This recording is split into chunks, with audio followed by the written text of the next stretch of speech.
Merry Christmas Eve. Merry Christmas Eve indeed. Matt Smith in for Brett Kane this morning as we get set for a big holiday coming up and a big game for the Denver Broncos coming up on Christmas night, going to Kansas City. Thanks for being here this morning. Chime in throughout the course of the appetizer hour on the Shop Mazda text line. One price, one person, 1 hour, 303-504-0925.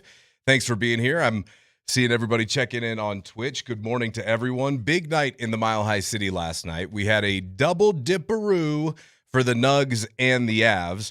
And at home, it was the Avalanche. And let's start with the good news. Can we start with the good news first today? I mean, it's Christmas Eve. Let's start with a little cheer before we get to a little jeer, because unfortunately, we do have to get to a little jeer with the Nuggets from last night. Thanks for rocking with us this morning. 1-0, the Avs grind out the Utah Mammoth last night as the Avs keep rolling at home. I mean, they're 15-0-2 at home this year. It's insane. The Avs are now the first NHL team this season to reach the 60-point total on the year. And again, it's just night after night finding different ways to win. And yes, at 5-on-5, they've been dominating teams this year. But last night, they didn't need to dominate you. They just needed enough, right? They just needed enough. And it was a pretty even game. Utah, formerly the artist known as the Arizona Coyotes. Utah's a scrappy team. They got some talent on that team, for sure, and they always play the Avs tough. We thought heading into the game last night it was going to be Karel Vejmelka, who leads the NHL in total wins as a goaltender, getting the start in net for Utah. And in the past, he's had some good performances against Colorado. But he was a late scratch. They went with Vitek Vanacek. And all things told, I mean, the Avs with 26 shots on net, and Vanacek only allowed 1. So, I mean, pretty solid performance, getting the late call there from Utah. But what I liked about this game in general was that it was clear this was not the Avs' best performance, right? They're coming off a 5-1 win in Minnesota over the Wild, which they approached as a playoff game. And we heard Jared Bednar talk about it. We heard Nathan McKinnon talk about it. We heard Brock Nelson talk about it. And Moser and I and Vic certainly have been discussing it this week, that I was impressed that they approached the game in Minnesota the way they did. I was. For the best team in the league to look at a team that's clearly inferior in Minnesota, and look, it was game 36 last night, if memory serves. Yeah, game 36. Look, in game 35 in Minnesota, you're running away with the league here, even though the Central Division is ridiculous. But you're far and away the best team in the league. But you've got to challenge your guys, and that's what Coach Bednar was talking about. He said, look, we need to put some pressure on these guys and see how they rise to the occasion, because you do have to break up the monotony of an 82-game season. It's hard to get up and play your best hockey every single night. It is. Even for the best players in the world. It just is. Sometimes it gets a little monotonous. Certainly. Especially with the schedule they've had. Similar to the Nuggets, it's kind of been a little, you're on the road for a couple of days and you're back for a night, then you're back out on the road and it's just a one-off road trip, and then you're back at Ball Arena, and now you hit the holiday break. And you've made history. And you made and for a team that has been so hungry to get back to a championship caliber organization, which they've been close the last couple of years. They have. But it was hard to replicate what they did in 2022. I mean, that team was loaded and everybody was playing their best hockey. And they were so hungry. I mean, that group, they were galvanized through the fire of some close losses. I mean, we remember Nathan McKinnon after the Vegas series, I should say. Going into my 9th year, haven't won, in this league. The Avalanche tied the second fewest games to 60 points in a season. Boston in 22-23, San Jose in 08-09, and Philly 79-80. The 29-30 Bruins required the fewest. So here you go. Most wins entering the holiday break, second all-time, they've got 27. Tampa Bay in 18-19 had 28. They're an absolute wagoon. I mean, they're a wagon.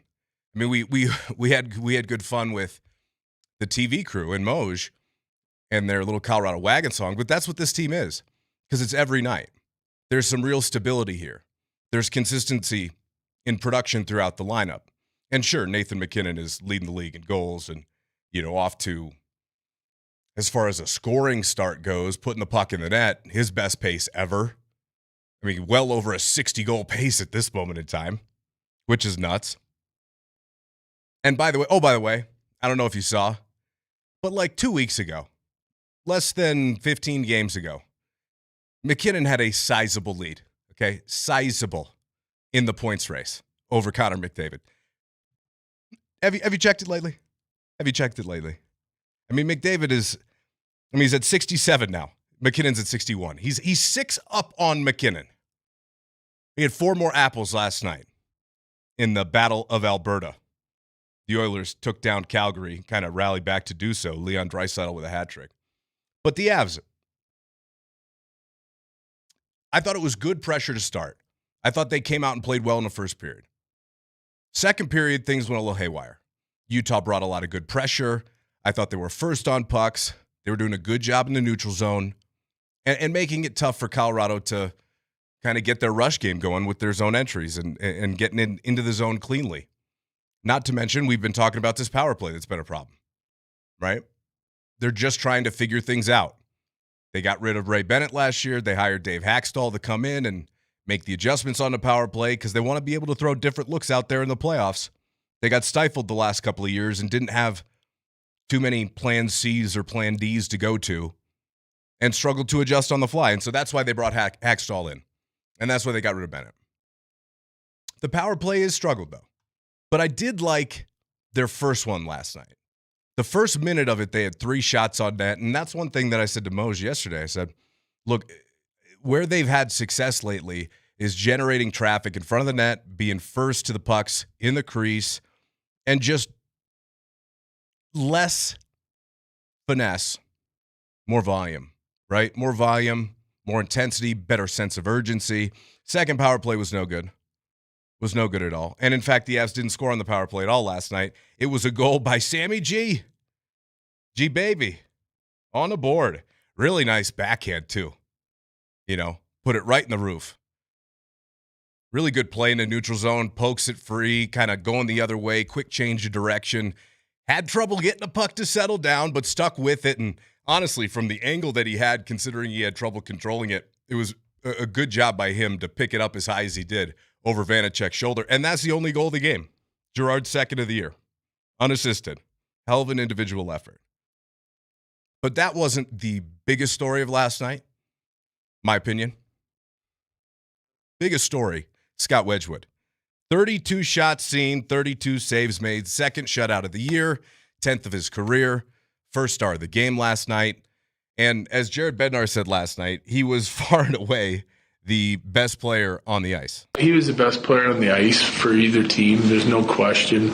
Like the second period, when I say we got away, we created some of our own issues. Like you got to give them credit. They played hard. They played with really good speed. I mean, if you give them an opening, they're going to create a chance out of it. But like for example, we get off on like 2 rushes on the penalty kill. I felt like when we were organizing in our structure on the penalty kill, we were shutting them down at the line, sending it the length of the ice over and over.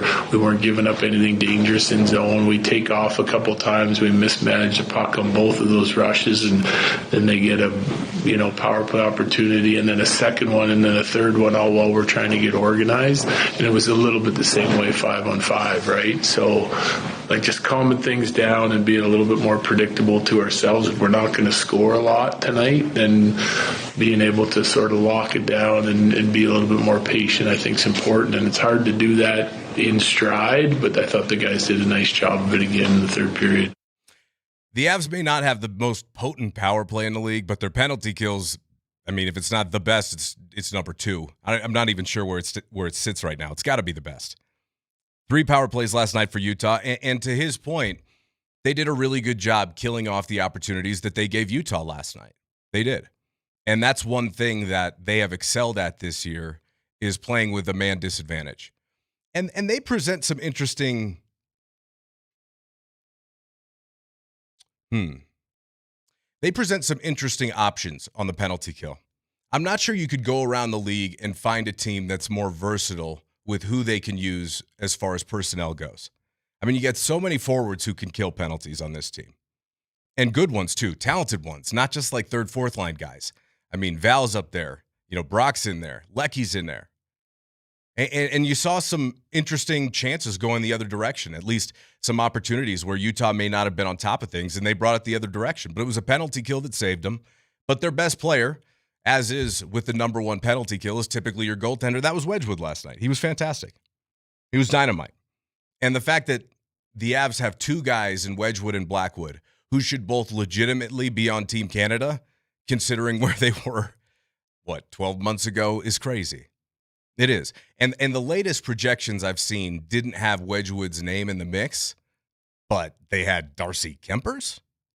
Look, I mean, we all love Darcy for what he did here at 22, but I've been watching the Kings play hockey this year. Give me Scott Wedgwood. I understand Darcy's maybe a bigger guy, but I don't know, man. I'll take the two guys from the Avs who are red hot, who are playing some of the best hockey in the league. That's who I'd take if I were Team Canada. There's no question.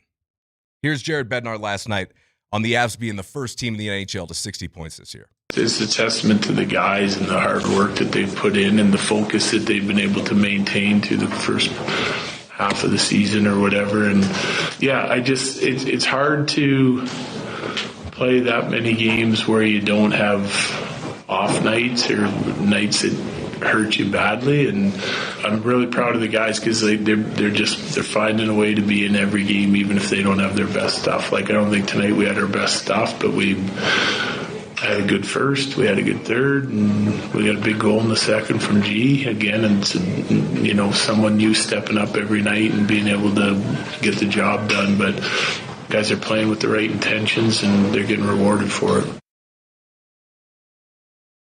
Playing with the right intentions, getting rewarded for it, and winning when you don't have your best stuff. That is the hallmark of a champion. Finding different ways to win. Not being at your best, but finding different ways to get the job done. Winning a 1-0 hockey game like they won last night, the same as you can win a 3-0 hockey game. Or a 5-4 hockey game. Or a 7-6 overtime game in the Western Conference Finals against the Edmonton Oilers. You got to be able to play all sorts of different ways. And the awareness that he's talking about to recognize, look, in that second intermission, guys, look around the locker room. That was a terrible effort. That was a terrible effort. I mean, we got outplayed flat out, but hung in there, kept our wits about us, stuck to our details, and again, to what he was talking about last week, Coach Bednar, his I guess, pleasure in the fact that when things broke down a little bit, they got closer instead of splintered. It became more of a team than it did a group of individuals, right? You stuck to your system. You bought in more. You dug in more instead of splintering apart. That's what he was so happy about last week. And I think you saw it again last night because they didn't. And Rachel Toss was in the locker room talking to Gabe Landeskog afterwards. By the way, I mean, he's back up on the top line because he's playing so well. They're generating chances. They mixed things up a little bit last night, but I don't know. I think he's like 85% maybe. Hands are still just like a millimeter behind, but they'll get there. He's just getting his rhythm back. But man, he's made a big difference being in the locker room and being on the ice. You could tell.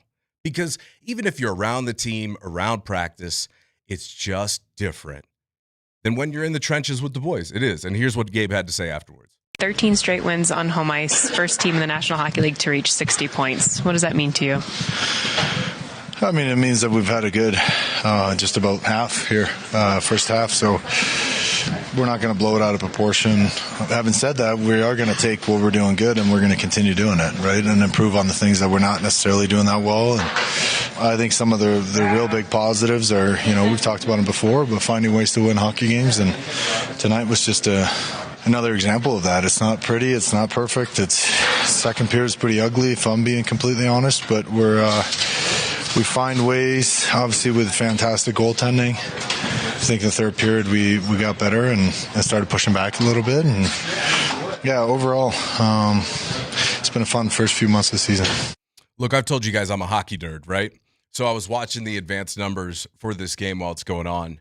And he's right. In the second period at 5-on-5, which again, at even strength this year, which really hasn't been the case the last couple of years, they've been dominant. But at 5-on-5 in the second period, it was pretty hardcore skewed in the other direction. It was. And in the third period, it was more balanced, but it really was just it was a game of inches, to use the old cliche. It was. It's Sammy G getting the puck just high enough to bounce off Vanacek's shoulder and in the top of the net. And there's your goal. And now defend it. And that's one thing they also haven't been great at in years past. Deadening the game. Playing a little bit more defensive style hockey. Making it hard on your opponents to try and get back into a game. Utah struggled. Then at the end, I felt like they put a little bit more pressure on, but it was Wedgwood again with save after save after save. He was brilliant. Really. And what a pickup that's been. What a mature guy to have in the locker room. We talked to Coach Bednar last week on the coach show about him and just what he means to that locker room, or maybe it was a week before. But he means a lot because that's a guy who's seen a lot. And now, late into his career, early to mid-30s, was he 33? I think he's about my age. He's playing some of the best hockey of his career. And those are guys that are easy to root for. And that's cool. And that's just one of many cool stories on this hockey team. And another win for them last night, as they are tops in the league at the holiday break. It's very cool. It's very cool. And don't take it for granted. And I know Vic said the other day, the Avs are winning. It's kind of boring when the Avs are just winning. You know what the score is going to be. Don't take that for granted, guys. Seriously. I mean, it was not that long ago that we're talking about the Avs having the worst season in the league in Jared Bednar's first year. It's not that long ago we were talking about, man, Matt Duchene can't get out of the first round. You remember that? You remember those times? It wasn't that long ago. So appreciate the perspective here because McKinnon's at the top of his game. Kale's at the top of his game. You're getting contributions throughout the lineup. You have multiple lines producing. And in my opinion, you have the best coach in the league. You do. You do. He's got his finger on the pulse constantly. And they try, man. They do. They're constantly trying different things and just trying to find ways to get better night in and night out. And it's fun to watch. I'll tell you this.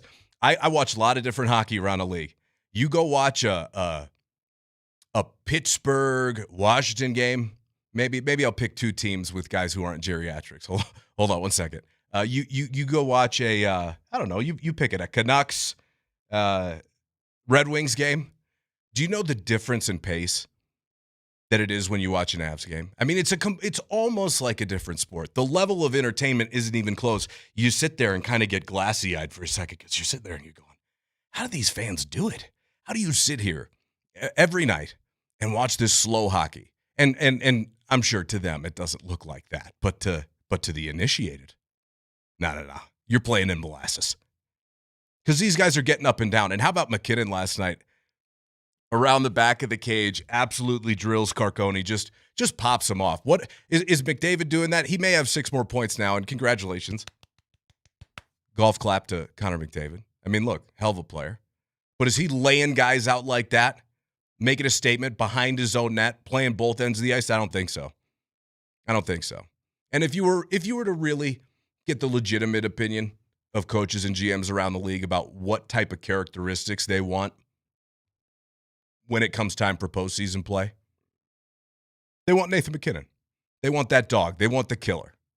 And that's why he is who he is. And right now is the leader in the clubhouse for the Hart Trophy.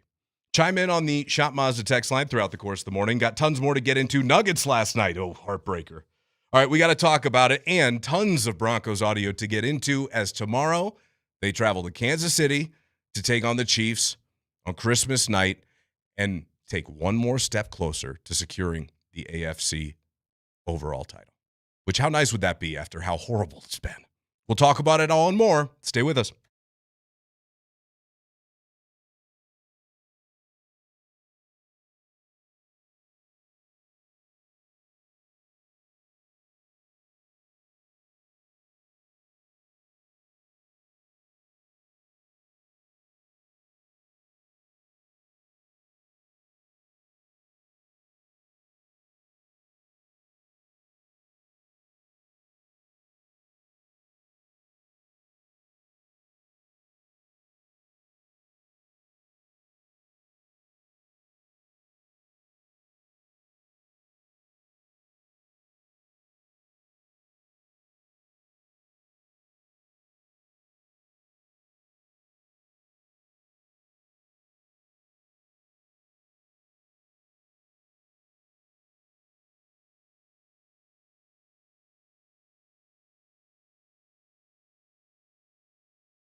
Well, Brett is clearly not here.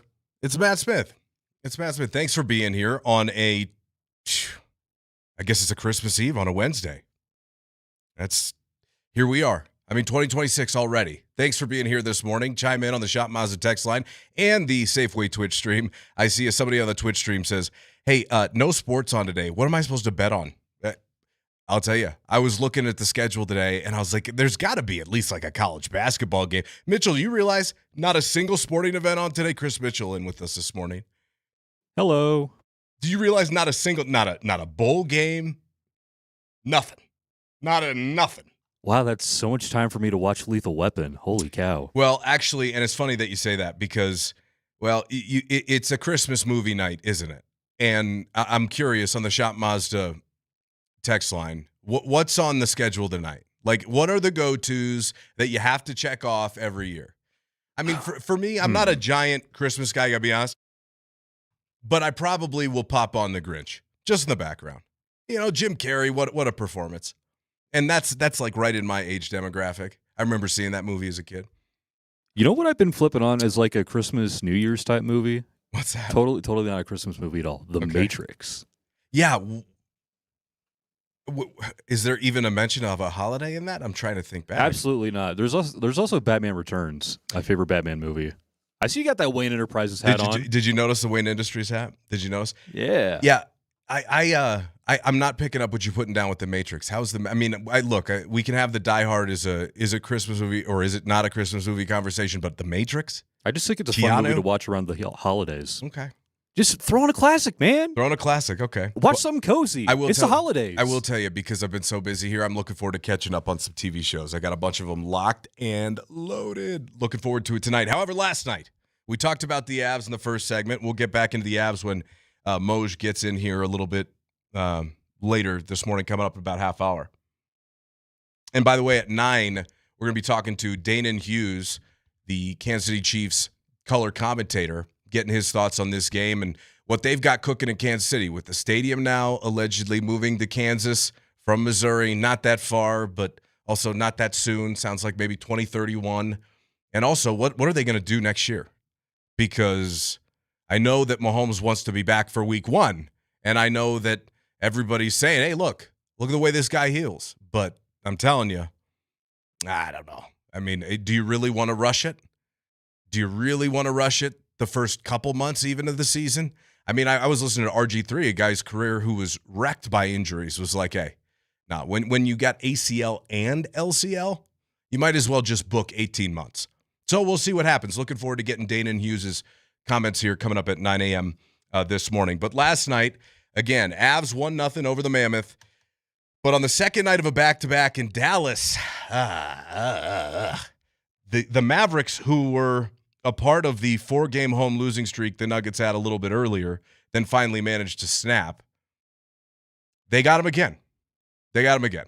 And as opposed to the Jazz game yesterday, or whatever, Monday night, where the Nuggets got out to a 33-5 lead. 33-5 is what they led. It was a role reversal last night. It was totally bizarre. It was some sort of universal basketball karma, and I'm sitting there and I'm watching the game going, really? Really? We're just going to go the polar opposite with it now. We just saw them do this to Utah last night, and now Dallas is going to do it to them. This Dallas team, although, hey, it might be time we start putting a little bit more respect on that Dallas team. And I know Nico was an idiot and traded Luka, but hey now, this kid, Cooper Flagg, he's the real deal. He ain't no joke, guys. He just turned 19. Gave the Nuggets 33, 9-9 last night on 14 of 21 from the field, 4 of 6 from 3. 19. Getting into the lane at ease, rising above, tough shots over hands, threes late in the clock. This kid's a stud. And we saw it in college at Duke. And look, he has been lauded as this type of a prospect, but my goodness. To see it come to fruition in a game against a team like the Nuggets where you're putting up damn near a 30-point triple-double, 33, 9-9 in 40 minutes as you're getting a big win at home. Oh, No. What's he going to look like when he's 25? That's what I'm thinking watching the game last night. Like, that's 6 years from now. What the hell? He's going to. And you know what else I was thinking? I'll tell you this. Like, if you were to pick the perfect third for Nikola Jokic, right? Murray, Jokic, who's your perfect? If you could just conjure up a perfect third, we've long played with, well, what if LeBron came to Denver, right? Like, well, what if KD? We talked about it last deadline or the deadline before. Like, hey, Calvin Booth, like, hey, now's the time, But he didn't want to move MPJ, or Phoenix didn't want to take him, or whatever. But they definitely called on it. The point is here, if you're to think of the perfect third, I think it might be Cooper Flagg. The way he can get into the lane, put the ball on the floor, pass, shoot. Play defense. He had some big plays defensively for Dallas last night too. But it was the Nuggets again, getting outscored 41-27 in the first quarter. Okay? And after being down, 22-6, Dallas started 10 of 13 from the field. You're down 22-6. And then, a couple minutes later, start making a few shots. Jokic steps up, knocks down a couple of first-quarter threes. And then, ho-hum, all of a sudden, it's down to 5, 33-27 in the first quarter. And then again, like I said, it's this kid. Like the work we never see. Coming towards this guy. And doing work right now. Cooper Flagg again. He was just insane. He started 6 of 6 from the field with 14 points. By the way, quick aside on the Twitch, text line, YouTube, is he the best pro athlete ever? First name Cooper. I was thinking about that. I was like, is there anybody else even close? Cooper DeJean, but hey, put some respect on Cooper Flagg's name, please. And again, in the first quarter, this is where it was like, okay, one team won a game on the first night of a back-to-back the previous night, and one lost a game headed into this one. And it's obvious by their effort on the floor which is which, right? Dallas looked like the team with more sense of urgency early. The Nuggets looked lethargic early, and it played out like that up until the point where Denver really tried to claw their way back into it. And they did. Even though after responding to the 22-6 run to start the game, it was 14-2 run for the Nuggets, they still trailed by 14 at the end of the first quarter. They let the rope slip, right? They had it at 6, and it ballooned back to 14. How about this number, though? This is very abnormal. When we go throughout the course of a season and we're looking for outliers and aberration games and numbers that it's like, you got that night, but clearly look at the body of work. That doesn't happen. Dallas outscores the Nuggets 26-4 points in the paint in the first quarter. Denver does that to other teams, okay? Denver is the one who's efficient in the paint. But when you're getting outscored 26-4 first quarter paint points and fast break points 9-3, it's just an effort thing. That's an effort. It's a desire. It's a sense of urgency. Dallas came with it. Denver didn't. Now, the Nuggets are good enough where they can kind of play their way into it. And certainly, now, we talked about this with Vic yesterday. I said it that in that rematch with Houston, it really felt to me like the first time where you really felt the absences of Christian Braun and Aaron Gordon. I thought so. And you know what? Eventually, those would catch up to you. Those are two major contributors, especially because Peyton Watson was out for a little while too.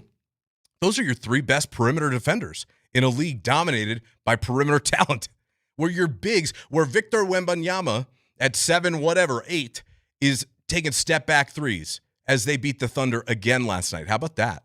What a little rivalry we got going on. Spurs-Thunder. And by the way, let OKC be preoccupied with San Antonio. That's great. Let them be preoccupied. And I'll tell you one thing, though. San Antonio's putting together a little recipe. They're not afraid.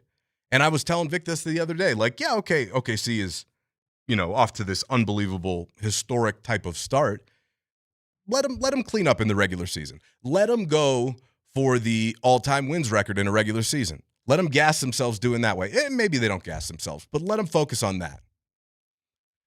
Just be healthy going into the postseason. And that's a problem now. Because clearly you were already without Christian Braun, who Vic told us yesterday, taking steps to get back closer to playing. David Adelman last night said he thought that it's possible we could see him on this upcoming 7-game road trip that they have, East Coast roadie, where I think Scott Hastings yesterday with PhD said they're going to be gone 13 days. That's a long road trip to start the year. That's a brutal one, especially when you're down multiple starters. And now it looks like they may be down another one because Cam Johnson got hurt last night. And look, hey, light your candles. Grab your what is it, Mitchell? Hey, what are the rosary? Grab your beads, say your prayers. Light the prayer candle. Yeah, whatever it is, because we're awaiting imaging today that Cam Johnson's going to have on that knee, and it doesn't sound great. It doesn't, and it did look great. He kind of goes down to the floor, just over 9 minutes to play in the fourth quarter, grabbing at that knee in disbelief, but also not really moving. He eventually gets up and under his own power makes it back to the tunnel in the locker room. But afterwards, David Adelman was talking about it and said, it's a concern. It's a concern. It's concerning. I haven't heard yet. He was sitting in his locker. We'll find out. Obviously, imaging has to happen before anything else. But it was not a fun sight to see, especially a guy that's playing so well the last month and has really found his way with our group and his rhythm of how he's going to play with us. So it's we've had a lot of these moments this year. It's deflating, but hopefully the news is better, than it looked because we know what Cam means to our team. Yeah, and look, luckily they have the other additions that they do depth-wise this year, specifically Tim Hardaway Jr., who had 23 points off the bench, another 20-point game off the bench, back-to-back nights. He's got 13 made threes over the course of the last 35 hours or whatever it's been. Okay? Bruce Brown last night chips in 13 off the bench. You got 8 from Strother, 8 from Valanciunas, bigger Val. And 7 boards from Brucey B. Brucey B played well down the stretch, played some tough defense, and I thought kind of got into Flag a little bit into that second half more and at least limited the total damage, even though Flag, he did plenty. Again, 33, 9, and 9 for the 19-year-old. So there is real concern. And truthfully, what happens on this road trip is, and what happened last night, quite frankly, is inconsequential in comparison to what's going on with Cam Johnson right now. Because if you're already going to be without CB for, I don't know, let's just call it conservatively 2 weeks, 2 more, right? Even Hastings the other day said he saw him dunking. Kind of doing during warm-ups, I think it was, shoot around. Well, Vic tells us yesterday he's very nervous about AG rather. And look, are we not all nervous about AG? He went to get a second opinion, and to my knowledge, I'm not sure that he had any procedure or operation done. So sounds like they're going to go with the rest option. Eesh. I mean, hey, these are piling up now, and it's a serious concern now. And based upon what happens with the imaging here for Cam Johnson, and look, we're going to cross our fingers again, say your prayers that everything's okay, because they can't afford to be without this guy for very long, right? I mean, even last night with San Antonio beating Oklahoma City, the Nuggets are in the 3 seed. They were 2 seed, now they're in the 3 seed. There are 3 games that separate the 3 seed in the Western Conference and the 6 seed. There are 4 games, the 2 seed and the 6 seed.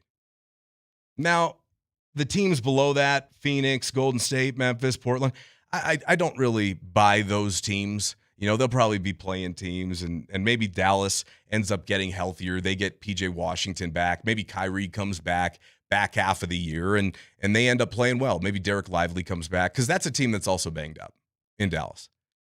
But last night, they came with the requisite sense of urgency on the second night of a back-to-back, which the Nuggets have typically owned. And now still, look, you lose by 1. You got a great look on the final horn. A little controversial. I thought, look, Jokic turns around, catch the ball, kind of free throw line extended. As he swivels, turn and face, I thought he had the runner. There are 4 guys collapsing on him.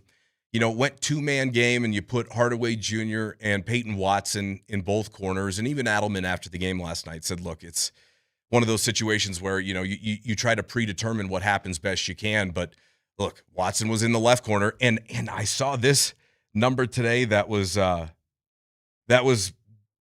of backing up the decision to kind of rock with them and then after the game justify what they did. Peyton Watson this year is shooting one of the highest percentages in the league, corner threes. I think it's the second highest percentage corner threes. In and out, good look. You almost had it. Unfortunately, I mean, that's this league. Every night, one play here, one play there goes the other direction, and unfortunately, it just wasn't Denver's night last night. And they snapped their franchise-long 11-game road winning streak. So that's over. Now you're down 3 starters, presumably, for the Minnesota game. Based upon what we saw from Cam Johnson, I don't expect a Christmas night. You're also going to be without CB and AG. So here come the T-Wolves and national television for a marquee game, and they're shorthanded again. And as Adelman said last night, it's like once these start to pile up, that's when you get concerned that it's going to start to bleed over into other guys. And you may start to lose other guys, which feels like maybe that's kind of happening here. So you're relying on the depth the best you can, but at the very same time, understand you are right at the precipice of not being able to take one more injury.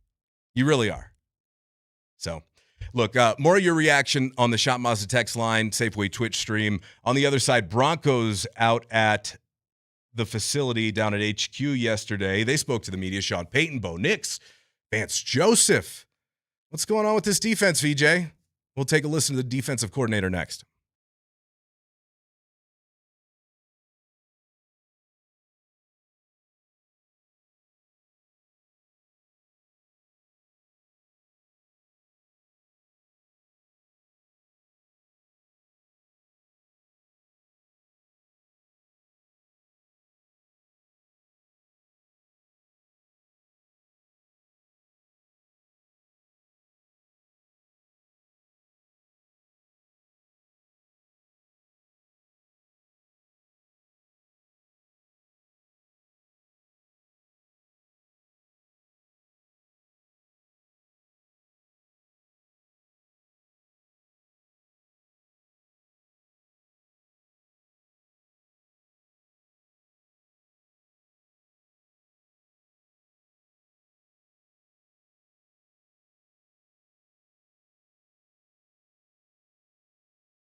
That's what I expect Moser to be when he walks in this morning.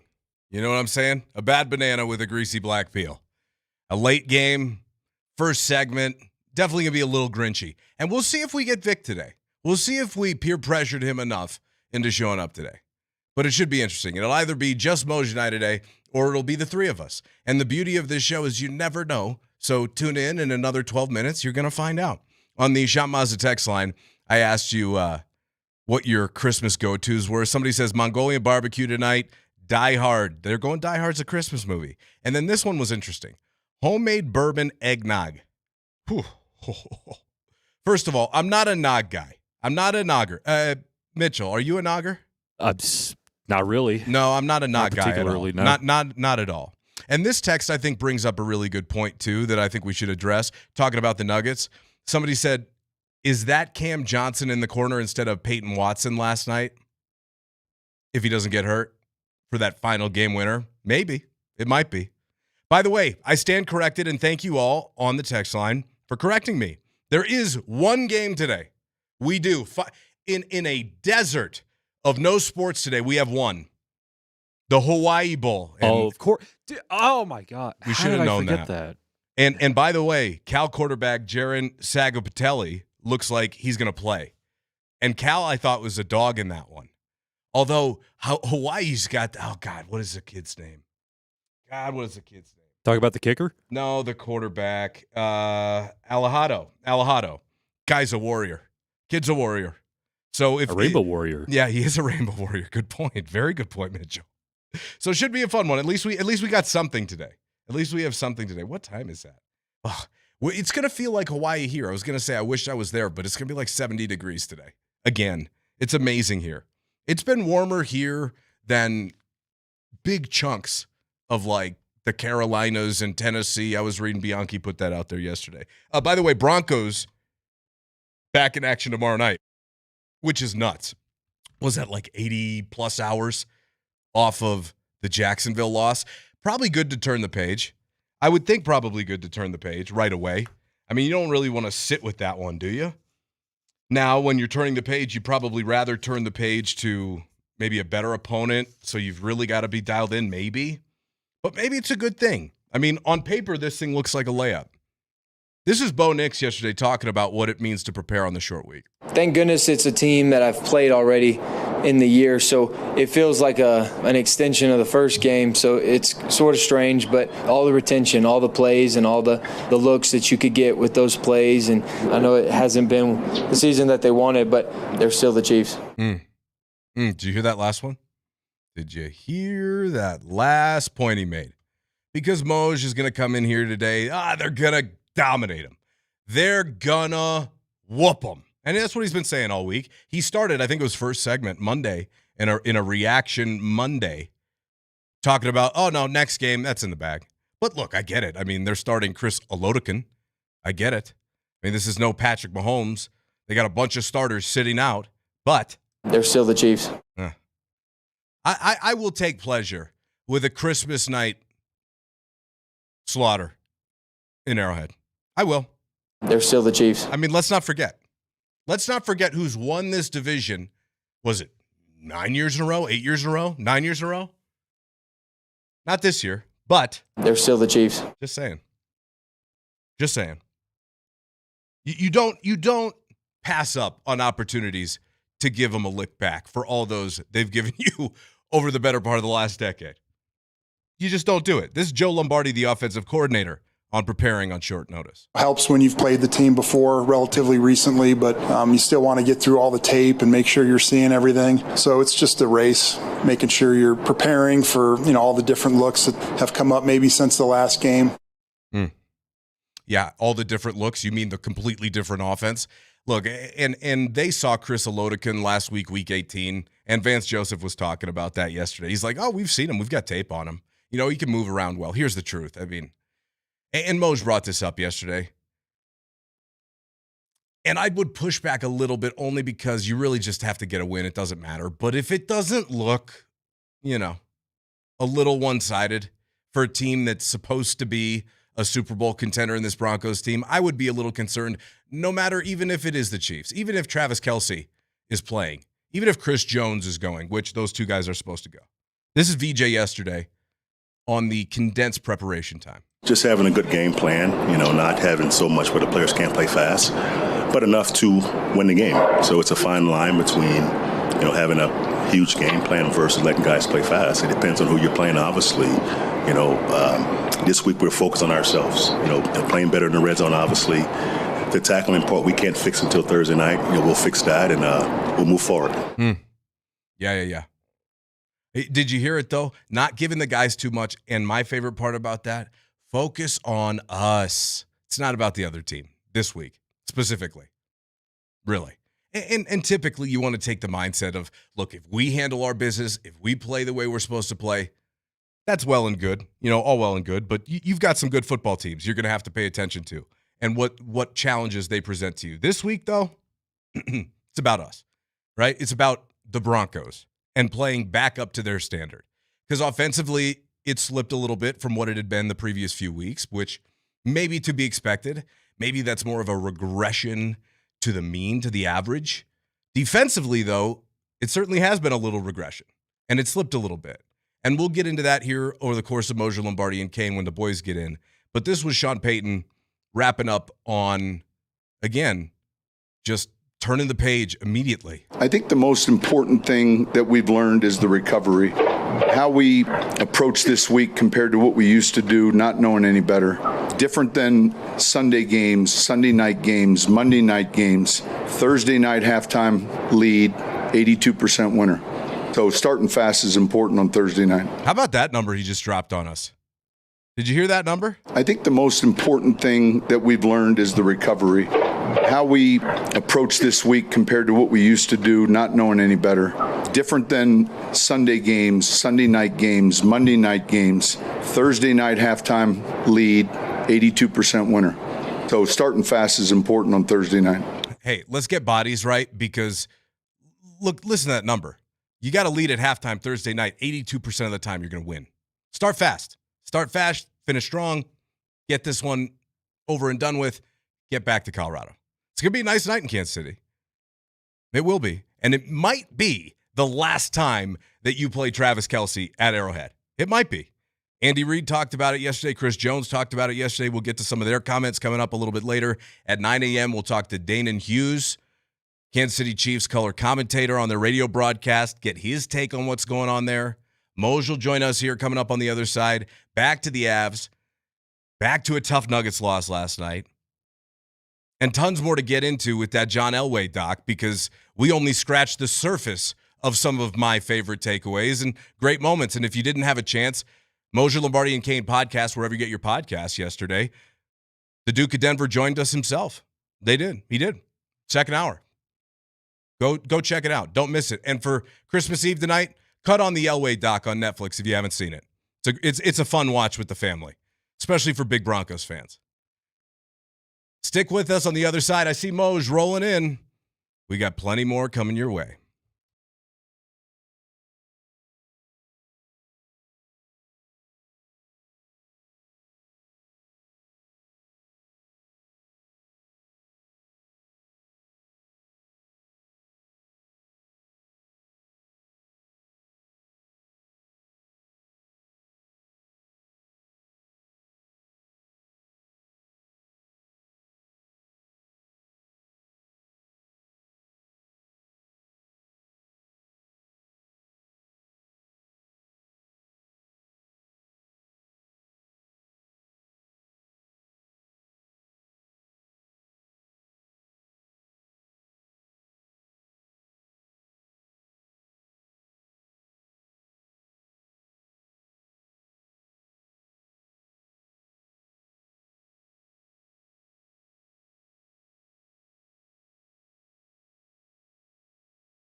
Oh, it's that time of year. It's like the 2 days where that's really acceptable for me. Welcome to it. It's Moser, Lombardi, and Kane with Matt Smith. Thank you so much for being here on a very Merry Christmas Eve and happy holidays to you and yours, whatever it is you're doing, making your way to the airport this morning, going to see some family, just got to Colorado, just got back home, visiting family. We're glad you're here rocking with us on a very Merry Christmas Eve. Good morning to the Grinch himself, Mark Moser. Hey, are you Grinchy today? I feel like I am, but I don't want to be. Okay. For some reason, didn't sleep a lot last night. I'm just like up and down all night. I don't know what it was. Maybe it was, the tight 1-0 win, that kind of thing. I don't know what it was, but here I am on Christmas Eve. Happy to be here with you. And you dragged yourself in just to hang out with me on Christmas Eve. That's really nice of you. It's my job. I mean, look at that. Drag myself. Oh, it's your job now. Yeah, it's apparently your job. Yeah, now. there ain't no patting on the back here today. By the way, Mariah Carey, that song. Yeah. She's a wonderful talent. Don't get me wrong. Mm-hmm. Too many runs, though, in her voice. She does a lot of runs, you know what I mean? And she can because she's an once-in-a-lifetime talent. Just a little too many runs, that's all. But if you were Mariah and you could hit those, wouldn't you just be freestyle? Just riffing it. I guess it's like Steph Curry. If I can hit three-quarter court shots, just do it, right? Yeah. Right. If I can throw the ball in from beyond the length of full court during a warm-up, I'm just going to do it and put on a show for the fans. Exactly right. Yeah, let me hit this high note for you. Let me bring it down here. Let me bring it back up. She's best. Well, let me ask you. Top 3 vocalists of like the last 30, 40 years. Whitney Houston, okay, for sure. Mariah Carey is awesome. I hate Madonna. She ain't no good anyway. I wouldn't put Madonna there. Yeah, no, not a chance. And then probably the one with the Titanic. Oh, Cher? No. No, Celine Dion. Celine Dion. Thank you. Thank you. Cher. It's probably although those both three. good options. Both good options. Although Cher could really belt it out, but probably it's probably Whitney Houston, Mariah Carey, and Celine Dion. Those 3 are probably the best of all. I mean, they're pretty damn good. Did we mention Cher? Grab me the big knife. Yeah, she was great, man. By the way, honorable mention, you've got to throw Christina Aguilera and Kelly Clarkson on the they're list. Super talented. Yeah, Ain't no doubt about it. Ain't no doubt about it. Tons to get to on a Christmas Eve as we And by the way, that's more of your my generation. Well, not even that. It's older than you. Like barely. Yeah, but when they were popular, you were still a little guy. Yeah, I was a pup. Yeah. I was it's all good. It's all good. I mean, I was a pup, but I can listen to Dean Martin same as I can. Yeah, 100%. 100%. I'm a chameleon. I'm a musical chameleon. I cruise around. There's a show on my satellite called Seriously Sinatra. Oh, that's a great station. And I listen to that a lot too. Yeah. So Frank just he had it. What's your go-to, Frank? Oh God, I got the greatest hits. I don't know because I think they're all pretty good. That's an excellent question. Let me stew on that for a while, and then I'll get when it comes on, I'm like, that's my Frank song. I'll stew on that. I'm jotting it down because I'm curious. I am. Again, we've got tons to get to. Let's start with last night in the game that you called 1-0 Avs over the Mammoth, rolling off a big win against Minnesota on the road 5-1 on Sunday. They made a statement. Whether or not it was truly their intention, they approached it like a playoff game, which was their intention, and they did. They made a statement to Minnesota. Nice addition of Quinn Hughes. Keep trying. You're not here yet. You got a ways to go. And then yesterday, you're coming back. Last game before the holiday break. You're playing a Utah team that, again, the artist formerly known as the Arizona Coyotes. That's a scrappy group. That's a good way to put it. It's scrappy. And they always play the Avs tough. I mean, they really do. Avs won 2-1 to open up the season here at home. They lost in overtime in Utah a couple weeks later, right? Yeah. And then this is the third time they've seen them. And you get the word before the game that Karel Vejmelka, their goaltender, is not going to play. He's out with an upper body. So Vitek Vanacek steps in. And those guys, even without Logan Cooley, who's a big part of their lineup, those guys played hard, man. And that's what they do. They have talent. They play hard. Jared Bednar said in the postgame last night, and it was because people probably don't really look at the underlying analytics. I know you love those numbers. If you could dive into analytics Head first. Smother your whole body in analytics and just swim in that crap. Yeah, exactly, like lotion. Yeah. You would. But their last 10 games, even though they were 5-5, the numbers say on both sides of the puck that they've been a top 10 team. And they're right there. I mean, they're trying to make the postseason. They're right on the cusp, and they play hard, and they give you problems. And also at the same time, the Avs did not have their best stuff. All the intentions are there. Right. Your legs are moving. The will is there. It's just you're just not. And you need Scott Wedgwood to play a game like that, and he did. And that's what makes a great hockey club, because even the best teams in the league are going to have off nights. 32 for 32 saves last night. Wedgie with the first star of the game, second shutout of the season, 10th of his career. He was the best player on the ice last night, and the coach felt the exact same way. He was the best player on the ice for either team. There's no question. Like the second period, when I say we got away, we created some of our own issues. Like, you got to give them credit. They played hard. They played with really good speed. I mean, if you give them an opening, they're going to create a chance out of it. But, like, for example, we get off on like 2 rushes on the penalty kill. I felt like when we were organizing in our structure on the penalty kill, we were shutting them down at the line, sending it the length of the ice over and over. We weren't giving up anything dangerous in zone. We take off a couple times. We mismanage the puck on both of those rushes, and then they get a power play opportunity, and then a second one, and then a third one, all while we're trying to get organized. And it was a little bit the same way 5-on-5, right? So, like, just calming things down and being a little bit more predictable to ourselves. If we're not going to score a lot tonight, then being able to sort of lock it down and be a little bit more patient, I think, is important. And it's hard to do that in stride, but I thought the guys did a nice job of it again in the third period.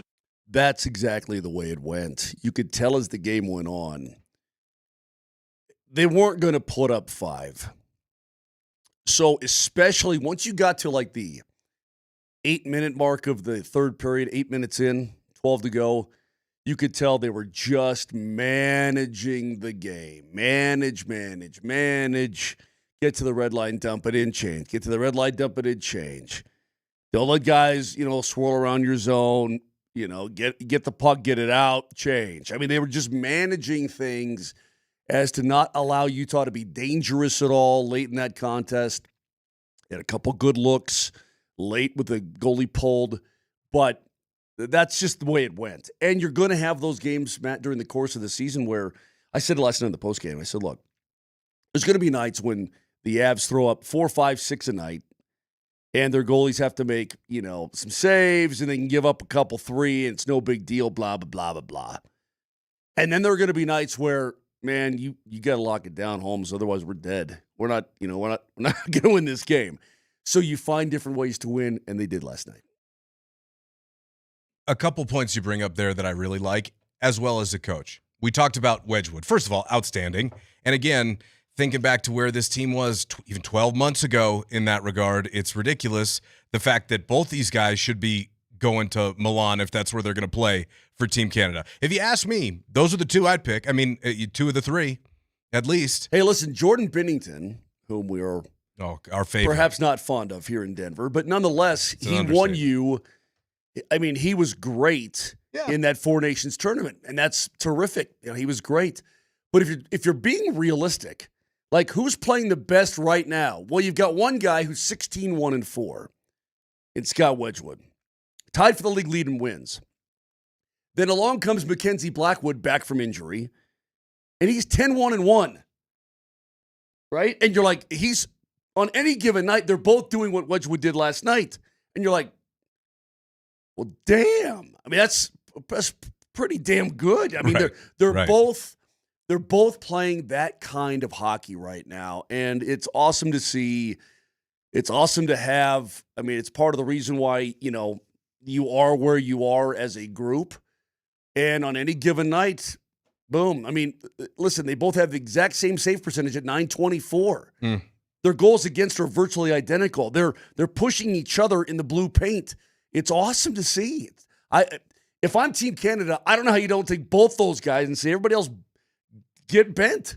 I mean, these guys are great. And lately, Benner hasn't played well either. His goals against over his last 10 starts is not great. He's got a bit of a Georgiev situation going on where the first shot he sees is going in. Ooh, it's not a fun place to be. Yeah, well, again, I'll play the world's tiniest violin for him. Yeah, ain't nobody crying for him. Yeah. I'm not. So. As far as like all of the Denver sports villains, he's right up there on my list.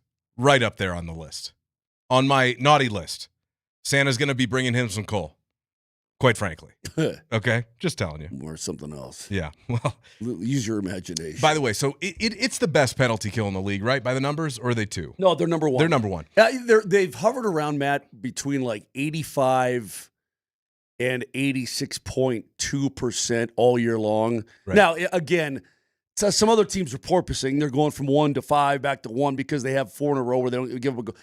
But the Avs have just maintained right there. And so last night they win as number one. Even though their numbers didn't change, somebody else got crappier. But they've been the top 3 all year long. And Utah last night, 0 for 3 on a power play. But when you've got goaltending like that, they're typically your best penalty killers if you're doing it the right way. And it looks like that right now. I thought they looked very good special teams wise. Second power play left a lot to be desired. First one was good though. 3 shots in the first minute of that first power play. We talked about it yesterday. Activity, pucks on net, maybe generate just a little bit more traffic in front of the net. But outside of that, I like that first power play. Yeah, no doubt about it. And it's funny because you and I can sit here and talk all morning about volume shots. Oh, yeah. Volume. Volume. And those guys can talk in the pregame or talk in the morning skate. Hey, volume shots. Let's get some volume going. Right. And then you get out there and you're doing it. You're like, all right, you take it. Okay, I'm giving it to you. Wait, I don't have an angle. You take it back. Right, yeah, exactly. Yeah. You're like, man, just throw it on net, baby. Throw it on net because you got 92 down there ready to get ugly. And Landeskog, have you seen his body? He's throwing his body around, man. Oh, yeah. The hell be damned about knees or anything else. I mean, the captain is in to win. It's cool to see. This was Rachel Toss. And listen to my stupid voice this morning. You'll get there. We'll warm it up. We'll prime the engine. Rachel Toss last night in the post game talking to the captain in the locker room. 13 straight wins on home ice. First team in the National Hockey League to reach 60 points. What does that mean to you? I mean, it means that we've had a good just about half here, first half. So we're not going to blow it out of proportion.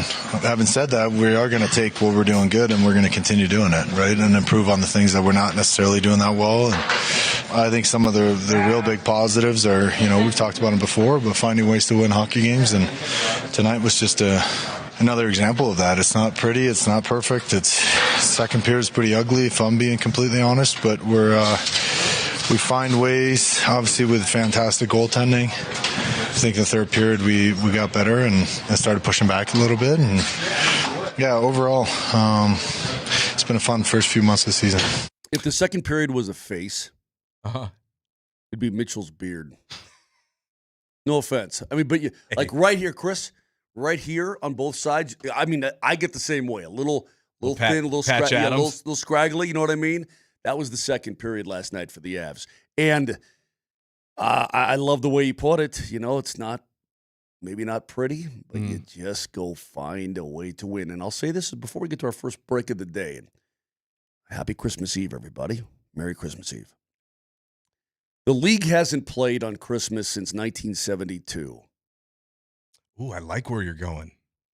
As we sit here right now at 61 points, the Colorado Avalanche have the most points at the holiday break in the history of the league. The Anaheim Ducks, when they won the Cup in 06-07, they had 60 points at the holiday break. Awesome start. Nobody in the history of the league, no team, has been at 61 points before the holiday break, and yet here we sit, Matt. I'm looking at your goatee, which is actually really thick and good. Mitchell, clip that. You should aspire to be like this. That. So, 2 notes here for you. Number one, you talked about they managed the game last night, and so did Gabe. He talked about finding different ways to win a hockey game. You got to be able to win a 1-0 hockey game, same as you win a 5-4 hockey game. You get whatever in the playoffs. Same as you win a 7-6 overtime game in the Western Conference Finals against Edmonton. But that's the sign of a champion who can find different ways and get it done, rely on different strengths, no question. And by the way, that was the first compliment you give in my facial hair in over a month, which That's how you know Moser's really out of it this morning and not dialed in. I must be. I must be a little. Let me finish my coffee. It's the Christmas spirit. Yeah. The Grinch's heart grew 3 sizes that day. It gripped me. Can I tell you, though, because you've been giving me a hard time for it, I walked into a store yesterday. Yeah, it was yesterday. And saw the worst goatee I've ever seen, and pulled one of these, the phone over the shoulder, you're like, just so I can show you. yeah. I'll show you during the break. Perfect. Wisp City. I was like, Wisp City. Ooh. I've got look here. Look what's coming in here. My soul patch is coming back. What's coming back? Well, 2026. It takes a little while for it to get there because I'm like Mitchell. I can't really get it going. I'm like a dolphin. But I know bad face when I see it, and I got it. And so, Mitchell, well, I'm right there with you, buddy. We've got tons more to get into. Coming up in a little bit, the Nuggets. Ooh, what a heartbreaker and a huge question mark moving forward, as well as gear up for Broncos and Chiefs. I mean, it may not be like the clash of the Titans, but it's as important a game as the Broncos have had this year, truthfully. If you want to win the 1 seed, it matters just the same as the rest of them. 1-0 this week. That's the goal. We'll dive into it all coming up. Moser, Lombardi, and Kane with Matt Smith. No Vic today. The king of chicken, taking Christmas Eve off, and he deserves it. Lazy. He's just lazy. Just sitting on his eggs, huh? Just sitting on his eggs. That's it, man. Yeah. Altitude Sports Radio 925.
Merry Christmas Eve, Moser, Lombardi, and Kane with Matt Smith. No Lombardi today, no Kane today as well. Lombardi, the king of chicken, is he's nesting today. I'm trying to be in the Christmas spirit here with these tunes. Mm-hmm. I'm the kind of guy who makes up his own lyrics, like Last Christmas here from George Michael, right? Yeah, bring it back up a little bit here, Mitchell.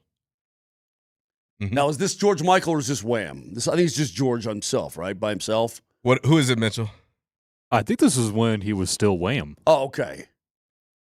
Last Christmas, your mom came to town. I make up my own lyrics. Oh my God! I don't know. I guess I'm weird. That's that way. amazing. Hey Mitchell, I'll tell you what. These are kind of more contemporary. I'll flow you some old school Christmas tunes, man. That's gonna knock your socks off, bro. Little tunage to go to sleep. It's gonna make you feel like an old guy. Broncos and Chiefs tomorrow. I feel like we just watched them play the Jags. It's probably because we did. But we're going to start this week on a Monday with the Reaction Monday, and then we're going to end this week with the Reaction Friday. It's a quick turnaround here, and Bo Nix talked about it yesterday down at Broncos. Thank goodness it's a team that I've played already in the year, so it feels like an extension of the first game, so it's sort of strange, but all the retention, all the plays, and all the looks that you could get with those plays, and I know it hasn't been the season that they wanted, but they're still the Chiefs. And you know what, Moj? I brought this up in the appetizer hour. You started at 7 a.m. Monday telling us, okay, hey, nothing changes. As Vic told us, nothing changes. You lose your margin for error, but you're still the one seed in the entire thing, quite frankly. But as Bo points out, they're still the Chiefs. So don't you take a little pleasure in the fact that Denver rolls into KC tomorrow night? And on paper, I mean, look, I just saw the latest point spread, 13.5. Yeah, it's gone up. It opened at 5.5. They're supposed to lay a beat. Did it open 5.5? That's what ESPN says, and then went all the way to 12.5. Now 13.5. Jeez. I suppose for me, and this is me being Christmas petty. This is Grinch Moj. Okay. If you went to Kansas City tomorrow night, and they had something to play for, and you crushed their hopes and dreams, that would feel more satisfying than going to play the B squad. When the Chiefs fans have already come to grips with the fact that they ain't going anywhere, they had an awesome run. They'll probably be back. As long as you have Mahomes, you're going to be back at some point doing something, right? But they've already come to grips with the fact that they're not doing crap this year, that they're out of the postseason, that they've had to deal with these injuries and so on and so forth. So they're not Chiefs fans aren't expecting jack tomorrow. They in fact, I bet they probably expect to get drilled. Not quite as fun as if you went in there and did the drilling when they needed something to happen for them. They needed a win or whatever the case, or you wanted to knock them off their perch. So it's a little bit different, but I have absolutely zero, and I mean zero fear of this game. Zero. I'm not afraid of it at all. But I do. Matt, nothing. I do revel in the fact that they should, on paper, go in there and lay the wood to them. I mean, it has been a while since that team has dominated not only this division, but clearly the league. And so I guess I'm not going to take it for granted that they should go in there and beat them down handily. Yeah, listen, I've got respect for Kansas City and Andy Reid. Mahomes has grown. I've grown weary of Mahomes over the years just because of his act and that sort of thing. But for a team like that to play so much important football and go deep, deep into the playoffs every single year, it's pretty impressive to self-motivate year after year after year, because once you get deep into the postseason, I mean, everybody's body hurts. All guys are nursing something, and some guys are playing with injury and so on. So you've got to have respect for what they've been able to achieve since year one of Patrick Mahomes as the starter. But it's going to feel good to knock him off again. It really will. But you're right. I mean, look, I'm going to savor it, and it'll be good. But as Michael points out here on the Shop Mazda text line, which, by the way, chime in throughout the course of the morning, one price, one person, 1 hour, 303-504-0925. Tickets are as cheap as $35 to get in this game at Arrowhead. Oh, you're kidding me. How about that? KC decides, you know what? You're going to take our football team out of Missouri? We got better things to do at Christmas. Yeah, but I know that area pretty good. Somebody said it's a 45-minute drive, Moj. I don't know where they want to put the new stadium, but Kansas City, Kansas, and Kansas City, Missouri are virtually the same thing. Are we going to get another geography lesson this Yeah, I morning? mean, they're separated. You don't even know that you crossed the border. You don't. You have no idea. It's like Kansas City resides in 2 states. So if you're going from, it's like I said, if you took Mile High, let's say I-25 was a state divider, okay? And it's on the west side of I-25 right now. Let's say you moved it to the east side of 25 and you're in a different state. Yeah. That's kind of what they're going to do here. So it's not that big a deal. Sean Payton talking about the quick turnaround the Broncos face. I think the most important thing that we've learned is the recovery. How we approach this week compared to what we used to do, not knowing any better. Different than Sunday games, Sunday night games, Monday night games, Thursday night halftime lead, 82% winner. So starting fast is important on Thursday night. Did you hear that little gem he dropped on us? He sounds like you. You know what? This is why you like him so much. The coefficient of the recovery is 2.3%. Yeah. Hey, but that's a good one, though. 82% of the time you got a lead on Thursday Night Football, you win that football game. That's pretty. That is pretty cool stat. That's a good number. Yeah, it is. It's kind of. That's also seems like a high number. Really? That seems a little elevated to me. Where do you get his stats? Well, it's a good question. What are you feeding him on the side or something? Should we question Sean's numbers guy? Hey, Peyton, show me your work. I imagine it's got to be the PR guys. Or maybe not. Maybe it's just, one of his other nerds that he's got locked in the basement. When you were a kid, did you have to show your work? Of course. Okay. Yeah. Long division, all that good stuff. Look at Mitchell now. Yeah. Mitchell's so young. Chris, how old are you? 27. Okay, geez Louise. He might have had to show his work like a little bit. like a little infant back there. Look at him. He might have had to show his work a little bit. Yeah, but the thing is, you got today's kids with the AI. Oh, I know. My God. With the chat GPT the chat school. GPTs and the Grokkies and the Grookies and the blah blah.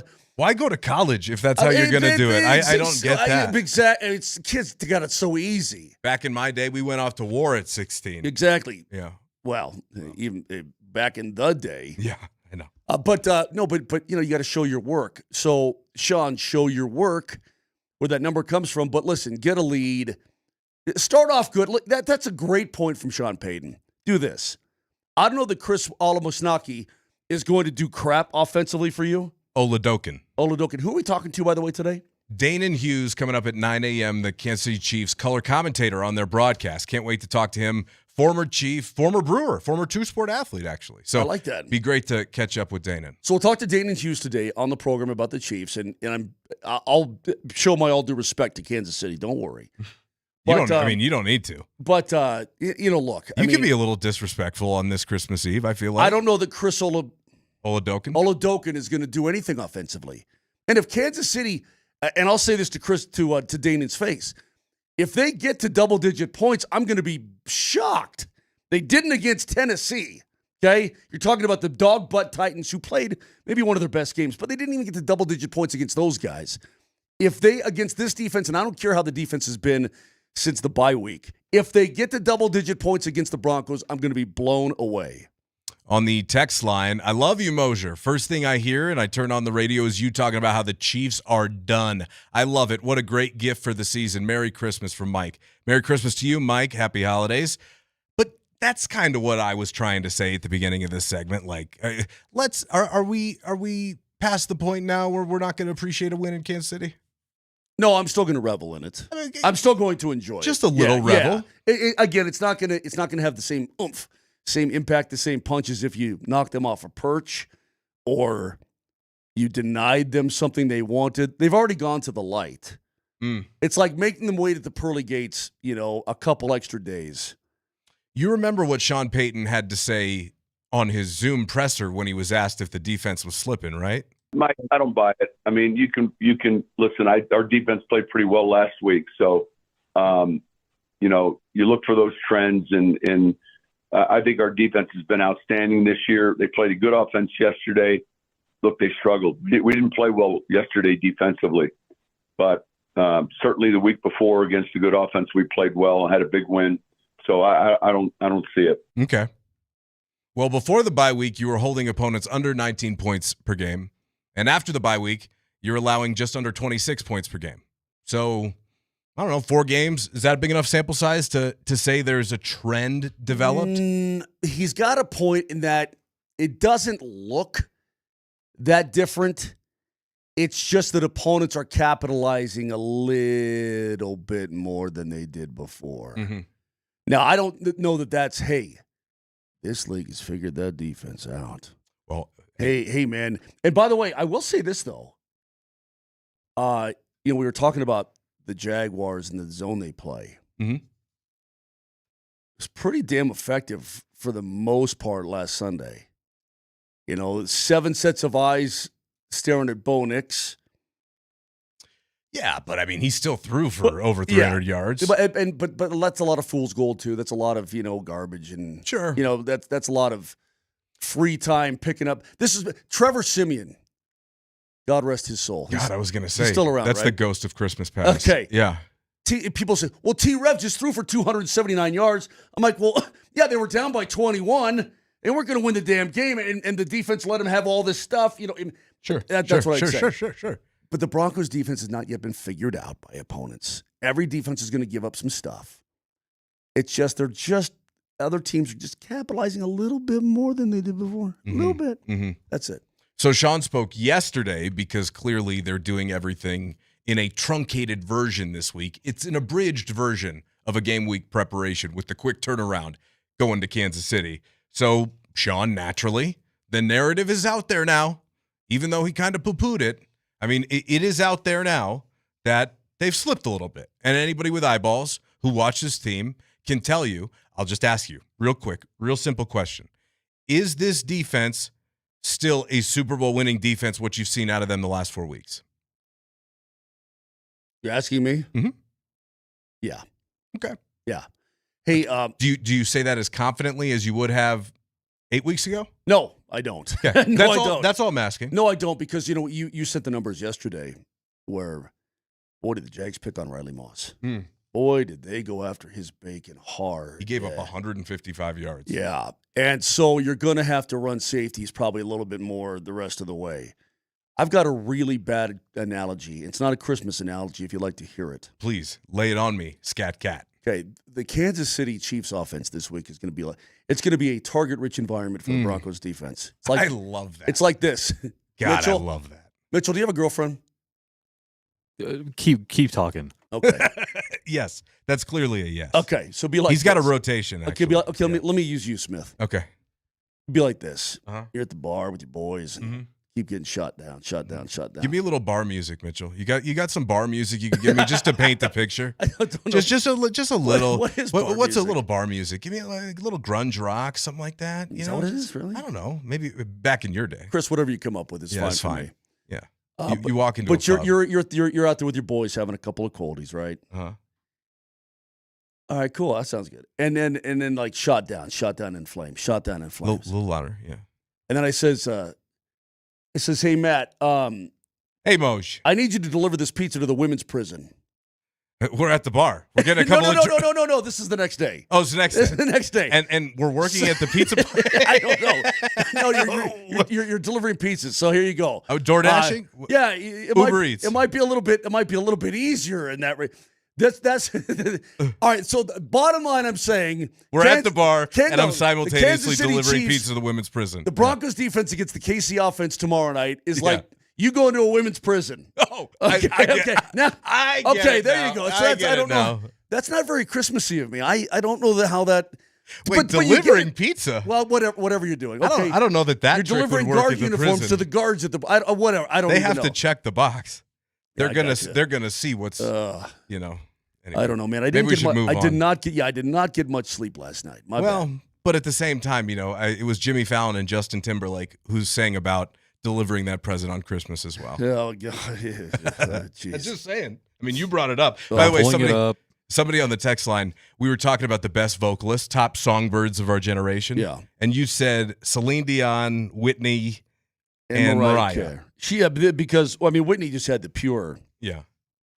She awesome. Mariah, her unbelievable runs and the ability to hit that high note. I think it's a high F.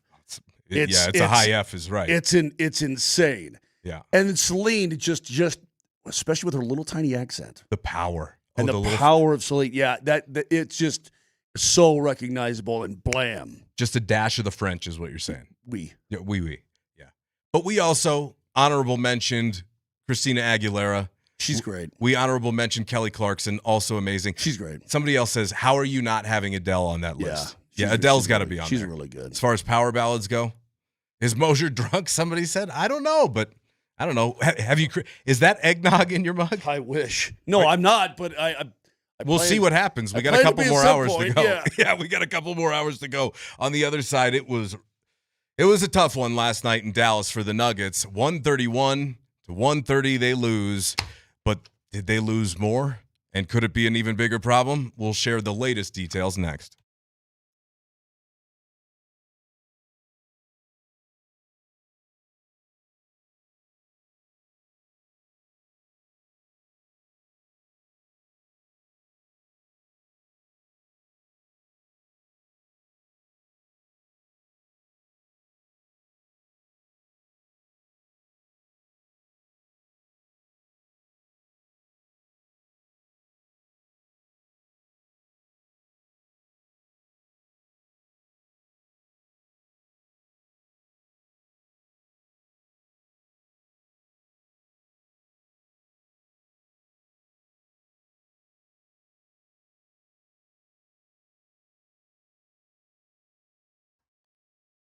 Christmas time.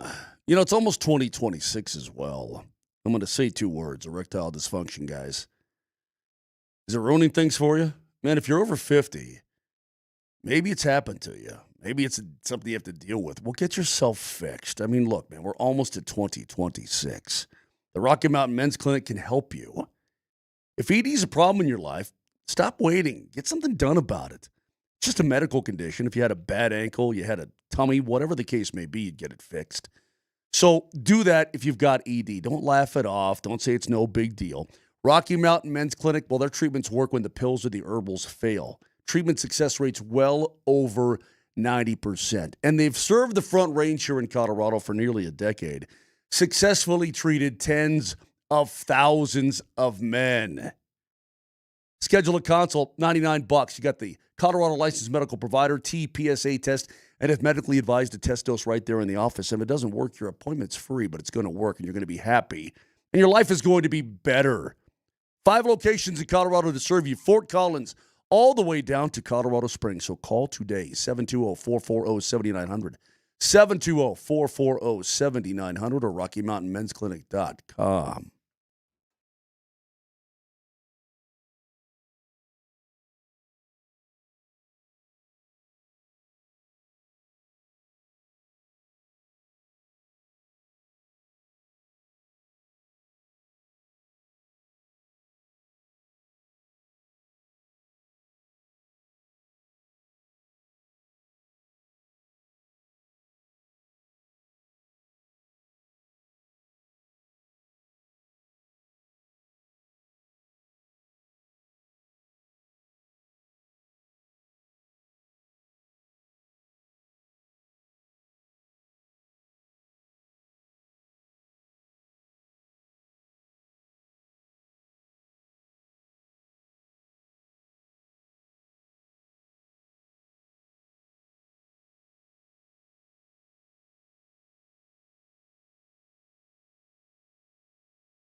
Puts 2 in the water, you're like, I'm done. Merry Christmas Eve to you and yours. Moser, Lombardi, and Kane with Matt Smith. Wonderful Christmas time. You a McCartney guy? I don't know if it's like a go-to, but yeah, I mean, I'm not going to say no to McCartney. Like I told you, I'm a musical chameleon. In fact, I looked at my Spotify Wrapped this year, which I don't know if you know what that is, but it's something that the kids used. You know, I'll tell you what, we have people who listen. Well, all these things do the raps, right? Like, this is how much you listen to. Yep. We have some people who are on our podcast, you know, when we post it. I guess it's on Spotify, right? Yeah. It's we have wherever you can get podcasts. Moser, Lombardi, and Kane. Really awesome listeners, man. Like Marie on the Twitch feed. She's awesome. She kicks butt. I mean, she's there all the time. And we got some great people, even who hate my guts, who are here every day. I appreciate those people. So Merry Christmas to all of you. The point is I think I had like 60 different genres of music listened to this year. I'm not like you. It's like you listen to more rock and roll than anybody ever has in any year ever, which I imagine is your Spotify Wrapped for this year. It's just like more 80s rock that you're in the top 0.01%. Maybe. Hold on a sec. Well, you know what? I'll tell you what. You get this back is, to me. By the way, today's kind of it's Christmas Eve. Yeah. How was your drive in? Was your drive smooth, easy? Easy breezy. Dude, again, it was like the Indy 500. I did not get past yesterday. I mentioned I'm driving down 470. And I'm doing 80, and I think I'm cruising, and a garbage truck passes me. And I'm like, I don't even know that a garbage truck could get to 80 plus, but it did. Right. Today it was just like, I got past by, I mean, I was doing like 82 in this Honda.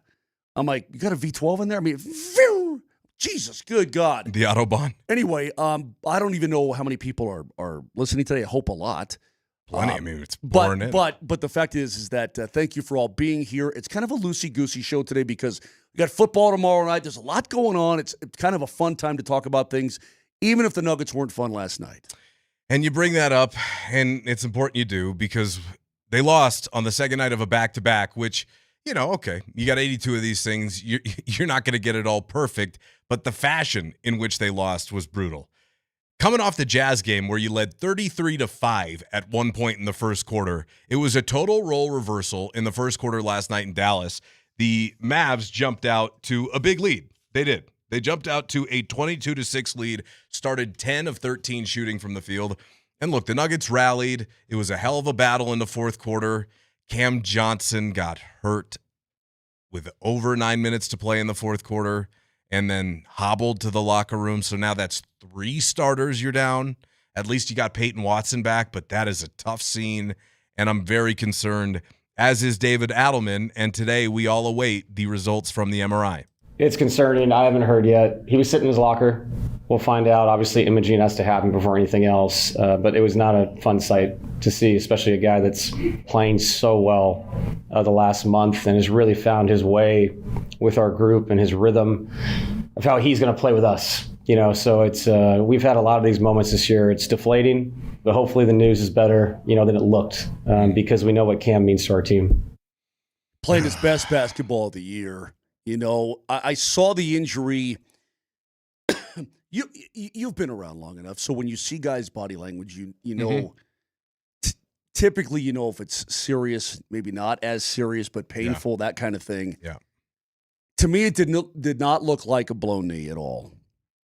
When he's on the floor and he gets up, and you just see his face. It's maybe, you know, just, yeah, but something tweaked, you know, and you're hoping that it's not something serious. It was scary. He's holding that knee. But then they all rush out to him, and he rolls over and he sits up, and I'm like, okay, you know. And if he's sitting in his locker after the game, like the coach just intimated, that is a very good sign, very good. But man, he's playing his best basketball of the year. Sprained knees are nothing to sniff at, but if you need to shut him down for a little bit, like you have been, and just try to get by, okay, you need all hands on deck come April. You're certainly not playing him tomorrow, right? No. Well, I don't know. You know, maybe it was more like a sharp pain, but there's no structural, no anything, and he feels okay. I mean, he's a young guy. He's not, you know, he's not like Adonis Haslam or something like that. You're not talking a 40-year-old out there going, Do you expect him to play tomorrow night? I do not. I would be surprised if he did. Wouldn't you be? Oh, absolutely. Yeah. So that would mean you're down 3 starters for a marquee matchup against your rival in Minnesota. You know, that's the bugaboo for the Nuggets, right? It's the T-Wolves, right? Yeah, it's just their faces. Yeah, it's their stupid faces. I agree with you. Hey, Merry Christmas, you stupid face. Merry Christmas, you filthy animal. They're a pretty darn big rival, and that was disappointing last night because the Nuggets had a chance to win that game. It gets back to, I'm sure that Coach Adelman would. I didn't hear his post-game comments, but defending is a situation for the Nuggets. Defending is a problem. I looked at that first quarter, and I'm in and out of my own game at the same time. And the Mavs were 72% from the floor. And I'm thinking to myself, okay, you know, maybe some of those are lucky. Well, not lucky. I mean, maybe guys are just feeling it's going in. But some of that has to be poor defending. It has to be. Teams just don't shoot 72% from the floor. They don't. Well, you rallied back. It was 22-6 at one point in the first quarter. Dallas took that lead. Then you look up, it's 33-27. You cut it down to 5. Jokic hits a couple of threes. But before you say Bob's your uncle at the end of the first quarter, you're down 14 again after you just cut it to 6. And you maybe would have gotten away with it. Like the work we never see. Coming towards this guy. And doing work right now. Cooper flag. Again. Hey, Moj. You maybe would have gotten away with it if it weren't for that guy. Okay? Cooper flag. I mean, this teenager, 33 points, 9 rebounds, 9 assists in 40 minutes on 14 of 21 from the floor. Are you kidding? Yes, might have gotten away with it, too. It wasn't for these blasted kids and their dogs. Yep, pretty much, man. Is that Scooby-Doo? Like Scoob. Kid's 18, bro. Hey, the kid's 18, bro. 19. Oh, sorry. Just turned 19. Just turned 19, what, 2 days ago? Yeah, 2 days ago. 2 or 3 days ago. That's right. Just turned 19. He's a 19-year-old kid going 14 of 21 in 40 minutes of play. He's a phenom. He's ridiculous. You know, he got off to a slow start this year, but he's going to be really, really good. I wish I hadn't asked Vic that question yesterday. Hey, man, are you curious to see Cooper Flag here in December as opposed to October and see what he looks like? Yeah, I think I am. Well, crap, the kid had a great game. AD had a great game. As much as I really don't like Anthony Davis, not a big fan of the human mop, he played well, man. He really did. Did not have a double-double, but from the floor he was incredibly efficient and finished with 31. That's impressive. Earlier today in the appetizer hour, I asked the text line if Cooper Flag's the best pro athlete named Cooper ever, because I just couldn't think of other ones. And somebody that I missed said Cooper Kupp, of course. Not Cooper. Hey, listen, Cooper Kupp was awesome with Stafford, right? I mean, they won a Super Bowl together. Maybe they're still best friends. I don't know, even though Kupp is gone. Cooper Kupp is not nearly as good a pass catcher as this kid's going to be a basketball player. Not a chance in heck. No way. That's what I was thinking watching this game. I'm like, he's 19. What's he going to look like when he's 25? In 6 years? What other Coopers are there? I don't know. What are the other? I mean, are there any other memorable ones? Not none that stick out to me. By the way, here's David Adelman on that final play, because as you mentioned, the Nuggets, they went back and forth. They did have a good chance to win, right? They're down 10 at half. They scored 47 points, the Nuggets did in the third quarter, to rally back, and they still lost by 1. And this was David Adelman, because on that final play, Jokic and Murray, 2-man game, you get Jokic, free throw line extended. He turns around, and you're like, oh, there's your floater, Nikola.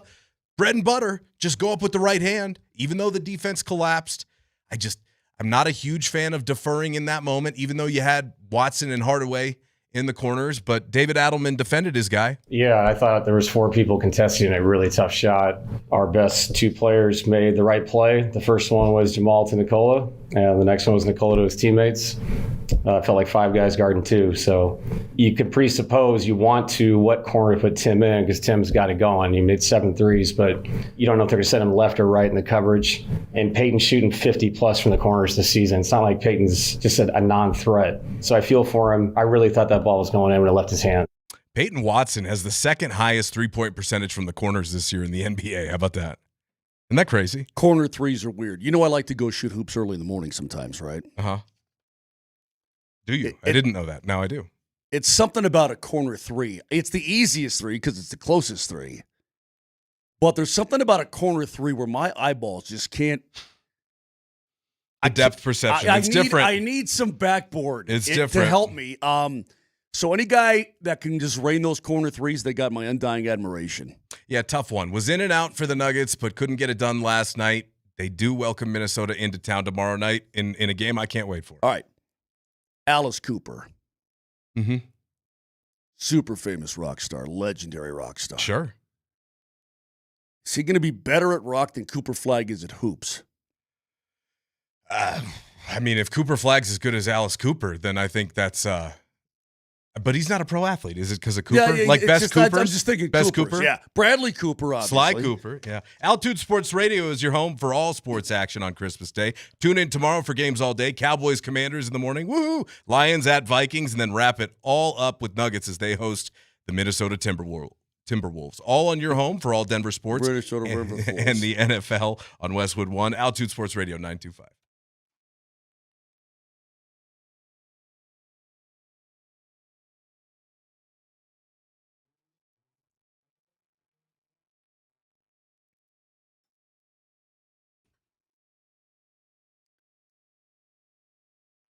Merry Christmas, everybody. I know it's Christmas, but you've got to get to Silterhar Motors this weekend in Broomfield. Right now at Silterhar, 0% financing for 60 months on all new Ford models, all of them, including that outstanding, best-selling Ford F-150 and the Super Duties. And get this, commercial tax credits also apply. You can lease a brand-new Lincoln Nautilus for just $599 a month, and those are exquisite. Silterhar has hundreds of certified pre-owns as well to choose from. So, after Christmas, get to Silterhar Motors in Broomfield. In fact, shop online right now if you want to. Save big on the year-end sale. STHmotors.com. That's STHmotors.com. It's Silterhar. Everything you want out of a dealership.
Love you, Mitchell. Thank you.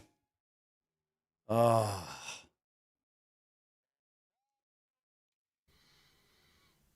is Nat King Cole. Is it ever? Mm-hmm. Moser, Lombardi, and Kane on Altitude Sports Radio 92.5. Matt Smith in. And looky what we have here. Merry Christmas, sunshine. The king of chicken himself graces us with his presence this morning. Good morning, Vic. Well, I was supposed to take the day off. I know. I couldn't do it. Extra hour sleep was good. Yeah. Good. So I got that in. But it's too important of a day. It is. Based on what I'm going to say. Oh. There's too much to talk about, and it's too vital to process. And I was losing sleep anyway. I was tossing and turning because of what I'm going to have to say today. Would you like to? I mean, it sounds like we should give you the floor coming in right now, an hour into the show, talking about how you've got the weight of the world on your shoulders. I feel like maybe we should just get to it right away. Today's the most important day of the Nuggets season. Forget how that game ended last night, and it ended with a loss at the buzzer, and we can get into how that happened.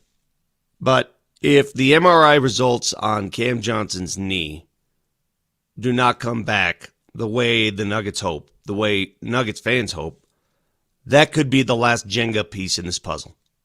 Vic, we just talked about it. The fact that I watched his body language on the floor. Yeah. And it seemed pretty decent. Oh, yeah.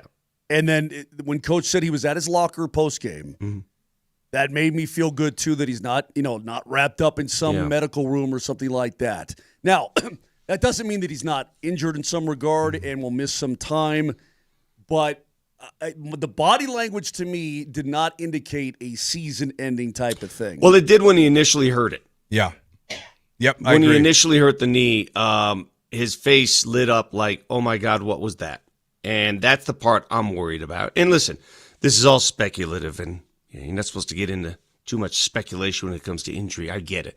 But there's too much at stake here, guys, because you can survive a few weeks without key players. But I'm here to say, this is my opinion, unless you have a full roster, a full healthy roster, you're not beating OKC. And that's it. Yeah. I mean, that's my opinion. You know, one of the notes that I have here, the thing that scares me the most about the Nuggets, and this is what occurred to me last night watching that game, is the Nuggets. Like, if they're fully healthy come playoff time, I'm not scared. I'm not scared of the OKC. I'm not scared of Wemby. I'm not scared of Houston, which, by the way, lost to the Clippers last night. 1-5 lost, on the road trip. OKC lost. Not scared of anybody. I'm scared of the Nuggets, though. Yeah, this happens. Now, the Nuggets, again, had another one of those games last night where they seemed disinterested, and then they came back, disinterested, and then they came back. They were just toying around in the chance to win the game, and it sort of blew up in their face. To say that the only team that's beaten the Nuggets this year twice is Dallas, and both times they scored 131 points. Yeah. That's, fellas, listen to me. That's ridiculous. That's ridiculous. Vic, it is. Again, I was telling Matt here that I'm in and out of my game, obviously. I'm watching your game, too. But 72% from the floor in that first quarter, I'm like, I don't think they're going to defend much tonight. Quit toying around, man. They may come back and make some buckets and make it interesting. And hell, they took the lead late. They had a fourth quarter lead to the Denver Nuggets. But they proved when they want to play. When they want to play, they go play and they can do it. Yes. When they want to bear down and say, okay, it's time, then it's a completely different team. But why do you have to do that? I don't know, Vic. I don't know. Were they overlooking it at all? That was the only thing I thought. Minnesota coming in, Christmas Day. How do you overlook a team that beat you on your home court 2 weeks earlier? Fair point. Fair point. It just occurred to me because it was clear they were lethargic to start the game. It was like the complete opposite of the way they started the Jazz game. Complete opposite.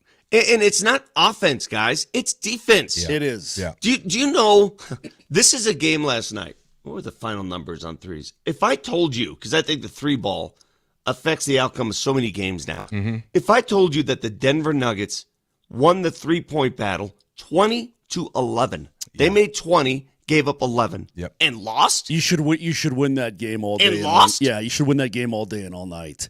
That means that Dallas was getting so many easy buckets down low. Buddy, how about at the end of the first quarter, Dallas led points in the paint 26-4. Yeah. I mean, that's a clear indication of lack of effort, lack of sense of urgency. Vic, there are a lot of you out there who are going to listen to what we say and what I'm saying specifically and say, calm down, it's early. I know it's early. I know at the end of the day, these kind of games happen. I know all that. It doesn't excuse it. In my book, if you want to be, we talk about being a professional organization and being that's not professional. Which part? Their defense. Yeah, giving up $130 twice to the Mavs is not. That's not the way it's supposed to go. $131. Yeah, twice. $131. Because twice. if it was $130, they'd be in overtime right now. Hey, Right. Vic, Right. We sort of plowed this ground a little bit ago. I'm glad you're here. Merry Christmas to you. Yeah, Mary. You and your Maybe I should have just sat this one out You and your because s- I knew I. you and your No, sweater I vest. love that you're here. Is that a sweater vest? What is that?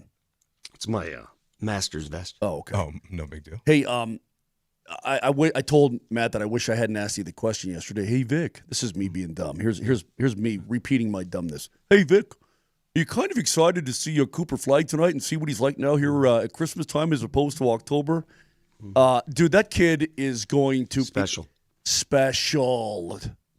The kid's a problem, man. Hey, listen, I don't know how Dallas pulled off the deal. I don't know why they did. Nico's gone anyway, but sending Luka, blah, blah, blah. But I don't know how they got the number one pick in the draft despite such dismal odds. Wink, wink, nod, nod. Right. But You realize he almost had a triple-double, Yeah, 33 points, 9 rebounds, 9 assists? But the kid is the kid's the real deal, man. Damn. But you know what? What's with the mustache? Yeah, it's a little... It's young. rough. I mean, you're 19 years old. Look at Mitchell. He's 27. Yeah. He can barely scrape out anything on his face. Look, and I'm not trying to make an example out of you, but you're the closest thing to me. And Flagg's rocking that porn stash? All right. What's he doing? Forget the game for a second because I get it. We're upset about how the game ended, and we can debate what should have happened at the end, and I can debate you guys all day long. Anybody who calls in, texts in, I can debate all day long on what a better shot is. I'll debate that all night, all day. I don't care about your stupid percentages. I don't care about any of that. You can throw all the analytics in the world at me. We can debate that all night long. Forget the game. Forget the shot. The only concern for the Denver Nuggets is the long-term availability of Cam Johnson. Because if he's out long-term, the results of this MRI, the season rests on these results. And that's not being dramatic. That's being real. Here is David Adelman last night talking about what it was like dealing with that injury. It's concerning. I haven't heard yet. He was sitting in his locker. We'll find out. Obviously, imaging has to happen before anything else. But it was not a fun sight to see, especially a guy that's playing so well the last month and has really found his way with our group and his rhythm of how he's going to play with us. So it's we've had a lot of these moments this year. It's deflating, but hopefully the news is better, than it looked because we know what Cam means to our team. Yeah, look, I'm with you, Vic. I mean, that is a critical piece. You have to have that because the consistency at the wing position, and look, even he's been inconsistent as he's tried to find his way. Yeah, that's the irony of it last night is that Cam in the first half was awful. Right, he didn't play great. Not as good as the last couple of games. But, I mean, what's your alternative? Peyton Watson, Spencer Jones? You just have to have all hands on deck. That's all I'm saying. It's the NBA landscape right now. Mm-hmm. Given what OKC is, and I know they lost to San Antonio. I know but they come at you in waves. You cannot afford to have any injuries to anybody. You've got to be fully healthy. We saw what happened last year when the Nuggets, they were almost there. They took OKC to 7, but they weren't fully healthy. You have to be. Vic, with the arms race in the West now, if the Nuggets were in the Eastern Conference, you okay? Talking about what's that? You okay? I don't think so, man. I think I got some eggnog on my brain. Yeah. No, I think if the Nuggets were in the East, I wouldn't feel nearly as worried as I do. The West is just a total arms race. You must have everybody in the West to get there. You got to have all your peeps. I completely agree. The East is by the way, Matt, you know what? Let me explain something. Talk to me. Vic, let me tell you about the Eastern Conference for a second, can I? The Pistons ain't winning it.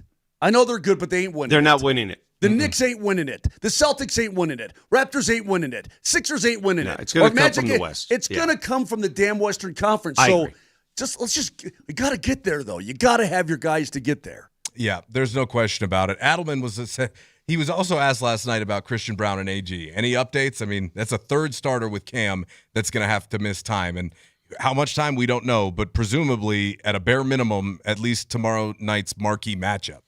All I know is the trip maybe is from what I heard. The next East Coast. Yeah, the ridiculous one we go on. So it's I know they're making strides. Both guys seem confident with the progress they're making. It's so funny in the NBA. When you lose bodies, your biggest worry is losing more because you have to play people into the ground to win games at a competitive league like this. So it's, I hope they come back ready to go, more importantly. But, yeah, hopefully sooner than later. And Adelman is so right. Oh, my gosh, he hit it. He hit it. Vicky, that's the nail. That's nail on the head. I mean, you can still win games. Don't get me wrong. I mean, if you have the big fella and Jamal Murray going the way they are, you can still win. Not even stay afloat, but you can still win. But the amount of taxing you have to do on these other bodies to win, as opposed to your full depth, it becomes a factor down the road. Vic, explain more. He's so right. Yeah, the attrition rate in the NBA, especially for bodies, once you lose a couple and now you have to start playing guys more minutes and starting to go in deep off the bench. Here's the problem with the Nuggets is their inability to make moves. Somebody on the text line is already asking, with Cam Johnson hurt, who do you go out and trade for as a replacement until he gets back? You can't. With what? You can't. Hey, Matt. They don't have the means to do what you just asked. Yeah. Who do you trade? Yep. What assets do you have to trade? What is out there to trade for? Before we go down that road and everybody starts saying, well, they got to do something now. What? What exactly? It's like Matt Smith. Let's say Brett has another kid. Okay. Yeah. It's maybe on the table. I really don't know. It's not my business. Okay. And then Raj has another. Raj just missed, 9 months. He had a kid. Right? Okay. So Matt Smith got to come in now, do this, and you got to do with Coach. Oh, and then by the way, DMac, he's having his spleen. So now Matt Smith. Now you can do it. Yeah. But you're doing Moser, Lombardi, and 8 Kane. hours. Yeah, you're doing 8 hours a day. Now Matt Smith, you may keel over. I'm not giving you mouth to mouth, but you could do it. But you're going to be stretched thin. You're going to be taxed. Here's why that game and the results of that game pain me. So you go into Dallas without two starters, and you should have won the game. Mm-hmm. All right? They've managed to do this. They've managed to get through this last month pretty damn well without two starters. They really have. Pretty damn well. Impressive. But here's what happens. So now Minnesota comes to town tomorrow night. Christmas night game. They lost to you 2 times at their place. You think they want revenge? Oh, big time. Mm-hmm. Oh, they're on PO'd. a streak right now. Minnesota's one of the hotter teams in the league right now. Take a look at what they've done out of the last 10 games. They're mowing teams down. They're also healthy. So a Minnesota team who's hungry, who loves the spotlight, who loves to beat you, who is hot, comes to your barn tomorrow night, and now you're missing 3 starters. You're limping. Yep. 1 loss can lead to 2. 2 losses can lead to 3. That's followed by a 7-game road trip, a killer trip, the toughest one of the season. East Coast, up and down, boom, boom. That's what concerns me. Now, do I live in a bubble and I'm always worried? Yes. But if that doesn't concern you, given the fact that they're now minus 3 starters, let's say the best case scenario for Cam Johnson is, guys, it's just a minor sprain. He'll be back in 2 to 3 weeks. You don't have him for a month minimum. And the worst part, Vic, as we get to a break here, he's playing his best ball of the year. Mm-hmm. He found himself in where he fits and belongs with this Nuggets team. It was all going good. Man, Vic is a real downer today. What do you want me to see? This is where I should have just slept in. No, we're glad that you're here. We needed this insight. And remember, Vic is a real downer. What do you want me to say? No, he's just a realist. He's a realist. I can't stand people that lie to themselves. maybe like 5% alarmist because, like, I mean, they still have Jamal Murray and Nikola Jokic and Aaron Gordon, presumably. Of course. And Christian And look Brown. at what they've done with those guys. Listen, those other dudes will be back. Mm-hmm. And once they come back, great. All I'm saying is today I'm worried. I'm on pins and needles today. I think you should be. Can I make you feel and better? you should be too if you're a Nuggets fan. The MRI results of Cam Johnson's right knee will impact the entire season. That's not being an alarmist. No. That's being real. Yeah, it's not being hyperbolic. Santa may either. not come. If the results don't come back, we may not have Christmas. And if you see it any other way, you got a problem. Christmas is canceled? We're canceling. Moser's canceled The year Christmas. without a Santa Claus. Hey, you want to give me to lighten your mood before we get to break here? Sure. What do you call a cow's knees? I don't know. What do you call a cow's knees? A burger joint. Nice. Remember, whether you're at home or on the go, we're always available streaming live on the Altitude Sports Radio app, powered by the Will Hyde Law Firm. Injury lawyers. Go to willhydewins.com. I laughed. I got a chuckle. There's not enough meat Go to there. willhydewins.com. Yeah, I mean, You said shoulder. Yeah, it was a weak one. I mean, Yeah, shoulder's better. Come back better. Come back better later in the show. On the other side, we'll take a listen to all of what the Broncos had to say. Vance Joseph spoke. Sean Payton spoke. Bo Nix spoke. Broncos in Kansas City. Kansas City might be a lame duck right now, but you got to bring the 12 gauge and bring that bird home, okay? You got We're going Old Yeller. We're going Old good Yeller. God. Bring the bird home. Oh, good God. Yeah, Altitude Sports Radio, 92.5.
Merry Christmas.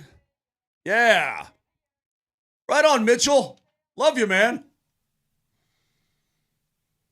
Are you guys big Christmas music guys? Yeah, man, I dig it. What? Listen, so Vic is going to have a tough time today. Okay. You can already tell. He slept in an extra hour, but then I could tell Vic, his brain all night. Oh, it's been going. It's thinking about Cam Johnson, and rightfully so. Mm-hmm. But his brain's just twisting on Johnson, twisting on Johnson, What? twisting on Johnson. What's his brain been doing? Twisting on Johnson, twisting on Johnson, twisting on Johnson, and it should. Twisting by Johnson. Yeah. Okay. Yeah, what you do in your spare time is none of my business. Not my business. So, but the point is that if you allow yourself, Mitchell, do me a favor. Stop that, bring that back up. Vic, if you open yourself up a little bit and allow the Beach Boys to get inside you, it's going to put you in a better mood. Chris, if you'll do that one more time, please, and let's see Vic's reaction here. All right, Captain.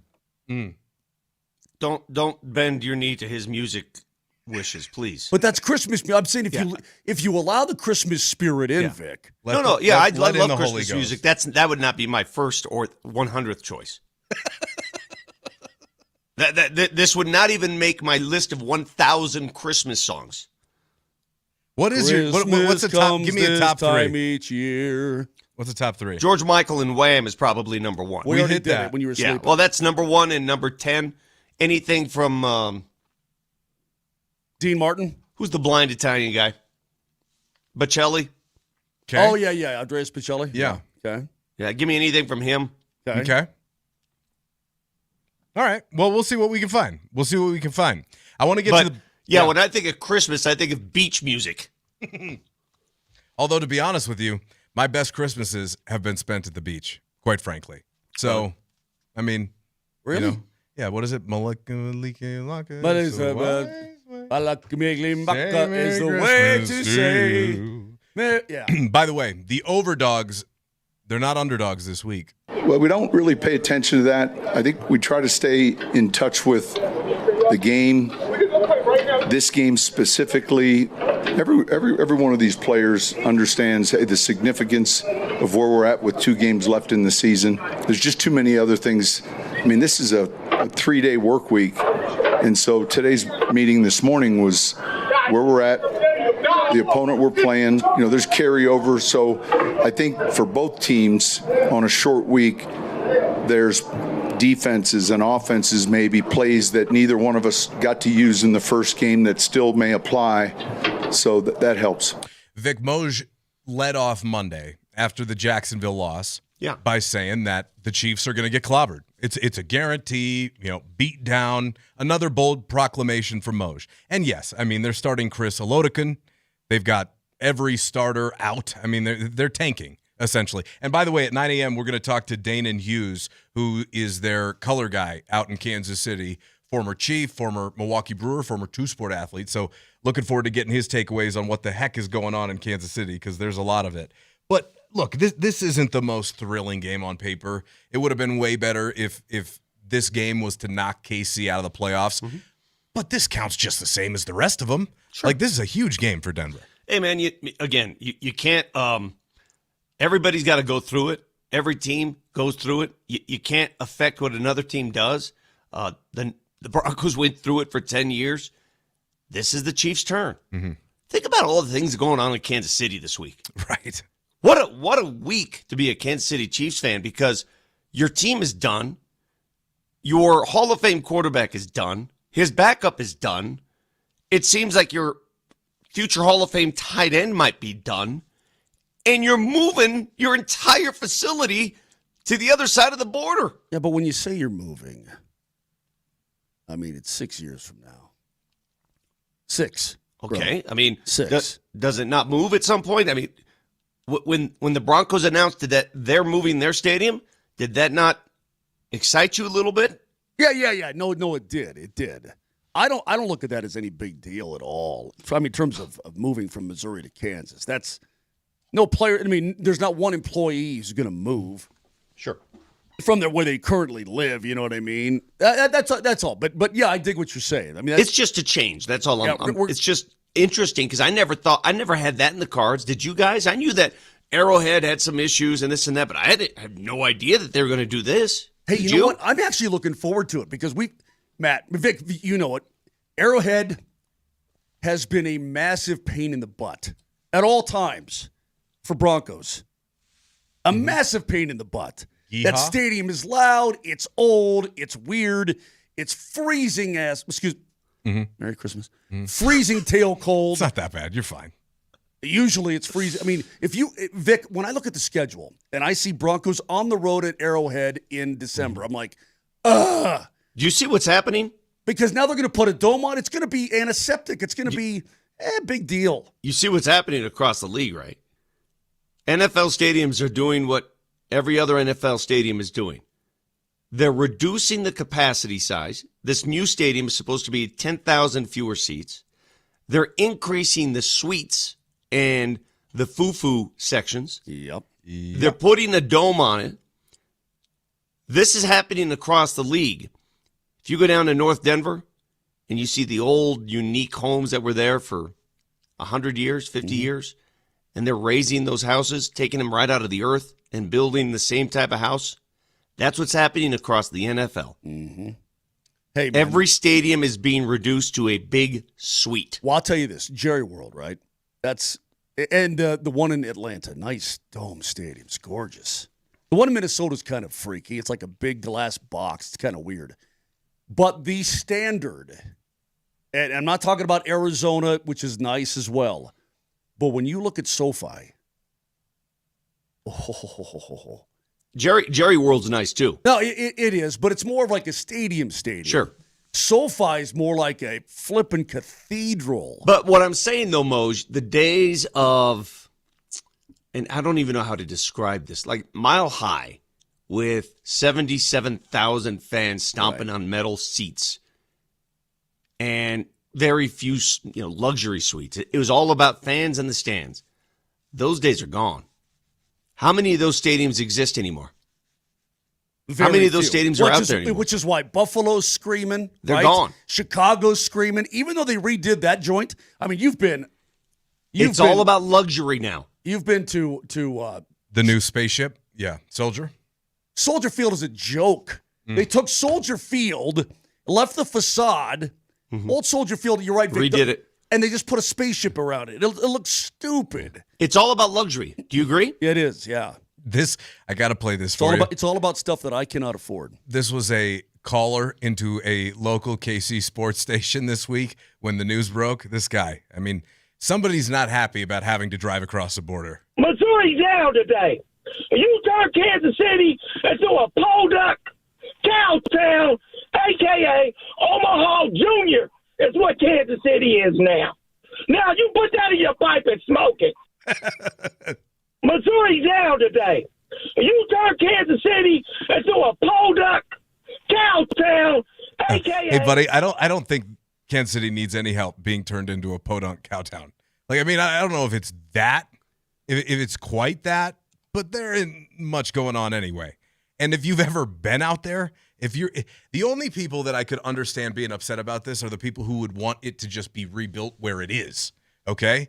But I was there last November when CU went to play Kansas. The only nice part of that stadium is the tunnel the Chiefs walk through with a gazillion banners. You walk through that tunnel and you're like, oh my God, these guys have done so much stinking winning around here. It's disgusting. But outside of that, the stadium's a dump. It's a giant parking lot in the middle of nowhere. It's ridiculous. But what's it supposed to be? That's why everybody's vision, what is a stadium supposed to be? You're playing a sport in there. Are you supposed to have a luxury living room? Like when you watch television at home, not all of us have those theater rooms with the gleaming lights and the beautiful surround sound and the 100-inch screen. I watch my games on a tiny little television because that's how I like 3 or 4 screens. I mean, everybody's different, right? Mm-hmm. So how do you consume your football? Do you like to be outside in the cold? Do you like to be inside? How do you like it? Well, do you remember when Hugh Freeze was coaching Liberty and he was in the hospital? Who could forget? Yeah. And they wheeled him he coached from the... They wheeled him into the stadium and put a headset on him in a hospital bed. Dude, I would love to be in a stadium Like we in a can lay down? Like in a yeah. I want to lay down and watch football. Well, hold on. Don't the Hunts?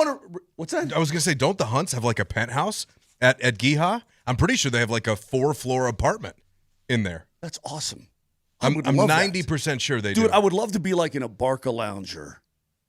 You know, some of these stadiums like that at the end now, they have all the, I mean. Yeah, but I fall asleep when I get in one of those things. Do you? Yeah. Okay. Well, by the way, I don't know if you guys saw the nitty-gritty behind this, and we'll have to ask Dana and Hughes, the color commentator for the Chiefs broadcast, set to join us here at the top of the hour. Kansas is essentially giving the Chiefs $3 billion, stadium funding plus mixed-use development funding and tax incentives, yet virtually getting nothing in return. The Chiefs... Yeah, go ahead. It's insane. You know, Joe Pompliano, who does those business Yeah, that's where I'm reading essays, it from. Yeah. It's insane what Kansas, the state legislatures there, what they've done to bend over for the Chiefs. It's insanity to me. You know what it is, though? That money in Kansas, it's just dust in the wind. It's like all a it cow is fart. dust in the wind. See, that's the Kansas reference. I got it. Yeah. I would just say, if you, hey, just carry on, my wayward son. But let me 'Cause there'll ask be you a peace when question. You are though. done. Let me ask you a question. What? So the Walton Group financed their own stadium. Now they're getting some tax breaks on the side for, when you're building a stadium, you got to have roads. Right. You got to have some of that, right? You got to get some help. Ball Arena was funded entirely privately. 100%. So this new Broncos stadium funded entirely privately. 100%. I'm just curious, what do those owners think when they turn and look at this and say, what the hell? I'll tell you what they think. I guarantee you. Vic, Brett said it the best months and months and months ago. You know what billionaires do? They own. They don't rent. They don't want, hey, listen, they don't want anybody in their business. Yeah. They own. They collect. They acquire. That's what they do.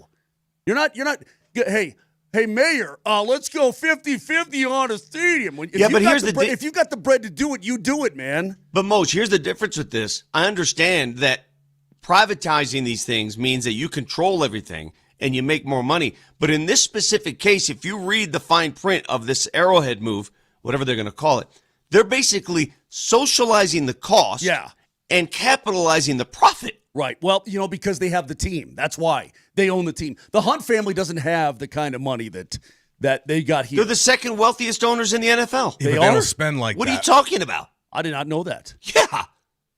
This isn't a mom and pop organization here, bro. I thought Kraft and the guy in Atlanta and our guy. I guess I didn't realize that. That's my bad. Well, don't get me started on this because Are you 100% sure on that one,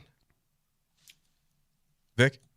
That's what I read. Let me see. Just wanted to make sure. Hey, man. Wealthiest owners in the NFL. They got to be up there. I don't know if they're number 2 though. Look, anyway, here's the thing though. If I was that wealthy and owned a team, I'd do the same thing. Yeah, I mean, help me out with a little infrastructure. moving some streets, maybe a railroad, whatever. Okay, fine. That's a given. But the amount of revenue that a pro football team brings to a city is incalculable almost. I mean, but that's why Kansas is doing this. Of course it is. And that's why they're doing the mixed use, the whole 9 yards, apartments, restaurants, water slides. I mean, whatever, right? Last thing gets me going. You just get me going. Have you been to Burnham Yards? The railroad track? The Hunt family, the number 2 wealthiest ownership group in the National Football League, valued at $24.8 billion. I stand corrected. More than Tepper? Number 2, the Hunt Group, okay, $24.8 billion. Family, man. Then I stand corrected. I stand corrected. They should be able to build their own joint. But hey, listen, if Kansas says, "Hey, Hunt family, here's what we're going to do for you," okay, and we get all the good stuff. It sounds great to me. When people were pushing back on moving the stadium to Burnham Yard, I just about had, I almost birthed kittens. Merry Christmas, kitty cats. I almost did because I'm like, do you understand that they're paying for everything on their own? Mm-hmm. They're building it with their own bread. And Burnham Yard, I don't know how to tell you this. Just go. And they're essentially just moving it across the street. Yeah, go there sometime. You know what? Do yourself a favor. Go to the Buckhorn, have a great steak, get some Rocky Mountain oysters we like to do, and then walk across the street and walk all over there. Vic, you know exactly what I'm talking about. Yeah. Your brother's studio is right there. I know, but see, that transaction, the one we're about to see with the Broncos Stadium, that essentially is going to improve 2 different parts of the city. The part where it's blighted right now, they're going to make that nice. And even where the current stadium sits and the ownership of that area now is going to be taken up by the city itself, that's going to look nice. Yeah. Mm-hmm. Yeah. Hey, man, very cosmopolitan, Matt. By the way, I'm looking here. You're right. Obviously, the Chiefs, the second wealthiest ownership group in the NFL, they just don't act like it. I mean, they're just cheap, and that's why every year the NFL Player Association surveys come out, and it just shreds the Chiefs every year. They finish near the bottom because ownership doesn't lift a finger or spend a dime on them. They don't care. I mean, it's all about money for these people. That's all it's about. And to your point, they're getting 100% of the revenue from all stadium activities, ticket sales, concessions, sponsorships, naming rights deals, seat licenses, and more. I mean, that, by the way, that applies to NFL games and all other events, concerts, basketball games, etc. That's how crazy that is. What else? Just a rhetorical question. They want to have use for all the time, right? Yeah. Dome and all this stuff. What else they doing there, man? I mean, you can only have so many monster truck shows and Taylor Swift concerts. I mean, what else are you going to do? I mean, that's what you do year round, though. You bring in every country music star you can think of. Get AC/DC in there. I mean, Super Bowl Final Fours. Chris, that's what. Yeah, get some AC/DC in there, Vic. But it's what everybody's doing everywhere. What do you mean? What are they going to do there? It's what everyone's doing everywhere, except for the Pagulas because they're idiots. Good talk. Yeah. I mean, just saying. Hey, by the way, some interesting comments. And if you didn't have a chance, go back on the Moser, Lombardi, and Kane podcast and listen to our interview in the second hour yesterday. John Elway, the Duke of Denver, joined us talking about his new documentary that came out on Netflix. There were some leftovers, and on the other side, I want to punch those up before we talk to Danon Hughes, Kansas City's color commentator at the top of the hour. John Elway talk. Everybody loves John Elway talk. That's next.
Follow along on the Safeway Twitch stream. Order online. Safeway does the rest.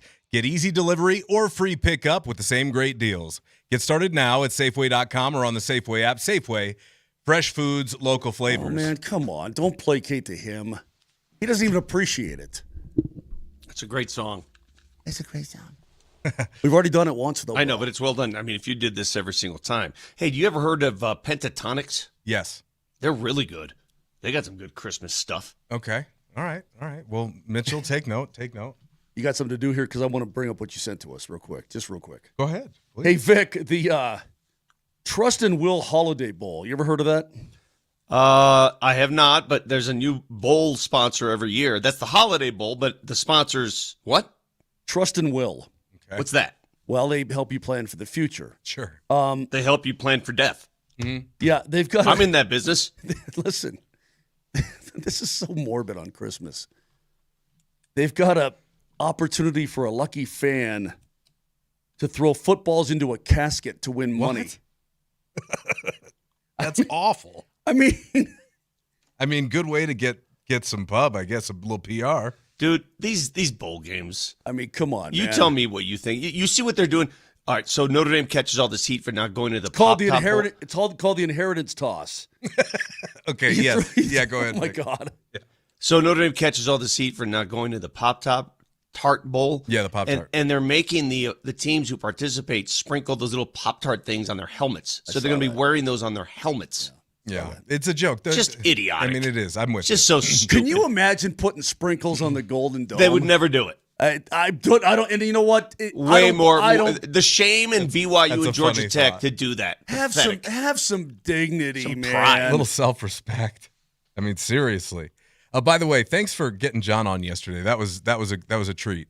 Yeah, that was fun. I'm glad that he finally joined us. And again, he's been overwhelmed because it's not often. And I'd heard a lot of people say that the documentary left out a lot of pieces. Well, of course, it was an hour and a half. I said to Matt. Yeah, you can't tell a life story of a guy in an hour and a half. You know, one part they left out, they completely went from Dan Reeves coach to Mike Shanahan coach. They went right through the Wade Phillips era. Yeah, no Wade Yeah, I mean, Phillips there's at a all. lot of stuff they left out, but you have to. It's an hour and a half. I said to Matt, you know what? They could have done like a 5-part miniseries. Easily they could have. But he already told you, man, it took a year and a half to kind of get the whole thing done anyway. And you're going to inevitably leave things out. You have to, because there's just too much story to tell. But I thought it was great, man. I thought back on it a lot. Really cool stuff. I will tell you, as somebody, again, and we talked about this yesterday, I think I was 6 or 7 when they won in '98. There's some of my earliest football memories when the Broncos won the Super Bowl, and I was from Chicago. So clearly the influence that iteration of the Broncos had was massive. And obviously Shanahan's influence is still felt in the league till this day. It's ridiculous that he's not in the Hall of Fame. But I will tell you one thing, and you guys are the perfect ones to talk to about this. There were so many stories that I had heard from those days, from obviously working in this business for a while and, hearing all you old farts reminisce. But I thought it was awesome to see those cool videos, the old footage of the practices at training camp up in Greeley. I'd heard about those training camp practices forever. And it got me thinking, how cool would it be if the Broncos went up to Folsom or Canvas or for opening day or something like that? That'd be Those a days blast. are gone, brother. The days of going to Greeley and the players sort of loved it because it's a retreat. You get to know one another. You get to eat, dine together. You're essentially away from your family for a month. It's never going to happen again. It's too costly, and they get more done at home. Yeah, but one day, you can't give us one day. I mean, think about that. You just open up Folsom. You got 60,000 people coming. Dude, they invested all this money in a new facility. You think they're going to leave that facility ever? But they're not. It's not going to be. Is it ready? Is it going to be It's gonna be ready by to go? May. Oh, well, then I take that back. They ain't going anywhere else. Yeah. The Smiling Moose in Greeley. Okay. Closed 20-something years ago, something like that. But these guys could leave the practice facility, Elway and his offensive line and whatever, and go over to the Smiling Moose and have beers and burgers and whatnot. I mean, you could do that back in the day. Those are the days of innocence, though, where you couldn't do that today. There's no way. No, you couldn't do that because some Dillweed with a phone is going to post it online, and everybody's they're getting drunk before practice. Yeah, but you saw the the old wooden fence. I mean, somebody it was like awesome. A neighbor's fence. It was killer, dude. It was awesome. And then I also loved the footage of the old draft rooms where there were more cigarettes being smoked than people in the room. Like, I mean, can you move your ashtray so I can see that sheet with the information on the guy we're supposed to draft in the first round? Just a different world. I'm old enough to remember working at Channel 4 when one of our main anchors smoked between commercial breaks. Is that right? Oh, yeah. It's how can you not be romantic about the way things indoors used to be? In a television studio? I also did not know the full story behind Bob Irsay and how much of a mess the Colts were. Apparently, he had a drunken stupor where he went and took over play calling duties from a coach on the sideline. I know. What? I feel like we glossed over that. That's insane. That's crazy. I'm going to take over today. It's my team. Hey, move aside, you bum. You bum. Give me the headset. Yeah, you've heard of Ted. You've heard of Ted Turner, right? Uh-huh. He used to own the Atlanta Braves. Yeah. And there was a time when he fired his manager, and he became the manager himself for a couple of games. Did you see that? No, I didn't. God, Vic, what you really? One game. Know that. He managed the team in uniform for one game, May 11th, 1977. That's hilarious. And baseball goes, Bowie Kuhn's like, no. You are not putting on a uniform and managing the team ever. Like, one game was it, and that was it. You're violating rules against owners managing their own teams and blah, blah, blah, blah, blah. It's happened. You could also tell in this doc, because it was a broad strokes documentary that kind of like went year by year by year, you could tell where football and baseball crossed paths in this country as far as popularity was concerned, because they're all playing on those dirt infields and John's jersey's just caked in mud. And that's when and I was thinking to myself, that's when wet ball conditions and weather conditions really affected the game, because not only was it slick, but you were also caked in mud, and the ball was caked in mud. And then eventually you could see as the doc kind of went along, you didn't see that as much anymore. I thought that was funny. Well, I'm glad I was the only one. Good talk. Yeah, I'm glad I was the only one. How about the barefooted kicker, too? Like, the barefooted kicker Rich Carlos? Yeah, Rich Carlos. Yeah. I never understood how he did that, and he did it in the cold. I mean, you're a barefoot kicker in Denver, Colorado. Who was that nerd for the Eagles that did it? Tony Franklin. Tony Franklin did it, too, and I'm like, dude, what are you doing, man? Bald Tony. It must have felt like a concrete brick kicking that thing in the cold weather. You can feel the leather a little better. I guess so. I guess so. And I had also heard endless stories about the losers parade. The losers parade that they did when they went to the Super Bowl, didn't win, but still threw a parade for hundreds of thousands of people. That was a bizarre visual to watch in 2025. Yeah, but at the same time, you got to understand the times. I mean, I do. I get it. And you had nothing. You didn't really have anything else. Yeah, I mean, nowadays, I would be appalled. Can you imagine? I would be absolutely appalled if we gave a losers parade. Also, like, how did OJ just get a job instantly? Like, what are we doing? You guys know my OJ story? No, I don't. At least. So 1991 Orange Bowl, Notre Dame CU. I'm working the sideline for campus radio. Oh boy. Okay. I'm right there on the Notre Dame sideline when they're punting the ball to Rocket Ismail. I'm on all fours waiting to see what happens. Right next to me is O.J. Simpson, also on all fours. He's doing sidelines for NBC of that game. The ball's in the air. We both take off sprinting down the field. None of us see the flag. O.J.'s yelling, I told you they should not have kicked it to that kid. He's yelling this on the sideline. He's going to find a place to post up for Rocket Ismail.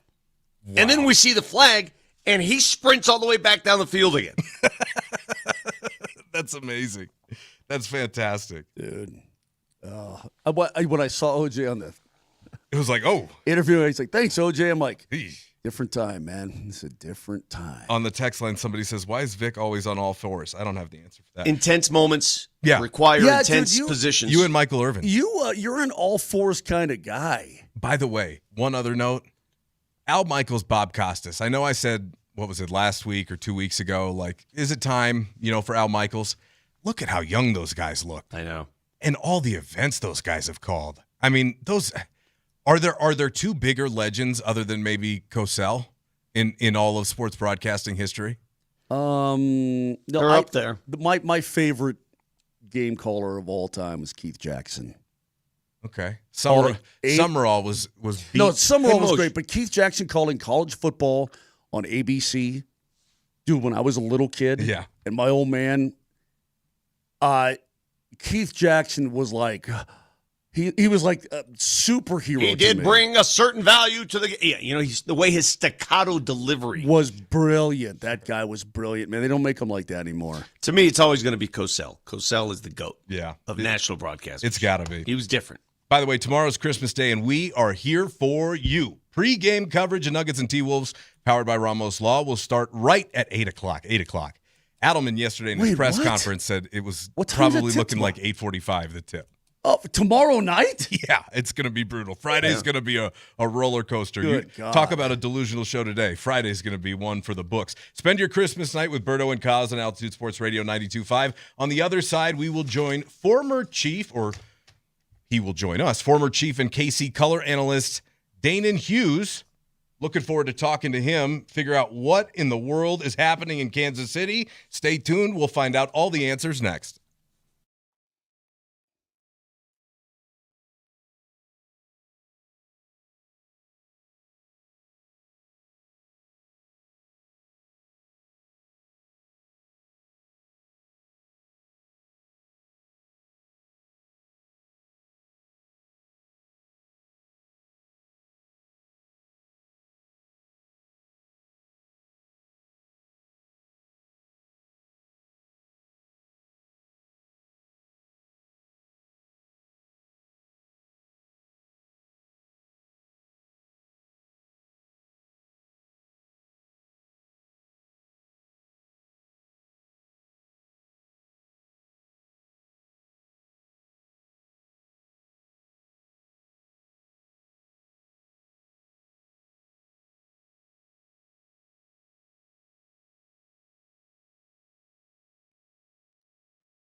This is not going to be a white Christmas. We know that. But only that means that snow's on the way. If you want to find, sell, or upgrade a great mountain home, it really can be difficult to find the right agent to help you do that. But I've got her for you. Her name is Anastasia Bell. Let me give you her telephone number, 970-968-7646. 970-968-7646. She's a broker associate with Breckenridge Associates Real Estate in Breckenridge, and she's been doing this a long time. Her market expertise and experience is impressive. That matters. When you're dealing with a sale or purchase like that in Summit County or any mountain property for that matter, whether it's ski in, ski out, investment property, second home, even a dream home, she's the one to go to because her attention to detail has made her a go-to for clients that need that kind of trust and knowledge, and not just Summit County, all over the Rocky Mountains. So if you're thinking about it, do yourself a favor. It will pay to give her a call, 970-968-7646. It's personalized guidance, exceptional service. Remember that name for mountain properties, Anastasia Bell.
Hey!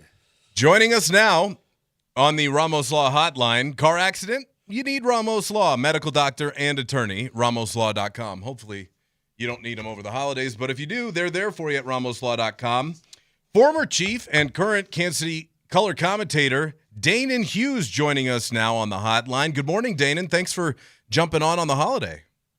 Good morning and Merry Christmas Eve. Yes, Merry Christmas Eve to you as well. And that's, look, we're going to keep it mostly cordial here, but just understand one thing here, Danon. It's been years and years and years. And look, I know it wasn't always like this. We got you a lot too. But it's been years and years of torment. It's been the better part of a decade. And Denver's coming in there to beat that ass this weekend. I just wanted to let you know, Danon. Yeah, I mean, we are very, very, very familiar with it being in reverse. Right. And I totally understand it. So, I mean, this is one of those years where you have to just kind of take your whipping if that's going to be the case. And we've been around some crazy things that have happened in the NFL. We've been around times where teams were not supposed to compete or not supposed to win, and they figured out a way to do so. So we're hoping that's the case on Christmas night. But we also understand that, you know, after you've dealt out so many whippings, right, so many consistent whippings for so many years, you understand the tide's going to turn at some point, and you just got to deal with it. So, Danon, I want to ask you about the tenor and the vibe around the team right now. It's got to be, you know, as far as like the last 10 years go, all-time low. Mahomes tears the ACL, Chiefs eliminated from the playoffs. How is Kansas City coping? You know what? What's interesting is that I don't get the vibe that it's an all-time low. I just get the vibe that people are still in shock because when you consider, and I ask this on my radio show weekly and throughout the broadcast and pregame shows, et cetera, periodically during the season, as we were kind of spiraling down or not really setting an identity and winning the close games, would you have been happier or would you have felt more content as a Chiefs fan if there were mixed in blowouts? And I don't think that that's the case. I think with mixed in blowouts and you're just kind of up and down and you're winning games you're supposed to win, but you're getting blown out against teams that are viable playoff and Super Bowl candidates, that's where I think the frustration comes in. But when you go 2 years or the better half of 2 years winning 17 straight one-score games and setting an NFL record and going to 3 straight Super Bowls, and then you come in this year and you wind up at 6-9 with 7 games that you lost by 1 score, you just kind of feel like, you know what, it's just not our year. Whatever magic we had in the past years that allowed us to block kicks against the Broncos and kick last-second field goals with 3 different kickers in one season and get key fourth-down stops to end games and fumble recoveries, et cetera, that's just not happening for us this year. So I feel like it's more shock than true disappointment. I'm about to summon a question that I never thought I'd ask a day before the Broncos play the Chiefs. But how the hell do you pronounce your quarterback's name? Chris Oladokun. Oh, it is Oladokun. Oladokun. Yeah. They were saying it wrong on the broadcast. Yeah, it's Oladokun, and he's an athletic kid, but he's a practice squad kid that is getting his first dose, his first start in the NFL, and I actually called his games in college for the Missouri Valley Football Conference. I knew how athletic he was coming to Kansas City after being drafted by the Steelers. But we got a patchwork offensive line. We got receivers out, defensive backs out. It is what it is at this point. It's going to be tough because you would like to, at this juncture of the season, if you had to deal with what we're dealing with, not face one of the top teams in the NFL. But that's what it is, and we have to battle through it, and we can actually take an opportunity to learn about our team going in 2026. Who are the quitters? Who are the fighters? Who are the guys that you want to build around for the resurgence in 2026? Danon, I don't want to say that I don't want to think that I'm dumb. I could be. Some listeners sometimes tell me I'm dumb. But that being said, I'm not dumb enough to think that if you still have Andy Reid and Patrick Mahomes, the Chiefs are going away. You know what I mean? And again, I guess and maybe this is the respect I have for what Kansas City has done since Mahomes started as a starter. But it feels like this is a great opportunity to just kind of fully reset. And I always say this because I do hockey. I mean, teams that go deep into the postseason a lot, man, they play so much important hockey. And the Chiefs have played so much important football. I don't know how they get motivated every single damn year, but this may be something where this franchise needed this kind of a reset. Not with a torn ACL and whatnot, but you know what I mean, that this is a refresher type of situation. You're still going to have that witch coming back to play quarterback, and it's going to be a problem in the AFC West again because the Broncos and the Chargers ain't going anywhere. Yeah, I think you hit the nail on the head. I truly believe that this is not the dreaded curse word, R word, when you're talking about rebuild. It's more of a reset, a resurgence type of circumstance. And I do believe when you look at over the last decade, a team that's played the most football in the NFL. That's literally what we've played. And I think someone had told me that we've played one more season than most of the NFL teams. Yep. Like, that is taxing. Now, having said that, from a competitor standpoint, like, you're thinking as a former player, I'm thinking, bring it on. Like, now you're testing my endurance. So now, you figure out ways to put chips on your shoulder when you need it. But the fact remains is that this reset is necessary. And I feel like, and this is human nature, not to be a psychologist or anything like that, but it's human nature. If you've been so successful doing things the way you've done it, and getting to the pinnacle and the promised land and 3 Super Bowl wins and 5 Super Bowl appearances and always hosting or playing in the AFC Championship, you start to think that maybe that's enough. Like, whatever I'm doing from February to March and March to April and April through June and through training camp, it's enough. And every once in a while, you might need that jab to the solar plex. You might need that kidney punch or the slap in the face to say, well, maybe it's not enough. Maybe it was enough, but it's not enough anymore. And that's where you have to look yourself in the mirror as a competitor, as a professional, and say, you know what? I guess I got to do more because I don't like this feeling of being slapped around and having a losing season and people starting to say the narrative is that we're figured out and nobody's scared of us anymore and blah, blah, blah. And I don't want to go out like that in my career if I'm a Chris Jones or anybody else that's older on this team. So I feel like that's all part of it. Danon Hughes is our guest, Kansas City color analyst. Danon, you guys have been in the news all week for this stadium drama. Give us a clean timeline and give us your thoughts on Kansas City planning to take this thing across state lines. So I will say the pinnacle of the experience and the epitome of the experience at Arrowhead was 1990 when John Elway went under center and could not hear or could not relay any kind of cadence or anything, and we actually almost got a penalty for crowd noise. I just figured I'd slide that one in there. Yeah, definitely. But I will say this. It's real. Like, I have been fortunate to be around the NFL for 32 years. On Thanksgiving night when we played at Dallas, that was the completion of playing in or broadcasting in every stadium in the NFL for me. So it was an epic moment for me personally, not a big deal otherwise. I say all that to say I've seen it all. And what we have at Arrowhead is outstanding. It's amazing. It's memorable. There's a lot of history. You can't build that stadium anywhere else based on the laws and the structural laws. You cannot build another Arrowhead with the sound that we have and how we kept it in, and 142.2 decibels, setting the world record. That cannot be replicated. Having said that, I've been to Dallas. I've been to Baltimore. I've been to these stadiums that are downtown and have fluent businesses and hotels connected to or nearby. It is an entertainment experience, not just a football game. Yep. We were in Nashville last week, and they will have built 2 stadiums.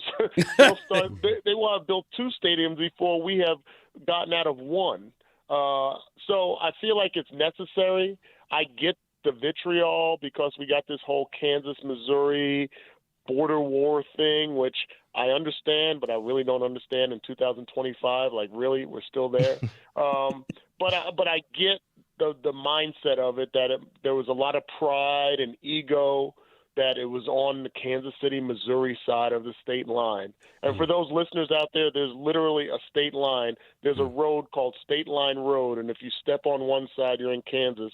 You step on the other, you're in Missouri. Actually, for a while, betting was only legal in Kansas, so State Line was the most popular area to be on Saturday and Sunday morning, because people would park and then step out of their car, place their bets on the phone, and get back in their car and come back to Missouri.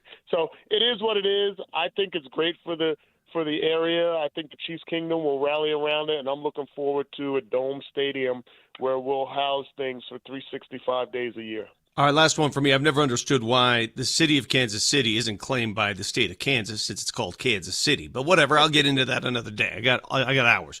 I do need to ask you, the Chiefs closed their regular season on the road against the Raiders. This is their final home game. Could this be the last time we see Taylor Swift's husband on a playing field? You know what? It could be. I'm no prognosticator. I don't want to get into the predictions. I will say, if you had a gun to my head, I would say, yeah. I feel like we got embarrassed in the Super Bowl. You went for the run to make history in 3 straight Super Bowls. It did not happen. It was kind of embarrassing, so you didn't want to go out on that note. You battled through a season where it's just not working. You're going to be in a resurgence for 2026. You may or may not have your quarterback and partner in crime and Patrick Mahomes for all of the season. And you're having the better season that you've had compared to last year. So, like, with your wedding coming up and all of the things that you have going off the field, like, I think from just a human mindset, it would make sense that let me go out on this note, because there's no guarantees that it'll be any better or how much better it will be next year. So, and I noticed, and this was against the Houston Texans, and I've said this on a few broadcasts since then, you watch guys from the broadcast booth and you see their pregame routines, and I've been in the booth for 6 years and been part of the Chiefs pregame, postgame show for years before that. So I watched guys. You watch their mannerisms, how they warm up, the energy and so on. The first time I noticed against the Texans a few weeks ago on Sunday Night Football, I watched him, and just for a moment, he looked like he was looking around the stadium like he was soaking it up. And I thought, wow, this is the third to last time that he'll be playing in this game, in this stadium. And I felt like he was soaking it up in that way. Now, that's just me guessing based on my visual, but I would not be surprised if this is the last time. Christmas night at Arrowhead, after the announcement, I feel like all the stars would be aligned in making it an epic night to go out, hopefully on a high note. Danon, we really appreciate your time on the holiday. And again, I say, I wish you nothing but the worst of luck tomorrow. Well, Merry Christmas. Merry Christmas to you too. Merry Christmas, Danon. Hey, I'll tell you what. In the future, we'll do it again. Yeah. I want to talk about 2 sports studs. I want to talk about your baseball career, because if you could do it all over again, there's a lot of bread in baseball now. But we'll do that another time, Danon. Thanks for the info, man. It's great to talk to you. No problem. And you guys could have called these last 9 years, but I guess you guys. We're lazy. We're lazy. Yeah, why would we do that? Why would we do that? We're not going to let you. Dentist. Exactly. That is Danon Hughes, former Chief and current Kansas City color commentator. Appreciate your time this morning on the holiday. Live from the Backus and Shanker studios, where their passion is justice. It is Moser, Lombardi, and Kane on Altitude Sports Radio 92.5. On the other side, let's do a little Christmas hot stove. Can we Christmas hot stove it up? That's next.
Moser, Lombardi, and Kane with Matt Smith.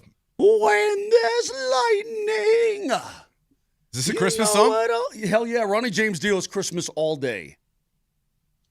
Have you heard this Christmas song, Vic? Did you guys know that Italy just became the world's leading exporter of apples? What? Just surpassing the United States. How did you? There's where a reason would for you? that. First of all, where would you find that?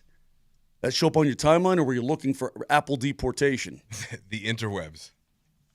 The interwebs. Or exportation, or there's whatever. a reason. There's a reason behind that. People come here on this show to learn. Yes. About apples. This is what we are. We are a teaching mechanism. I've been told by many teachers around the United States of America, several from the university level, that we are in fact, we qualify as a 3-credit class for many universities.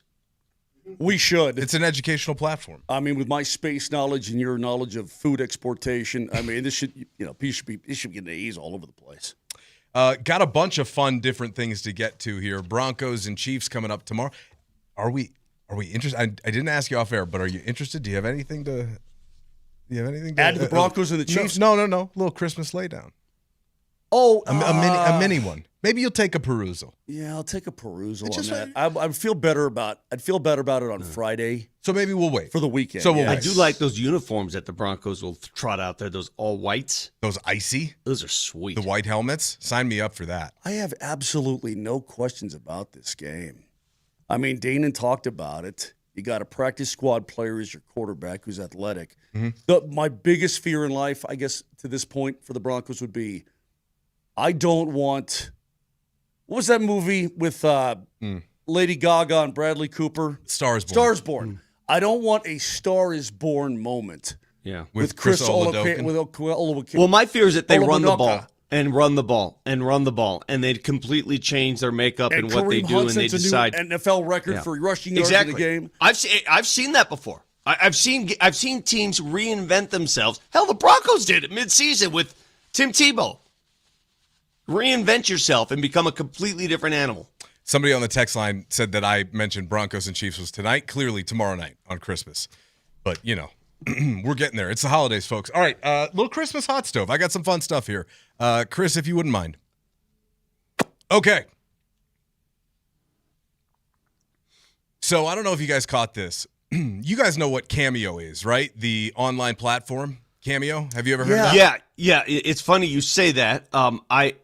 They want me to do some Cameo. I ain't doing that crap. You know what? I got a message from Cameo. So did I. I'm not doing that. First of all, it's embarrassing. Yeah. Second of all, who the hell would want your or my cameos? Third of all, it's just embarrassing. It's stupid. I got a message from a couple of this guy who said, hey, listen, give me a call.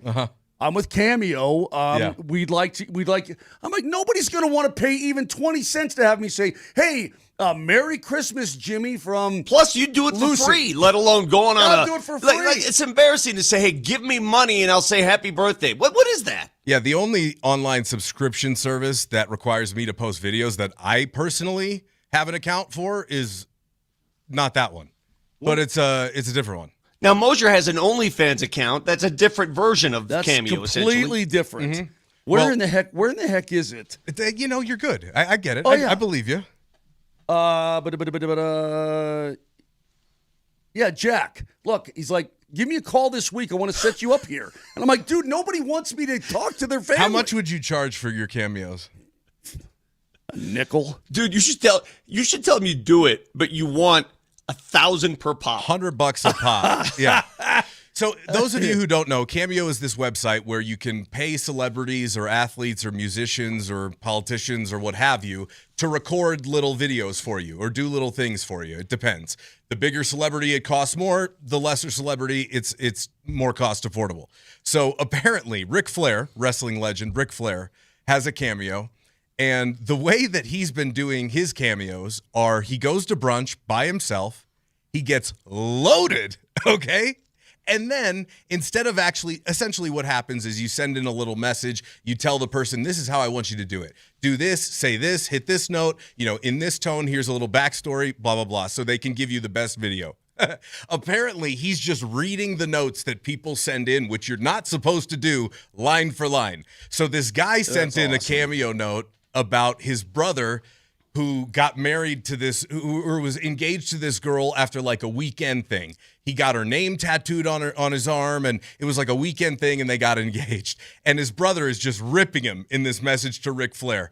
Well, Ric Flair sent the brother a cameo, literally just reading this brother's message about how his other brother was such an idiot for marrying this girl, and they broke off the wedding because Ric Flair was drunk at doing his cameo. That's awesome. Isn't that hilarious? Hey, do you have it? No, I don't, because he's slurring so much it becomes a little sad. But it's the concept is hilarious. There was a time. Remember the father-son with the boom thing? Vic, who are those idiots? How about the Rizzler and Big Justice? Yeah, okay, that's it. Okay. And somebody died. Vic, help me out with this, man. You know better than me. I forget what it is. Nelly would I know this. You know this, Chris? What happened? Yeah, they were doing a cameo for someone's brother who passed away, and I think it was either Big Justice or the Rizzler who was like, yeah, we'll give him 5 big booms. Five big booms for your dead brother, boom, yeah. Moj, on the text line, I would love a video from you, Moser, to my husband wishing him well on his upcoming surgery. That's $50 you just missed out on. Jessica, I'll do it for free. You don't need to pay me. Okay. I mean, seriously, who would... A lot of people. You would be surprised. If people want to pay me to be my knucklehead self to your family member... That's fine. Do it. $25 a pop. Who cares? A little extra cash. I think Vic's dead, by the way. Is he? Okay. Well, let's move on. Oh, no, then. he's alive. He's alive. He's alive then? He Okay. moved. Okay. So let's move on then. We just had Dana and Hughes on talking about Kansas City, and we'll get back to the Broncos and Chiefs. But how about this one? Did you see the story out of North Carolina? Oh, he's back, or he's almost back. Yeah, I think you just, you really have to know what you're doing, know the weight of the bike, and I thought I did. Obviously made a mistake when I was driving, and I will wear a helmet from now on. Oh, is that Bobby Petrino? Bobby P. Bill Belichick, in his effort to assemble the most unlikable coaching staff in college football history, is apparently zeroing in on Bobby Petrino to be his offensive coordinator next year at North Carolina. You know what? Wow. I stopped paying attention in North Carolina. I don't know about you guys. Yeah, for sure. But I'll tell you, Bobby Petrino, he's coached a lot, man. If I was Bill Belichick, I'd do anything I could to try to help my program. But I'll say this, the AI today is crazy. Uh-huh. The memes that AI will draw up oh my God, hysterical. with Belichick and Petrino and Belichick's girlfriend is crazy. Hysterical. Moving on, Bo Nix yesterday speaking to the media on his own development and where he feels like he's at in the process. I'm seeing the game drastically different than what I did, even last year, beginning of last year, throughout the year. I was learning a lot. Even though football is football, you still, there's different tendencies or different things in the league that, you just never see and you never get. So I definitely think the last, say, half of the season that we've played, it's starting to show and it's starting to, change a little bit and adapt and mold to what we're good at. And as a quarterback, I'm always going to say, I want to throw it. And so he's, just trusted me, and that's all you can ask for as a player. And then, it's my job to help the coach out and just protect his calls. All right, guys, what do we expect from Bo tomorrow night? I expect him to tear it up. How about you, Vic? Tomorrow night, I expect Bo Nix to do just enough to win the game because I think that the Kansas City Chiefs are going to gunk it up a little bit. You I think so? They're gonna You really? Yeah, I think they're going to gunk up their game plan. I don't think Andy Reid wants to limp out of there. He's got pride. They've got pride. It will be Travis Kelce's final game, and we keep forgetting about that. It's meaningful to them. It's meaningful to him. Do you really think it is? I mean, if you're a Kansas City Chiefs fan and you know deep down that this final time he's playing there, does it carry any meaning to you? I mean, are we? Maybe he is going to retire. Maybe he will. I mean, he's got this whole other life to look forward to, I guess. I think he's done. I think he doesn't need the money. Yeah, I mean, look, is Mahomes going to be ready to start next year? Maybe. But I mean, he's preparing for a wedding. He's got another. I mean, think about all the time that's going to be necessary for looking for wedding dresses. The entire wedding court. What do they call the people that are in your wedding? Wedding party? Wedding party. The wedding court? I don't know. Talking to you, dude, you go to 87 weddings a year. I don't know what it's called. Dude, how many people did you have in your wedding in your court? I had like 8 dudes in my court. Your court? Well, what do you call that? Groomsmen. Wedding party. Yes. Yeah, my wife and I went to the courthouse. There was nobody. Oh, you didn't have anybody in your court? Susan behind the glass. Oh, that's right. You just showed up at the radio station one day. Matt, he showed up one day and go, oh, yeah, I'm married. Did you really? Yeah. Hey, by the way, did you think it was a prank? Oh, come on, though. The reception, dude. Vic, say it. Reception rocked. It was the open bar. Was it the best reception you've ever been to in your life? No, not even close, but it was a good reception. Ass.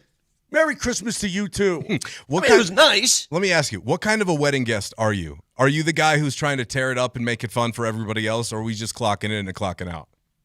What do you mean, make it fun for everyone else? I mean, have a couple and, get a little loose with it. When the dancing starts, you entertain. Right.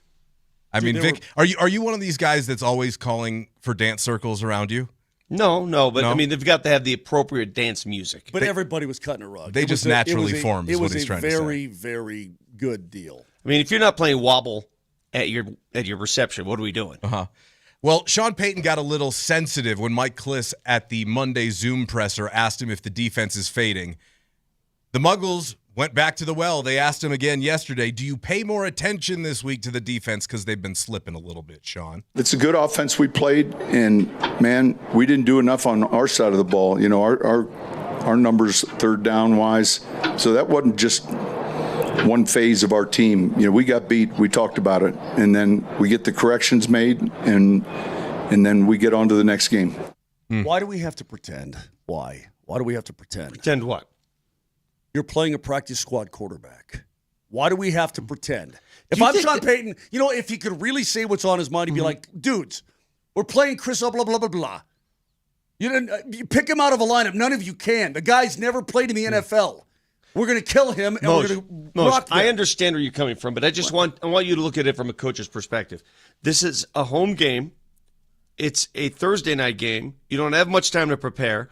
They could surprise you by completely changing their game plan.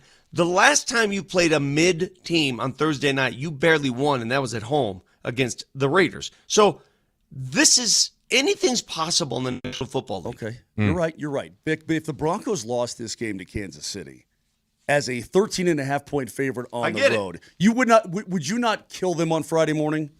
Well, deservedly, but you just said something, 13.5-point favorite. The Denver Broncos were 13-point underdogs in Super Bowl 32. Yeah, but they were a Super Bowl caliber team. Kansas City right now stinks. I've said enough. I'm done flapping my gums. I don't know if you saw this one, but the old ball coach, Nick Saban, getting involved in hockey? To be honest, Miss Terry has never asked me, who won a game. Last night I was looking at scores, and she asked me who won the Predators game. So this runs deep in our house. Now we all have another reason to dislike Nick Saban. He's now a co-owner of the Nashville Predators. How about the coach with a little joke there, huh? A little sly humor. Coach has got the jokes there. A little sly humor. Hey, the Preds are starting to come on. Well, good for them. You know who's on? The team that's got the most points of anybody in NHL history by the holiday break, and that'd be your Colorado Avalanche. It's becoming, Moser, and again, I'm going to say something that may offend you. It's becoming too predictable now. You're too good. Maybe You're too good. Maybe they just need to spot the next team a 3-goal lead and just see if they can dig themselves out. And I mean that in the nicest way. I mean, this is not, listen to me, when you're this good, it's like that person that gets all A's all the time, no matter what. It's like there's zero drama. I don't know if you heard this one from over the weekend. How about Kenny Dillingham? By the way, pulled the old dipsy doodle on Michigan and said, thanks for letting me use you as leverage, as he got a brand new deal to go back to Arizona State. And the athletic department committed more resources to their football program. He had a plea, though, that the work is not finished yet. So we need to find one of these really rich people in this city to step up and stroke a check, and I'll do everything I can to make you the most famous person in the city, right? That's really what we need. We need one person. We live in Phoenix, Arizona. You're telling me there's not one person who could stroke a $20 million check right now? There is somebody out here who can. There's somebody who can. There's somebody. And other people are going to sacrifice to be here. Somebody step up and be that dude to say, holy cow, what completely changed it this person. There's somebody out there that's going to listen to this, that's going to get it forwarded it. If you know somebody who can do it, forward this message to somebody. Somebody can step up and completely take this place from the direction it's going to holy cow. And it's right here in the city. All right. Frat bro, Kenny Dillingham. He sounds like a frat bro right there. Who's got it? Let me ask you guys a serious question. If you had that kind of money, no matter what money you have and where you put your money, where you donate your money, what charities, would you ever find yourself putting that kind of cash into your school's NIL fund? I as much as I love rooting for my school, I don't think I would ever do that. There are many more other pressing needs in the world than my school's football team. You're a billionaire. You're not peeling off a cool 20 for South Bend? Never. How about you, Moj? Sac State? Are they getting a big influx? No. That's a big no. I tell you this, though. I could not, a decade ago, I could not have imagined reading this story. Let me read it to you. South Carolina star edge rusher Dylan Stewart announced his return to the Gamecocks for his true junior season in 2026. Mm-hmm. The all-SEC linebacker expected to be among the country's highest-paid players after signing his deal with South Carolina. These are pros, dude. These are pros. Oh, it's pro football. These are professional football players now, man. Why would I invest my money in something But I'm telling you, that's what Dillingham is doing. He's trying to pay his guys like pros, like South Carolina and everybody in the SEC and Big Ten is. If Prime let me hang out with all of his famous friends, then maybe I'd rip him off a cool 5 if I had it. Kenny Dillingham's looking at this. Oh, we'll make you famous. Do you think these people with this money want to be? You think they want fame? Well, Cody Campbell at Texas Tech did. That's why he put his face all over everything. Exactly, one out of many. Yeah, but nah, man. It's becoming a bit too. What's the word I'm looking for? What is college football right now? I mean, you got coaches begging people for money now. It's a little gauche. What have we come to now? That's what this is. That's what this is all about now. Use your wealth. Use your wealth, please, to help our football team. Kalen DeBoer is begging people for money, just not publicly. Mm-hmm. Behind the scenes, he's begging Everybody's for more doing bread this. for Alabama. Of course. Everybody's doing it. Yeah. It's an arms race. Yes. It's an arms race. Of course it is. Yeah, and until it gets regulated via collective bargaining with some sort of players union, this is how it's going to be until everybody just decides we have to come to the table. On the other side, we'll give you our Broncos and Chiefs thoughts, final thoughts, but also there is some really big news that you need to be on the look for today, and Vic will explain his concerns regarding this next.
All right, well, because that's Nat King Cole. Yeah, isn't but it?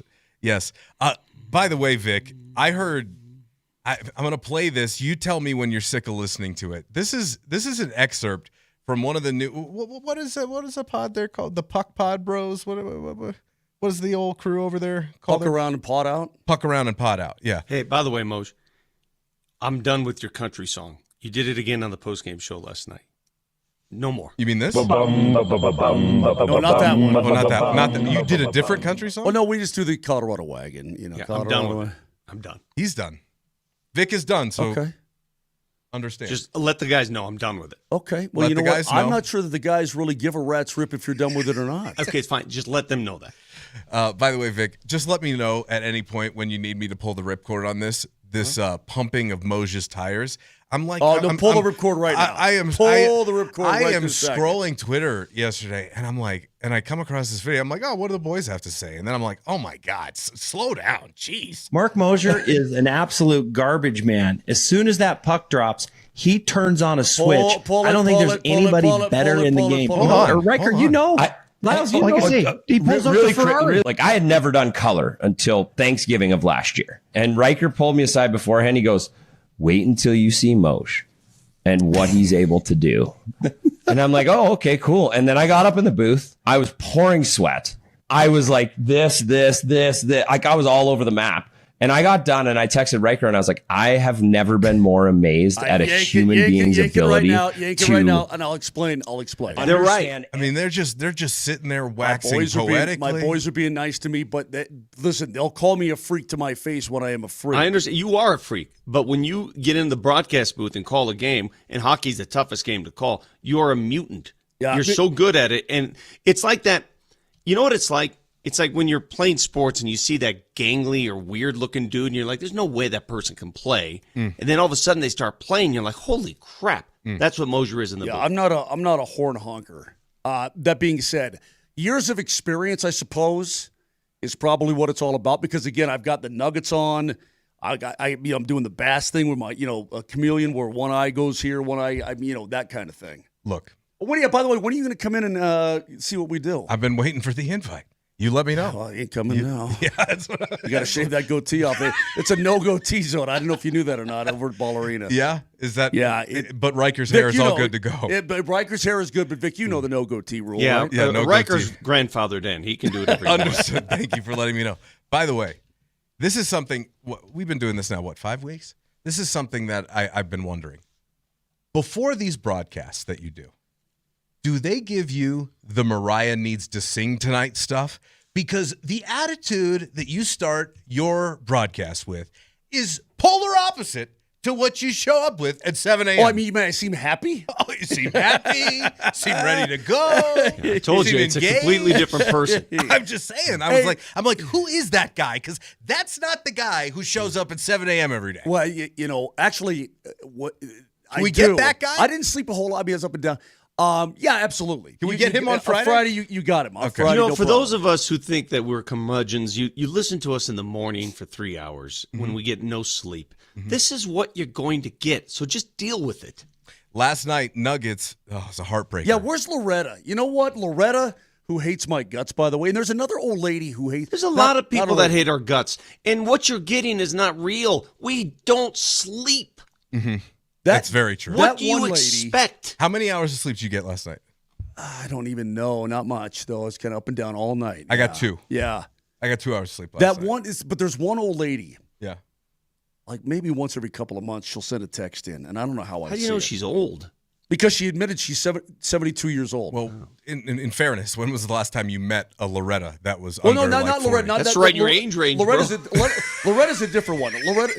Loretta's the one that I fight with. But this old lady, I mean, she hates me. Okay. And it's got to be that maybe if I bring a bad attitude one day, she thinks I'm an absolute jerk. You know, I don't blame her. I mean, I look at Vic's face sometimes. Matt, you've been here long enough. Now you can look at Vic's face and realize, you know what? He's a jerk today. Look at it. Let me look at him. No, I mean, I think what people need to realize is by waking up and doing a morning show for the last 10 years, as we've done, do you realize how many years we've taken off our lives? What the percentage of your soul that has been sucked from your life form has been? Well, maybe you shouldn't have put it like I that. had dark hair when this show started. Luscious. I did see beautiful, thick, brown, dark brown, just beautiful hair. I did see a promo they were running, and both of you looked considerably younger. You may need to reshoot those promos. Did we really? Yeah, considerably. Hey, today's a big day for Nuggets fans, and I don't want to be alarmist, as some of you accuse me of being, but I'm a pragmatist. That's what I am. All right, this is real. And maybe I'm being overly dramatic, but here's how I feel today. The fate of the Nuggets' championship aspirations rest on the results of Cam Johnson's MRI. I said it, and I mean it, because of this.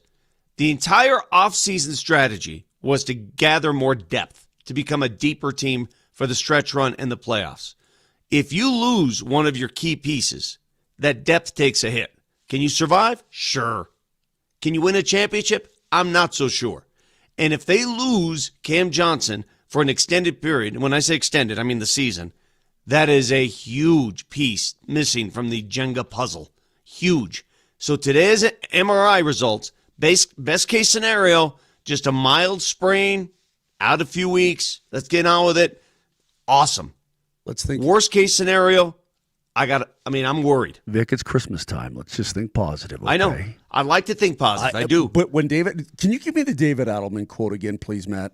It's concerning. I haven't heard yet. He was sitting in his locker.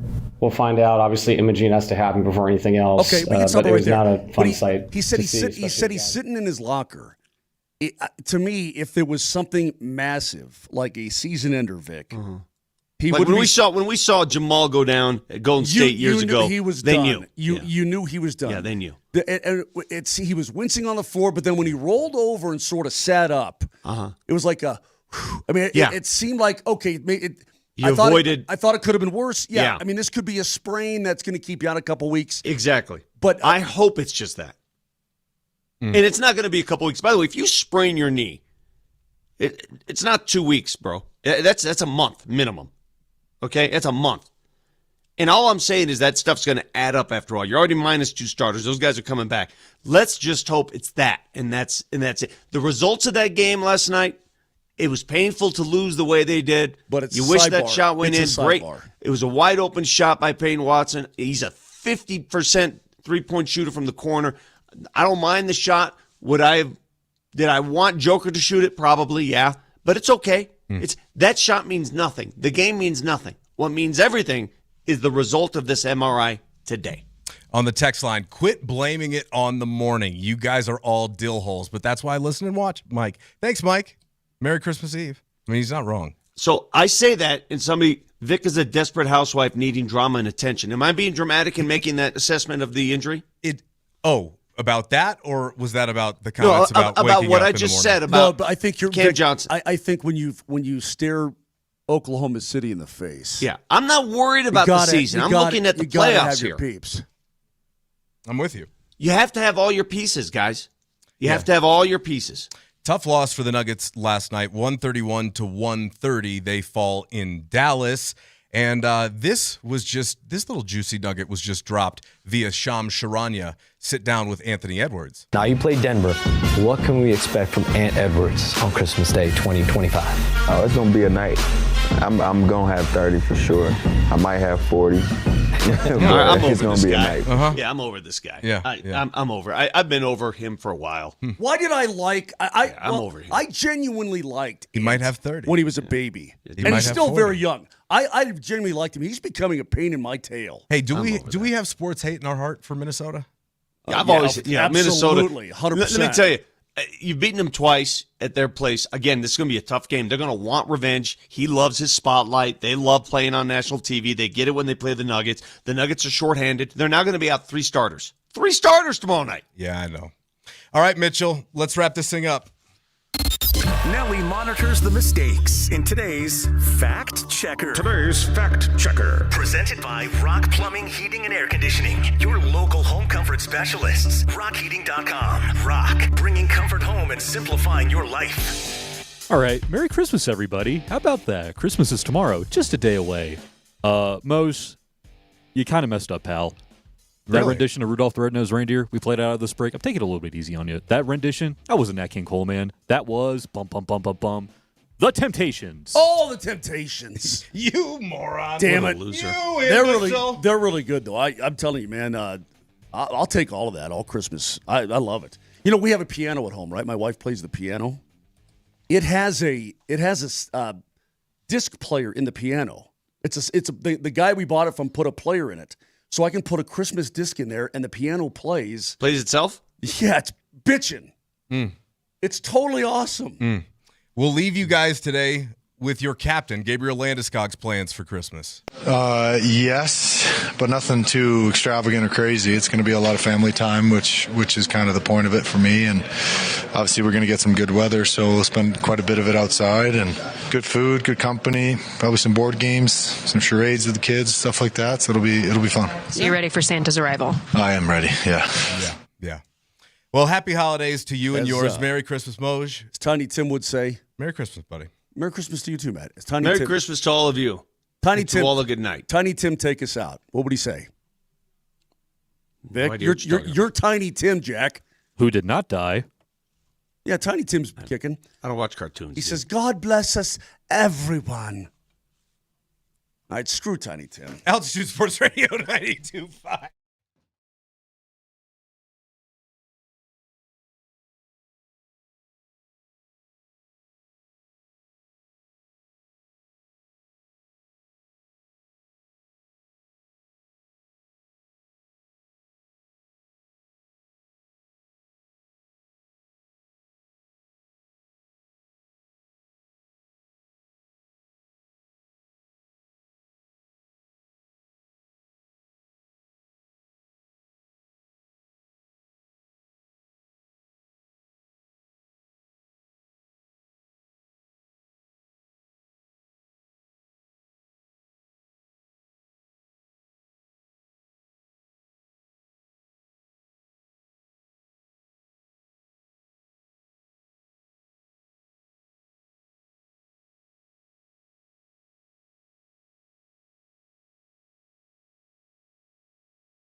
7.8 seconds to go.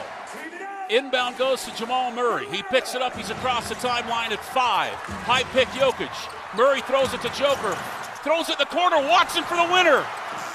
Missed it at the horn, and Denver's 11-game road winning streak is over.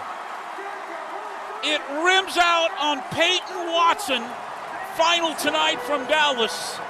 131 to 130. Jersey sends it ahead. That's cut off. Brought the other way. Sam Girard on a breakaway. Puck hopped on him. He scores! Play it again, Sam! Sam Girard's second goal of the season. Rebound is cleared. Up but not out. Kept in. Oh no. Stuck in skates. Poked ahead. 2 seconds. 1. Sound the horn. The Colorado Avalanche have won 13 straight games on home ice. Scott Wedgwood is the star that shines bright in the night sky. He gets his second shutout of the season, making 32 saves on 32 shots. And the Colorado Avalanche will get to 27-2-7 to make sure that it is, to all, a good night. We had a double dipperoo last night, not a double winneroo. The Nuggets lose at the buzzer. The Avs win a 1-0 game with just 1 player point in it. You heard the call from Connor McGahee as we get ready for Christmas night. The Broncos on the road against the Chiefs. Big 13.5-point favorites in that game. We've got so much to talk about today. We will talk to Soren Petro from Kansas City, 8:10 a.m. out there in KC. He'll join us in about 25 minutes from right now to discuss the dumpster fire that are the Chiefs. But we start with what happened last night on the hardwood and the ice. Yeah, I didn't start my Christmas Eve in a very merry manner here as I arrived into the studio. Granted, I do have a festive sweatshirt on. You sure do. Merry Christmas. Merry Christmas. Pooper's full. Merry Christmas. It's from watched family vacation or Christmas Vacation last night. Solid Christmas movie. Great film. And I'm watching right now on repeat on loop the Cam Johnson injury. I was watching the game with my family with, some hot toddies, if you will. Not really focusing like I should be on a basketball game. And now I just watched it. I'm watching it over and over and over. Unfortunately, I've been around this game too long, and my livelihood has been attached to watching really important members of teams that I've coached have injuries in non-contact fashion. I just rewatched it and rewatched it and rewatched it. I don't have a lot of good news to say in terms of the mechanism of the injury. So I heard Vic Lombardi just about 20 minutes ago say that the actual playoff likelihood of a championship might rest on this MRI. Might? They cannot get through the West without him. Might rest on the MRI. It is completely dependent on what happens with this MRI. If Cam Johnson is out for the season, the Nuggets are not winning the West. It's not happening. I hope to be really wrong, and I hope that we pull this tape and say, Sanford, you are the worst doctor on planet Earth. But based off of what I've gone through and the reactions that I've seen from players and the mechanism of how this knee buckled, this is not going to be good news. It's not going to be good. If you miss a month or two, you can be fine. Like the Nuggets will not fall out of the playoff race.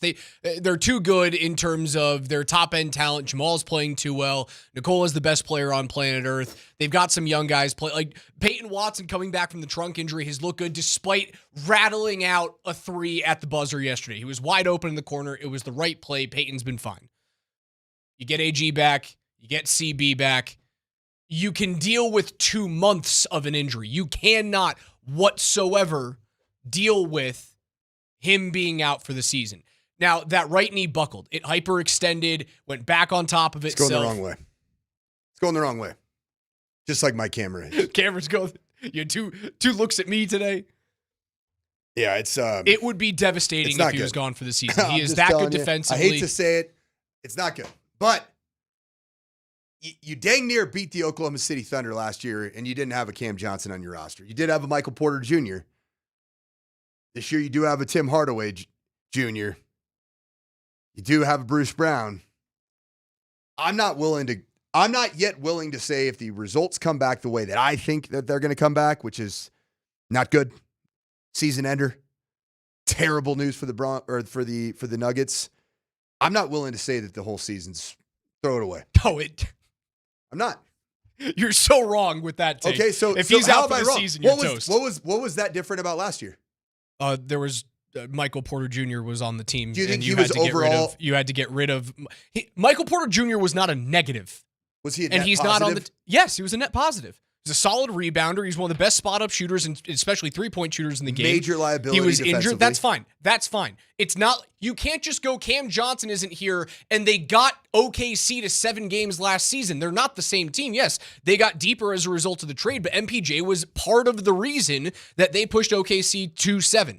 I'm not going to. You're very nervous about what happens with the MRI today, and you should be. I'm not nervous. I'm going to be very positive. I'm essentially certain of it. I'm going to be very positive is that until this MRI comes back, I'm going to expect that he's going to miss a month or 2 or, let's call it 6 to 8 weeks, right? Month or 2, something in the middle there. I'm going to say that until the MRI comes out. If the MRI is worst case scenario and he is out for the season, this team cannot get through the West. He is that important to how they structure defensively. He's that important because he started to hit from beyond 3. They cannot replace him. They don't have the ability to go out and make trades to bring in another player like him. Also, show me the 3-and-D player that's out there right now. They don't exist. That's the reason why I go, if the MRI comes back, sure, they'll make the playoffs. They'll have a fight. They'll have a puncher's chance. They won't get through. I mean, Broomfield Zach brings up a really good point right here at 303-504-0925 on the Shot Mazda text line. OKC has their own injury issues. Teams are going to have the potential to have injury problems in a season that has 82 games and plus 5-7 game playoff series. Like those games add up. And sure, other guys could get injured, but I'm not going to bank on other players being injured. But in terms of the season, saying Cam Johnson, we get news today that it's a torn ACL. If we get news, I want you to be very clear about that. I know. We get news. I know.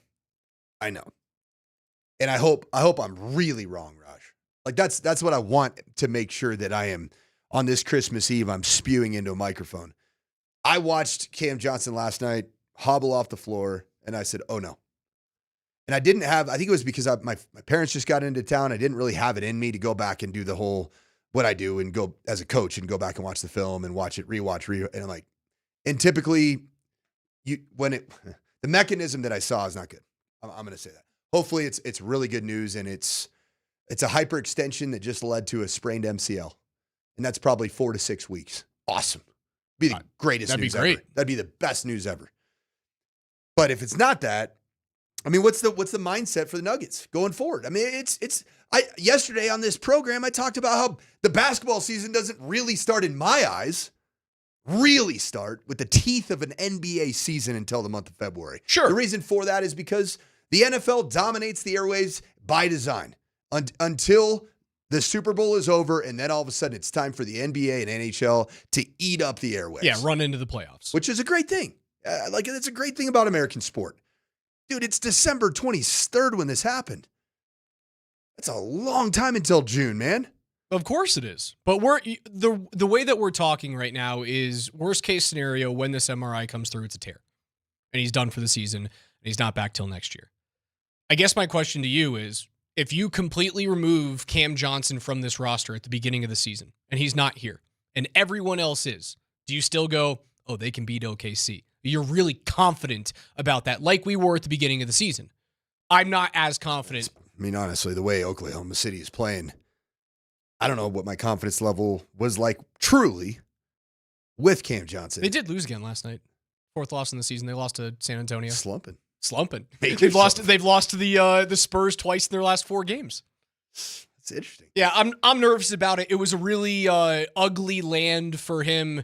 The Nuggets fought back really well.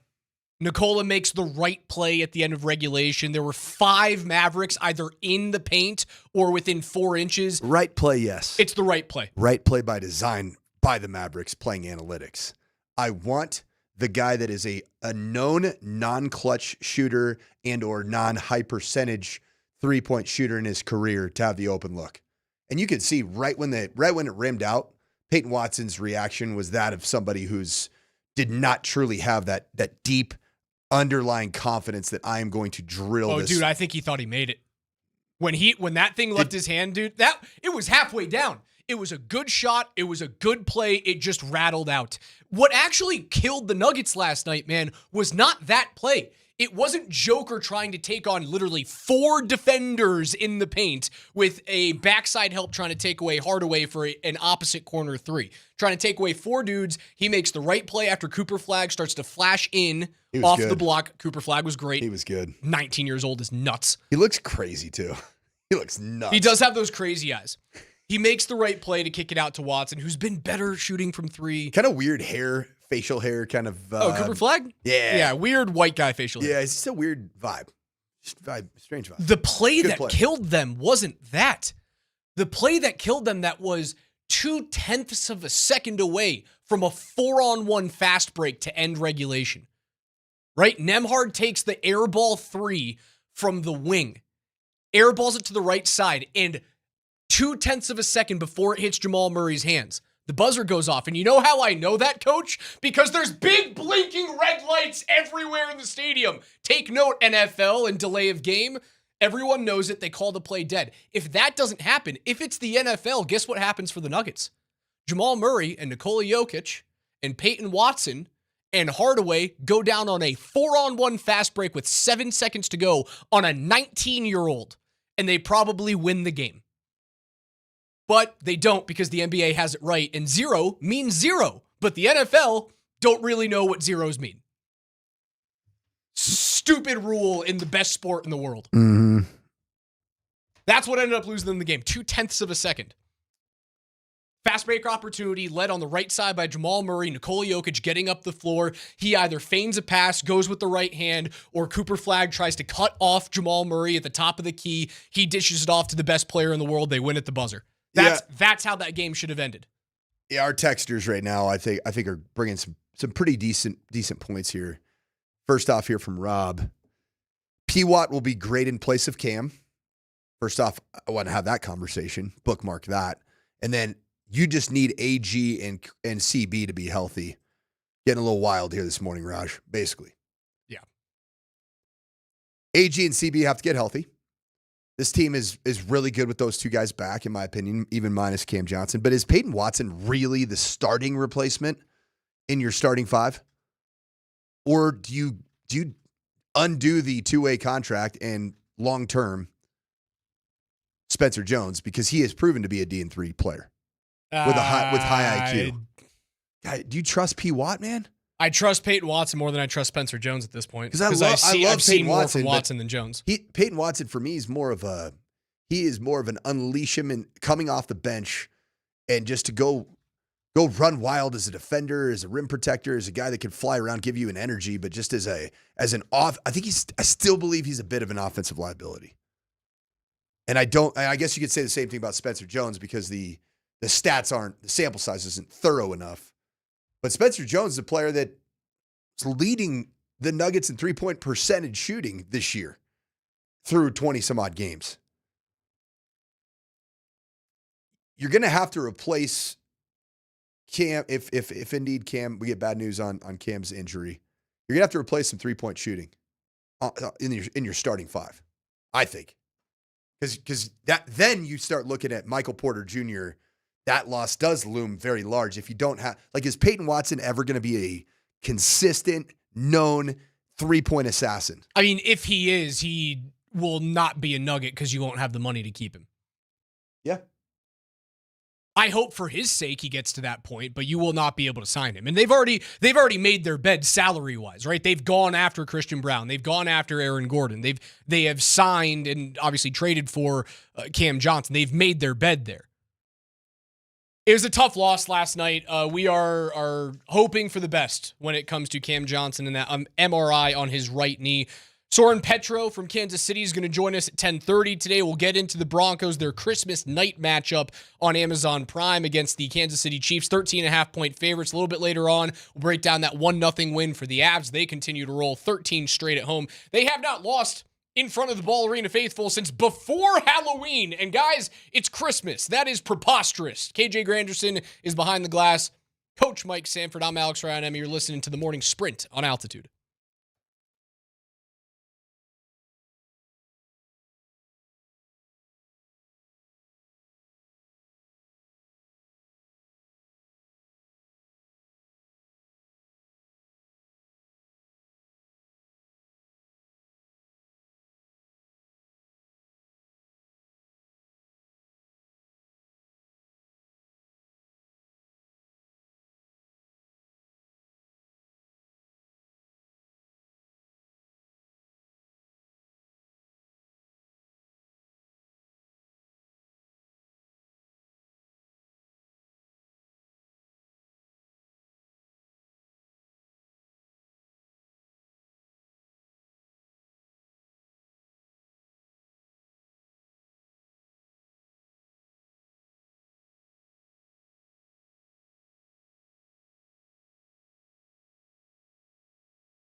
Soren Petrov, 8:10 a.m. in Kansas City, joins us in about 7 minutes from right now as we look ahead to Christmas Day. We're here for you on Christmas Day. Pre-game coverage of the Nuggets and the T-Wolves, powered by Ramos Law, starts right at 8 p.m. You can spend your Christmas night with Berto and Kaz on Altitude Sports Radio 92.5. Do that at night after you listen to a whole bunch of football during the day, because we have football all day long. Cowboys, Commanders in the morning on 92.5. Lions and Vikings, and then we wrap it all up with that basketball game that we mentioned, the Nuggets and the Minnesota Timberwolves. Again, we will wait to see what happens with the MRI. I hope that we get news during our show today. If we don't, I'm sure PhD will have the latest on Cam Johnson. And I hope it's the best news for the Nuggets and Cam, most importantly, and the worst news for bad doctor.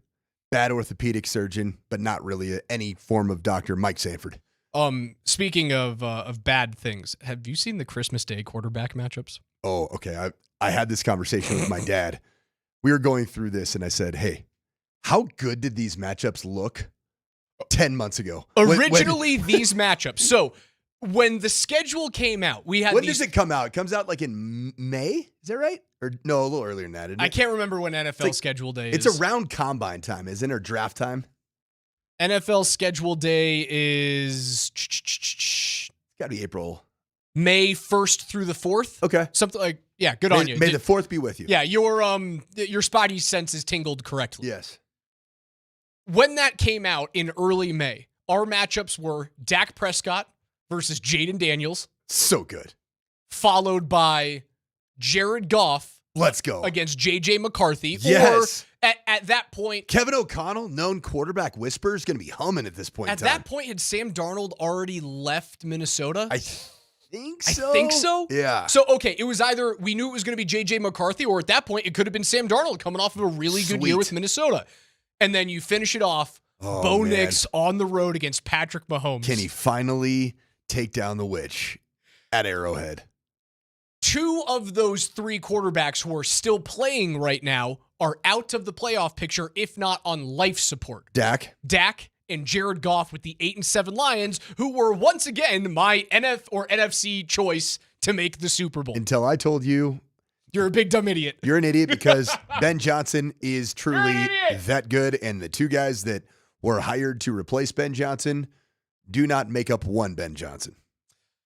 It is now Dak Prescott versus Josh Johnson. Oh my gosh. Josh, how old is Josh Johnson?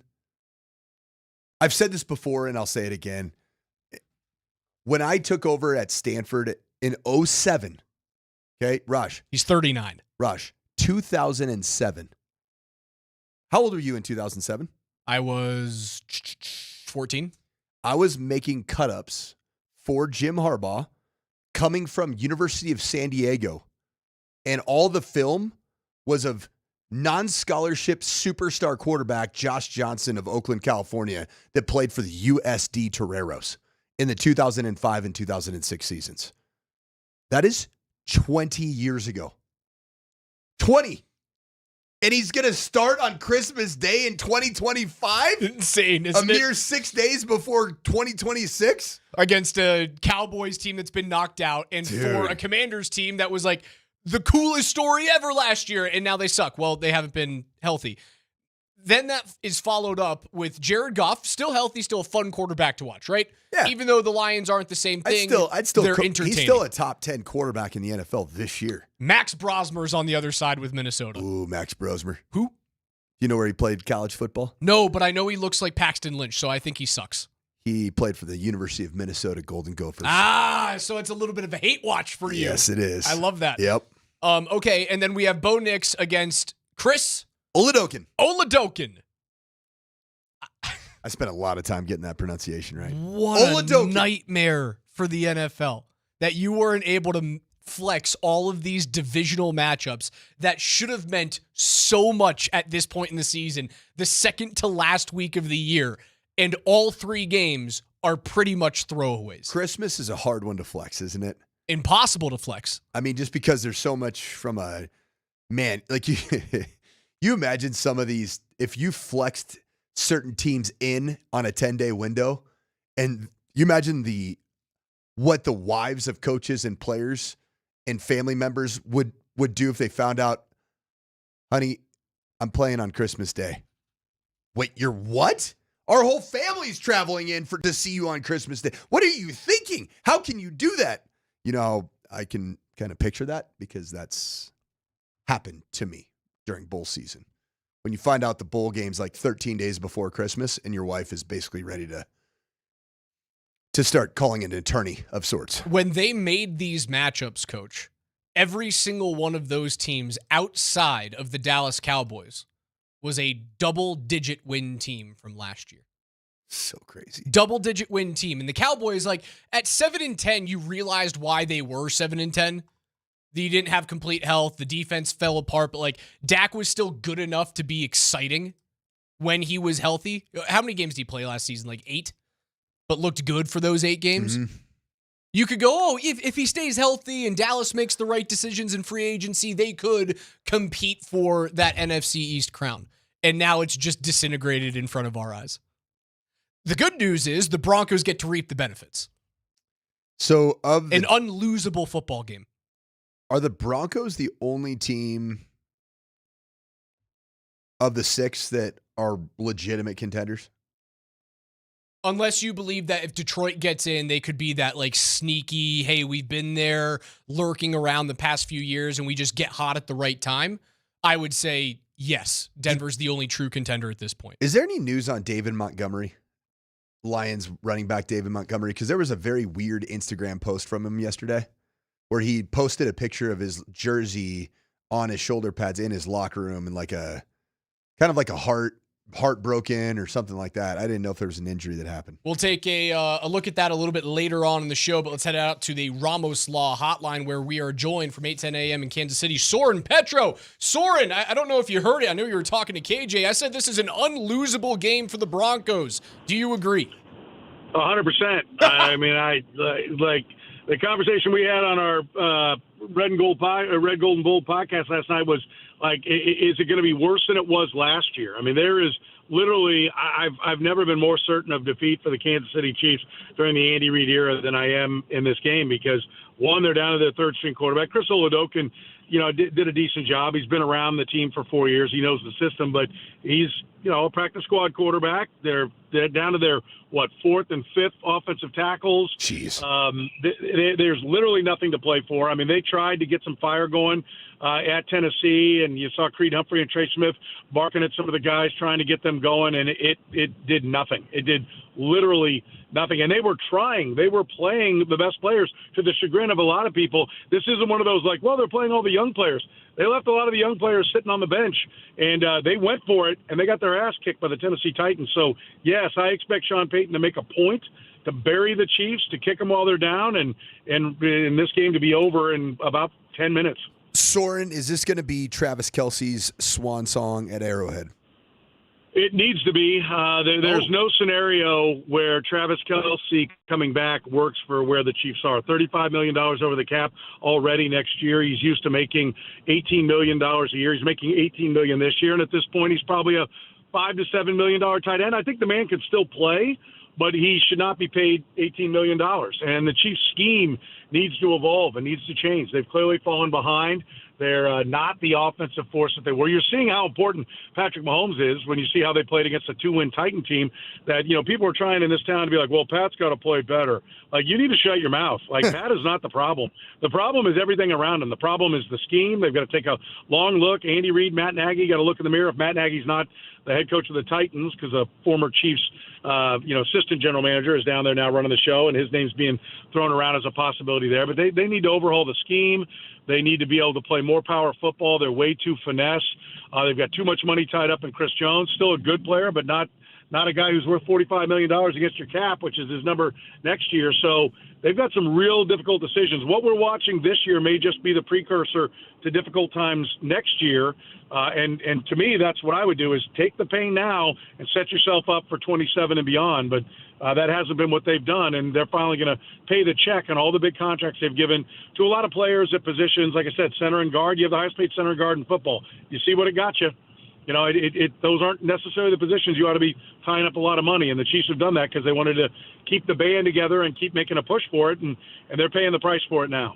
Speaking of pain, Missouri loses the Chiefs coming up in 2031 to the state of Kansas. What's the reaction been around Chiefs Kingdom? You know, it's KU and MU. I don't know how familiar everybody is there with the rivalry. I mean, it literally does. I grew up here, but I went to school outside of Kansas City, so I'm not in on either side of the rivalry. But it really does go back to the Civil War, where Kansas was on one side, Missouri was on the other, and the passion and hatred of all things, the other state, for a lot of these people. I mean, you guys, I'm sure, are familiar that the state line runs. I'm driving down it right now. I mean, half the city's on one side, the other half's on the other, and getting things done across state lines has always been really difficult. So, for me, I don't care. Keep the team in Kansas City. We didn't have to be held hostage and hear that they were going to San Antonio. They stayed in the metro area. But for a lot of people on the Missouri side, this is blasphemy, the idea of moving the team over there. Even though it means that they're not going to have to pay the tax for it, they still are pissed. And so it's right now it's a fresh wound. I think eventually on down the road, everybody will get over it. And the fact that they are here in Kansas City will be the part that everybody recognizes, okay, we still have NFL football in this town. Soren, two-parter here. What is the psychological state of Kansas City Chief fan? And then second, where do you start the rebuild? It's funny because there's like anger. And, Brett Veach has got to do this, and Andy Reid. I'm like, listen, settle down. Like, I'm not no venom when you call me on the show. Like, they have earned the right to be fired a year late if that's where it gets to, and we're clearly not there with their first year of not. They've been to 3 straight Super Bowls. They've been to 7 straight conference championships, and people want to call and act like, it's buffoonery that's gone on over at Arrowhead. There's always those kind of clowns. It may be the end of their run. It may be time for a new coach. It may be time for a new general manager. But we're not going to make that conclusion. The Hunt family's not going to make that conclusion for at least another year, if not 2 years. And they've earned the right with the success they've had to, if it is a rebuild, to try to rebuild it. And if you have to be down for a couple of years, you just live with it. So, there is, I think, a lot of the fans, what I've told people when they were eliminated is I said, look, you need to be thankful for what we've had. It's been an unbelievable run. It's been 10 straight years of a winning record, 10 straight playoff years, 12 straight years of a winning record, 7 straight, conference championships, all the things that they've accomplished. There's no bitching and moaning here. Like, that comes at a price. The league has been trying to pull them back, and it finally did. Now the question is, do they do the right things moving forward? You said, where does the rebuild begin? It begins by cutting some contracts. Like, they got to, they want to sign Trent McDuffie. They shouldn't. They should do what they did with Tyreek Hill. They should trade him for draft picks. They need more talented young players that don't cost a lot, because $45 million for Chris Jones, $78 million for Patrick Mahomes, the highest paid guard, the highest paid center, one of the highest paid middle linebackers, all that's adding up. And so it's time to make some difficult decisions. And I think the rebuild begins with figuring out who you're going to live without and trying to get as many draft picks as you can. Am I right in assuming this, as I've watched from afar these last 2-3 years, offensive skill players just seem like the Chiefs have kind of missed as it relates to either acquisitions or drafts? Yeah, I think that's fair. I mean, part of it is they're not, like, nobody wants to hear this in Kansas City, but the reality is when you pick 30, 31, 32 in every round, every year, it is more difficult. The fact that they found Josh Simmons, if Josh Simmons will play football, show up, he left, be healthy, the knee, we haven't seen him go through a full season, that patella tendon is not going to be a problem on down the road. He had a freak injury where he dislocated his wrist off a chip block. One of the few hard hits the Chiefs made was Kareem Hunt with a sledgehammer chip block that ended up hurting his own guy. If they've got left tackle figured out, that helps a lot. And they needed a guy coming off a patella injury to be able to get a high caliber left tackle as late as they did. But, they have gone for these speed guys, and Rashee Rice actually isn't in this mix, but Xavier Worthy was not worth moving up from 32 to 30 to take. He's a one-trick pony, and they don't even get him open down the field. I think it's time for Andy Reid's offense to evolve. He's always been the beauty of Andy Reid is the league kept saying you have to run the ball. You have to run the ball, and defenses would play to stop the run. And Andy Reid just kept throwing it. Well, so did everybody else. And defenses now say, well, you got to, we're going to play the pass. They face the most light boxes, and they still can't run worth a damn. So he's got to get bigger, stronger. They don't have a real blocking tight end of any kind on the roster. Right. They don't have a fullback on the roster. And that's what teams have done. They play power football to get you out of the dime, and the Chiefs can't do that. The Chiefs, throw 3 tight ends out there, and teams stay with 6 defensive backs. So they're like, well, you ain't going to run it. So we'll just cover your slow-ass tight ends, with extra DBs. And so they've got to adjust the way teams like the Rams have adjusted, teams like the Niners have adjusted. Andy Reid's got to get some bigger, more physical wideouts out there. They've got to evolve to the way defenses are playing against them.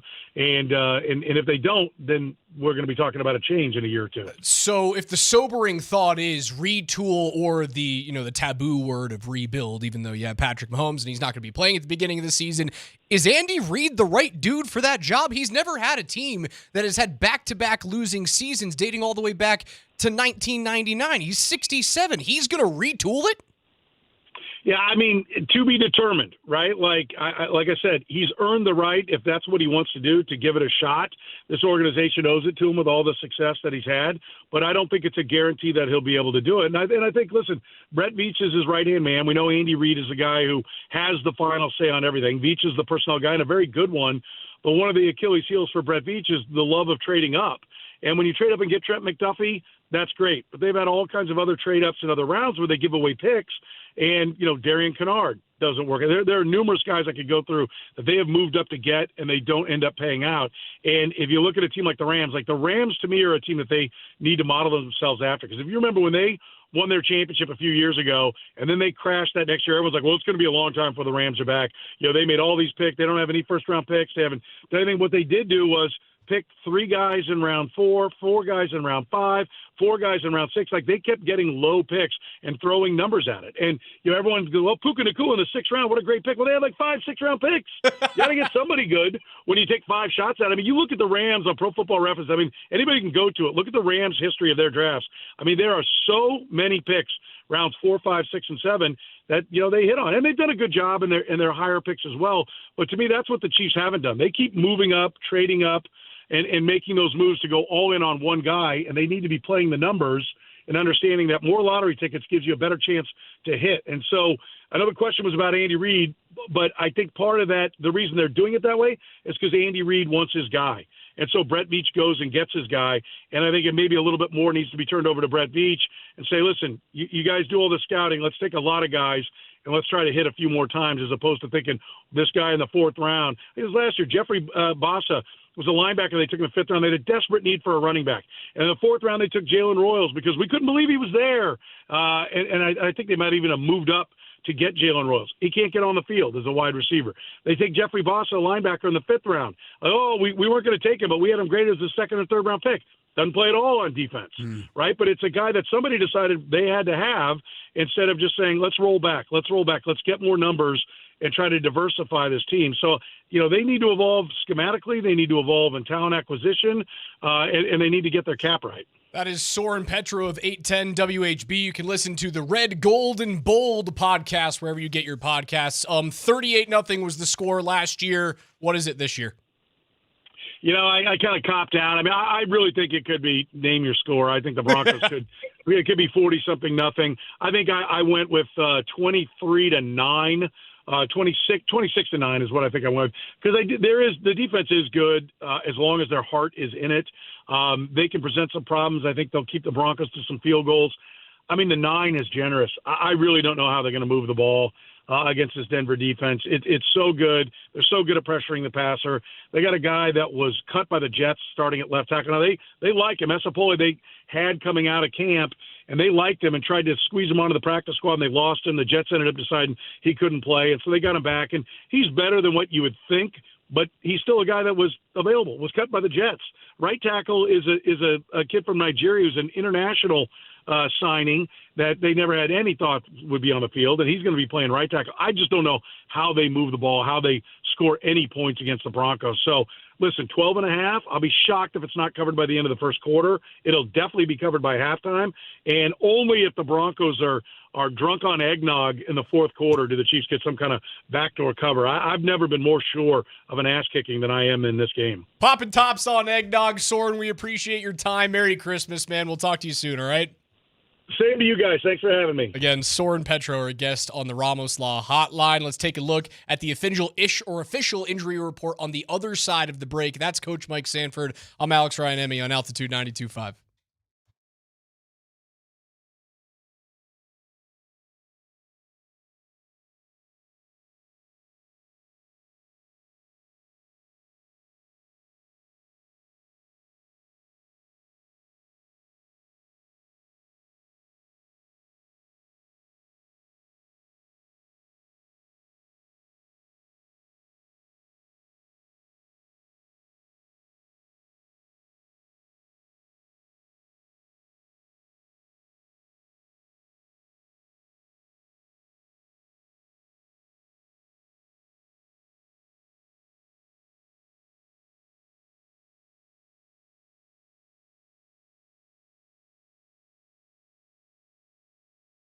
Hey, Colorado coach Mike Sanford. The sports action is on fire here in Denver and in college and pro football. And there's no better place to bet on college football, pro football, basketball, and hockey than at Circus Sports Colorado. You can download the app today wherever you get your apps. And if you were to go to look at some of the college football odds, it's interesting.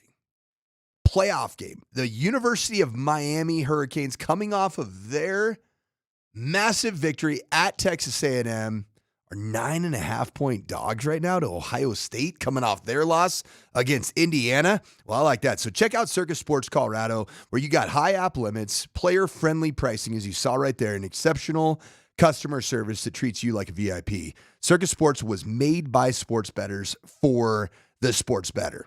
It doesn't matter if you're looking to bet on football futures, points on the court, or puck line on the ice. Bet where the pros bet with Circa Sports. Download the Circa Sports Colorado app or visit circasports.com today. And as always, must be 21 or older. Gambling problem? Call or text 1-800-GAMBLER.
Getting ready for Broncos and Chiefs tomorrow night on Prime. 13.5-point favorites are the Broncos in that game.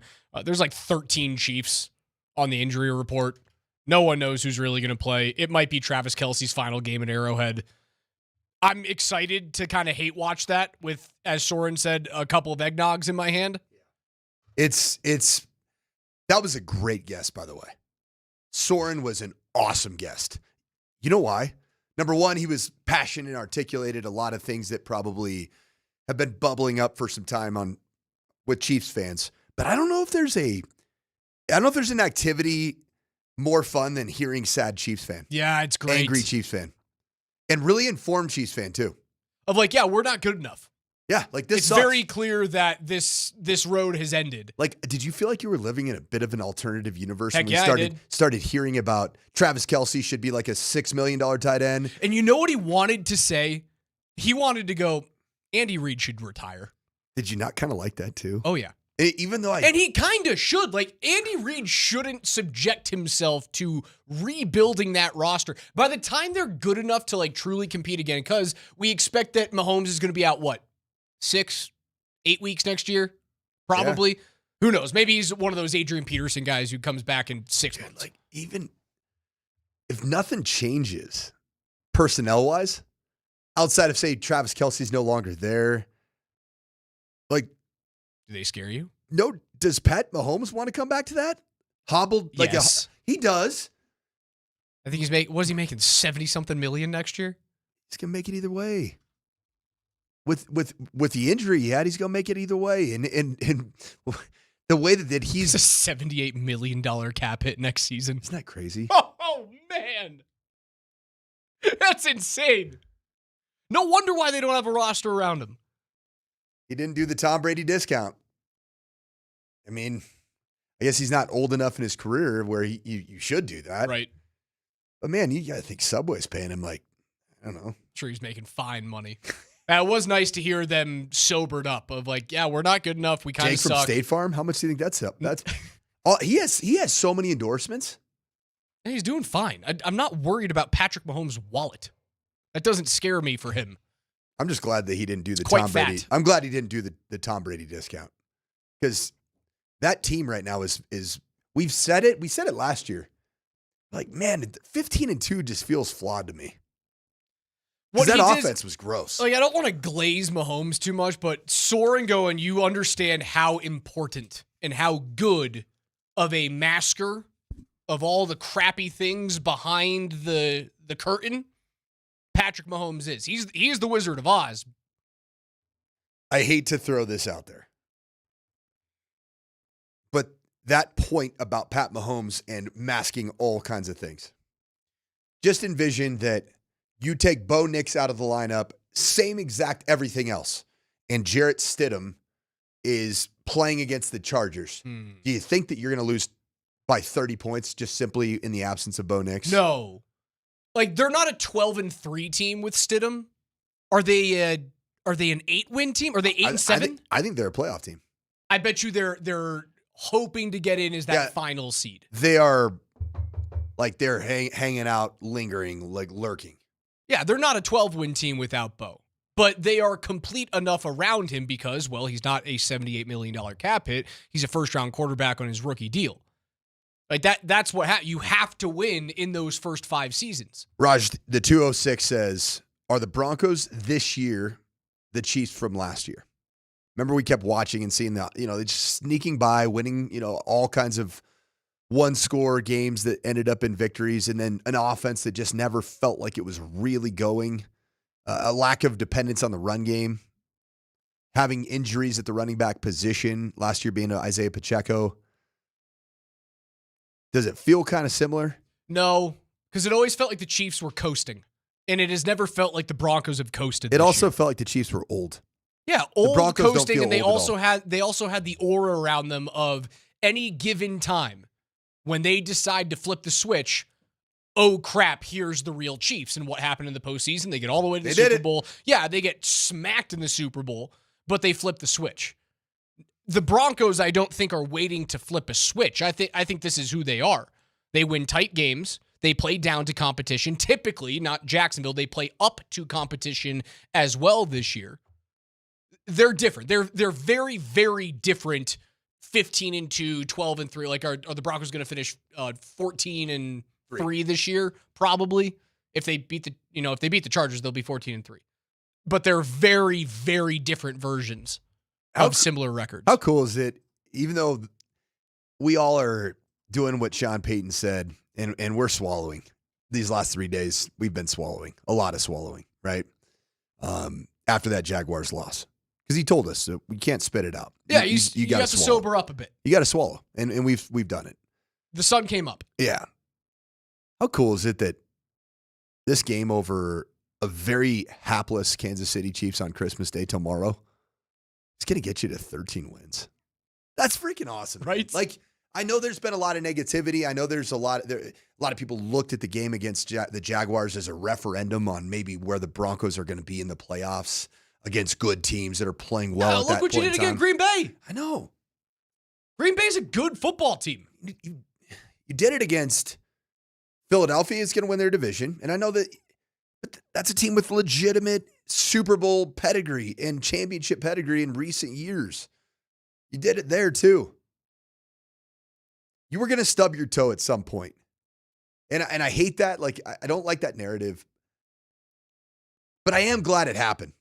And I am glad that it's going to go through the AFC West traditional matchups these next 2 weeks. It's better that it happened against a good team, too. Yeah. Like, you can explain away, had this happened against Vegas 2 weeks ago, you go, we were looking ahead to Green Bay. Complacency. That team doesn't matter. We weren't thinking about it. It probably doesn't expose some of the warts you have. have. It doesn't that at all. You need to go then address. And one thing I'll say about Sean Payton, he is a guy that addresses warts. He gets the penicillin and gets rid of the wart. He does it. Gotta love modern medicine, baby. Go to the university healthcare system for that one. I think they call it an infirmary.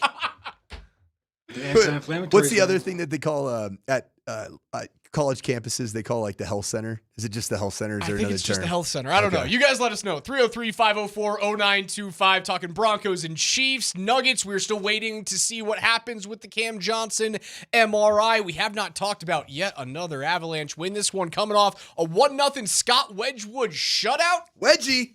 More of it coming up an hour or two with the morning sprint. More wood.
Our thanks to Soren Petro, who joined us from Kansas City about a half hour ago. If you missed any of that, just search The Morning Sprint wherever you get your podcast. That'll be up momentarily. Altitude Sports Radio is going to be your home for all of the sports action tomorrow on Christmas Day. You can tune in the morning. Cowboys and Commanders. Right after that, the Lions and the Vikings play against each other. You'll hear both of those on 92.5. You can wrap it up at night starting at 8 p.m. with your pregame show presented by Ramos Law as we get ready for the Nuggets and the Minnesota Timberwolves, all on your home for Denver sports and the NFL on Westwood One. It's right here on Altitude Sports Radio 92.5. Nuggets were on AM 950, a 1-point loss, second leg of a back-to-back against Dallas last night. We're still waiting on pins and needles, praying. Fingers are crossed for Cam Johnson's right knee. In the news that we're going to get back from the MRI at some point today. Avs on 92.5 last night. You heard Connor McGahey and Eric Johnson on color for the call. 1-0 win. Sam Girard, the lone goal, the lone point in the game. An unassisted goal as he dispossesses Captain Clayton Keller at mid-ice right in front of the benches, goes backhand, or rather forehand backhand, and off the back bar. It was the only goal of the game. About halfway through the second period, Scott Wedgwood was once again the best player on the ice. If Canada doesn't take him, it is a travesty. And I worry they're not going to. Logan Thompson is probably going to make that team as the goalie for the Capitals right now, but he also just got 7 goals scored on him last night. Not ideal. Jordan Binnington is statistically the worst starting goaltender in the National Hockey League this year, and it's not particularly close. He was between the pipes in the Four Nations. He sure was, and he showed. And last year, Binnington kind of sucked too. It's funny because that's a huge thing in the soccer world is he's really good for country, not great for club, right. or vice versa, right? Binnington, good. Sure, good for country because he was the goalie in the Four Nations Bad tournament. for club. Bad for club the last couple of years. He is more of a good in spots that matter to him. Right. Like big game moments. That's the reason why the St. Louis Blues won their Stanley Cup all those years ago going worst to first, because Binnington showed up and was like the hottest rookie goalie that we've ever seen this side of Cam Ward and the Carolina Hurricanes back in the early 2000s. Hellebuck will be in between the pipes for Team USA? Yes, he'll make that team. Hellebuck will make that team. Will he be the starter? Ottinger, yeah, probably. Ottinger will make that team. It's pretty good. I don't know who the third American netminder is going to be. That's probably still up for maybe Jeremy Swayman, possibly. Is there a world that exists that Mackenzie Blackwood's on Team Canada? If I am the GM for Team Canada, I'm going to take Binnington because I know he can step up in a big moment. Yep, proven with the pairing of with Hockey Canada. Hockey Canada, proven. I'm in taking recent Binnington. Years. I don't know if I'm going in with him as my starter. I'm taking both Blackwood and Wedgwood. The NHL goalie stats, every stat that you can look at, those two dudes are tops of the league right now. Like, I don't know how you look at those guys and go, I don't really want them on the team. There's no reason for me to see. Goals against average. You know who's first in the league right now? Mackenzie Blackwood. Scott Wedgwood, 2.01. You know who's fourth in the league right now? It'd be Mackenzie. Mackenzie Blackwood, 2.16. Save percentage. You know who's second in the league? Scott Wedgwood. Mackenzie Blackwood. Dang it, I'm wrong on all these. No, you're not. And Scott Wedgwood, tied with a 924 save percentage. You were so close, coach. Like, they are. Blackwood's got 2 shutouts. Wedgwood gets his second shutout of the year. They are so damn good. Blackwood leads the league in wins with 16. Or, sorry, Wedgwood does. Blackwood, in just 14 games, is a stunning 11-1-1. So he leads in win percentage. In win percentage, he leads for qualifying goaltenders who have played 10 games. He has the best win percentage in the league. So cool. We were talking to Moji. Guys. Yeah, we were talking to Moji as he was. We were shifting our shifts, if you will. And Moji says it's so fun to watch those guys just go back and forth and one up each other, but they both lean in and they embrace it. Why not? I mean, I don't want it for Canada because I want the Team USA to win this dang tournament. But why would Canada not want that same experience from game to game during this Olympic tournament? Why wouldn't they want it? They should. If they don't bring those guys, it's, again, as a person who will be waving the red, white, and blue come February, I don't want Mackenzie Blackwood or Scott Wedgwood on Team Canada. No. I would like for both of them to stay home. But like as an Avs fan and as a guy who covers the team and sees how well those two play alongside each other and game in and game out with and without each other, they both deserve to make it. Why do Americans make good goalkeepers in both sports? Hockey and soccer. Like if you look at the international game. Oh, I have no idea if there's a psychological thing or no clue. Because if you look at historically in English Premier League, there's so many stats about how many U.S. national team players have been leaders in any statistical category in the major UEFA, Champions League, Premier League, all of those. It's always been goaltenders, goalies, goalkeepers. And then the same thing would hold true. Would you not say that the strength of Team USA is its net minding relative to other nations? Like Canada has, generally speaking, Canada has better skaters. Yes. But USA is like they got the netminders. I don't know. How tall is the average American man? 5'10"? It's behind Germany. It's behind Switzerland. It's behind Russia. It's behind Finland. It's behind Sweden. It is taller than Canada. You know what it is? We're really good at defending our country. Yeah, you're good at defending the goal. Yep. Defend the homeland. Remember the Alamo. You got to defend the Alamo. Seriously, it's a peculiar deal on two sports that are not truly uniquely American, right? Yeah, soccer not American. Hockey is a Canadian sport that we've dominated since the early 90s. What other country, Raj, is hockey the number one sport? Finland. Sweden. Russia. Probably Russia. But like all of those countries love their soccer. They're just not as good, right? I don't know. Relatively speaking, like Russia. Zlatan Ibrahimovic? He was good. I mean, really good for Sweden. Yeah, those Russian teams always felt like they were dangerous in the Finland. Never, the World never, Cup. No, never the done Finns. anything. I don't think the Finns are playing much soccer They up there that's north of the Arctic Circle. That's really a hockey nation. Oh yeah, truly a hockey nation. Just like Canada is truly a hockey nation. Really Fun fact: hockey not the national sports of Canada. What is it? Lacrosse. Okay, yeah. Birthplace, right? Birthplace of the sport. The Avs continue to roll. Unfortunately, we talked about this a couple of days ago. Raj, sorry. Where's the birthplace of hockey? Like the real birthplace? I think it's Canada. It is Canada? I can't say that for certain, but I'm pretty sure. I can't wait to prove you wrong. I don't know. I'm not your life work. I don't know who originated the sport. Like, I don't know is there an Abner Doubleday for hockey? There it is. Is it Canada? Canada. Yeah, shocking. Montreal. It's a reason why they're good. Yep. Victoria Skating Rink is the site of the first recorded indoor game using a flat puck in 1875, played by McGill students. McGill University, gorgeous. Yeah. Gorgeous campus. Really McGill. cool.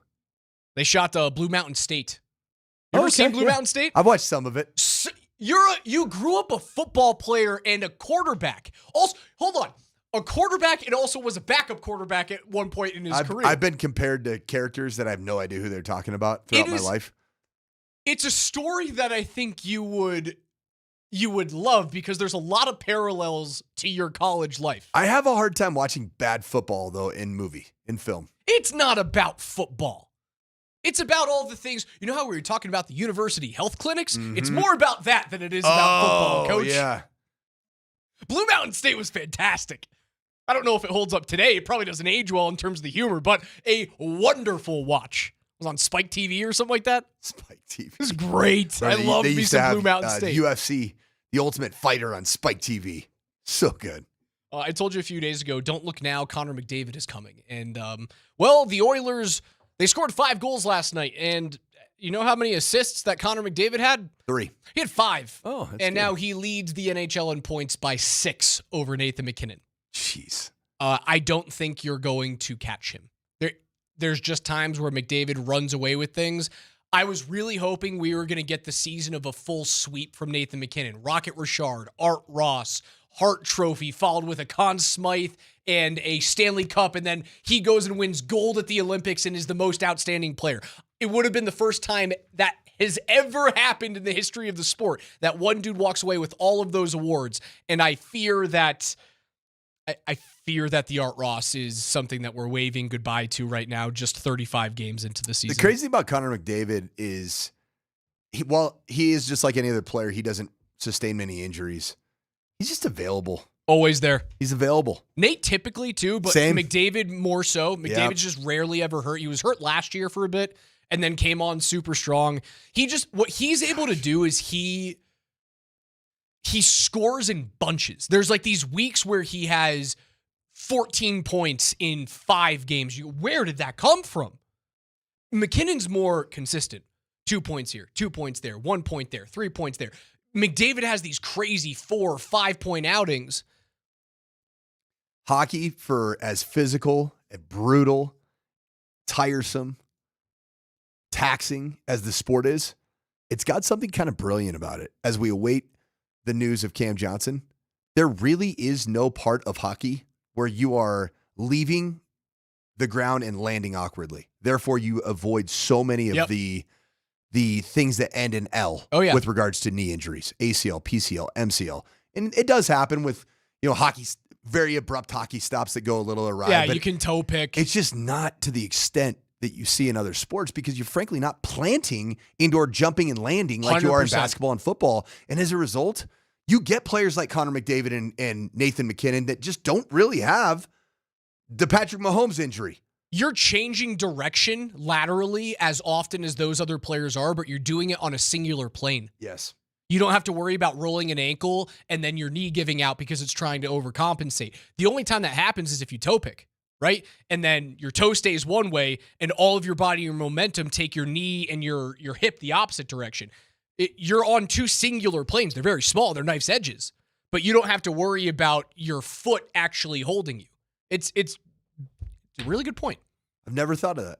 More concussions there than soft tissue As injuries. I sit here and just anxiously await the news of Cam Johnson, it makes me think so much about other sports and why this doesn't happen with the frequency that it does. Excellent question from the 297. What would the Cam Johnson injury be for the Avalanche? What's the equivalent? Let's say Cam's out for the season. And we don't know this yet. The MRI hasn't come back. This is just hypothetical. Marty Cam Johnson's Necas. out for the year. Necas is a good one. Necas isn't as important defensively. I might go Brock Nelson. Okay. A guy who can certainly contribute on the offensive end. You have been searching for a 3-and-D player for so many years with the Nuggets, right? Brock feels a little bit more long-term established. Yes, as a player than Cam. Cam's still kind of rising into who he's going to ultimately be in terms of legacy. But the Avs have been searching for a second-line center who can not only be good defensively, but drive offense. That's Brock Nelson right now. And I think if Brock were to get taken out of the lineup, I think it would have the same impact that I believe Cam Johnson being absent from the Nuggets would also have. I don't think the Avs can win a cup without Brock Nelson. Or without second-line center being solidified. I saw recently on an ESPN, it was an article written about Christmas needs or Christmas wish lists for each NHL franchise. The only thing that the Avs had listed was a third center, and I'm like, dude, what a luxury! It is a luxury. What a luxury. I'd also like a power play that can score. I didn't say that. KJ's NFL notes are next. Don't go anywhere.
Every day here on the Morning Sprint, we go through the biggest stories on the gridiron with KJ's NFL Notes. As a reminder, for the NFL games tomorrow, you can listen to them right here on Altitude Sports Radio 92.5. Starts off with the Cowboys and Commanders in the morning, and then the Lions and Vikings will wrap it all up with the Nuggets and the Timberwolves coming up at 8 p.m. Obviously, the Broncos play the Chiefs later on that day, too.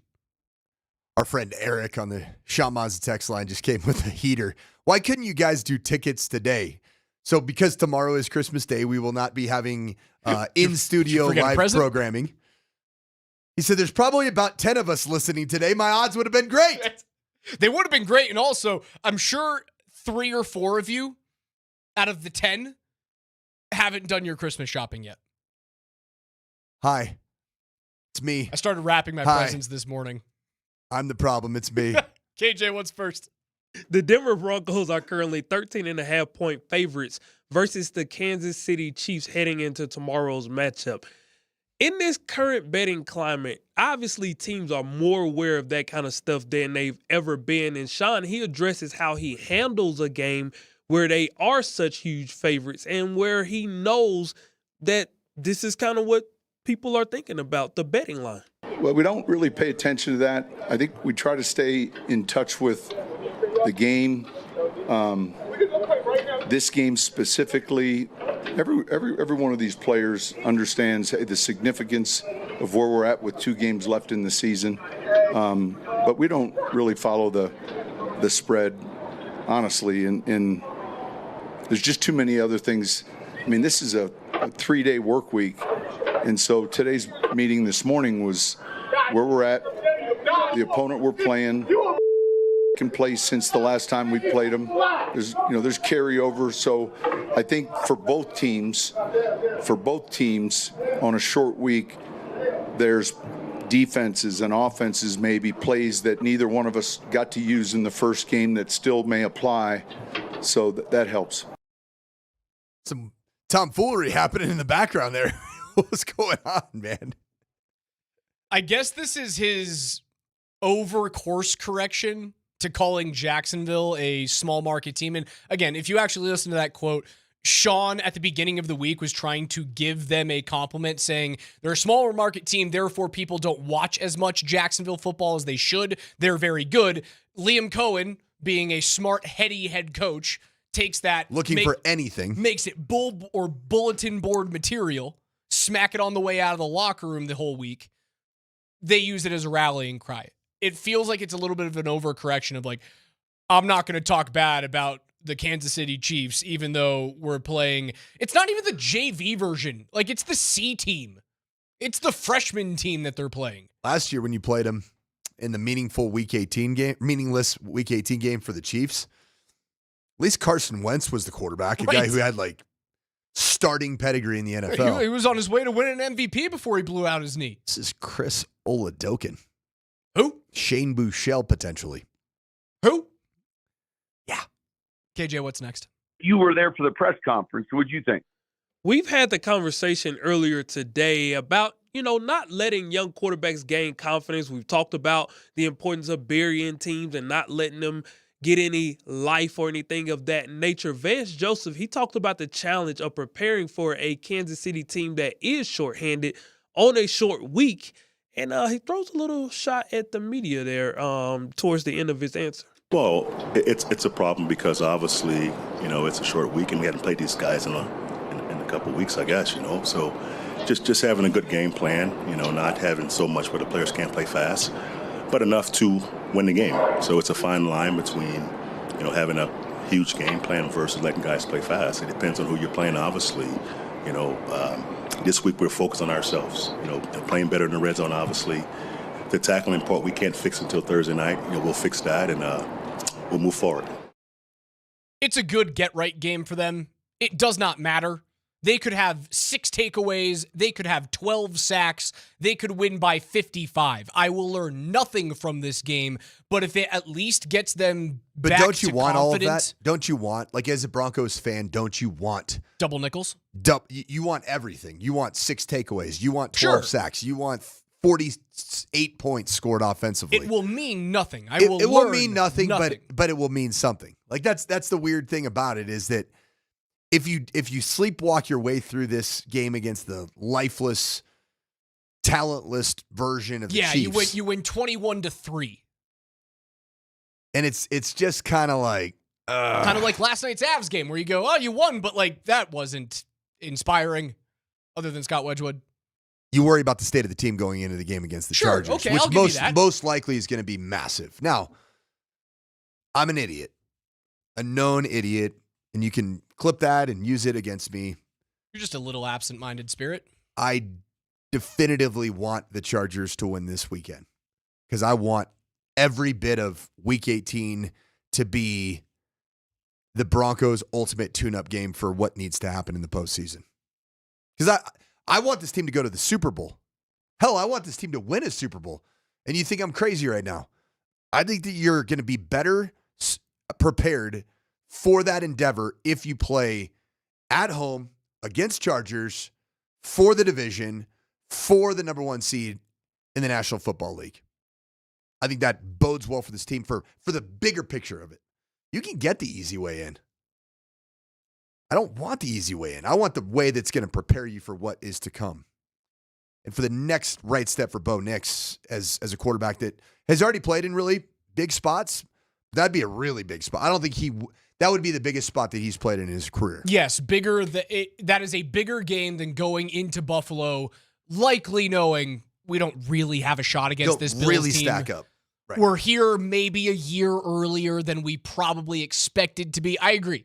Week 18, if the Chargers win this week, if you win this week, or if you both lose, that will be the biggest game of his career. I'm excited to watch it. KJ, what's next? You were there for the press conference. What'd you think? Well, Coach, going back to your point just a second ago, the Chargers played a number 1 defense in the Houston Texans this week. So, listen, if they can get past them, they won't be scared of the Broncos come Week 18. So, all things are pointing in that direction for sure. The talk around Kansas City has not been about the game, but about where they're going to be playing. And our guest earlier from 810 WHB in Kansas City, Soren Petro, was on with us, and he detailed the rivalry between the two state schools that played a part in where they are. But captain of the defense, Chris Jones, he wanted to make sure he expressed in his very Chris Jones-like manner why we shouldn't be, quote-unquote, putting all of our hay in this barn. How do you feel about the announcement that this team's going to be moving to the other side of the state line? Listen, man, it's a lot of history in that stadium, and like Mr. Hunt said, his father was all about evolving, and these fans are loyal. They've been loyal since knee high, and you know, whatever they do, that's 2031. How many years away is that? 5? It's going to be 37, man. Yeah, I won't be playing there, man. I won't be playing there, man. I hope I have a seat somewhere in the suite or somewhere wherever they plan to build this thing at. But, oh, man, that's so far away, but so close, man. And whatever they do, wherever we play it for the next few years now, I'll be appreciative. But I have so much love for Kansas City, Missouri, and Kansas. So wherever we play it. Could you be a coach in 2031? Does that interest you at all? Coaching my kids to play football. Cool. I just looked up something really interesting. Kansas versus Missouri as it relates to income tax. Because in the NFL, your check is taxed on where you play the games, including away games. So obviously in the NBA, a lot of people are, don't want to play in Toronto and NHL because there's higher taxation in Canada than there is in the United States. I would not have guessed this. Did you realize that Missouri, generally speaking, is right around 4.8% state income tax? As compared to 5.7 or more. So highest tax bracket gets above 6. Chris Jones probably happy about coming 5 years from now where he's not going to be playing. Doesn't have to worry about it. How wild is that? It's going to come for Patrick Mahomes, man. It's going to cut into that Jake from State Farm check. Yes, it is. Don't do that. He's irrelevant right now. You get that out of here. KJ, keep rolling. You were there for the press conference. What'd you think? Chris Mannix, Patrick Mahomes' witch sound, and Aaron Rodgers sound bites. We will never hear from you. Who we'll never have on here ever again. They've made the list. All three? All right. They've made the list. Okay. All right. Well, you guys, unfortunately, will not hear that sound effect ever again. Pittsburgh Steelers wide receiver DK Metcalf, due to his appeal yesterday, it was uphill, so he will be officially suspended for the final 2 games of the regular season, and he will forfeit $555,556 in salary for the rest of this year, and the suspension also voids $45 million in future guaranteed money, as reviewed by CBS Sports and ESPN. According to the NFL on Wednesday, the matter as it relates to the fans' action is still under review. Based on the information disclosed by Metcalf at the appeal hearing, the NFL will be in touch with the Lions regarding the fan code of conduct. The Lions said on Tuesday that the fan, Ryan Kennedy, would not face any discipline from the team. If the fan is found guilty by the NFL, not the team obviously, but by the NFL, what type of punishment could he face? Ugly situation all around. I'm really curious to find out where is the sourcing of the fan being investigated? Is it going to be potentially like some things that he did on a digital footprint, or do they have actual audio? Asking the usher who was trying to pull him away from DK Metcalf, asking the 6 to 12 people surrounding that altercation what they heard him say. That's what it'll be. I don't know. The worst thing that happens to that guy is he gets banned from games. If he actually said what was reported that he said, he should be banned. Now, it doesn't excuse DK Metcalf for going into the stands, grabbing him, and throwing a little bit of a punch. You can't hit fans. I understand why this was upheld for 2 games. I saw Dan Orlovsky came out before the suspension was appealed, saying, oh, this will 100% be just a 1-game ban. No, you can't touch the fan. Can't do it. Like, look what happened to the NBA, man. That changed the landscape of that association, that malice in the palace. Can't do it. Can't even come close to it. You see Mike Tomlin's quote, just talking about across sport. And I agree with this, man. I saw some things this year in high school football that I was just blown away with. But he said not only in our business, but college, youth sports, parents. I think it's just a component of sport that's developed in a big way in recent years, and it's unfortunate.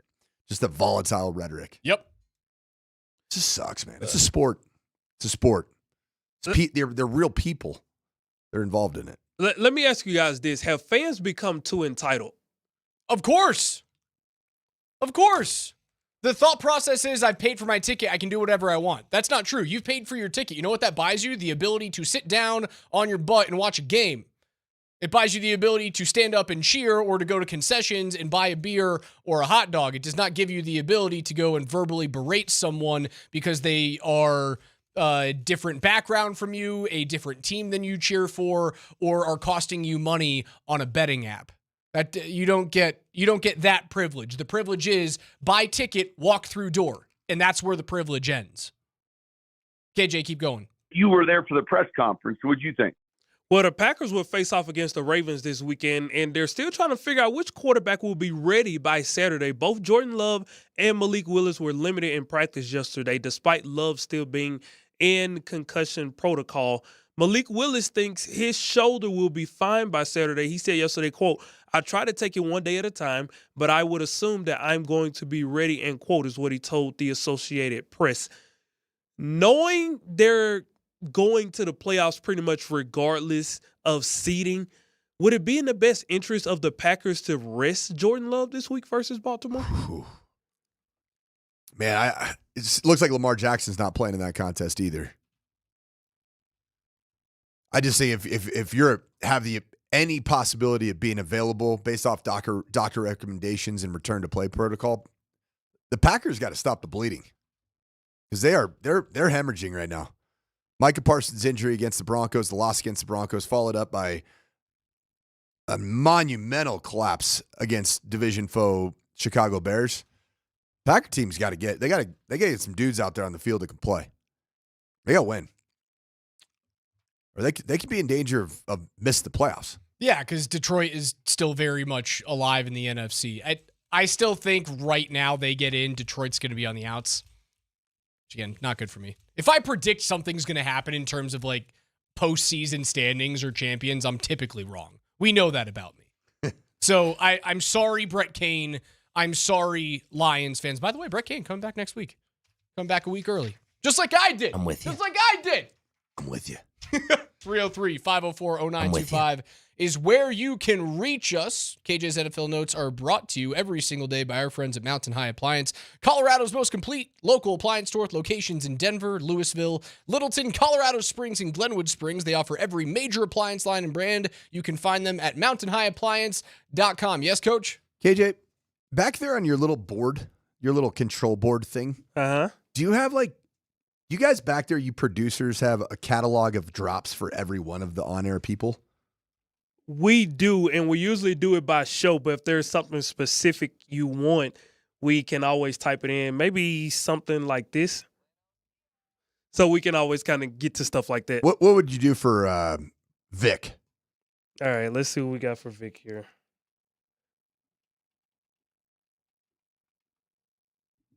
He's got to have a bunch. Touchdown. That's it? Touchdown is Let's his take a sole break drop? because our commercial timeout is coming. There's got to be better ones there. Moj? Come on. Moj? There's got to be some bangers for Moj, right? 100%. Who told you that? Pretty good. Sitting there with your teeth in your mouth. Pretty solid. Raj? What do you got for Raj, I don't man? It's got to be the one that we used a ton. Scream. The Yeehaw's pretty good. That's what I was calling it when It's we not over. That one. That's my favorite. It's Raj. not over. I liked the Yeehaw. There was another one where I screamed as though an oven had caught fire. I did the That's there. You don't I have. love those balls. I love those balls too. You don't have any for me though. That's good No, news. you don't say anything stupid. Never. It sounds personal. We'll wrap things up on the other side. That's Coach Mike Sanford. KJ Granderson's producing the heck out of the show. Merry Christmas to all of you guys. You are the Russell Westbrook of radio.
Altitude Sports Radio 92.5. Tomorrow is Christmas Day, and we're here for you. Pre-game coverage of Nuggets and Timberwolves is powered by Ramos Law. That starts right at 8 p.m. on 92.5. Worldwide on the Altitude Sports Radio mobile app. You can spend your Christmas night with Berto and Kaz on Altitude Sports Radio 92.5. Dude, I almost killed Connor McGahee yesterday.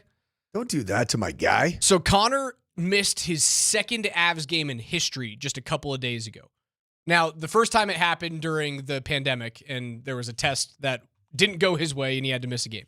Kevin McGlue from the AHL affiliate Colorado Eagles comes in and does a good job, admirable job filling in for the Golden Pipes of McGahee. He missed his second game just a couple of days ago.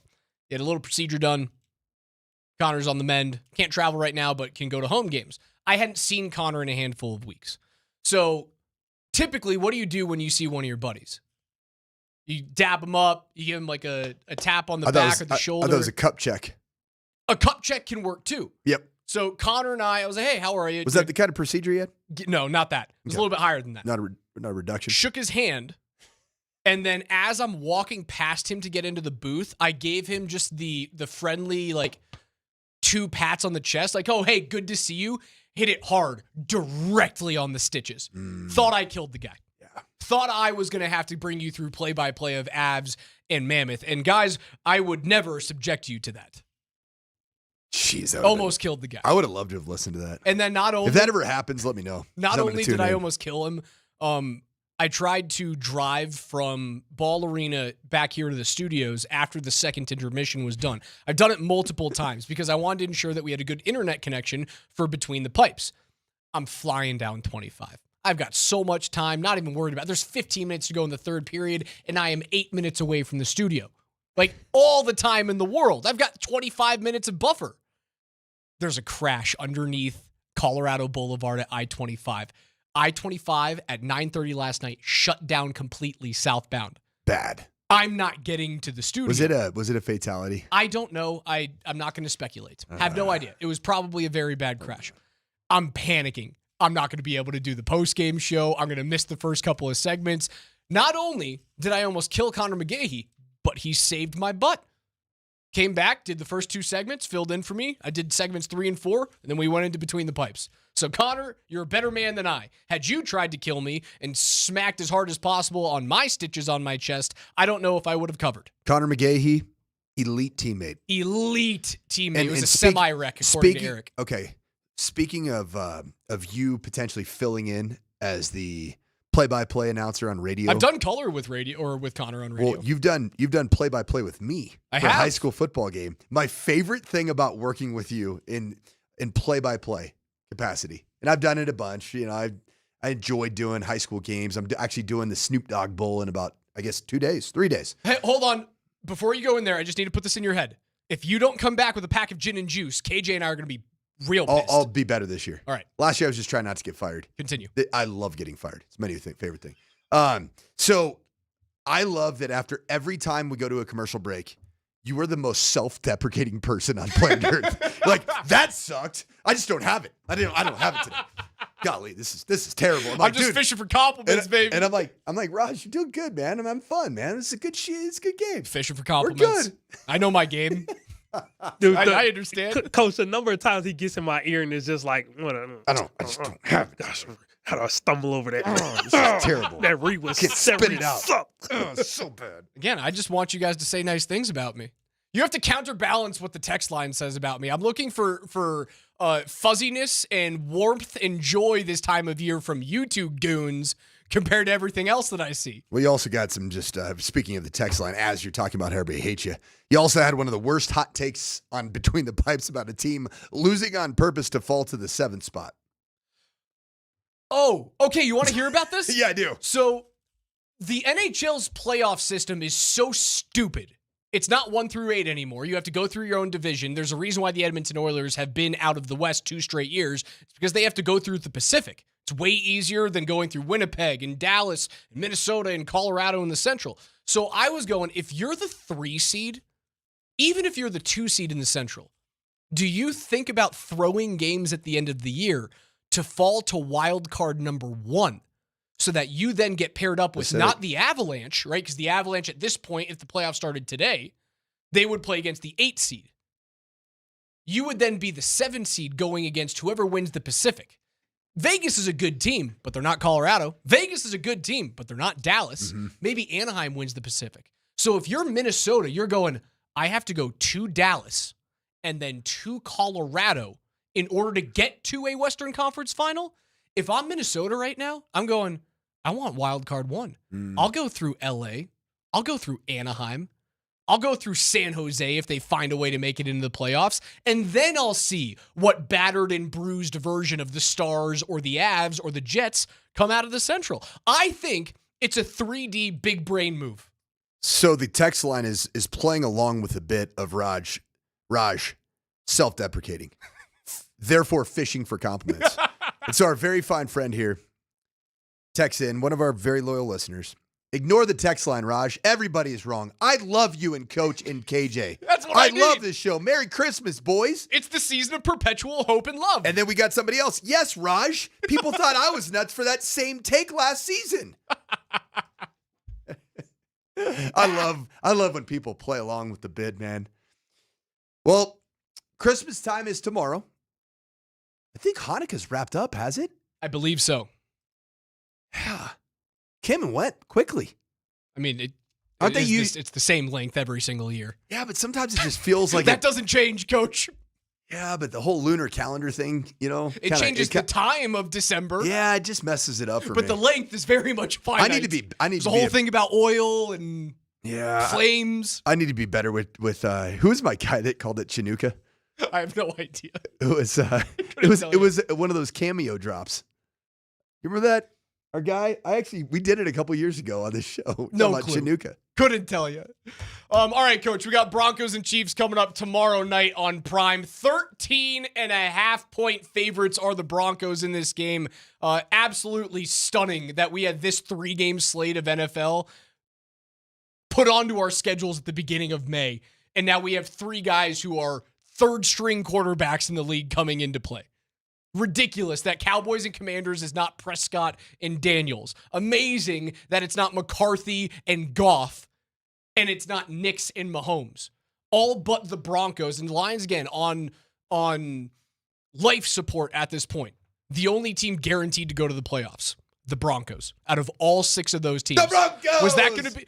If I told you that on May 1st when this schedule came out, you telling me I'm nuts? Probably. 13.5-point favorites. The over-under set at 36.5. Interesting because the last year when this type of game was played, the Broncos won 38-0. Coach, do the Broncos win this game? Do they cover? And what's the score? 42-3 Denver Broncos. 42-3. They cover in the over hits. And I'm excited to watch it too. I'm excited. Mr. Granderson. I have the Broncos winning 45-10. 45-10. And you know what? There's not going to be another time this season that I can give a little homage to my friend Berto. Raj curse. Double nickels, 55-3, Denver wins. 55 Double nicks. Double nickels. It's the only time it's going to happen, right? And I'm here trying to give gifts to Berto. I'm here trying to make sure that everyone feels nice and warm and fuzzy. That's what I wish for Mark Bertinoli, is that the Broncos score 55 points. It's not going to happen, but I want to put it out into the ether. 55-3. Well, I hope everybody out there, all of our listeners, enjoy a very Merry Christmas holiday season. We'll be back, the 26th, correct? We will be back on the 26th, we will be Friday. Back on Friday. We're reacting live all day on Friday to the Broncos and the Chiefs. I love it. And while you're out there, can you just do me a solid? I'm looking for that one Christmas movie that I haven't yet watched. Text 303-504-0925 right now and tell me, and Raj, KJ, what Christmas movie I need to watch in the next 24 hours that I probably haven't seen. The answer is A Muppet Christmas Carol, and it is without a doubt the best version of the Christmas Carol that's out there. That is my favorite holiday movie of all time, followed shortly by Netflix's animated classic, Klaus. You have to watch both of those.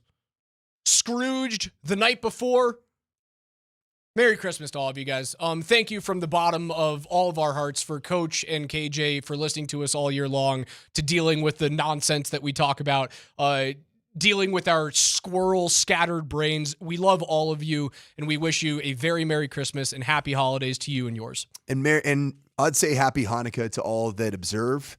And as the great Smokey Robinson once said, this is what he's got for you. Hey, Marco. How you doing?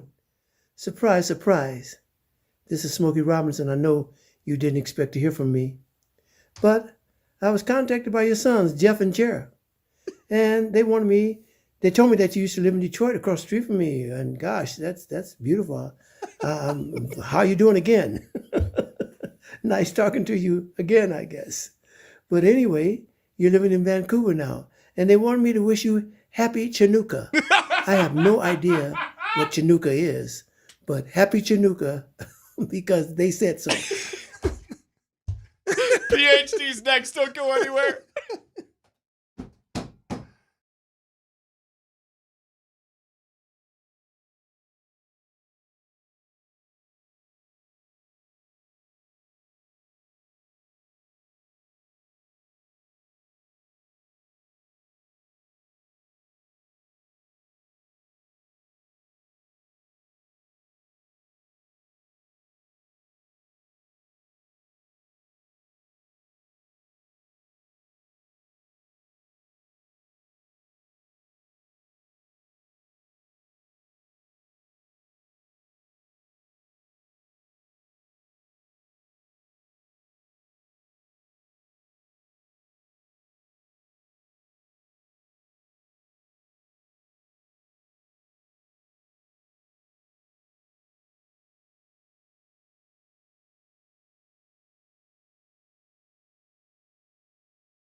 Welcome to it. Oh yeah, from last night. From all that. That was quite the night, wasn't it? If you missed the story, Raj, he's got plenty of time to go from Ball Arena back here. Plenty of time. And I'm like, okay, see, it was good to hang out with him. And then he calls me and he goes, DMac, where are you? I'm like, well, I'm about to go to the locker room and the whole thing. He goes, turn around, go back upstairs. And I'm like, what are you talking about? You got to host the post-game show. Okay. Now, ironically, I did work for the Buffalo Sabres doing pregame and postgame shows.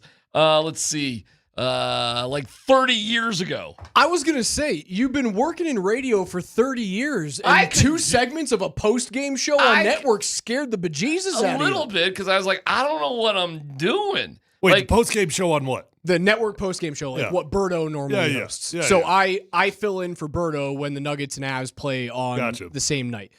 And typically... Wait, what happened to you? I left after the second period to come back here so I could have a good internet connection for Between the Pipes after the network postgame show. A semi-truck had an accident at I-25 in Colorado, completely shut down the highway. Oh, someone I know is stuck in that as well. Yeah, nightmare. So I called DMac trying to help me out. Now you did, because you got the golden pipes of Connor McGahey to fill in for me. Well, I go for 2 there segments. and I'm looking at Connor and Jesse because they had taken a break, and I was there. I was ready to do it, but I'm looking at Connor's. Those guys on Altitude TV with the hockey stuff, they're all wearing their goofy sweaters, and, Connor's got like a sweater with jingle balls on it, like that actually jingle. Nice. And I'm very festive. So it's hard to just take him seriously, but I'm looking at him and I'm like, hey, and they knew because he would text Jesse or whatever. So I was like, you want to just do this? And he goes, sure. Like, like you guys said on the air, good teammate. Like, he had no problem doing it. Sorry about that. I thought you were going to be the good teammate. That's well, why I was reached out to doing you. the other stuff. I was like, I would have. I was ready to. I don't know what I was going to say. Let's get weird. You, getting Connor on for me. That was fun. Yeah, it was. Guys, Merry Christmas. You too, buddy. Go Broncos, 55-3. Yeah, let's get to thank you. I'm listening to the mornings, these guys, Tyler. These guys.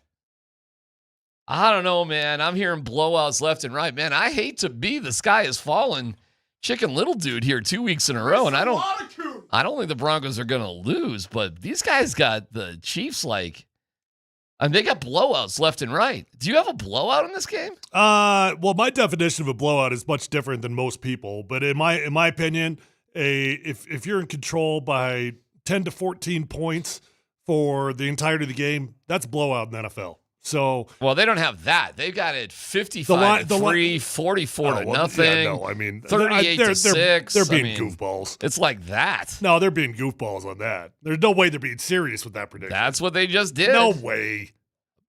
No, they're being goofballs. They're doing Christmas wish lists. I don't know, man. They seem serious to me. Look, the line on the game's 12.5, which is a boatload in the NFL. Up. It went up. What's it at? 13.5. All right, 13.5. So the line's 2 touchdowns. I mean, you got a 2-touchdown line in the NFL. That's crazy. You don't ever see that. I mean, a couple times a year you'll see a line like that. Right. So Vegas is telling you it should be a blowout. Yeah, I don't have it like that. And the under's 36.5, which means Vegas has, they got it like 24-10, something along those lines. That'd be the under still. That actually makes sense to me. I got it 23-13. I 13.5. That's too many. By the way, on the road, the Patriots are also a 13.5 favorite over the Jets. So there's 2 blowouts by the odds lines: the Broncos over the Chiefs and the Patriots over the Jets. Well, I don't know how Chris Olajuwon is going to play in this game, but he shouldn't play well. I mean, our defense is not been a liability over the last couple weeks, but they've not been themselves. That being said, our defense has got a lot of history being pretty good, and we better shut this dude down. I'm just going to call him Chris Turducken because Olajuwon. I've heard a bunch of different pronunciations. Thank you. So I'm just going to call him Chris Turducken, and because that's a fun making fun of his name. Think about that one on the bike. I did. I had some deep thoughts on the bike. And while I was in the shower. But, yeah. By the way, Leave It to Nate Kreckman. I thought the The backup's name was Bouchelli. It's Bouchel, Shane Bouchel. You want to hear a weird stat? Little factoid? Fun fact. Shane Bouchel, who's the backup quarterback for the Chiefs this week, his dad was a Major League Baseball player who happened to be roommates with John Elway at Sanford. Oh, is that right?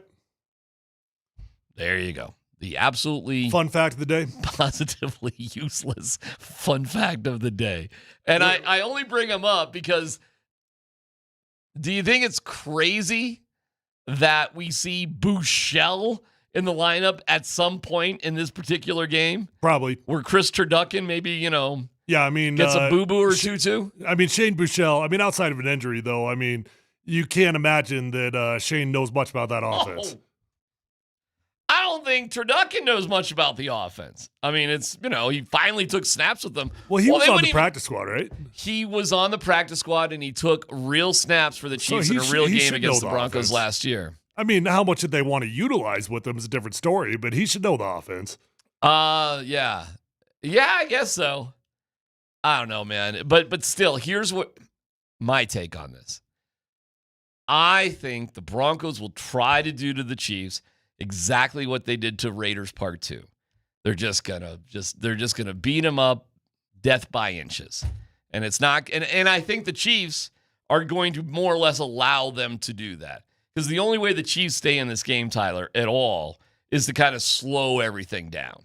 And so, listen, you can play very conservatively and just let the Broncos muck it up. And you can have, against the Raiders, 3 8+ minute drives, a 19-play drive that results in a field goal. Crap like that. No, you know what? I think it's going to be a blowout. I do. Yep. They should win by 20 points. Oh, so you want to go there? All right, so... Yeah, I'm not putting up 55 points on the board. I'm not an idiot. Give me your fictional score then. 20-point difference. What, like a 30-10? 23-3. Oh, so you don't see the offense doing anything against the Broncos. I don't know. No. They shouldn't. They should do absolutely nothing. I think the Chiefs offense should do nothing. Like you should have an opportunity at a shutout. Well, Turducken, Okawebadam. Don't come at me with, you can run around. Cool. He can run around. I'm just telling you what he did against the Titans. It's not much to scout on this dude. Hey, Dan, why don't you get the right pronunciation of this dude's name? Somebody must have said it right somewhere, somehow. Oladukin? Is it Oladukin? Olokudin. I think it's Oladukin. But I will Oladukin or is it Oladukin? Oladukin. Oladukin. Rantanen. I don't think there's a U in there. Jokic. Oh, did you hear the post game from Cooper? He couldn't say Joker's name. What do you mean? He couldn't remember how to say it. He got flustered. He was like, Jamal and Joker. Are you talking about Cooper Flagg? Yeah. Oh, that's pretty funny. Joker. I did not hear that. He said Joker? Called him Joker. Well, it's close. We do call him a couple of different. We do the soft J and the hard J. If you don't know how to say Nikola Jokic, come on, you're in the NBA, buddy. We do Jokic, we do Yoke, we do Joker. Jokic. Nobody calls him Yoke except for you. You're the only one I hear call him Tons of people call him Yoke. Tons of people call him Yoke. Joker. Nobody calls him Joker. It would be more consistent though if people were calling him Joker. That would actually make sense. Jokic. Chinooka. Oh my God. Did you hear them play that Smokey Robinson cameo thing? No. Oh, dude. That was so. Dan, do you have that? They just played it. Ask KJ. Yeah. Oh my God. Was that funny? About what? It's. Have you ever done these cameo things? No. You ever been approached about it? To do it? Yeah. Yeah, they've actually sent me an email a couple times a year, every year. And I'm like, I'm not putting myself on Cameo for 2 people to pay me $4. I laughed because I thought it'd be funny if you were to do it, just charge like an insane amount of money. And, nobody's ever really going to do it. But if somebody did, it would make up for all the small ones. But, oh my God, these guys are so funny. I don't know where it came across Mike's radar, but Smokey Robinson has no idea what Hanukkah is, nor does he know how to say it. Dan, they just played it. Call it Jonica? You know what? If you haven't heard it, I just want you to wait because it's so good. I don't even want to give away the joke. You got it there, Dan? Man, holidays are here. Oh, you crept up on us, man. Oh, okay. Sorry. They just played it, but we'll play it in a second. How concerned are you about Cam Johnson? Well, I'm concerned that you're down 3 starters. Do we know anything, by the way? Have we heard any? Is there any gossip on that this afternoon? You tell me. I've been searching for it. I have not seen it, but I've been out of touch for the past 45 minutes. So yeah, I'm not aware. I don't know, but yeah, you're down 3 starters. That's pretty wild. Yeah, that's terrible. Better hope that whole conversation about getting them back after the new year is right. Yeah, with AG and Christian. It looked terrible last night when he went down. Just the way he was holding it and the way he was grimacing and just, you get a sense with guys and injuries, depending on how they feels like when they hit the ground, hit the court, just like that frustration where it's just, this is bad. I know it's bad. Yeah.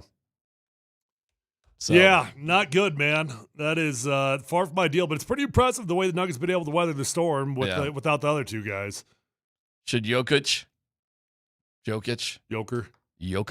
the Joker have taken the last shot, or are you okay throwing him to Peyton Watson? I don't love Peyton Watson taking the final shot. Even though he's been great recently. I don't love Peyton Watson taking the final shot. Been hitting over 50%. Hit 6 threes the night before. I love the idea that the best player in the world trusts his teammates. I love that. That's awesome. That's cool. Yeah. I don't love that it was Peyton. Yeah. Raj and I were at the Avs game last night, but we're watching the Nuggets. And, it's halfway through the Avs, but here we go last minute with the Nuggets. And it was a hell of a comeback. And I do understand everybody's frustration that they were playing terrible defense and they got that far behind. And yeah, I agree with that. But I was just kind of enjoying whoa, look at the comeback. Look what they're doing. Look at Cooper Flagg, who just turned 19 a couple days ago, almost had a triple-double, 33, 9 and 9, a 19-year-old. I mean, I was just kind of really, really enjoying the game. And I joked to Raj. I go, well, Peyton Watson's going to be open in the corner. Not for a second did I really think anybody but Jamal Murray or Nikola Jokic was going to take that shot. Mm-mm. And I get it. There were 3 guys around the Joker. And still, I was like, who cares? Put it up. I mean, you got the best 2-man game in the NBA. It figures it's going to come down to the 2 guys.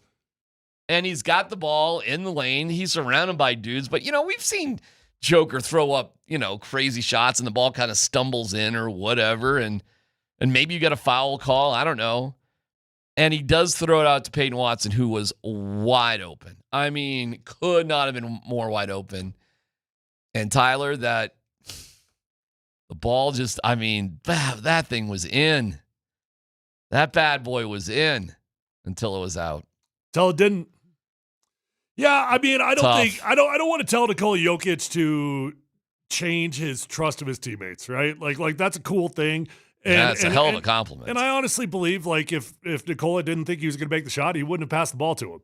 So Nikola Jokic thought he could make that shot. That's why he's not stupid. No, of course not. He knows his guys. He trusted him in that moment.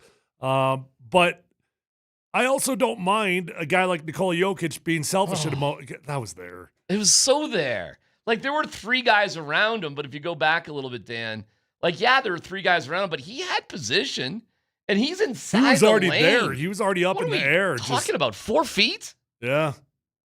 You probably draw a foul. God, do you think he threw it out there to P. Watt to be a buddy and let him have a little glory? No, I think he thought that was the best shot.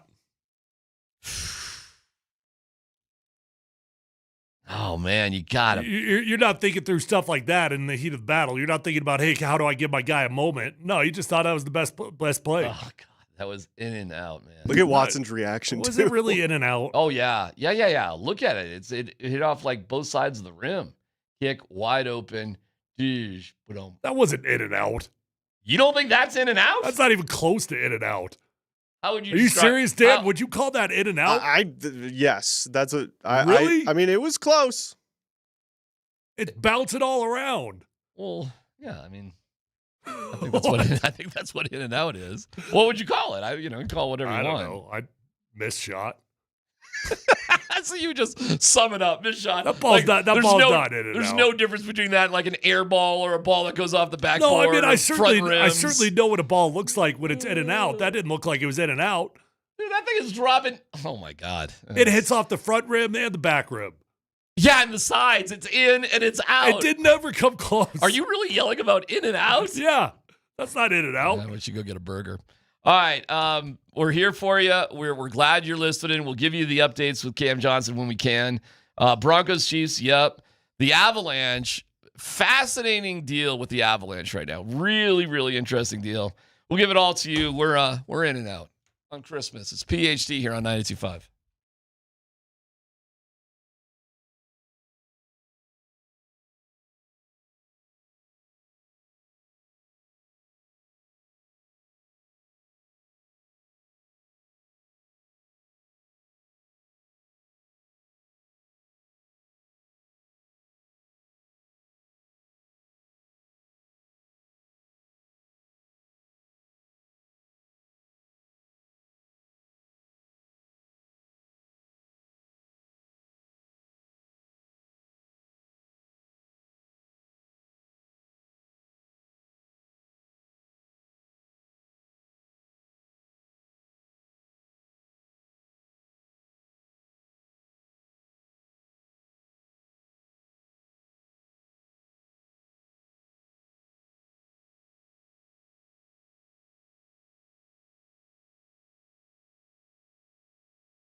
Well, we don't really pay attention to that. I think we try to stay in touch with the game.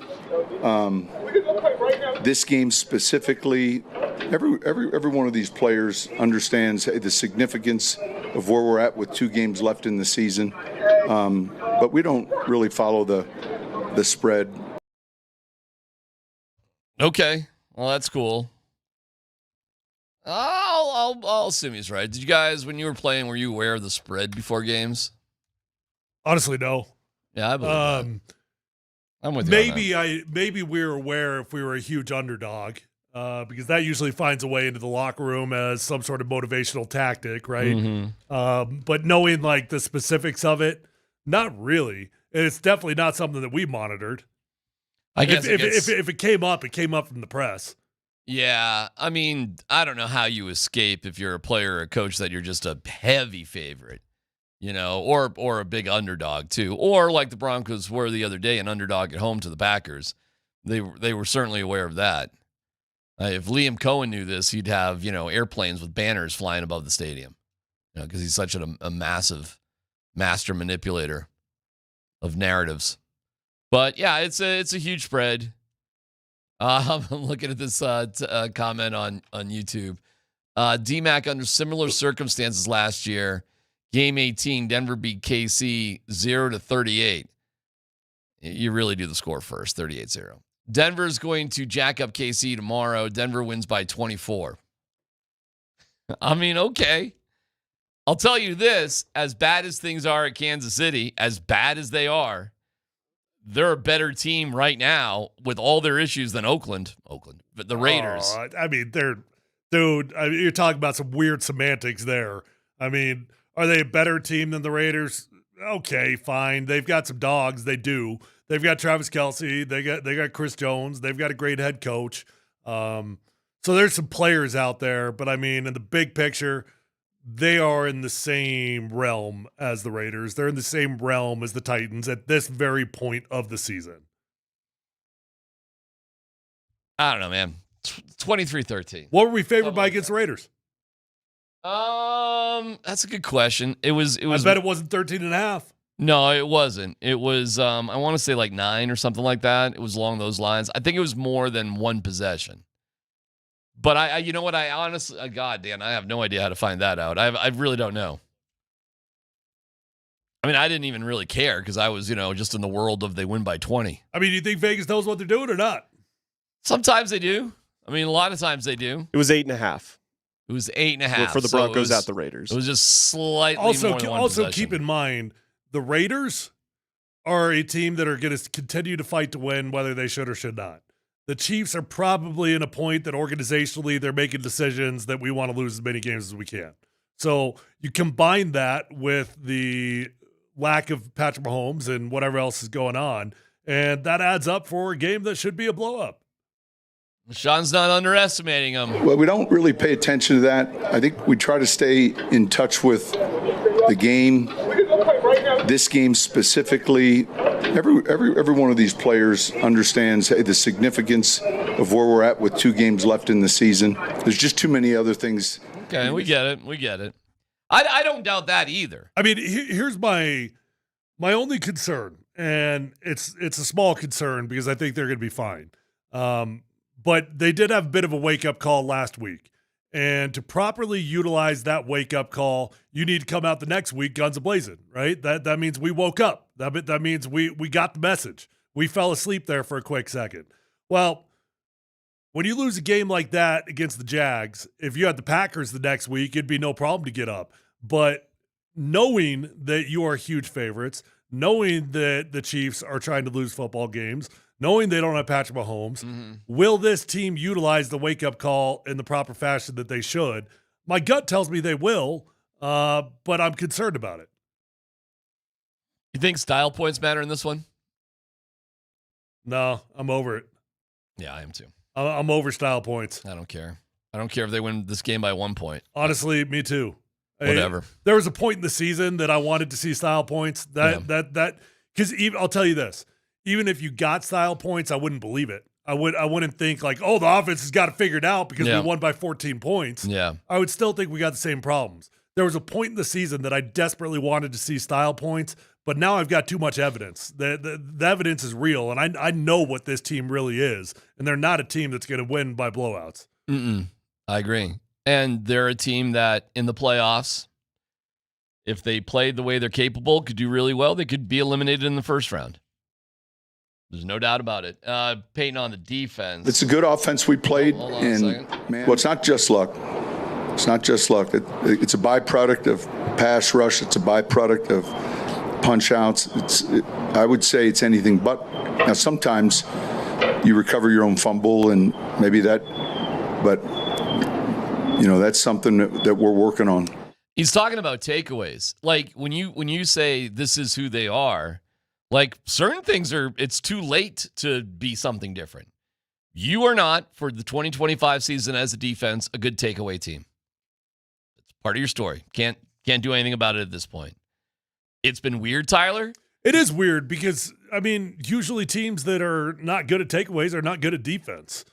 We are good at defense, I think. I think so, too. I'm pretty sure. I think so. I'm fairly confident that we've got a dang good defense. But we also have a defense that easily could give up 26 points in any game. Hopefully not against this Chiefs team. But, you could easily give up 26 or more points to the Chargers in a couple weeks. No problem. You could see that, right? That wouldn't be a surprise. Well, yeah, we just did it 3 weeks in a row. And takeaways ain't the Broncos' thing. They're -4 in giveaway takeaway. For a 12-win team, that is nuts. That's crazy. How many interceptions does Pat Surtain have on his career? Not many. Not many. I mean, I don't mean that as a knock because I'm not stupid and I understand why. Yeah. But it is fascinating when you're talking about a dude that's as good as him. Like 3 interceptions on the year would be amazing for Pat Surtain. Yeah. At this point. I mean, you got to get opportunities at it. Well, that's right. And people aren't, they don't ignore them. It's not like that, they pretty much do. And in a heavy game, he might get 5 targets. I mean, that's ignored. I think I just think in general, the NFL is way more risk adverse than they've ever been. I think they're terrified of the pass rush. They don't want to turn the ball over. There's just a million ways to trick things up so that you just take yourself out of those dangers. I mean, look what Pat Surtain had to do to get an interception. I mean, it's like nothing comes easy here. I don't know. The Broncos haven't got those the ball gets tipped at the line and lands in a fat guy's lap and he just runs it. They don't have those moments like that. Which is also weird because we've got a tremendous pass rush. I know. It's by far the most befuddling thing about what we all think is a really good team. It feels like we should have a game with 3 interceptions, with 3 turnovers. Like that should be on the horizon here. I'll be stunned if it's this game because why? Because they're not going to put... What better game would you have it? They're not going to put Chris Turducken in that situation. They're not going to have him throw those passes. Yeah, but it doesn't matter. All it takes is a dude that gets under pressure, he gets under duress, and all of a sudden he makes bad decisions. Well, that'd be awesome. I'd love to see it. And I would say, though, that takes a quarterback who's a little bit more secure in his being and probably paid a little bit better. No, that's not what I'm saying. You're not listening. I'm not talking about taking chances. I'm talking about you just get the dude under duress and all of a sudden you stop seeing the field. It's not about intentionally trying to take chances. It's not about trying to push the ball down the field. You get under duress and bad things happen. Okay. I guess my point is a guy like Turducken, I should say his name right, Oladukin? All right. I thought you were just going to get his real name. Chris O. Listen, I get it. It's the most ridiculous small sample size. But against the Titans, seriously, dude, they weren't having him. He wasn't doing anything risky. Nothing risky. Now, they weren't getting a lot of production either. They weren't scoring in the red zone. They got a couple of field goals out of it. Well, it doesn't matter. I mean, quite frankly, you shouldn't need turnovers to dominate this football game.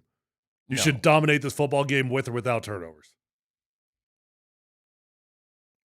I got the Broncos maybe, if things are going right, 7 possessions maybe.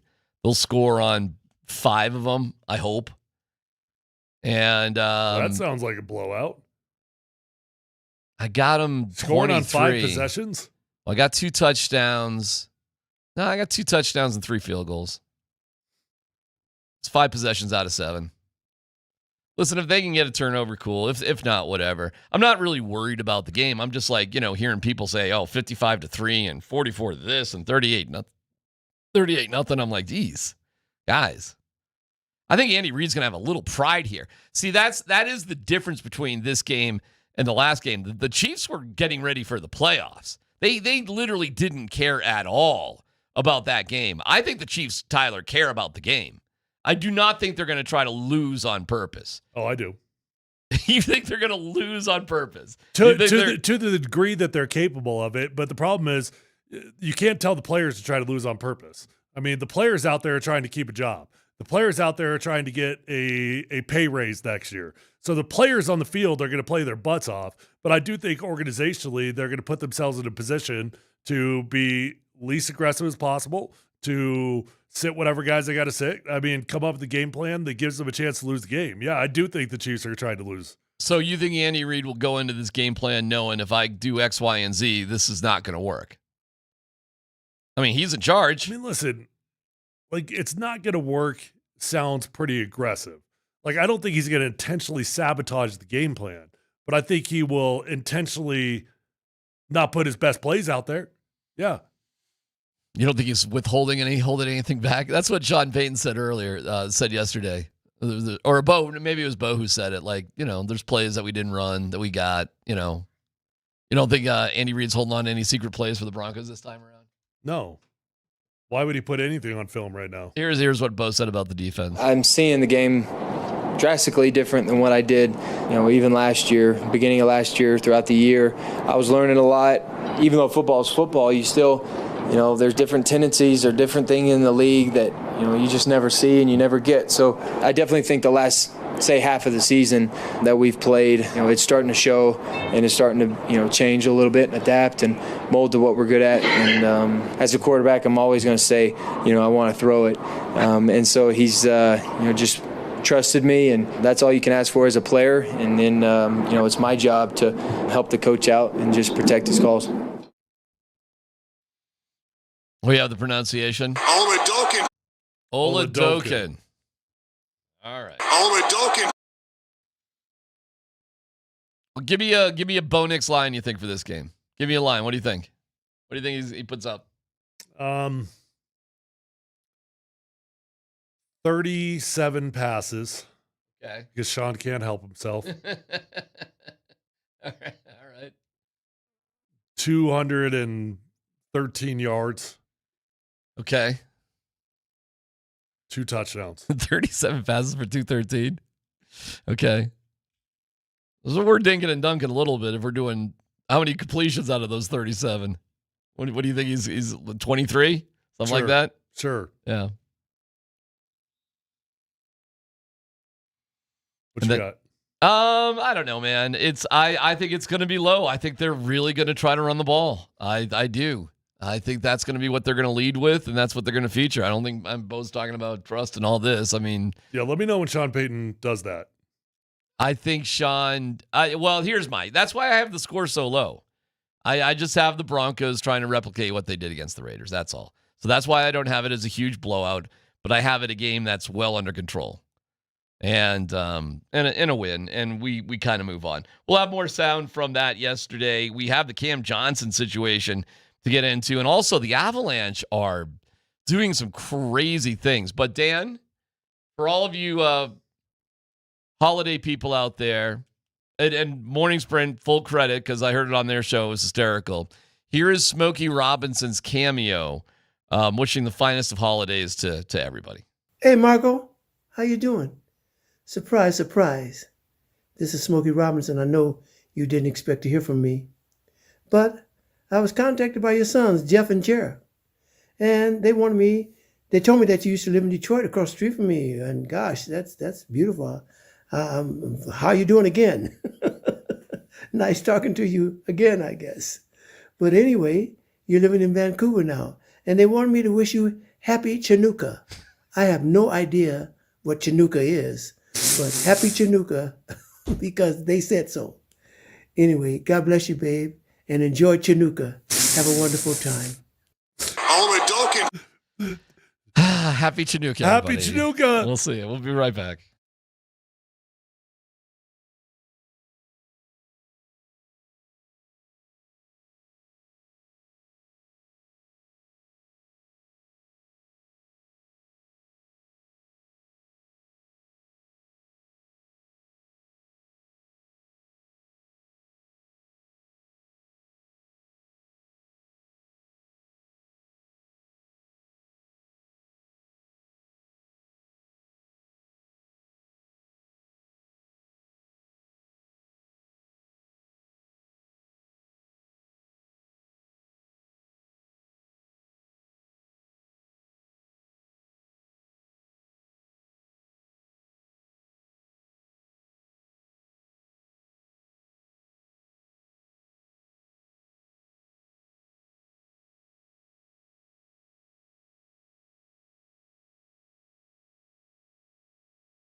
Oh.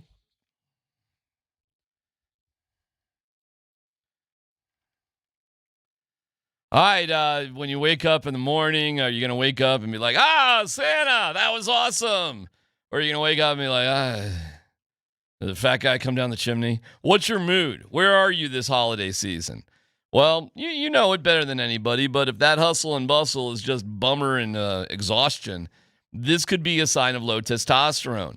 So if that's what's going on, 'tis the season to take action and get treated with my great friends at the Rocky Mountain Men's Clinic.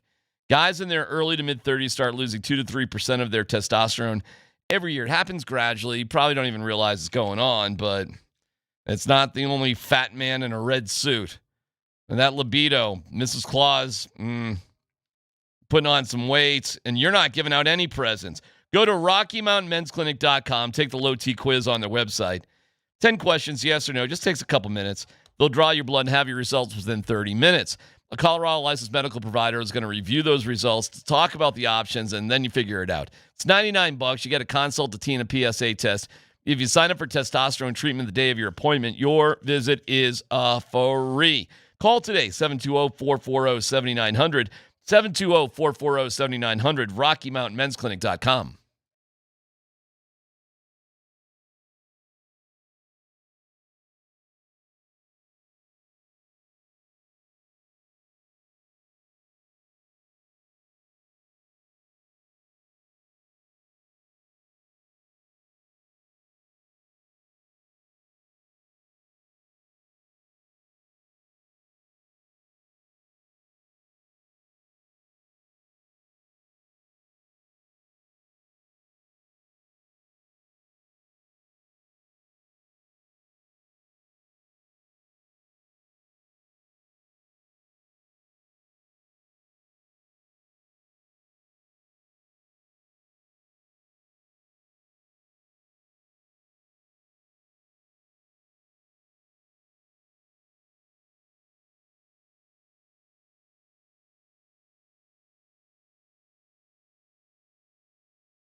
No icing here as Dursey gets there first. Left side circle behind the zone net, chased by Olofsson.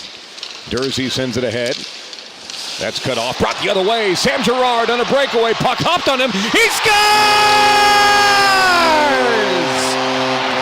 Play it again, Sam! Sam Girard's second goal of the season. And the seal is broken. 12:03 to go in the second period. Colorado breaks through. It's 1-0 Avalanche. Sam Girard. Second goal of the year. Jared Bednar on Girard. His season's just getting going, and that's the truth. You miss all of the end of the summer training camp, come back, play a couple games, and then you're out for another significant length of time. I think that now you're hitting a part of the season where everyone's up and running at full go, and you're playing catch up, right? So that takes a little bit of time. He's always done a nice job coming back from injuries, but now we're starting to see his game really start to come around, and hence the production. And everyone's happy with his game now, and so I just think it's just a matter. It was just a matter of time, and a little bit of dedication from you to get going. I was listening to Vic this morning, and he was saying to Moser, Tyler, with all due respect, your team is a little bit boring to talk about right now, meaning giving them the absolute highest compliment you possibly could.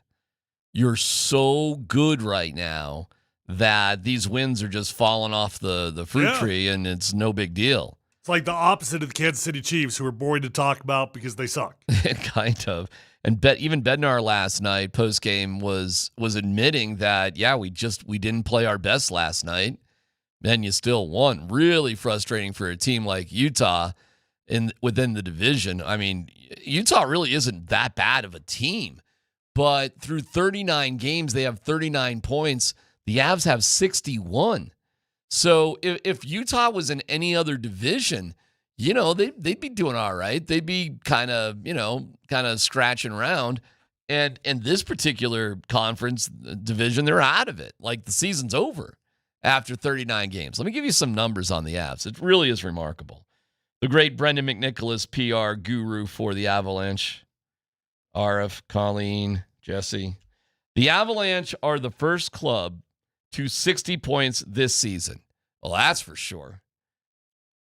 They're tied for the second fastest team in NHL history to reach that mark, 36 games.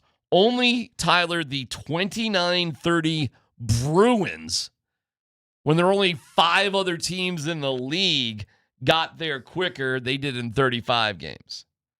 Wild. 61 points, the most ever by a team at the holiday break. Since they had a Christmas break, 72-73. They are, and this is staggering, they have not lost a game at home in regulation. They are 15-0-2. Yeah, it's like talking about Nikola Jokic every time he breaks some new record, he's got some new stat line, and you're like, well, guess what Nikola Jokic did tonight? You're like, well, that's cool. Like good for him, man. Way to go. Proud of you, bud. They have the longest winning streak, 6 games in a row in the NHL right now. They're 8-1-1 in their last 10. But the craziest number, the most insane number, is their goal differential. For some perspective, the Vegas Golden Knights lead the Pacific Division. They're +6. The Carolina Hurricanes lead the Metropolitan Division. They're +15. How about this? The Red Wings lead the Atlantic. They're -2. Your Colorado Avalanche, through 36 games, are +62. Nuts. Insane. What's crazy is the Dallas Stars. This is the wildest part. Who are 5 points behind the Avs, but the Avs have 2 games in hand. The Avs have played 36, the Stars have played 38. Even 2 games in hand, it's nuts that you could have a start like this and have a team on you like that. They're close, sort of. Their goal differential at +35 is actually second in the league. Yeah. So they're winning games. They're just not dominating the way that the Avs are. Yeah, but they're dominating They're literally dominating better, though, except Than for the anybody Avs, else. than everybody else. Right. They're 7-2-1 in their last 10. They did lose last night, but it was an overtime to the Red Wings. But they pick up a point. No, it's not that the Avalanche are just winning games left and right, which they are. It's the manner in which they're winning. And the fact that then when they're not blowing teams out, they're winning 1-0 games because you're goaltending by both goaltenders is spectacular. I understand what Vic was saying, and I feel like there's no other side to this coin. And we all are aware that Logan O'Connor will return. They're gonna get another really good player back. And they got Kevin Ronza back, and Sam Girard is now, back and playing better than ever. You got Gabe Landeskog, Tyler, on the first line these days. Yeah. They got options all over the place, dude. And their power play's not really that good. I don't know, man. Is this sort of equivalent to what the Broncos were doing in 2013?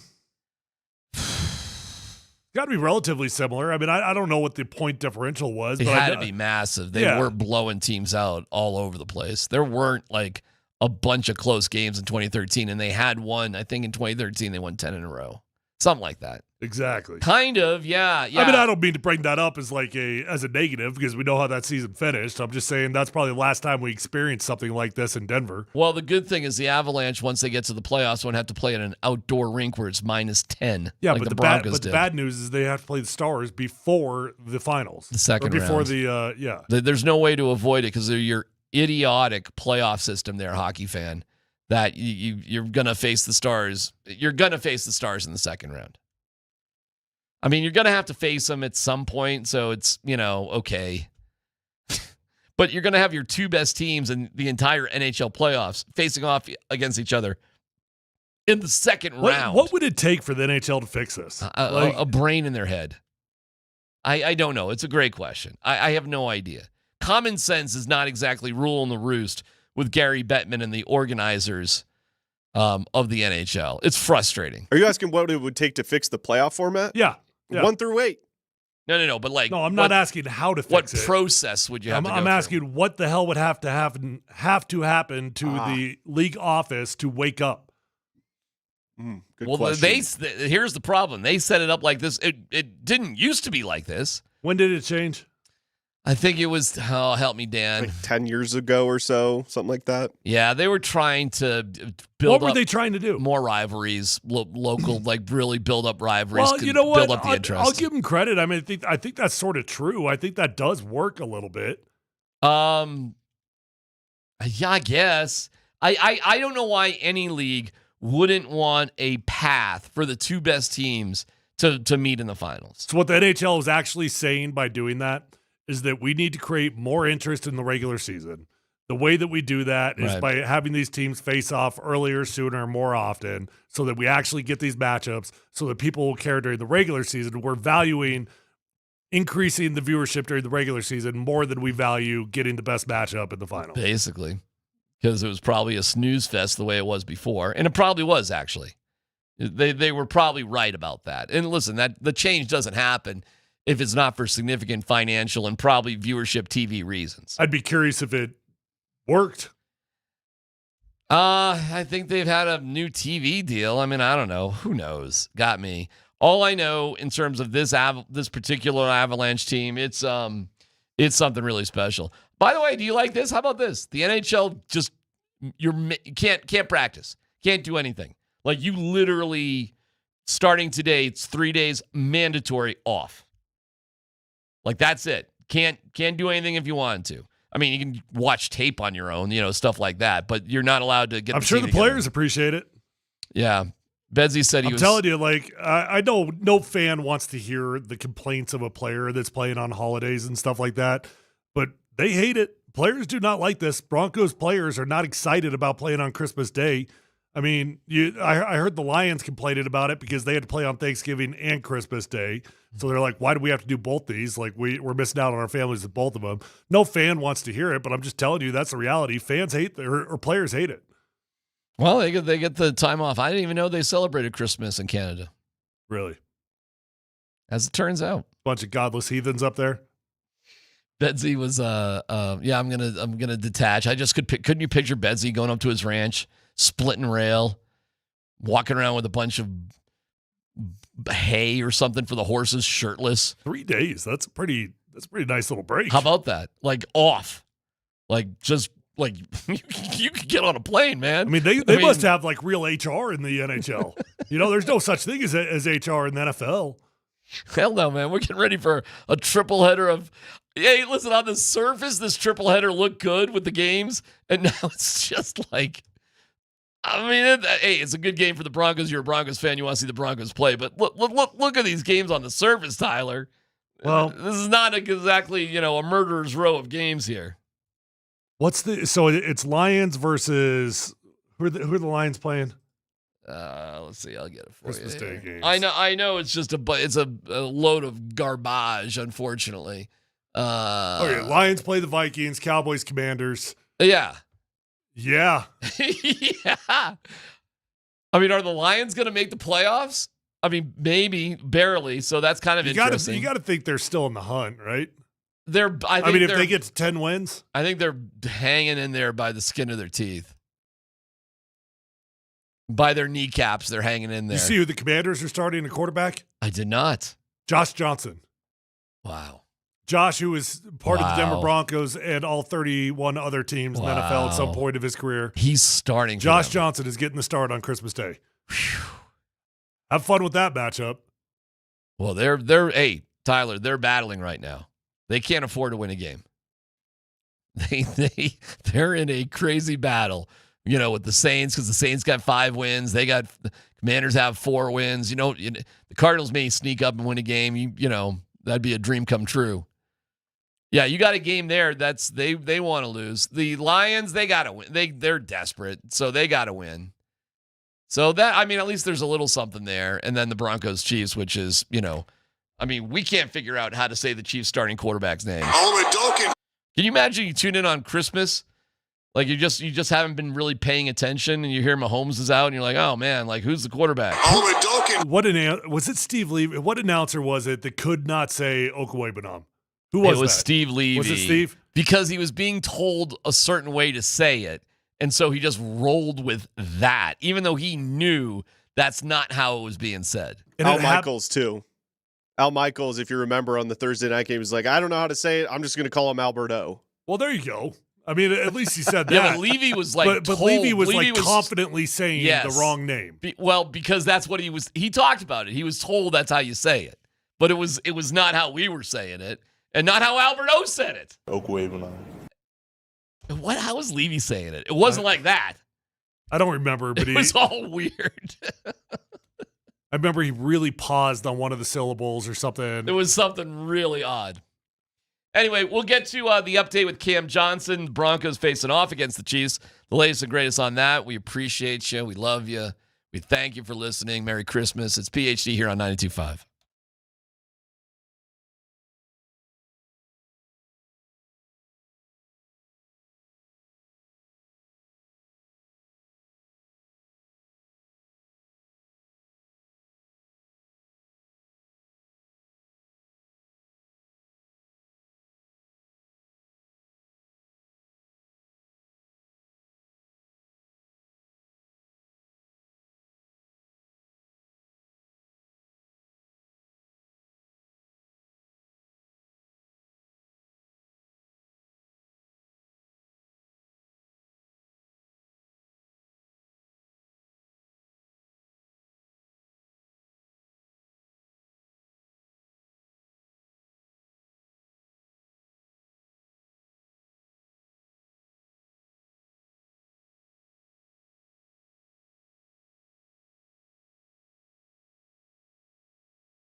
thank goodness it's a team that I've played already in the year, so it feels like an extension of the first game, so it's sort of strange, but all the retention, all the plays, and all the looks that you could get with those plays, and I know it hasn't been the season that they wanted, but they're still the Chiefs.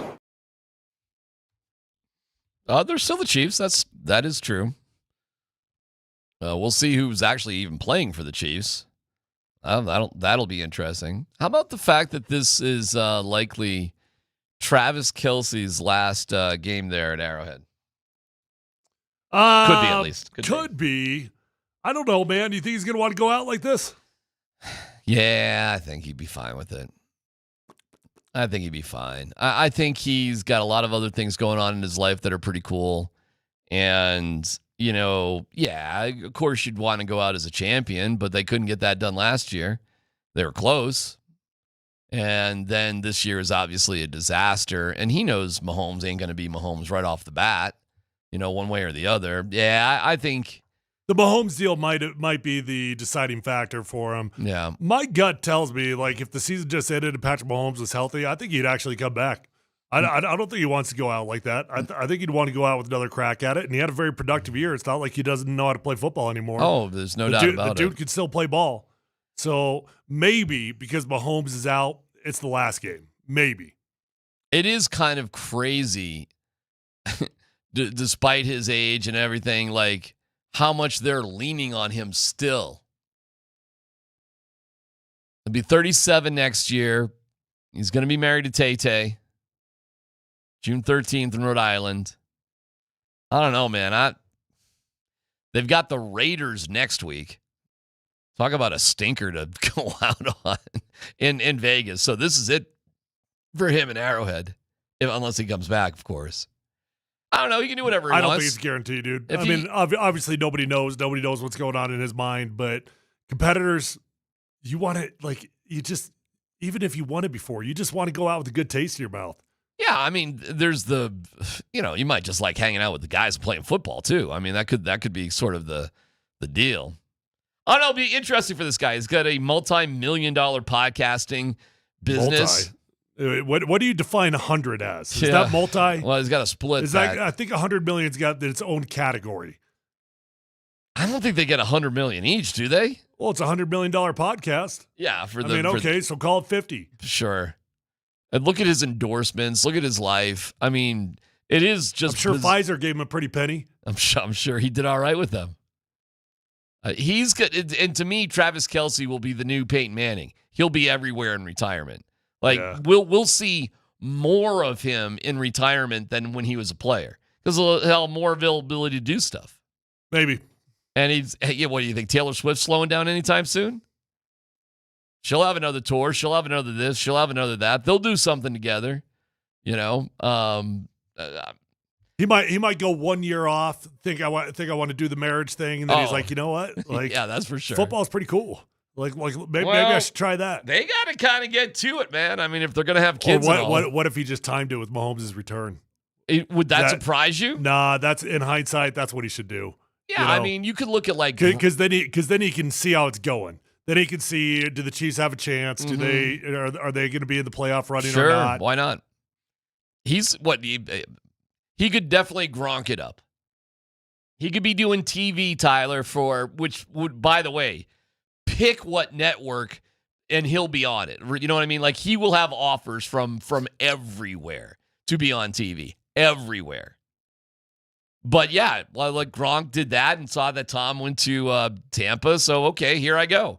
Hey. Do you know that those brothers have got a beer company also that they're going to sell for $500 million? I did not know. That is funny. I forget what it's called, but they've got a beer company as well. The secret sauce to making big, big money is to get into that liquor, beer, sort of crazy. The guys have made bonkers money. That's how Conor McGregor became a billionaire. Yeah. Yeah. And that's what Logan Paul's doing with Prime. I mean, it's not alcohol, but. And Turtle from Entourage. Turtle. But Sammy, what did Turtle do? A tequila in Entourage. Oh, in the show. I thought you were talking about real life. You know what? He might have actually done that in real life too. I seem to recall there's something like art, resembles real life. Sammy Hagar has made way more money in the booze business than he ever did as a musician. Wait, what's his booze? It's tequila, Cabo Wabo tequila, something like that. Tequila is like, apparently tequila's kind of it. McGregor's whiskey, right? Proper 12? Proper 12. Right. But he sold that. I don't think he even owns any of it anymore. He started a new one. He's like, hey, that was easy. I should do that again. A couple of other notes here. I don't know. Do we hate Travis Kelce? Do we respect Travis Kelce? Who is Travis Kelce in terms of Broncos lore? Did it change over time? Probably softened. I used to hate him. Yeah, he became. What softened it? Was it Taylor? Why did it soften? Yes, it's as simple as that. Shouldn't that make you hate him more? It does. No, I don't know. Unless I'm talking to the wrong guy. You're watching a Taylor Swift Yeah, documentary right now. You're watching an 8-piece series. 6. By the way, I vowed to my wife that we would only watch it together, which was, it was her idea. Don't tell me you're watching that on your own. I snuck in. Please don't tell me that. I snuck in one episode on my own. Unbelievable. I felt bad about it too because it was just all about Travis and Tay-Tay. If you ever had a man card, I'd take it away, but you never had one. Yeah, that's fair enough. I'm not going to even argue with you on that. I looked at the text line. You guys, it sounds like DMac is starting a romance with Jared Bednar. Well, yeah, you can't see it. He's up there on the ranch. There's some wisps of snow. Bare-chested, splitting rail.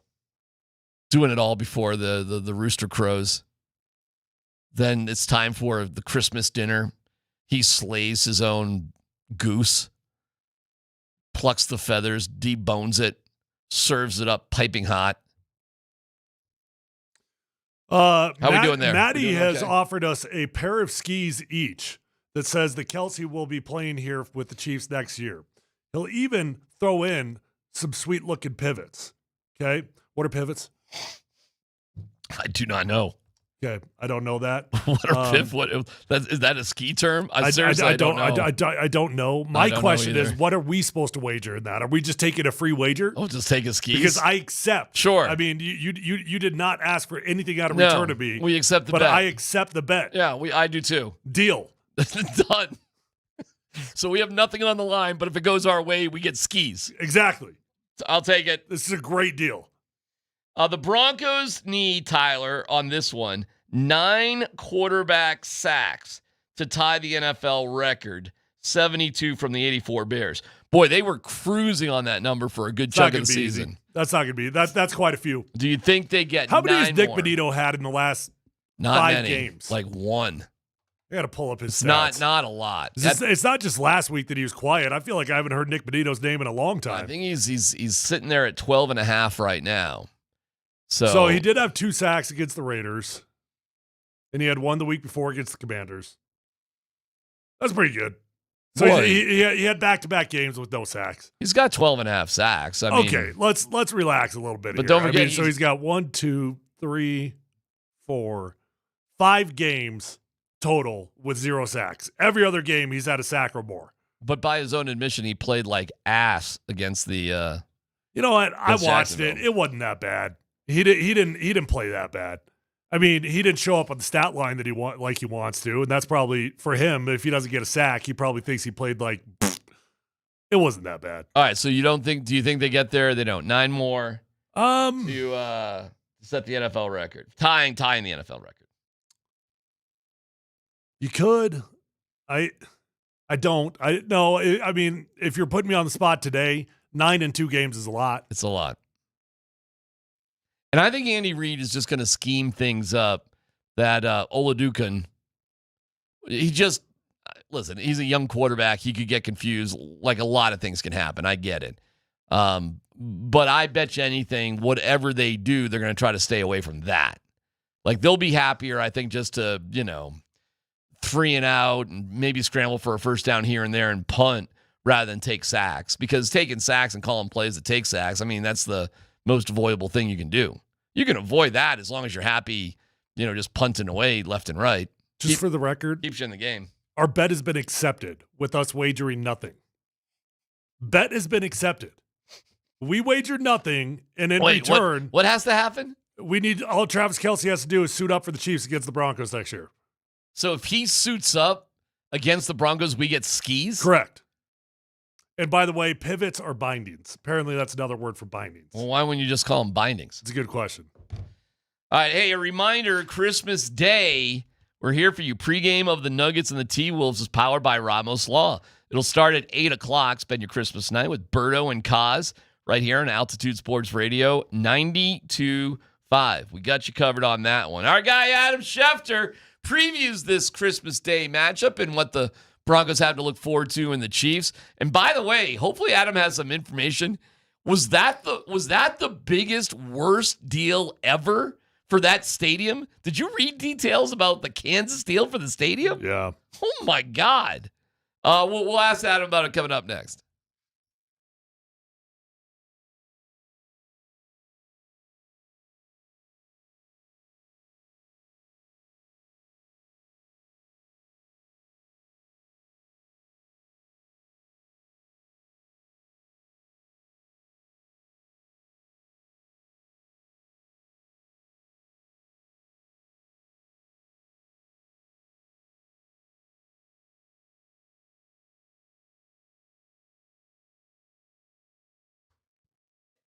Hey, Merry Christmas, guys. I hope that you guys all enjoy the holiday here. But before you get out to it, I want to remind you that if you need a new car, end of the year is always a great time to buy a new car, by the way. If you need a new car, go check out my friends over at Phil Long Ford, the best dealership in Colorado with the best prices, the best customer service, and the best inventory. Guys, I've been dealing with Phil Long Ford since my rookie year. I think relationships matter. I know these guys. I trust these guys. It's the only dealership I ever go to when I need a new vehicle. I've bought over 5 cars from them over the years. And I always go back because I always get the deal of a lifetime and I find the vehicle of my dreams. There's over 1,000 cars, trucks, vans, SUVs, electric vehicles, even commercial fleet vehicles on their lot right this minute. So if you need a new vehicle or a pre-owned vehicle, the vehicle of your dreams is at Phil Long Ford, and they've got the best prices along with an award-winning service department. So once you buy that new vehicle, keep it serviced over at Phil Long Ford. You're going to have a beautiful ride for a very long time. Let them know that your friend Tyler sent you on over. Check them out online at phillongford.com.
Adam Schefter will join us in a second. Last night after the game, David Adelman about Cam Johnson. It's concerning. I haven't heard yet. He was sitting in his locker.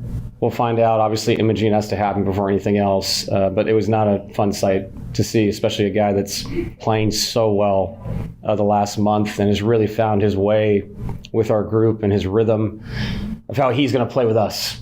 So it's we've had a lot of these moments this year. It's deflating, but hopefully the news is better, than it looked, because we know what Cam means to our team.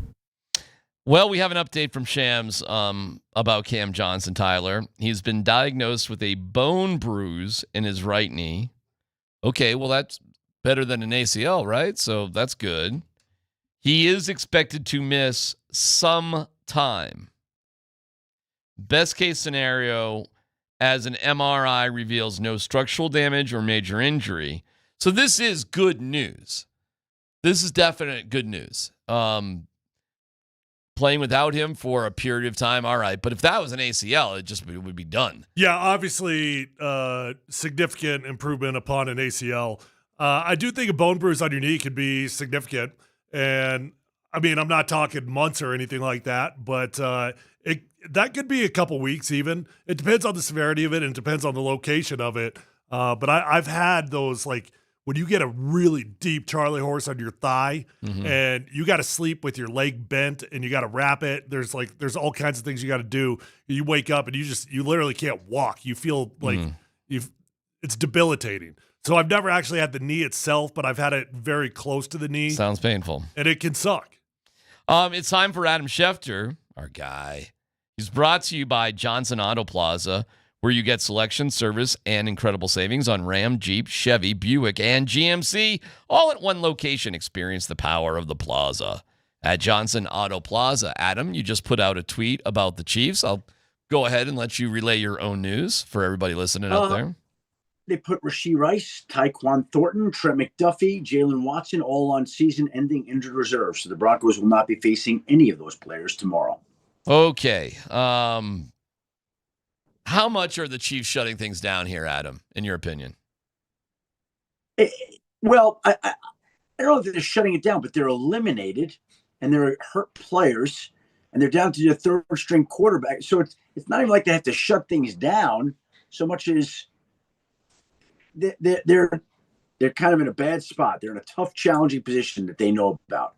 I mean, I shutting it down. No, players are still going to go out and play hard because their contracts depend on it and they're trying to prove something. But the team is it's a shell of itself right now. Do you think this is Travis Kelce's last game as a Kansas City Chief in Kansas or Missouri?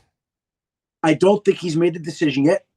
I think he'll have to come to that decision in the offseason, but that is what I would guess it to be. Yes, I believe tomorrow will be his last game at Arrowhead. That'd be my guess. Okay.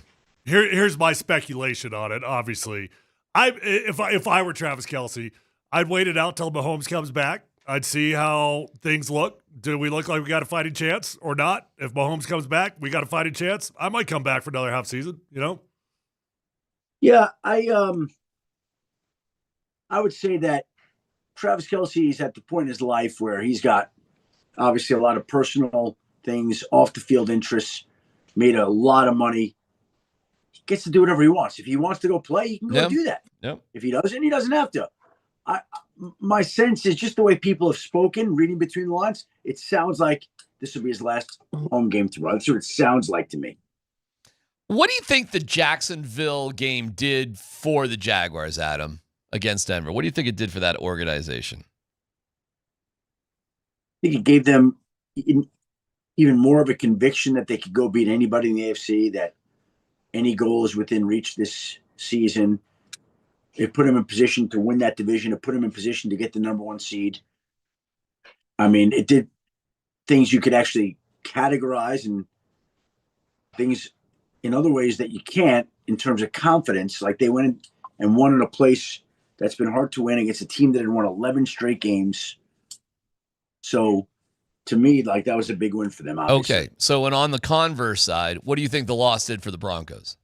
Disappointing. I think it centers you. Look, listen, it's never good to lose, but I think it's a little bit of a burden to have that much of a winning streak going into the post. Like, I think when you lose, it kind of resets you, and allows you to kind of rethink some things. As long as they can take care of their business the next 2 weeks, I don't mind them losing one game like that. Hey, can you update us big picture playoff stuff? What we should be keeping our eyes out for this weekend? Who's fighting? Who's got something left? So on and so forth. I mean, I could open up the scenarios off the top of my head. I know that early on, like the Broncos obviously have to win both their games to get the number 1 seed. They play tomorrow, Christmas Day. If they win tomorrow, they'll have to beat the Chargers next week. And then they do those 2 things, they're the number 1 seed. That is right. That's a big deal. That's a big deal. That's about as big of an advantage as you could have in sports.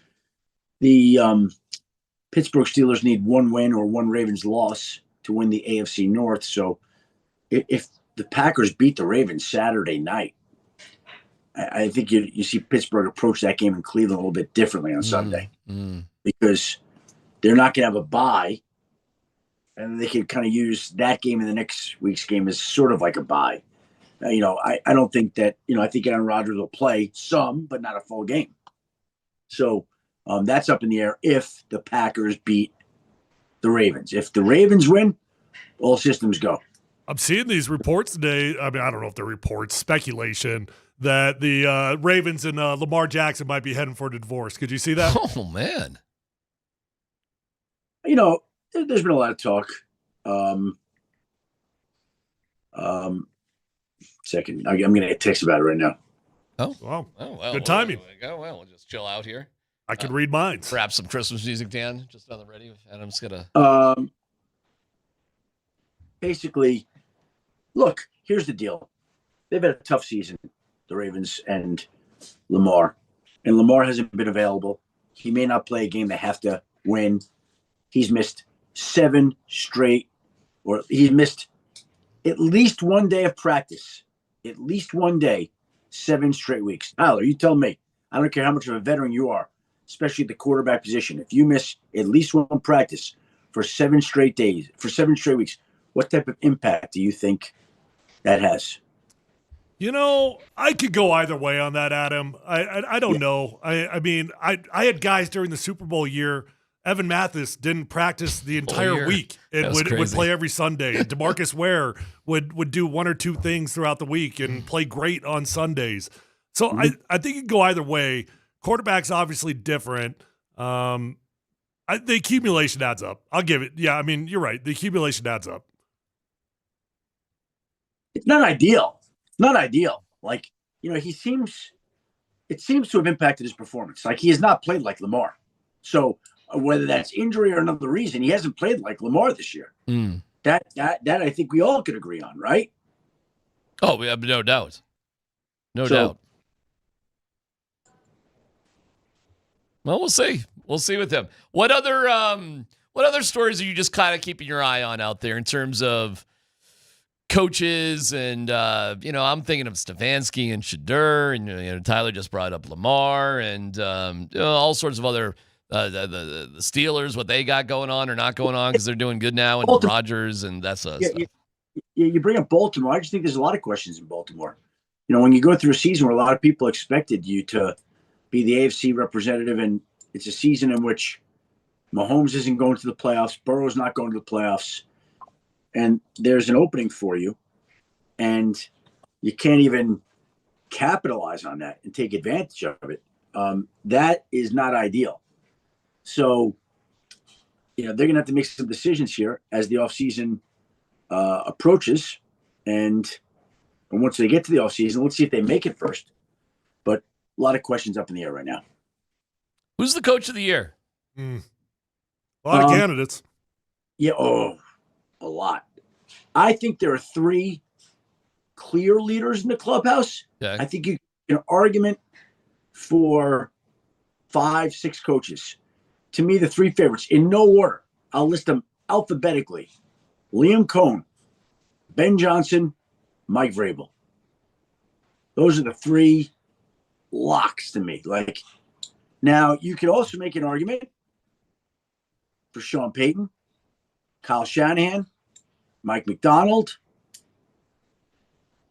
Right? There's a lot of coaches that have done a great job. I think the case for Ben Johnson is absurd. I think it's so good for Ben Johnson. That Bears story, because they just have never had a quarterback, and a lot of people were writing off Caleb Williams. And so for Ben Johnson to go in there and say, no, this guy is really good, and yes, you can win and win big games with this dude, and then do it. I mean, I'm not trying to put our guy down here in Denver. I just think what Ben Johnson has done. And you know what, Adam? It's not only that, but look what's going on in Detroit without Ben Johnson, too. I mean, it's not like they're still not a good team. Of course they are. But they ain't the same team without Ben Johnson, are they?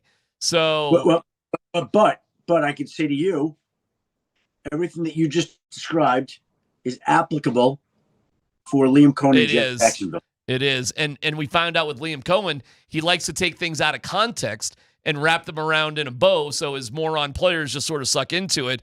And then a bunch of idiot Jacksonville fans will also parrot that phony content. That's what happened here with us and Liam Cohen. I don't know if you can tell how I feel about Liam Cohen, but he did it. Yeah. To his credit. D-Mac's mad at a coach for finding a way to motivate his team. He did it. And I don't know if you caught the interaction with Sean Payton and Luke Evans from the Denver Post.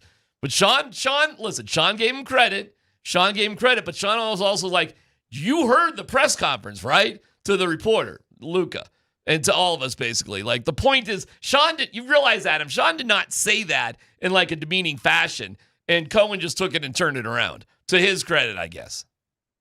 Yeah, coaches do what they want with messages all the time. Yeah. So that's not unusual. That happens. And, that's the deal. That's the deal. How about DK Metcalf having $45 million voided? That is was it 40, 45? Crazy. Unreal. Why? Well, was that such a part of the trade and the deal and everything that they're like, you're a high risk guy. We won't do this unless you sign that. Well, let's just say I'm sure that the outburst did not surprise Seattle. Right. Okay. Mm-hmm. You get fined $550. You lose 2 game checks, $555,000+. Okay. You void $45 million in guaranteed money. Now, look, the chances are that Pittsburgh still is going to pay him that. Right. But they don't have to. They got a way to get out of it. I mean, they got a get out of jail free card, don't they? Oh, and it certainly sounds like DK may get sued by this guy. Like, for walking over. Like, it's just so ridiculous. I mean, that's 100% by on the way, DK. Yeah. I got to tell you something else. You know who else is at fault? The Steelers organization should have somebody like over there. Right. A security guy. Right. That manning that area. I don't know. Tyler, do teams have, I'm wondering this now. Do teams have a security guy? Like, I would have a security guy in the barrier over there. That's a great question. I mean, the answer is yes, there are security guys. But are they really monitoring? Like what you're saying is within the box that the players are standing, why don't we have like 12 security guards there? You know, monitoring the whole thing. We've got the Yellow Jackets, which those guys are getting paid minimum wage or whatever they're getting paid to be there for the game. They're not doing anything. The Broncos have security, though, on the field. They do. They absolutely do. Yeah, but that to Adam's happen point, here. I don't know that they're necessarily standing at the railing trying to prevent interactions like this. There'd be, like, it all happens quick. Yeah, well, that's fair. I mean, you can do something stupid fast. It does. You know what? Like, I'm just thinking, like, Philadelphia, everybody knows Big Dom. Yeah. Right? I don't think Big Dom's job is to stand over there. But, like, by the coach, I don't know. Like, you would think with all the precautionary measures that teams take, that somehow there'll be a guy on the bench. Right. Hey, you know, the head coach has got a get back coach. How about having like a get back security guy behind the bench? We only got you for 1 more minute. We love our visits and we wish you the happiest of holidays. But just to put a shout out, you were very present in the Elway documentary. I don't know if you've seen it yet or not. Is it good? Oh, you have not seen great. it. It's really great. Well, you're in it a lot, Adam. Not a little bit, a lot. Really? Yes. And I know you probably just sat down for one interview, but boy, oh boy, you're a main cook in the kitchen. Well, that's nice to hear. I'll say this, that they came out to my town about over a year ago. Yeah. And it was on a Saturday. And they said, hey, can we get you for a half hour or so? I said, no problem. Yeah. I showed up at the restaurant at like 11 o'clock and left at like 4. It was like 4. And it was like, I remember getting back and I was all backed up on my, like, I'm like, oh my God. I just felt like discombobulated. Like, holy cow, I get so much stuff to do to make up, and, but I haven't seen it yet. And I'm looking forward to, I did not know you're the first person that said to me that I'm in it a lot, whatever that is. Well, okay.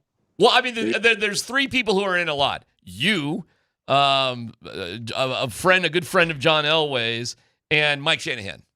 And Janet Elway actually was in it quite a bit. But the 4 of you, along with Elway, are basically the narrators of the entire story. Wow. Yes. So your time was, at least your time it was well spent. If you gave up that much time, it wasn't inconsequential towards the results of the project. So. Well, I'll say that, John had an unbelievable career and was a huge part of my young professional life. And I feel like I learned so much from him. And it was a great honor to be around him and Mike and Janet. Hey, real quick, because I know time is short, really quick. How aware were you and how bad were the things, if you could sum it up quickly, with Elway and Reeves? Because that was a big part of the documentary. I got to see what I said. And it was so long ago that I don't even remember.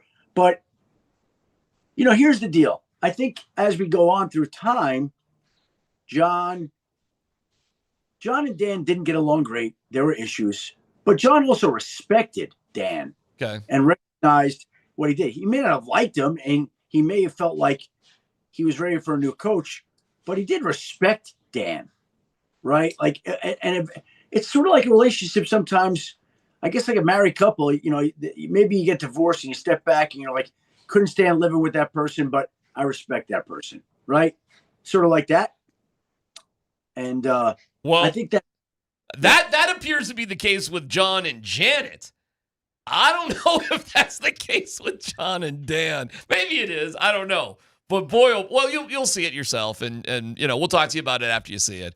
But it's well worth. It's a well done. Kenny Rogers, who does a great job doing documentaries for sports documentaries, and it's like that. I'll tell you a very funny story about that. Okay. Do I have time? Oh, sure. You got time. You got all the time you want. Yeah. So it would have been going into the 92 season, and I'm a young guy. So at that point, I'm probably 26 years, 27. I don't know. I had the idea that I'm like, wait, hold on. Pat Bowlen extended Dan. He always gave him an extension on his 3 or 4 previous contracts with 1 year, before 1 year left. Like, he never let Dan head into the last year of his contract. And I remember I was in the Broncos press room going through they used to have little clippings. Like, this is what we're talking about in the early 90s. And I'm going through all the clippings, and I realized, wait, hold on. Dan always got this is the first year going to the last year that Dan did not get an extension. And I talked to a lot of people, and everyone's kind of tight-lipped about it. And I wrote a story that ran in the Rocky Mountain News that summer that Dan's going to the last year's contract for the very first time. And that turned out to be you talk about prescient, and you talk about at that time, like, it turned out to be a big story. I think some people were like, what's this? What's this? And then what happened was it kind of hung over the team all year long. And NBC, which broadcasted the NFL at the time, they were doing the games on Sunday. So they sent out Gail Gardner, I'll never forget as long as I live, to do a pregame feature on why Dan Reeves might not be back next year. And nobody from the Broncos organization would talk to her. But this one 25, 26-year-old cub reporter That's who was awesome. only too eager to be on national TV, was only too happy to talk to Gail Gardner. That's They great. wouldn't even let the interview on the grounds. We went to a park about 10 minutes south in the DTC area, 10 minutes north of the Broncos complex. And we're sitting in the park for like 40 minutes. And she's asking me the same question over and over. What is it about Dan? Give me a word that describes him. And I'm like, all right, give her a word. Give me another word that describes him. I give her another word. Give me another word. This goes on and on. The piece runs Sunday morning on the NBC pregame show. And there's this snot-nosed punk cub reporter. That's awesome. Who's basically trying to figure it out. calling Dan Reeves humorless, tyrannical, condescending, 5 things that she just strung back to back to back to back to back. Okay? That's awesome. That's Reeves fantastic. furious at me. The people in the Broncos organization were furious at me. Yeah. And I get summoned to Dan Reeves' office on Monday morning. Okay. And he says to me, he says, Adam, I want you to explain to me why you think I'm humorless. I want you to explain to me. I got done. I want you to explain to me why you think I'm condescending. I want you to give me an example of why I'm tyrannical. Elway had a meeting like this with him. He talks about it where they just lay it all out there. This almost sounds like he's trying to have the same meeting with you. How did that go? It was the most terrified feeling I've ever had as a young reporter. Like Dan was an intimidating man. Right. And I'm a 25-year-old snot-nosed. Like, it was like I walked out of the office, I had pee stains down my leg. I'm just telling you. Like, it was it was rough. And the great Jim Sacamano, everyone in the Broncos building was mad at me. Everybody. Jim had a great line. He said he was going around defending me, and he said he would go over to people and go, look, guys, here's the deal. We got a puppy, okay? We got this puppy reporter in our building. Yeah. The puppy ran around, and the puppy peed all over the car. We got to clean up the mess of the puppy, man. Because one day the puppy is going to grow up and be a big dog. But right now he made a mess that we got to clean up. So you got swatted with a newspaper. You got a little. But hey, were you wrong though? Were you wrong with the things you were saying? I think the situation played out the way that it did for certain reasons. Right. Obviously, that's a great story, Adam. And by the way, we are Luke Evans. He's like a 25, 26-year-old kid, something like that, with the Denver Post, who's going through that exact same thing right now with Sean Payton. It's kind of crazy. It's like that right now. So I don't know if you know who Luke Evans is. What happened? Say?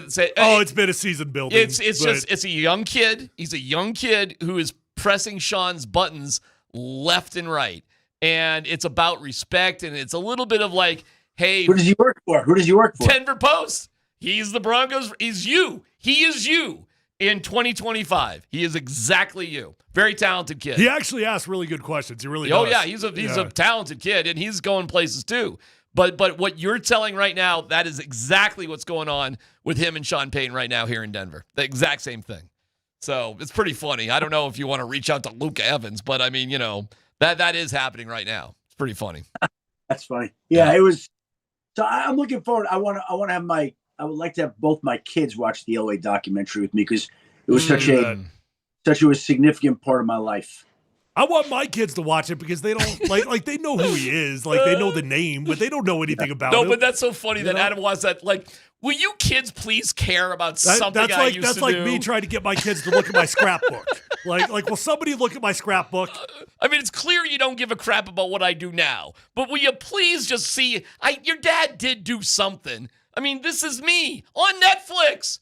It's me. I'm on the same network as Stranger Things right now. It's me. Adam. We don't think about it like that. Like that, yeah. They don't really care, So, but again, like I said, John, that period of time was such a significant part of my formative professional years. Yeah, I would like to share that with them. That'd be awesome. Okay, we'll talk to you next week. Thanks, Adam. Have a good holiday. Enjoy the crap games for tomorrow. They are what they are. They look good in the beginning of the year, and we'll talk to you next week. Thank you, Adam.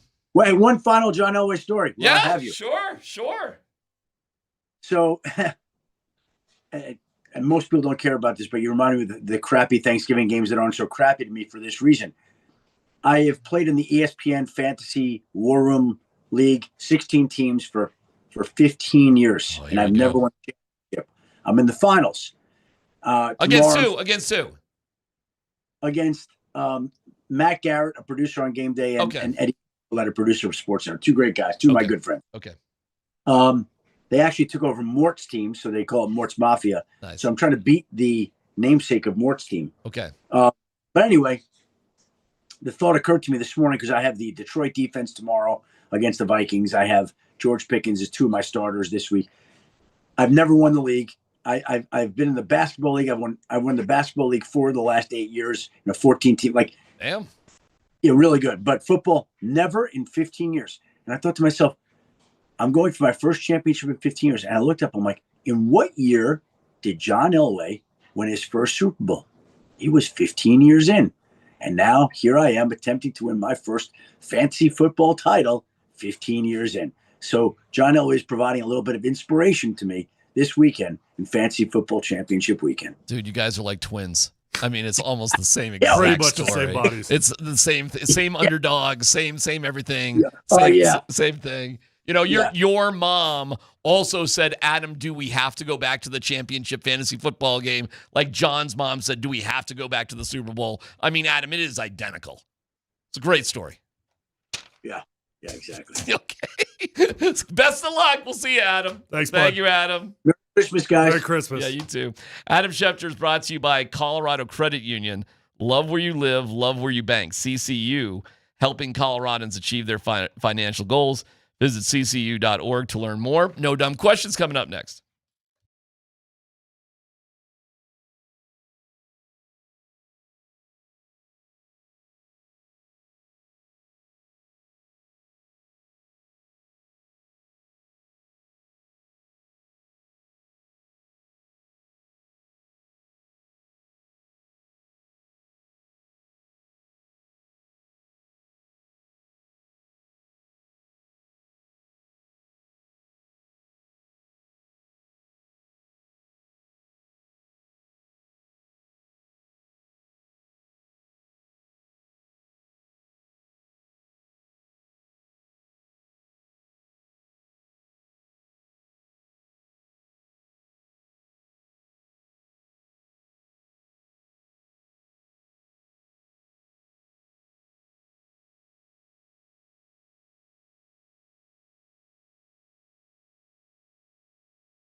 Polumbus, Hastings, and DMac present No Dumb Questions. This is your safe space. Safe place. I'm leaning into the segment. You're a smart guy. Send us your not dumb question now. Tweet it, text it, or Twitch it. It's No Dumb Questions on Altitude Sports Radio 92.5. All right, we'll get into the Cam Johnson report at the top of the hour and get into our Broncos predictions for the Chiefs. It was great having all that time with Adam. No dumb questions as Tyler's scooting to do some holiday stuff. So it's myself and Dan and you hanging out there. We appreciate it. Dan, no dumb question. I put it to you. My wife is Avs fanatic. I've spoken about that. She watches the pregame show on Altitude TV, the postgame shows. She's got the Avs alert. And she loves Jared Bednar, who we've detailed. But recently it's come to my attention in a crazy way how in love she is with Eric Johnson. I mean, she is in lust with Eric Johnson. Should I be concerned? Yes. Okay. So yesterday, EJ is on the... he did radio for us, by the way. He was doing radio, which is great with Connor. It's awesome hearing him on. But he was also doing the TV on the post game. They're all dressed up in their cutesy little, by the way, they did another song. We're not going to play it, but they did another song. It's just, it's so ridiculous at this point. But EJ was wearing like a Christmas suit jacket and had funny glasses on, and, it was the Christmas thing. And there's a moment where he looks over to the camera and licks his lips. My wife went back on the TV and recorded it and sent it to me like, look at Eric Johnson. Like, basically, look how hot Eric Johnson is, and he's licking his lips. How threatened should I be by that? That's a weird one. Is that like a turn on for women when guys lick their lips? That's a new one. I haven't heard that. You should ask your wife, is that a turn on for you when, like, if you lick your lips? There's zero chance she would be turned on by me licking my lips. So it's just the fact that it was Eric Johnson doing it. It wasn't the act itself. No. Well, it sounds like you should be pretty concerned. But why would she? All right, no dumb question. Why would she send it to me? That's a great question. Why does she think I should want to see in her mind, a super hot guy licking his lips, looking basically at her? If you saw a woman you found very attractive, do something that you thought was hot, right? Like, do you think what would her reaction be if you sent that to her? Right. Hey, Kim, check out this Sydney Sweeney jeans commercial. I mean, wow. Look at the way she's laying down in those jeans. But here's the problem. Not that EJ is going after my wife or anything, but like there's no chance I would ever run into Sydney Sweeney. Like, you could run into EJ easy these days. Yeah, he's around town. Around town, yeah. If you go to a game, there's a decent chance you could run into him. He's hanging out with all the fans there in Colorado Social. Yeah. He's beyond and bizarrely friendly with the people that go there. How does she feel about JML? He's a handsome fella. Well, yeah. It's funny, though, because he's so short. He's more like me, which, of course, I'm not nearly as good looking as JML. But we both fit into the pocket size human being sort of category. So, like, I'm actually not intimidated by JML with my wife. Because JML is not a fantasy. She's been with a short guy for a long time. There's really no fantasy. She's over that. Yeah, that's done. Sorry, JML. Right. A short guy's got to stick together. But EJ's, it's a bigger size, if you know what I'm talking about. I got a no-dumb question for you and the listeners. No-dumb question. What's the best holiday for food? Like, what holiday has the best food on the menu? Arbor Day. Because who doesn't like eating a tree? Tree bark. The big question of the day comes up next.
'Twas the day before Christmas, and all through the house, Vic Lombardi had the day off, but not even a mouse could contain his excitement about being on the air, because about Cam Johnson, he truly does care.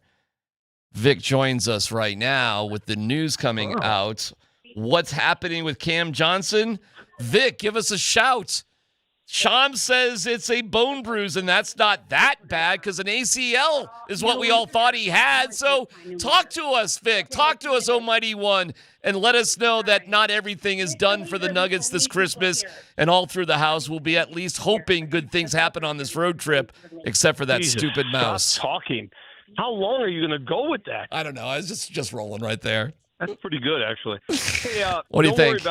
Don't worry about me, DMac. I'm about to sit down. I'm with my entire family. I'm about to have a Christmas Eve dinner, but don't worry about that. I'll go ahead and take my time to call you guys to talk about Cam Johnson. Hey, by the way, really low-key brag that you have a family. All right, tell us about Cam Johnson. What do you think about the results?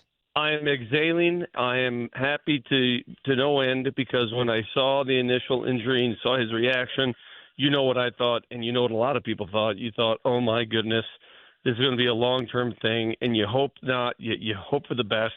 And in my opinion, this is probably the best possible news that the Nuggets could have gotten today. Okay. A bone bruise, I'll take that. Give me a bone bruise any day. What they said, the report was weird, and I'll make this quick, but they said sometime. What does sometime mean to you in terms of basketball and the Nuggets? A month. A month. Sometime means a month to me. And you know what?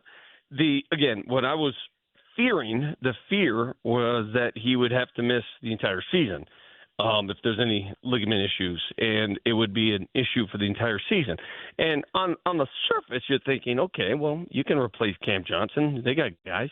Sure. But once you start affecting your depth on this team, once you start pulling at those Jenga pieces on the puzzle, it's only a matter of time. And I really believe for the Nuggets to strive for a championship, they have to be full roster. They have to beat the Oklahoma City Thunder. So to get them back in time for the playoffs, that's fine. That's all I care about. Get a month off, heal it, make sure the other guys come back. Now, it's going to be some tough sledding for the next couple weeks. Right. Christian Brown will probably be back soon. I don't know about AG. I just don't know. Haven't seen him work out at all. That's crazy. Yeah. All right. You know, those muscle injuries, bro. Yeah. He's now suffered 3 of them in the last year. He's had a calf and 2 hamstrings, and you know, each time you come back and you feel great, you feel strong, and it's tricky. They're very tricky. Anything can spark those kind of injuries, and I don't know what you do to prevent them. To be honest with you, I don't know if there's a magic cure. I don't think it exists. I don't. Well, that brings up a troubling thought that I don't think there's anything you can do either. So does that mean your body, for whatever athleticism it's gone through, has reached some sort of, somewhat of a breaking point? That is what's a little scary. Yeah, that I don't know. But what I disagree with, because everybody keeps saying, well, just save him. Yeah. No, there's no saving. Either you play or you don't. No. Right? And if you can't play, you can't play. But there's no saving for the playoffs and, just don't wear it. I mean, but what are we doing? Why doesn't everybody do that if that's the case? Because by saving players, you're just putting more wear and tear on Joker and Jamal. Is that what you really want? Well, that's what Adelman said. And you guys, listen, the only reason I reached out to you is because of how passionate you were, because you were supposed to be off today and you're on. And, and you got my attention, by the way, this morning, because it was really, really concerning before we heard this report. Really concerning. So, I was concerned because, this is the kind of injury, again, that can lead to more issues. And that's why I'm glad it's a bone bruise and nothing more. You saw it unfold, right? You saw the knee bend backwards and slightly sideways. And as soon as you see it, you're like, oh, my God. And then his reaction scared the hell out of me. Yeah, it's really the reaction. And we were talking about that earlier. When you it's that, what, Vic, it's when you slam your hand on the turf or the court or the ice. It's that specific reaction, because it feels like a guy just knows. Like I just know. There's no doubt about that, rather than I just tweak something. So so we're here to say that this is actually great news. It's not a Christmas miracle, but it's pretty good. It's all right. It's great news. Yeah. Nuggets fans, breathe a sigh of relief. Now, if you want to talk about the final moments of that game, we can debate that, because I'm willing to debate that all day long. I think Joker should have taken the shot. 100%. Okay. All right. Well, I guess we don't have much of a debate. I know because everybody else disagrees. You know, you go online, everybody says, of course, listen, there's nothing wrong with the shot Peyton Watson took. I trust him to take that. He's a 50% shooter from the corners. I have no problem with Peyton taking that shot. None. Zero. Zippo. But if you want to argue with me, a 3-foot floater from a 3-time MVP versus an outside shot, this is not even a debate. What are we arguing Well, all right. Let me ask you the question that we posed earlier. Do you think Joker, in his mind, was trying to do a solid for Peyton because he likes him and seriously thinking as, the 3D chess move that he is, like, it's time for my guy to shine? Do you think he was doing that? No. I don't think he's thinking about making Peyton Watson inflating his confidence. I just think that that's the open man. And but hold on, Vic. Let me argue with you just slightly on that. Sure. He would know from the beginning of the play that Peyton was going to be open in the corner. Like from the time the ball is inbounded, everybody knew. I was at the hockey game last night. I was joking with Raj. Well, Peyton's going to be open in the corner. Literally said that out loud. So you don't think there was any part of you that thought Joker was just trying to do a solid? I don't think that. I mean, that's just my opinion. And two things can be true. Was it the right basketball play? Of course it was. He always makes the right play. Joker's the smartest human being on the planet when it comes to basketball. Right. Of course he goes to the open man. I would never, ever be counterintuitive and say that it was the right play. But if you're asking me, what would you prefer with the future of the planet on the line? If someone said the planet blows up, you want Joker throwing a floater from 3 feet, or do you want just a 23-footer from anybody? I will take the floater. I would too. The only other thing I would have accepted is Jamal Murray taking the shot too. To me, it's like one way or the other. Well, they blitzed him and got the ball out of his hands, so by the way, we went back and looked at it. There were like 3 guys around. Hardaway was open. Jamal was open and Watson was open. The entire every Dallas player stemmed off and went to Joker. Every single one of them. They did, but they weren't in the way of blocking the shot, and they weren't impeding him, despite their all being near Joker. They really weren't denying him the ball. He had already got the ball. He had the ball in the lane. It's there. You know how he takes those shots. He kind of floats them up, and the ball kind of settles on the rim and kind of just drops in because he has such great touch. And it was just like, give it a shot. He's got to take that shot next time, Vic, right? He's got to take that shot. I mean, in a different situation, it's a regular season game. Yeah, more than the shot. We're going to sit here, and we spent the last 2 minutes talking about the final shot. The fact that it came down to that, of course, the fact that you've played Dallas twice. You've played Dallas twice in a month, and you've given up 131 points in each game. Not acceptable. All right, these aren't the OKC Thunder. This is the Dallas Mavericks. They're fine, but to give up that many points, that's just, what are we doing here? Come on, let's go. Let's go. And this is not me talking. This is the head coach, David Adelman, who has said on countless occasions, we need to be professional. Was that professional last night? Did they come out like a professional basketball team? The answer is no. Okay, good stuff. Enjoy your what's the feature meal? We're at a restaurant. So what are you ordering me, Terry? Yeah, fish tacos is good. Yeah. Wait a second. The Queen of Chicken is ordering fish tacos? Oh, that's not a good move, Terry. That's public information now. Yeah, she did. Sorry about that. All right, pal. I'll talk to you later. Have a great holiday. That's did we just catch the Queen of Chicken ordering tacos? What happened there, Dan? I think that was. I'm sure that was just a joke. Yeah. By the way, fish tacos with the family on Christmas Eve, they're sitting down for dinner. It's 2 p.m. We're at a dinner joint at 2 p.m. ordering fish. Is that an tacos? Italian thing? Is that an Italian at tradition? 2 p.m. in Italy? I mean, Italy is on the water, so there are fish in the water. I mean, there's not chicken in the water. There's a lot of water around Italy. There's no chickens in the water. No, but there is chicken of the sea. What is that, tuna? Which is tuna. That doesn't make much. Seems like an odd Italian. We're at Golden Corral for the buffet ordering fish tacos with the whole family. Okay. Yeah. I can't get over the 2 p.m. dinner. What are they doing? Hey, I told you what bugs me about Vic because I love him. I do love him. He's like a brother to me. But you know what I hate the most about Vic? Is he plays into this I'm old thing. Oh, I thought you were going to say that he's taller than you. Well, that is just that. That was so depressing. That was, you know what's crazy? I've known Vic for over 20 years. I swear to God, up until 2 years ago, I thought I was taller than Vic. And then we were like, wait a second, let's really figure this out. And I couldn't believe it. And I think the embarrassing part is I would tell everybody, it's like, yeah, well, I'm taller than like Drew Goodman and Vic. It's like that. I definitely got Drew. We all got Drew. I think Drew may be the shortest media member in the entire city. Yeah. But he's yoked. Have you ever seen Drew Goodman? Oh, he's jacked. He's like all jacked up. He's in unbelievable shape. I just have the height thing. I don't have the jack thing. Drew would pound me like, Joseph pounded Jake Paul. I mean, it would be like that. If it was a fight between me and Drew, Jake Paul would look good. All right. Well, good news, everybody. Cam Johnson is bone bruise. Vic says sometimes a month. Okay, we'll take that. I thought he was done for the year, Dan. I was like, well, that's. This was the best case scenario for Yes. Cam and for the Nuggets. Yeah, It no was. doubt. No doubt. You know what? And if he misses a month, he misses a month. But, I said this on my show last night. With all the injuries the Nuggets have been dealing with this year, I'm an optimistic guy.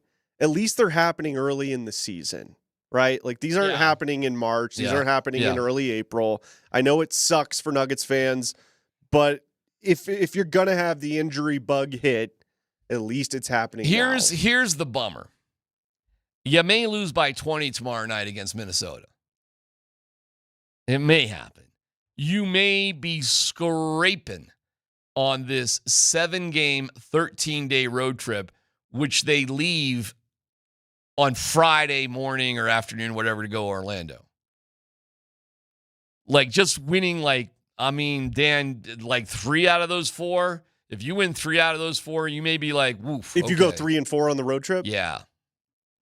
Which means that you would have gone 3-5 in 8 games. If they lose to Minnesota. If you lose that Minnesota game's looking tough. Yeah. However, there's a lot of juice in the building.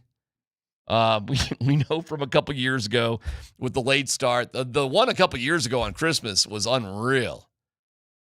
Overtime, the dunk over Shamet from AG. Like that game was literally on Christmas was maybe one of the most exciting Nuggets games, well, maybe ever. Seriously, regular season. It was that good. It was the defining dunk of Aaron Gordon's unbelievable dunk-filled career. That was the one. So hopefully we have a bad boy like that. The whole game right here tomorrow. Well, pregame of the Nuggets Wolves, powered by Ramos Law, starts at 8 o'clock. So spend Christmas night with Berto and Santa Claus. Right here on Altitude Sports Radio 92.5. Let's football go! Dan Buds, Quinn Tanner has it for you next.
I kind of feel bad about it too, because the only reason she's really interested, she's in love with the relationship between Travis Kelce and Tay-Tay. And this episode was all about it. It was, Dan, what do you need to know? Are they really in love? Yeah, or is this just like no, for it's the real. cameras No, it's real. I believe it's real. Good for them. I don't think it's phony. I don't think that part of it's phony. I think Tay-Tay puts on a little bit for the cameras for other things, but no, it's real. It's real. Good for them. We're brought to you by Mountain High Appliance. Find them at mountainhighappliance.com. All right, Dan, what's good? What's good in the hood? All right, well, Adam actually reported this while he was on with us just an hour or so ago, but the Chiefs have now placed wide receiver Rashee Rice, wide receiver Tyquan Thornton, and Crazy. cornerbacks Trent McDuffie and Jalen Watson That's wild. on season-ending injured reserve. So none of them will obviously be playing tomorrow for the Broncos Christmas night game at Arrowhead. DMac, the Broncos lose this game if what happens? I'm trying to think of something. I'll tell you, and I'll take it serious, because you could always say the bus runs out of gas, whatever, stuff like that. First of all, there is the any given Sunday. And Dan, this is an any given Sunday game. Okay. So there's always that. Now, I do think they're going to win, but 13.5 points, I hate that spread. And the over-under's at 36.5. So, I mean, Vegas has like the Broncos winning like 30-3. I mean, Vegas is more or less telling you this is going to be crazy. And that spread went up from 12.5 to 13.5, by the way. So that's some, money coming in on Denver at 12.5 that raised the spread. Like a lot of people thought 12.5, give me that money. That's easy. I got the game 23-13. They are going to take Chris and move him around a lot. They're going to de-emphasize throwing the ball down the field, and they'll be okay with, 2 or 3 first downs and a punt. They will be. They will try to win this game by slowing everything down. Conversely, I think Sean Payton is going to try to win this game doing the same thing he did against the Raiders. They only had 6 possessions. They had 3 drives over 8 minutes long. 2 of them were touchdowns. 1 was a field goal, and then I had to pay Adam Schefter in coffee because of that. So do not be surprised. And at no point did anybody feel threatened by the Raiders in this last game. At no point. And I think this game is going to be a lot like that. Now, if I'm wrong and this is some sort of laser show because the Chiefs are just not playing anybody, then fine. But do you think it's lost on Sean Payton? He only had 12 carries with his running backs. It's not lost on Sean. It'll be a more conservative effort to do that. And guess what? You're going to have much more success against the Chiefs doing that than you did against the Jags. The Jags are a real team. I'm a real boy. They're a real team with a real quarterback who is a real contender for the Super Bowl. I screamed that from the highest mountain last week, and nobody wanted to listen to me because nobody wanted to spend the time watching the Jackson small market Jaguars do anything. But your boy here did, and it was like, hey, everybody, alerts, alerts. Trevor Lawrence is playing great. Well, let me tell you, same effort went into looking at the Chiefs, and what a disaster. So the only thing that makes sense is for Andy Reid, with all these guys out, Dan, they're not going to get beat over the top. They'll let you chip away at them. Sean is not going to bombs away for Bo Nix, and unless the Broncos, who can't get any takeaways this year, they suck in that department unless something crazy like that happens on special teams or pick sixes, what the Broncos don't do. Then this game is going to be a lot like the Raiders game, which ended up being a 1-score game because of a bad beat on the back end. So that's how I got it. So when I hear Kocher and Raj and all these other ding-dongs just blurt out 55-3, I think was an actual prediction. That was Raj. Yeah, it's like, all right, dude. Tell me you only watch hockey without telling me you only watch hockey. It's the NFL, man. Now, I'll tell you this. I get Raj it. really knows hockey. Ain't no doubt about it, the hockey knowledge. But even Coach Sanford, he was wildly wrong about his prediction for last week. Not that he doesn't know football. Of course, he's great with football. But you just got to look at the trends of how this shizzle goes. And nobody should forget short weeks, division opponents are usually tighter games. But I got the Broncos handling it relatively easy, 23-13. And but that's the under, and that's not covering the spread. I don't think there's any way the Chiefs score more than 10 points, but that's just me. Well, you gotta take a peek at what they're doing with Chris. He's kind of a skinny, smaller dude, a 6'1", but he's skinny. They list him at 213. There's no way this dude weighs 213 pounds. He's very slight, but he's agile. He can move around. And when you do that, that doesn't mean you can convert in the red zone, but it does mean that you can convert first downs. And then they got Harrison Butker, who's a pretty good kicker. And the weather in Kansas or Missouri, rather, is supposed to be actually pretty decent. So it all adds up for, like I said, like 13 points, something like that. They'll move. I guarantee you the Chiefs will move the ball better than you think. And I'll tell you this, too. This Chris is a better option than Gardner Minshew. How about that? Yeah. So wow. All right. Okay, so the defense with the Broncos. You just said you think the Chiefs can move the ball on the defense. Here is Sean Payton from yesterday on since the defense has been struggling since the bye week, DMac, has Sean been spending more time with Vance Joseph coaching up the defense? Coach, on the defensive side, after you give up 34 points like that, did you spend a little more time with Vance to get the defense corrected? It's a good offense we played, and, man, we didn't do enough on our side of the ball. Our numbers third down wise. So that wasn't just one phase of our team. We got beat. We talked about it. And then we get the corrections made, and then we get on to the next game. Okay, he didn't really answer the question there, but let me ask you this. No, because he doesn't want to answer. Because the truth of that statement is Sean's not qualified. He's going to spend more time with VJ doing what? Right. What's he supposed to do? Listen, these guys get paid a lot of money to be offensive and defensive coordinators for a good reason. They run their side of the ball. There's nothing that time. What does that mean? What is Sean checking in to make sure they're not tardy? Like they turn in their homework? Huh? I want to emphasize what Alex Singleton said. I'm not going to let you shizzle all over our parade just because we lost one game. We've won 12. And by the way, if you're making major adjustments at this point, there is something incredibly wrong with your organization. You lost a game, okay? You lost a game, and I tell you what, Dan, you play the Jacksonville Jaguars because they're really good. You play them 10 times. You probably win 5. You probably lose 5. They are right there with you. They are right there. But how concerned are you about the defense heading into the final stretch of the regular season and into the playoffs? I'm really not. They have been down since the bye week. All right. Well, it's a good question. As Sean was, it's a good question.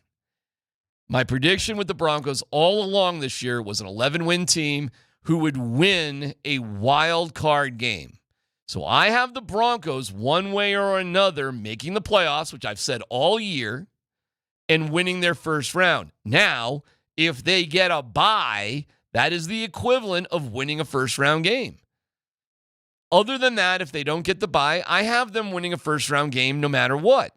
And if you win the AFC West, you're obviously hosting it. So I have them beating whoever they're hosting. And you know what I want? I want it to be the Jaguars. But likely at this point, you really wouldn't face the Jaguars unless you got into the AFC Championship. Why do you want it to be the Jags? Because I hate Liam Cohen. So it's a rivalry thing, not a matchup thing. Yeah, and these Jag fans who are popping their heads out of, Dude, they've been so sand annoying. dunes are so annoying.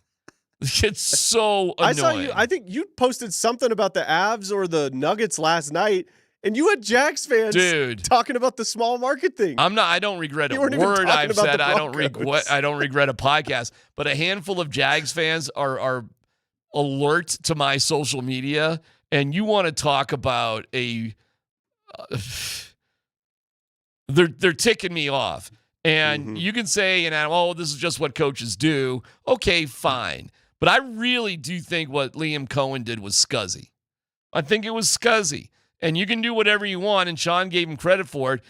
But it doesn't mean I have to have respect for what you did. I can understand what you did, but I just think he's a scuzzy dude. And he's phony, and he pisses me off. And Sean, twisting somebody's words out of context for your benefit while maybe productive is still a scuzzy thing to do. So if that's what you have to do, you just showed who you are. And that's why I have no respect for Liam Cohen, because this is what he has to and his players are just a bunch of morons. They'll just lean into whatever their coach puts in front of them. But a lot of players are just morons and just sort of suck up whatever the coach says, whatever the message is. And that doesn't mean Sean Payton is pure as driven snow, but Sean Payton wouldn't do what Liam Cohen did. What Sean does is just get more confident about his own group. He would, I swear to God, point out to me when Sean's ever taken words from another coach and twisted them out of context for the benefit of motivating his group. Point out the example of it. What you can point out with Sean is him just sort of inflating his ego with what he's done in the past and how good he thinks his group is at present. But he doesn't take words from a coach and twist them into a way they weren't intended. In fact, show me another coach who has done that, by the way. For everybody who says, well, that's just good coaching. Oh, okay. What other? Has Andy Reid ever done that? Not that I'm aware Has of. Bill Belichick ever done? Did he ever do that? Liam Cohen's done it twice. He did it with Robert Saleh about stealing signals and stuff, which does happen in the NFL. And it was another one where Saleh was giving a compliment and Cohen turned it around. He's a scuzzy dude, man. So I want, and this is coming from the guy who has given the Jags all sorts of respect. Tons of respect. And I want nothing more for them to come back here in Denver and us to kill them, to destroy them. And now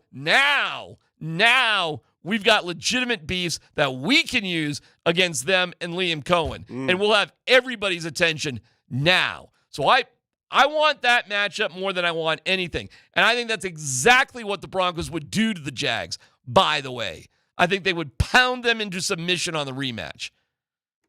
You can get me all fired up over here. Well, now I want to see a Jags-Broncos playoff game. I want nothing more than an AFC championship game with the Jags coming back here. And if that happens, I bet you dollars to donuts it'll be humiliating for Jacksonville, and we're right off to Santa Clara to face whoever from the NFC. It should be the Rams, but I got a feeling it's probably going to be Seattle. How about that? Super Bowl 50, Super Bowl 60, maybe a Super Bowl 48 rematch. Wow. All right, what's next? All right, last one here, D. So we found out the news yesterday that the Kansas City Chiefs will be moving out of Kansas City, moving to the state of Kansas. Here's Chris Jones on the move to Kansas. Listen, man, it's a lot of history in that stadium. And like Mr. Hunt said, his father was all about evolving. And these fans are loyal. They've been loyal since knee high. And, whatever they do, that's 2031. How many years away is that? 5? It's going to be 37, man. Yeah, I won't be playing there, man. I won't be playing there, man. I hope I have a seat somewhere in the suite or somewhere wherever they plan to build this thing at. But, oh, man, that's so far away, but so close, man. And whatever they do, wherever we play at for the next few years now, I'll be appreciative. But I have so much love for Kansas City. All right, I guess my question with this, we've heard about the Bears talking to the state of Indiana. The Jets and the Giants don't even play in New York, the state of New York. They play in New Jersey. Right. The Cowboys don't play in Dallas. They play in Arlington. Right. Is this bad for the NFL, or does this just not matter? No. I heard this conversation this morning, and they're like, oh, they just play sports in the sports stadium. It's like, oh, my God, boys. Holy cow. Talk about not having a clue as to what these stadiums really are all about. Listen, these teams are owned by billionaires, not millionaires, billionaires, multi-billionaires. And the vast majority of billionaires in this life are land and property owners. Okay, that's kind of what they really are. They have other businesses. It's kind of like that movie, The Founder, where McDonald's made all of its money not in flipping and selling hamburgers, but buying up land. That's really what they did if you watch that movie and you sort of follow that story. Well, that is true too now with sports teams. It's not about just the gate and people going to the games. It used to be, but it's about everything else that's involved with the stadium. And everybody that's talking about an old man mentality. Oh my God, where everything's going to have a roof. It's so generic. Hey, dummy. Yeah. And it's not because we want a lesser brand of football, but that comes with a facility that's going to house a lot of different events. I actually heard this insane comment.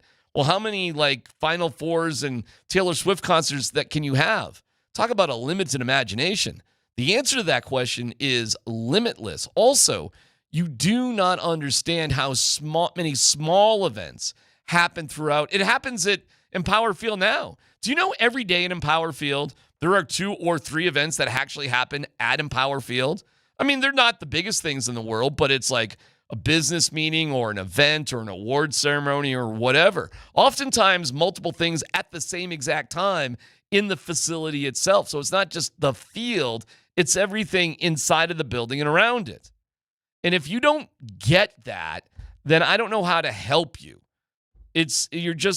You're a little naive, to be kind. Well, let's play out a quick scenario, okay? Yeah. So you don't care that the Chiefs are moving out of Missouri to Kansas. Let's just play out a scenario. Let's say the Broncos, they're still the Denver Broncos. They should be in Lone But Tree. they move out of state. They move to Santa Fe. out of state? Or Albuquerque. Well, that's what the Chiefs are doing. They're Dan. All right, hold on. We got to keep it apples to oranges because they're moving within like a half hour, 40 minutes of their current site.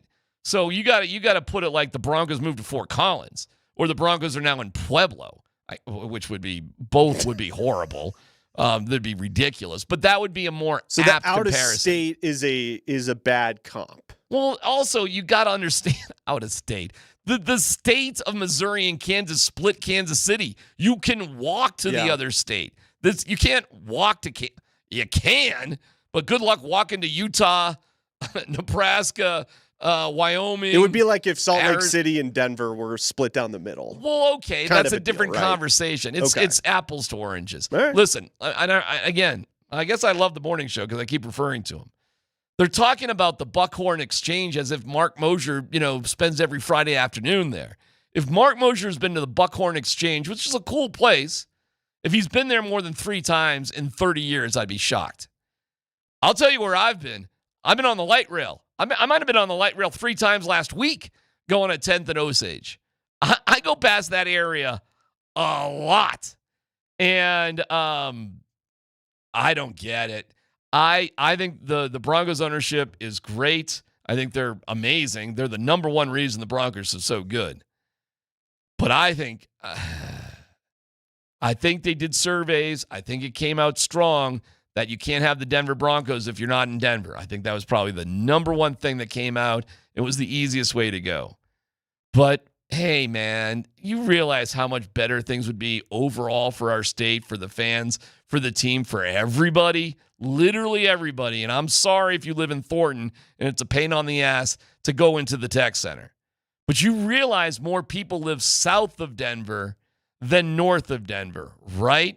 And for the folks west of Denver, get on 470, Vic. You'll be fine. You'll live. The stadium should be in Lone Tree. It'd be way easier to do. It'd open things up to more events. It'd be more money. Trying to reinvent an entire area that's right now a blight. Listen, I give the Waltz and Penner Group a lot of credit because it's going to be so much harder to do what they want to do in that area than it would be out at Lone Tree. Way harder.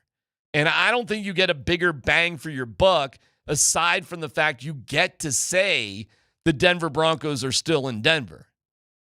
But nobody question. What do you think? People are upset about the Orchard Park Bills, the Foxborough Patriots, the New Jersey Jets and Giants, the Overland Park Chiefs, Arlington Cowboys, which is an hour away from Dallas, by the way. An hour.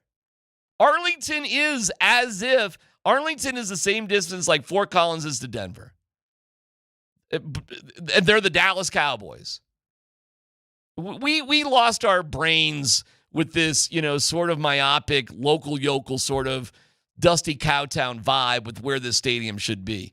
Listen, man, if anybody can do it, the Walter Penner group can do it. And you want to see a state getting fleeced, look at the contract details of this new stadium and then take a deep breath and realize those Kansas City owners are multi-billionaires. And they got their hand out like they're beggars. Whereas our group is just going to fund it all on our own. And now they got to deal with SRM, concrete company. That story, that hasn't been resolved yet. And yes, the Walter Penner Group will take millions, but they have to take millions because it's just part of what you have to do the roads and all that other. The state has to kick in something. And so you have to do it with all the roads. Well, it would be way easier, not a little easier, way easier just to do this out in Lone Tree. Way easier. I tell you a goofy story, Dan. So the light rail, public transportation, I try to be, I do have an element. I'm a poser hippie. That's who I am. I'm a poser hippie. I like to think I'm doing good for things. So I kind of, where can I ride my bike to? How can I take public transportation? We recycle. I'm a poser hippie. I'll just admit it. But I like comfortable things too. I'm still going to spend $200 on dinner tonight. It's crap like that. I fell asleep. There's some sort of construction, Dan, going on the light rail. So I lost consciousness with getting off at Southgate, Southridge, whatever it is, near the hospital up here to take my bike home. I took my bike to the light rail to, Dan, I didn't get off at the right stop. Good thing you had your bike. Well, the bike's at the stop I didn't get off at. Oh, you left. Oh, I just didn't get off. I thought to you get had on it my on the light rail with you. You were dropping it off. I got you. No. Okay. I've done that before, but do you know what the next stop is? It's the Lone Tree Center. Dan, do you know what's at? So there's a light rail stop at the Lone Tree Center. Do you know what's at the Lone Tree Center aside from a light rail stop? No idea. Nothing. Literally, Dan. Dirt. Fields. Literally nothing. Nothing. And then if you go up to Ridgegate, and nobody would do this, but if you go up to Ridgegate near Schweitzer Farms, by the way, you will see a crazy amount of development at the end of the light rail. That's the end of the light rail on the E line. And that's where people are going. But we're gonna deal with a concrete company and a blighted community, and we're gonna spend all this money and time and effort.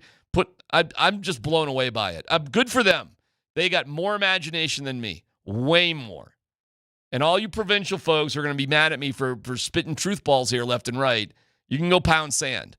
It would be way easier and better overall just to have the Lone Tree Broncos, and we would still call them the Denver Broncos because that's who they are.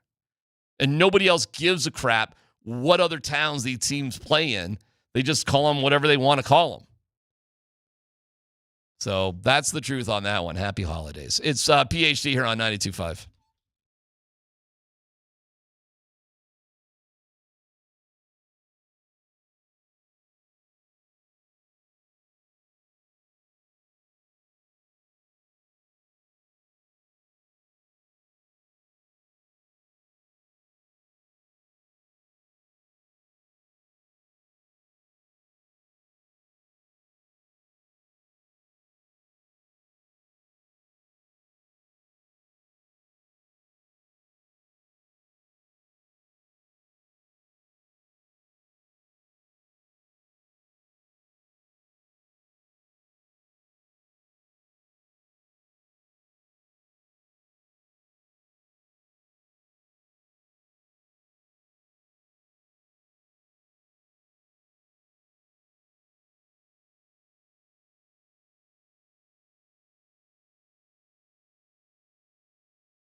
Look what the cat drug in.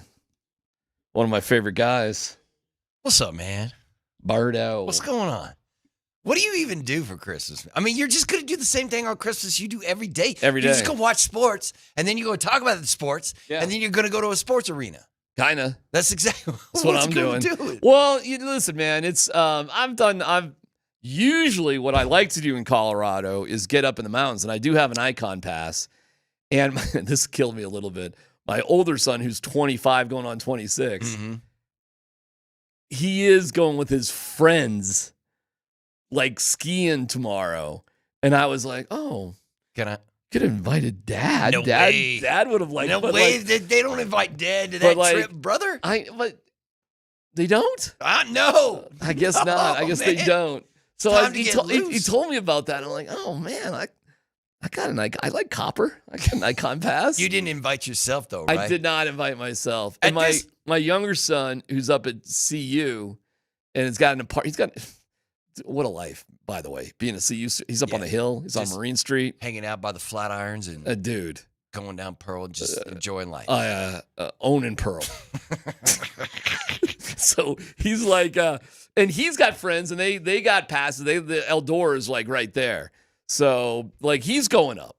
What's this? And I'm like, wait, what happened to Mom and Dad teaching you little whippersnappers to ski at 3 and 4 years up, age? DMac, they're all grown up. Whatever. What's going on in the mountains? Like, I have no idea. It's not much, It's unfortunately. 70 degrees down here in Colorado. It's not good. So, I mean, but you can still, there's skiing going on. There's skiing going on, but it's obviously been a pretty rough start to the winter up there. So I would only, like, I'm not dying to go up there because it really isn't that good, but I'd go up there if my kids said yes. So they're both, like, doing their own thing, and then they're both going to come over to watch the Broncos. Okay. So that's all right, my whole family's back east, and, that's Do y'all still do the Christmas present thing?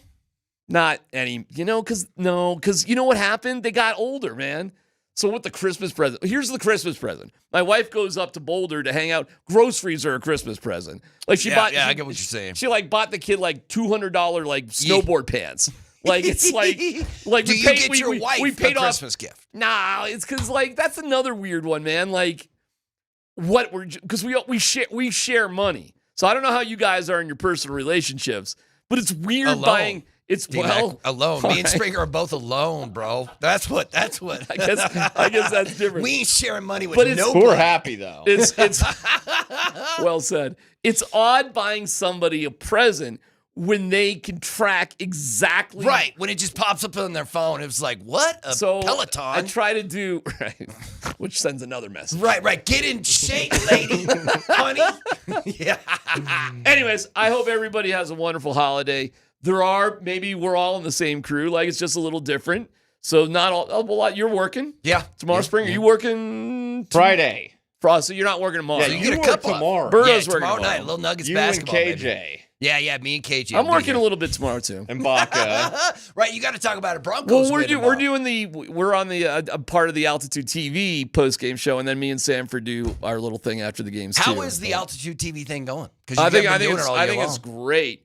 And it's the first year that they've really tried to do something like that. Mm-hmm. Rachel Vihill's an awesome host. Vic is great. Sanford's been on it. There's like a rotating, like we had Ryan Harris on this past week. We actually got to watch it this time because we were all here doing games I'm like a little Joe reporter. Yeah. I saw they went to you and you're outside in Power Field, just like outside with your little microphone. Yeah, I have the same job like a 23-year-old should have. Yes, exactly that's right. me. That's exactly right. So it's been fun. It's been a cool deal to do, and we'll see if it goes bigger and better. But Altitude, it's on Altitude Plus. It's kind of getting that thing going and doing the old digital stuff. So I was on with these guys last night with the hockey stuff. We're still trying to figure out that digital thing. Oh, really? You did Between the Pipes with the fellas? Yeah, DMac wasn't frozen last night. Right. And buffering.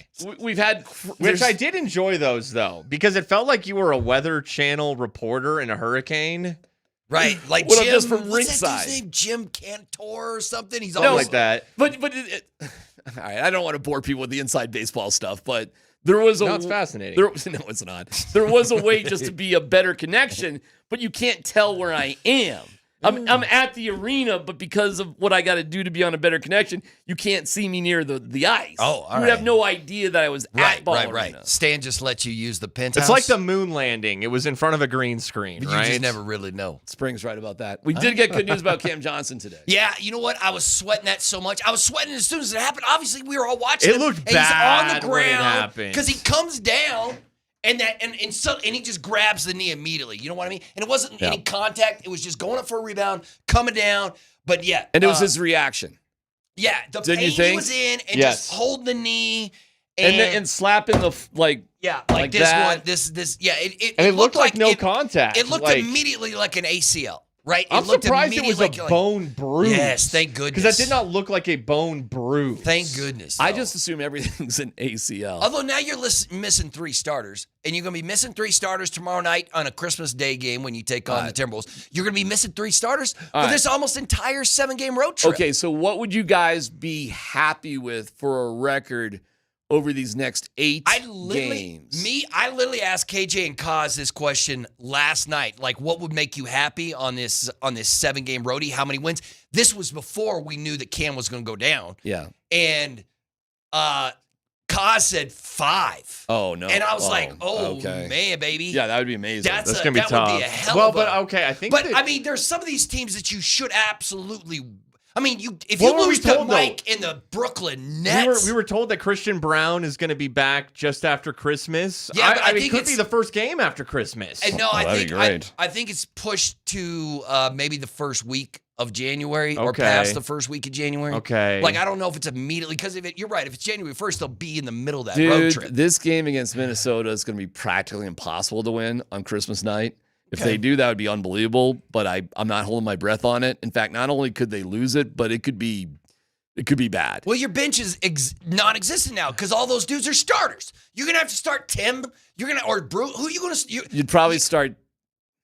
You start Spencer because he's been doing good. Oh, well, you, yeah, You yeah. got Spencer Jones, Peyton Watson, Nikola Jokic, Jamal Murray, and now you're gonna throw Tim or Bruce in there. It probably he probably will fool around with it. It could be He'll one way or the It's other. more Julian Strother. Oh, Strother start?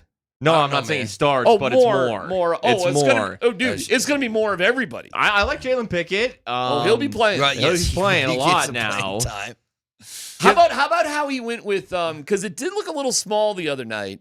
It did look a little small, and then he put Big Val and Yoke. Yeah, You can do that. He did that a couple times. He did it, But he against did like Houston. near the end of Yeah, the game. yeah, he like did he did it it in against more Houston. meaningful minutes last night. He had a full guard rotation in there at one time. Although, I mean, obviously Peyton's not a guard, but he had all the he just played a small lineup, and I was like, oh, here we go. Where the only starter in there was Jamal. And it was like Jamal, Bruce, Tim. I was like, man, okay, you go, David Adams. Let's see what you got. Do you think Joker should have taken the shot? Yeah. Well, no. No, I think that's the right He was play. wide. The ball went in and came out. You know what I mean? Like He that got thing a went Peyton in Watson's and came out. a good I corner get it, though. 3-point He's shooter. very If it was good. any other superstar other than Peyton, other Peyton than Watson Nikola thought that Jokic, was in. Yeah. Everybody- He thought he just won it. his reaction He just thought tells he it won all. it. Poor But Peyton you know what? Watson. But you know what? As a basketball play, you cannot argue with it. Right. You had 3 guys on you, and you threw it Yeah. to a But the wide best open offensive guy. player it's in the basketball correct- had the ball. But you are the best basketball player in the world. You know what sucks about it too is that Nuggets play great defense on the final Mavericks possession. Airball shot. Murray gets the rebound. and the And then time the- clock. And they call shot Yeah. clock violation. Yeah, and a And late whistle, a late whistle, Murray just- yeah. is the guy that Yeah. you want taking that shot, especially right now. Yeah, because they go. but If instead they, he's if- handling And he the would have ball. been on a break looking for his shot. he would look for a shot, or it would have been easier to just work the 2-man game really Sure. quick. But you're right. Most likely, he would have got a pick, and it would have been Murray taking the shot. You're right about that. They got the inbound to Murray, but they made sure to D up on him high and get that ball But out of his at hands. the end of the day, Joker was in the lane. Yeah, I was was. like, just hit that little hook, he man. Just could've. hit that little And shot. you know how he does it? He kind of nestles the ball up there, Uh-huh. and it just kind of like falls in a lot of times. Or it's just a floater, down. Sure. And like you can, God, it wasn't. He was triple team. He was triple team, but I he know. could have made that shot. He Right. could have. Yeah. Exactly. But instead, Peyton was wide open. Yeah. And it went in. and came out. And that's So Jokic's basketball brain. Like, Jokic is always going to look for that play. I'm a little bit more conspiracy theory on this because Jokic, first of all, his mind is ridiculous. Yeah. The ball, there was a timeout. There's an inbound play. He knows P. Watt's going to be open. I think he was trying to do his guy a solid. Oh, really? There's something to be said for boosting his confidence. I think he was going to kick it to P. Watt for the game winner because he was trying to give him a shining moment right there. Okay, you mean like go get you a contract, Peyton, or something like that. Like, just go for get his paid, confidence for the rest of the season. Like, we will rely on you. Yes. Like, or we trust you. I mean, think about the relationship with Jokic and Peyton Watson. Mm-hmm. They go back, man. They're tight. They were tight since the beginning. They're doing commercials together and everything. Yeah. Like, Peyton was just a teenager when he joined the Nuggets. Like, you know what I mean? And like, I think I think he was going to throw it to Peyton Watson no matter what. It could be interesting. And I think it was probably surprising how good of a shot he actually had because he was always going to throw it to Peyton Watson, who was, by the way, always going to be wide open for that three. He thought he had it. Who did hit 6 of those bad boys the night before. Yeah, the night before. And I think he's shooting over 50% from corner threes. It's something like that. Yeah, his numbers are great there. I mean, he's shooting 40 plus from 3 overall, right? It's just, you know what? Let me ask you this question, D-Mac. But Jokic, just take it, Jokic. Wemby was being interviewed today or yesterday about tomorrow's Christmas Day games with OKC, and he was asked who the best player in basketball is. Yes. And here's what Wemby had to say. He said the first name out of his mouth was Nikola Jokic. Yeah. But he said, I think Joker's the best offensive basketball player in the NBA. Yeah. I think that either Giannis or Shea is the best overall basketball player. Yeah, but keep going. in the What NBA. else did he say? Well, I mean, he was. The rest of it is until I get there. Oh, you mean when he was getting cocky?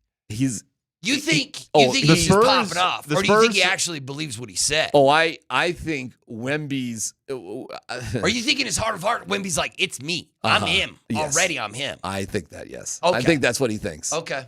And that's fine. He's probably not. He did have. He did have a grin on his face when he was saying all of it. I think he's being polite, but I think he knows. And you know what? I don't think he's necessarily wrong. He is next.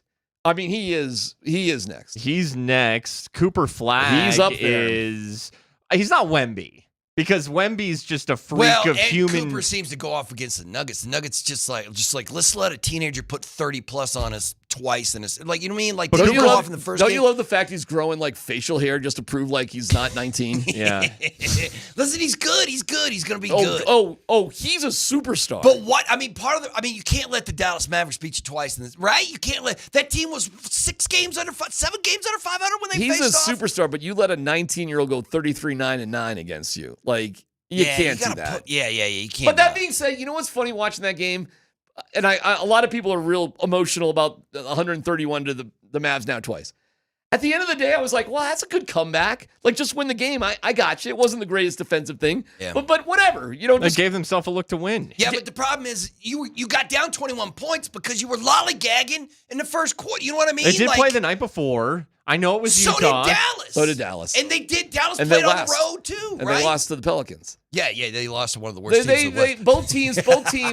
Both teams are kind of just, a little bit lazy and everything. I thought it was good that the Nuggets fought back a bunch of different times and gave themselves a shot. Yeah, I mean, yeah. But listen, the good news is Cam's a month, 6 weeks. Yeah, no, I thought that whatever. was ACL. He's playing in 2020. Right, I was already thinking about who you would have to trade for to replace whatever he's gonna. Yeah. Now I'm replace him. Right, because I thought You don't he was gonna have be somebody gone to replace for him. the season. Yeah, I was like, you're gonna have to go get somebody. Who? That's what I mean. That's what I was thinking. Yeah, it would have It's been like, really difficult. no. It would have just completely washed out the Michael Porter trade. You would have been sitting there thinking, "Oh gosh, we're kind of back to square one." When do they play the Nets? It's on this road trip. It's on this trip. That's So gonna they're be going to fun. play it here in a week or so. Let me see. I'll tell you exactly. MPJ's going off, man. Dude, he's playing very well. Yeah, It's he's the an fifth- all-star for sure. It's the 5th game of the 7 game. It's January 4th. They'll That's be gonna- in Brooklyn to take on Mike and the Nets. What day of the week is that? That's a Sunday. Ooh, fun. It's a NFL playoff Sunday? No, Wait, that's a regular season. Is that the end of the regular season? Yeah, that's the last day of the regular season. Yeah. But that's a huge Broncos-Chargers game, but perhaps. the Broncos-Chargers is a floating. We don't know when that's true. It could be a Saturday game. Why could would be a you put Sunday that game. on Saturday? You put that on Sunday. Well, Eyeballs. Did you hear? This is crazy. I had no idea until I was looking at it today because I was like, let's see about what the Broncos can do this weekend. There is a thing that can happen this week that's never happened in NFL history before. And that is, I mean, it's going to take a lot of gymnastics to get there. You could get to the last week of the season and every single division has been won and every single playoff spot has been locked in. Oh, really? And you would have the last week of the NFL regular season would mean nothing to no one Oh, really? at all. Really? And the NFL's like, that's never happened before. We've always had at least one playoff spot and one division up for grabs on the last day. You put that Sunday night football, right? Broncos, Chargers. You would put that Sunday night football. If it's for the number 1 overall seed in the AFC. Well, even if it's just for the West, that's Sunday night football. Do you guys think the Chargers will beat the Texans in LA? See, it's a toss-up. It's an absolute toss-up. My slightest of leans for both of them is Chargers. I just have this feeling that it will be for the West in 2 weeks, which would mean the Chargers have to win. They have to win. Listen, the Broncos, I mean, this isn't any given Sunday game against the Chiefs. Do you guys hear, who's not playing for the Chiefs, too? And they're putting them on IR. And then they just shut a bunch of guys down, right? Just for the rest of the year. Rasheed Rice, Trent McDuffie. But you realize what's going to happen in this game. It's going to be a mucked-up game. It's going to be mucky. It's not going to be high-flying. It's going to be a fast game where there's going to be a lot of running by both teams. You don't see the Broncos winning by 20 or something. I do not, but a lot of people do. I could. I mean, I think the Chiefs fans are going to be in shambles as this game goes on. I bet you they're going to get. It's Christmas, man. They're going to get liquored up and cheer for a third string quarterback. They're going to go crazy. Hey, that's great when the opening kickoff happens. No, you know how booze works, man. Give it till halftime. There's you start on a high, and then you're depressed as all hell. Yeah, it's going to be a lot of empty seats in that one. The resale. I think I know so. I've heard the resale market is you want some dirt cheap NFL tickets, my friends. You go see the Kansas City Broncos game. We should look it up on what SeatGeek and what the resale is for these games.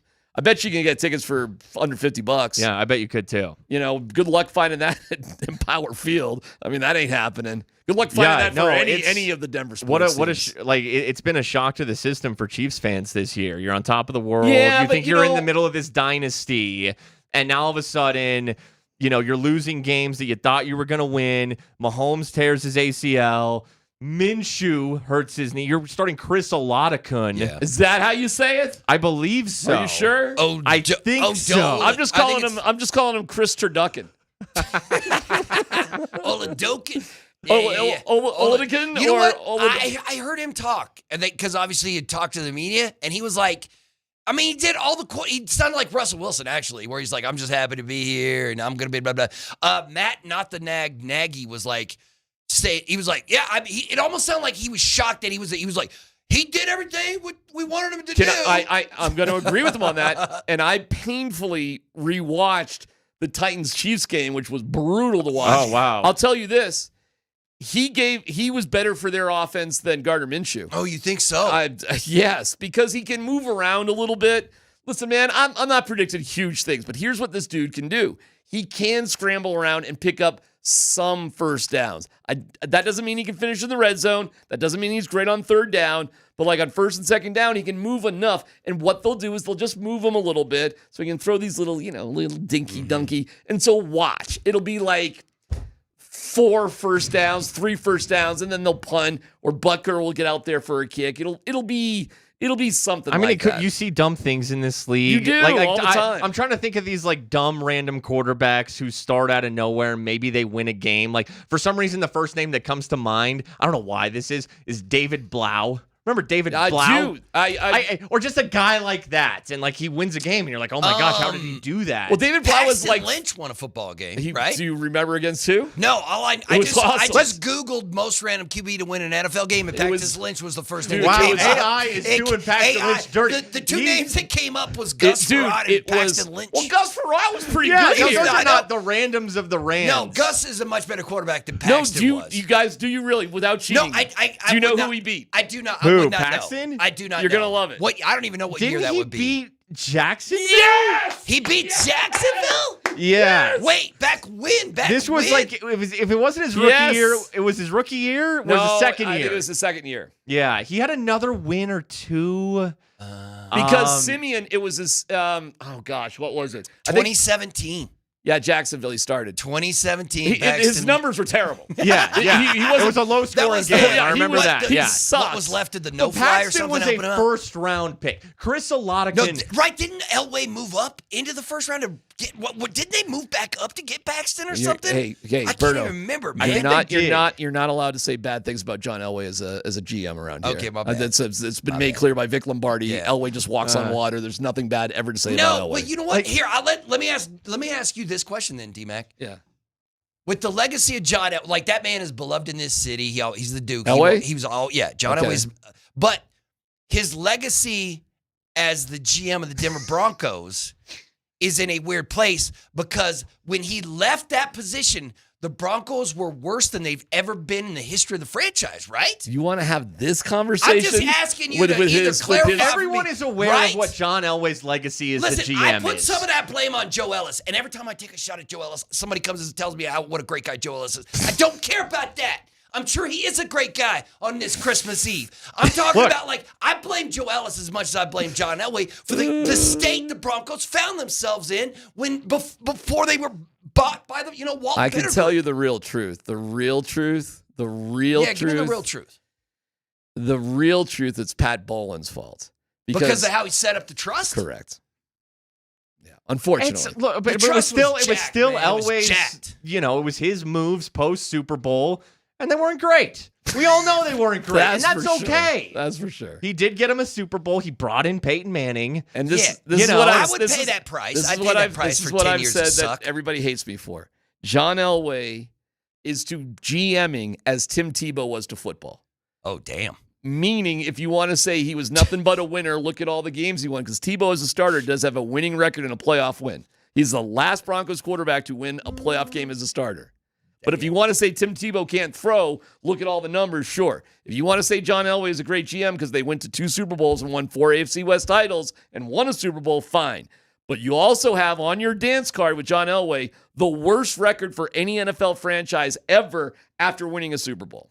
Tim Tebow is a good example of how you don't have to be good, but you can just scheme up a game plan and somehow you win.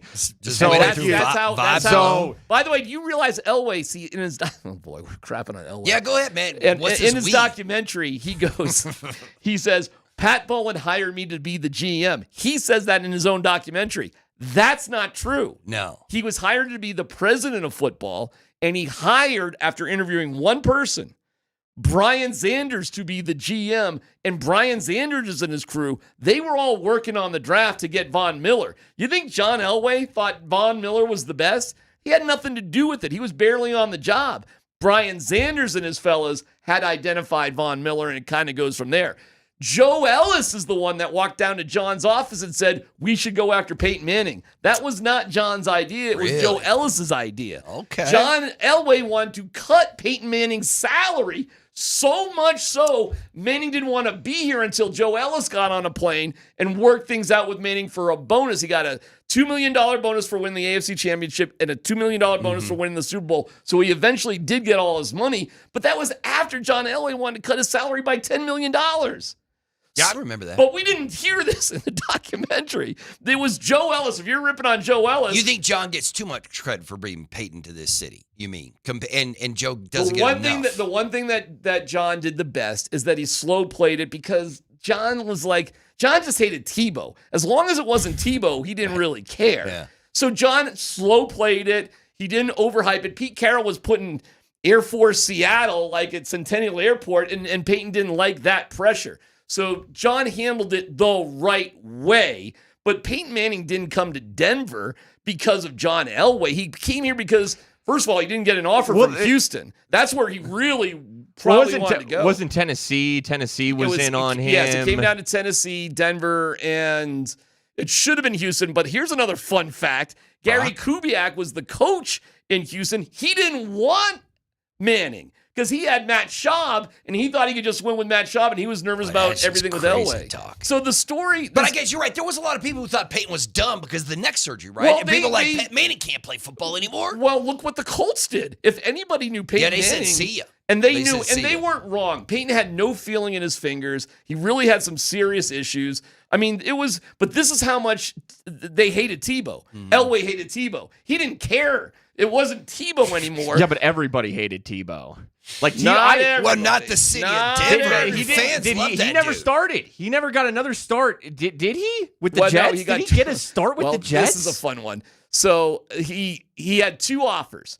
They could trade him to Jacksonville or New York, and they let Tebow choose. But Tebow didn't want it out there that he was turning down Jacksonville. So he made it out to like it was all about the Jets. Here's the funny part.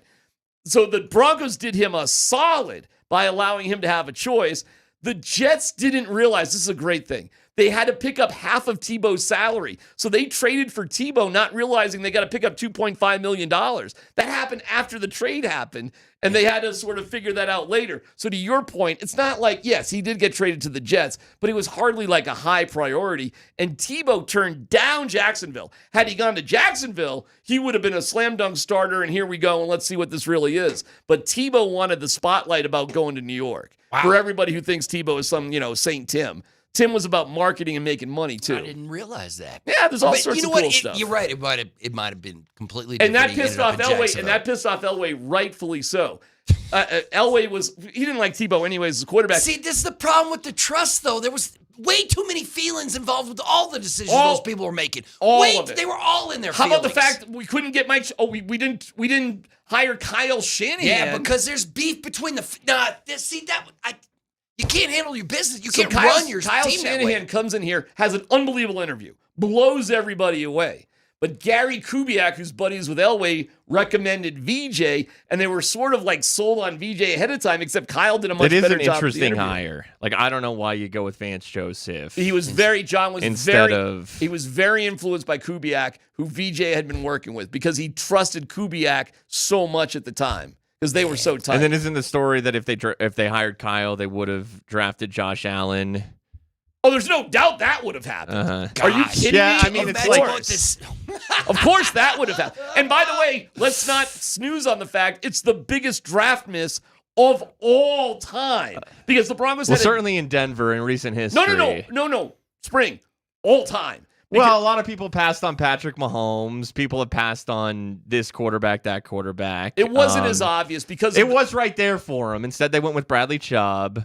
But here we are. That Bronco fan would have been pissed with Josh Allen for the first. Because remember how Josh Allen was throwing the ball all over the place his rookie season? You don't know what would have happened if he was here. You don't know how. Well, this is what he did in Buffalo. He ran. So before he straightened out his mechanics, which he was always going to do, he was just able to score touchdowns by running. Yeah, that's what he did his rookie year. He would have done the same thing here in Denver. Yeah. They would have been in the playoffs right away with Josh Allen, and this would have been Josh Allentown. And the fact that John Elway didn't go to Josh Allen's pro day to see how much he had improved between the combine and the pro day was another inexcusable thing. Kubiak was there, but Elway didn't go. Yeah. I remember that was being reported.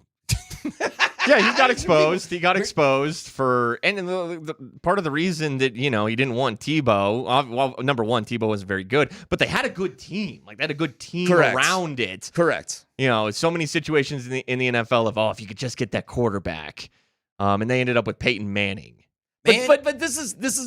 You gotta have you guys watched the documentary? No. Okay. Where's it? It's on Netflix? Yeah, it's on Netflix. So here's how it goes. It goes from my retirement sucked, and it did. And I feel bad for him because he had some bad personal things. His twin sister died. His dad died. He got divorced. Like his 3-4 years out was tough. And then he goes, and I had nothing to do in my life. And then Pat Bowlen hired me to be the GM of the Broncos, and then I won the Super Bowl with Peyton Manning, and then I rode off into the sunset. Swear to God, like we're leaving out a lot of stuff in between those. Yeah. But the documentary goes very quick like that. So it doesn't really delve into all this other stuff.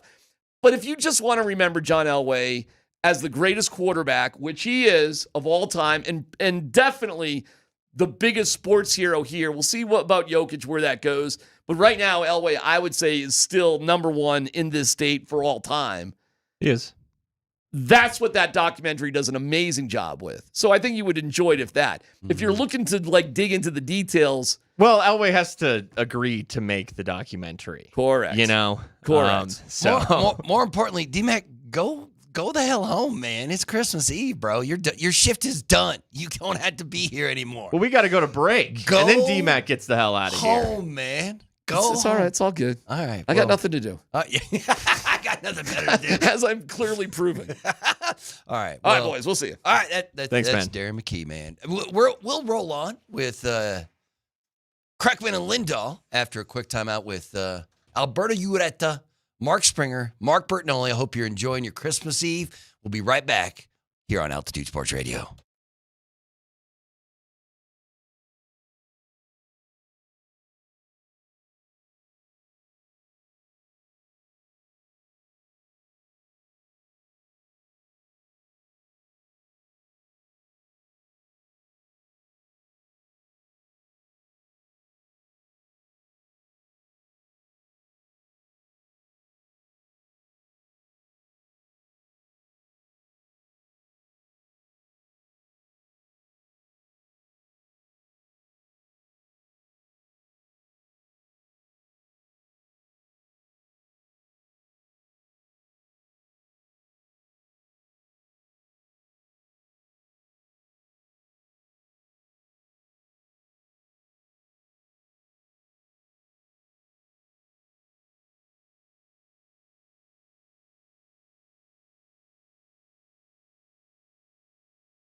Altitude Sports Radio is your home for all the sports action on Christmas Day. Tune in tomorrow for games all day long. Cowboys Commanders in the morning. Lions at Vikings. And then wrap it all up with the Nuggets as they host Minnesota. All in your home for all Denver sports and the NFL on Westwood One. Altitude Sports Radio 92.5. Welcome back to Kreckman and Lindahl. Kreckman and Lindahl are on vacation. I'm on, well, is that what we call Christmas Eve? I'm Mark Burtnoll. That's the radio machine. Mark Springer. Alberto Urieta's hanging out. I always say his last name a little bit different each and every time, just to spread the joy. All right, Spring, what do you think Nate and Anna are doing right now? Drugs. No. Probably. No.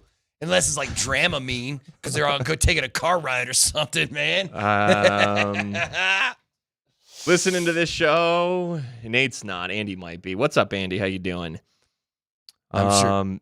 Wait, go ahead. Sorry. No, you go ahead. No, I was about to play with the soundboard here, but I bet you it's not. Yeah, we got to. We don't use that soundboard on this show, man. All right. So listen, we can talk about we got all kinds of stuff to talk about. I actually thought the college football playoffs were like just a couple of days away, but we got a week until the next game in the college football playoff when Miami and Ohio State meet, and then New Year's Day, it's Oregon, Texas Tech, Bama and Indiana, Ole Miss and Georgia. And then the championship game is not until January 19th because obviously we'll have the semifinal round after what comes up next week. But Springer, are you paying attention to any of these bowl games? Because you were arguing with me about is the college football playoffs going to do away with the bowl system altogether? No, I wasn't. Do you care about any of these bowl games that are going on? Do you? No, but I'm not putting money down on these. You know what I mean? Like.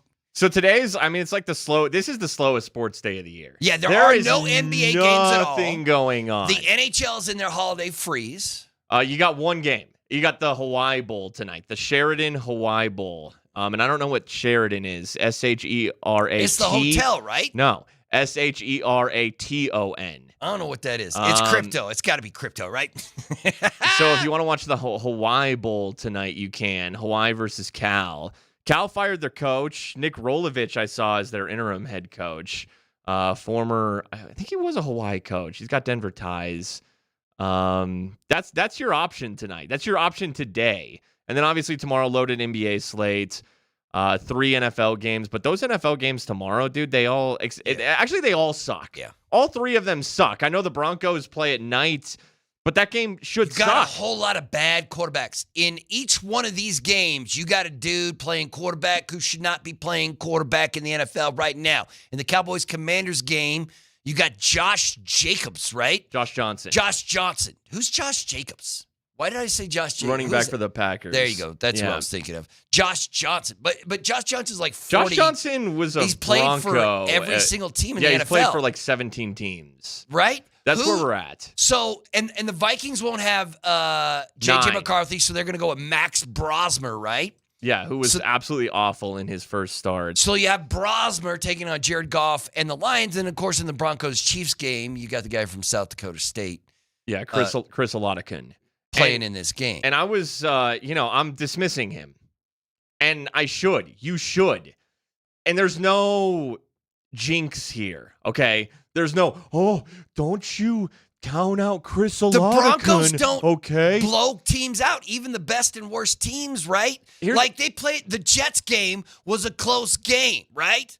That is, like the only team I consider them having blown out all season long is Cincinnati, right? Okay, but who started for the Jets? Has he been playing great? Is he amazing? No, but it's Justin Fields. It was Justin Fields. Not anymore. Okay, Justin Fields was a first-round pick. Chris Oladikin is a seventh-round pick that nobody has heard of, okay? So I'm going to clown this dude. And if the Broncos lose this game and you come at me with, oh, Spring, you discounted Chris Oladikin. Oh, hell no. And he beat the Broncos. Like, that's on you, man. You jinxed us. No. That is on the Denver Broncos if they lose to Chris Oladikin. Period. End of story. You do not lose to 7th-round quarterbacks. Brock Purdy, Mr. Irrelevant, is an anomaly who was coached under Kyle Shanahan, who Kyle actually kind of liked. They had no plans or vision for Chris Oladikin. Minshew was the backup. He is just a guy, and you cannot lose to just a guy. You don't think like this Denver Bronco team is not the kind of team that overlooks an opponent. Have they done that at all this season long? They're not a kind of this Bronco team, even though they're not going to be looking ahead of that Chargers game, right? That's not the way they handle business. I'm sure they're going to be focused on this game. Like, there's nothing. Last week's loss was the worst, what I feel to be the worst loss of the season, right? That was the worst loss of the season because it wasn't just like the offense letting you down or special teams acting the fool. No. It was everything. It was all of it. Everybody came up short in that game. So I feel like that is the worst game that the Broncos have played all season. There's no way they answer that by taking a Kansas City Chiefs lightly just because Patrick Mahomes. You know what? I found out that Patrick Mahomes isn't even going to be on the sideline. Usually when he's hurt, he's got the headset on so he can also, he can be on the headset with the QB and hear what the coach is saying and all that stuff. Nah, they're like, nope, you're in a hospital bed, brother, or you're not coming to this game. So Mahomes isn't even going to be on the sideline. It's just going to be poor old third-string dude out there with poor old fourth-string guy backing him up who was on the practice squad for the Buffalo Bills last week. So, yes, but I will say this. The Kansas City Chiefs they had 4 Pro Bowlers, right? Like, they had 4, I think none of them were named Patrick Mahomes, but they had 4 Pro Bowlers on that team.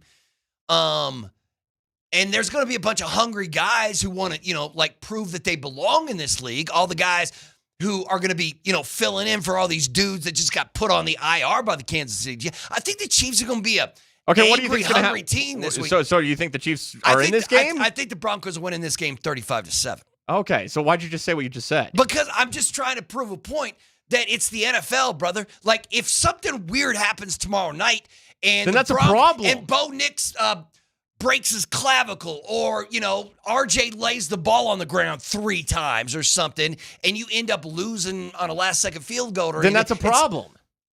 Then that's no good. They're still 12-4, though, brother. They're still 12-4, my man. You can't lose this game. That's embarrassing. It would be outright embarrassing if you lost this game. Hell, if it's even like a field goal game, that's kind of embarrassing. Wait, so you think if the Cowboys lose to the Commanders, would that be embarrassing? If the Lions lost to the Vikings, would that be embarrassing? At least those teams, those are 2 teams that are probably on the outside looking in of the NFC playoff picture. I get it. The Kansas City Chiefs have been an 800-pound gorilla in the division and in the league for a long time, and it feels like the Kansas City Chiefs dynasty is over. It's done. But I don't know if that's the case. Do you think it's over, Spray? I know that right now it's over. Like, as far as this season, it is over. I don't know what next season holds for them. Are they going to retool their roster? When will Mahomes be ready? Is Gardner Minshew going to be your starting quarterback at the beginning of the year until Patrick gets back? Is Travis Kelce playing next year? I don't know what next year holds for the Chiefs. You know what? But I do know that right now it's over, and it's bad, and it's damn near, if not already, rock bottom.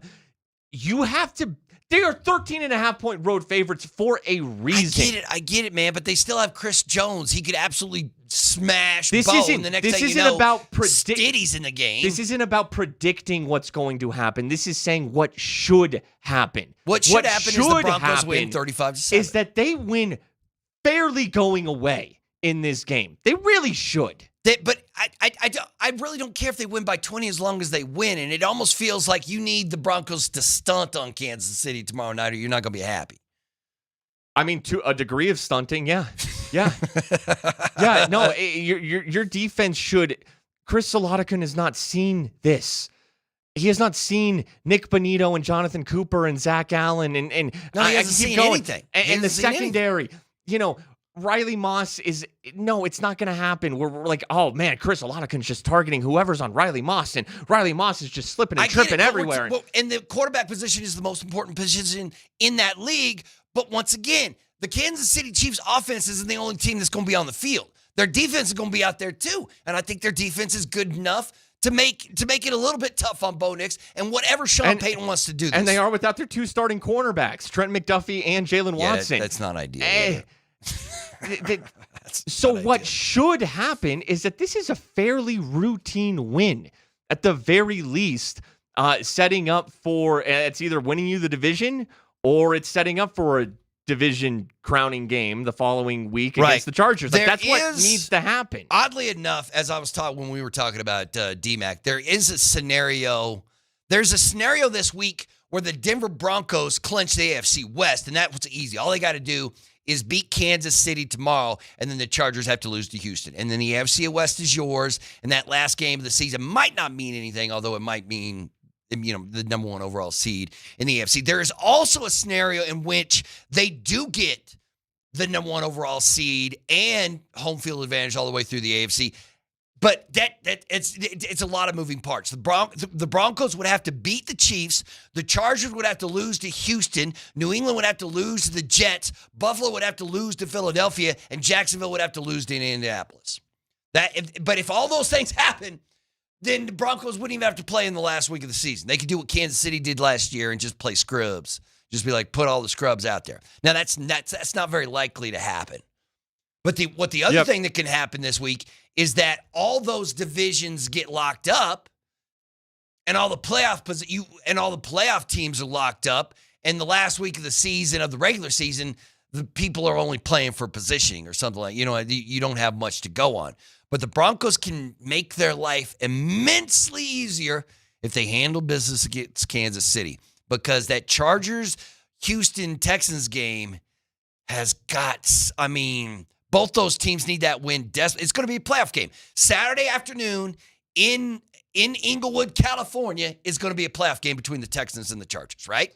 Yeah, I don't know what to make of the Broncos in terms of, what their chances are to win a Super Bowl right now. Because I think that Jags loss was a little disappointing. I do. But there's a handful of teams that are in the conversation. Denver, Jacksonville, 10, man. The Chargers. I could give you 10 teams that I think could win the whole damn thing, right? The Chargers, the Texans, the Patriots. Broncos, Seahawks, Patriots, Bears, Jags, Chargers, Niners, Bills, Rams, Eagles. But all I do know is you can't be dropping this Kansas City game, and they won't. Mm-hmm. They won't, because that's a team that is far beneath all of the teams that are actually in the conversation. I don't know if they turn around and you think Andy Reid walks away? No, I think it was already reported that he will be back next season. He's addicted to this, and Mahomes is still in his prime. I don't know what his status is going to be for next season when he plays, but no, I don't expect Andy Reid to walk away. All I know is you got to go get this Chiefs game, and then everything else is a crap shot after that, because it's a lot of even. Broncos, Chargers, if it's for the division, is even. Just like Chargers-Texans on Saturday is even. If you're to match up with the Bills, if you're to match up with the Jaguars, it's cluttered. I don't know who separates themselves from that pack. I don't. But I do know you want to be in that pack. You want to prove you're in that pack. And right now, the Kansas City Chiefs are a team that just got crushed in Tennessee to the Titans. So you got to go beat one of the worst teams. Let's be honest, one of the worst teams in the NFL right now. Yeah. No, I agree with you. I'll put Kansas City The in Titans that list. just destroyed them. No, and the Titans have 3 wins, right. They had 2 wins coming into that game. Yeah, it's bad, man. It's bad. It's bad. Are they as bad? I don't think they're as bad as like the Giants and the Raiders. But I think they're bad. They're bad. And I think they're on that. I think they're right there. But see, here's what I think. Here's the cues. I've heard this from Chiefs fan this week. They almost feel like, you know what? Well, fine. Let's pack it in and go home and get a better draft pick and get some talent, and we'll do it again next year. When Patrick's healthy, we'll do it again next year. But I don't think the Kansas City Chiefs are going to just pack it up and go home. You know what I mean? I could make the argument that the Chiefs are the worst team in the NFL right now. No, there's no way you can. You can never convince me they're worse than the Raiders.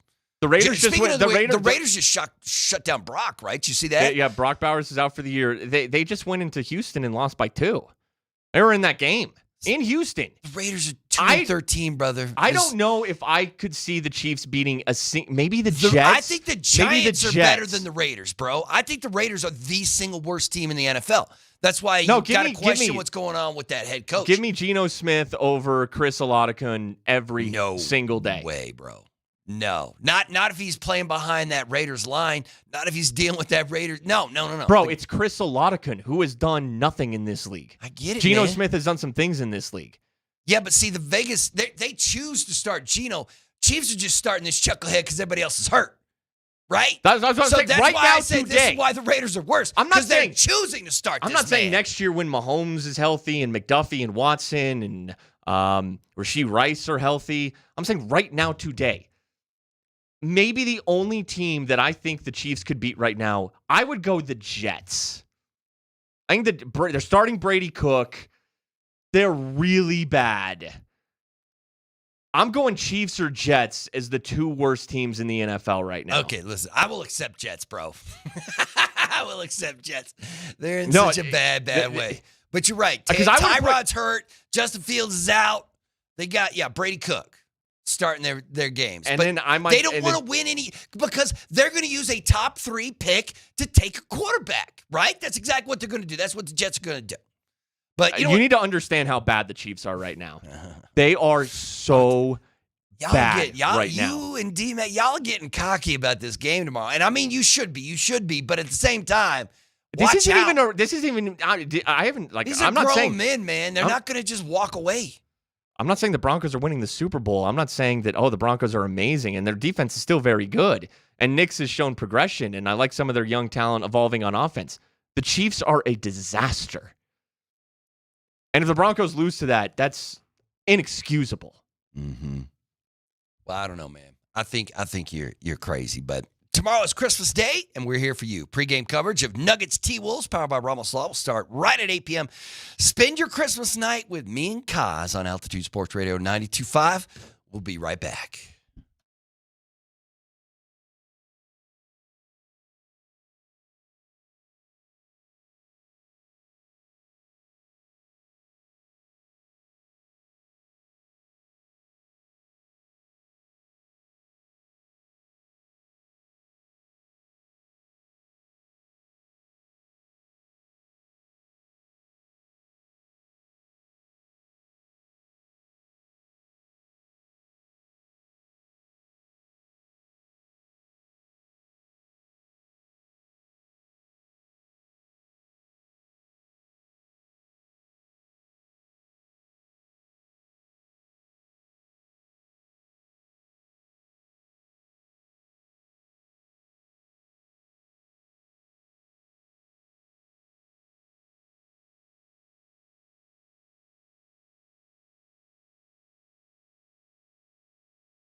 Is there any other Denver sports icons you want to take a shot at, Springer? DMac, I mean, you and DMac were taking some pretty big shots at John Elway there at the beginning of the program. Is there any other? Sometimes I feel like you mishear me. I did not take a shot at Elway. Or just misconstrue you? It's just because you guys are like getting into like you asked DMac like what's his legacy as a GM. Everyone knows. Everyone knows what it is. Some good, some bad. Although if people are going to get in their feelings about an athlete here in this city, it's John, right? He's the one that sparks the most like emotional connection with, at least for the older generation. I'm sure younger people in this city look at, Joker and AG and Jamal and Nathan and Kale and the crew, something like that. But the text line and people in general get in their feelings when you start taking shots at John Elway. Nobody's taking shots. I don't even care to talk. It's just because this Elway documentary came out, which I haven't watched. Mm-hmm. But yeah, DMax is great. I could probably predict what it would feel like. Like, I bet if I watched it, I'd be like, oh, yeah, that's about what I expect. Like, I mean, Elway was huge when you were a young kid here in Denver, right? Like, when's the first time? How old were you when you became aware of the starting quarterback of the Denver Broncos? Like 5, 6, somewhere in there. See, so, I mean, some of your earliest memories of John Elway. Elway was my quarterback when I was a kid, yeah. And I like John Elway. Yeah. Is he your favorite Denver Bronco quarterback of all time? Yeah. I don't like that. You got to say it with your chest, man. Say it with some conviction, brother. I'm 35, bro. I'm not like buying jerseys and like fanboying. I've been in this business too long. Like, I'm not going to fanboy. I mean, look, current guys like who I enjoy playing right now, like Jokic and McCarr and McKinnon and on the Broncos. Gosh, who's my favorite Bronco to watch right now? That's tough. That's tough. Bo? Is it Bo? I mean, because Bo doesn't get me like. But Bo's fun to watch when he's doing that fourth quarter thing. When he's doing that antsy Bo thing, it makes me nervous. You know what I'm talking about? When Bo's looking so nervous on the field, he's making me nervous just watching him.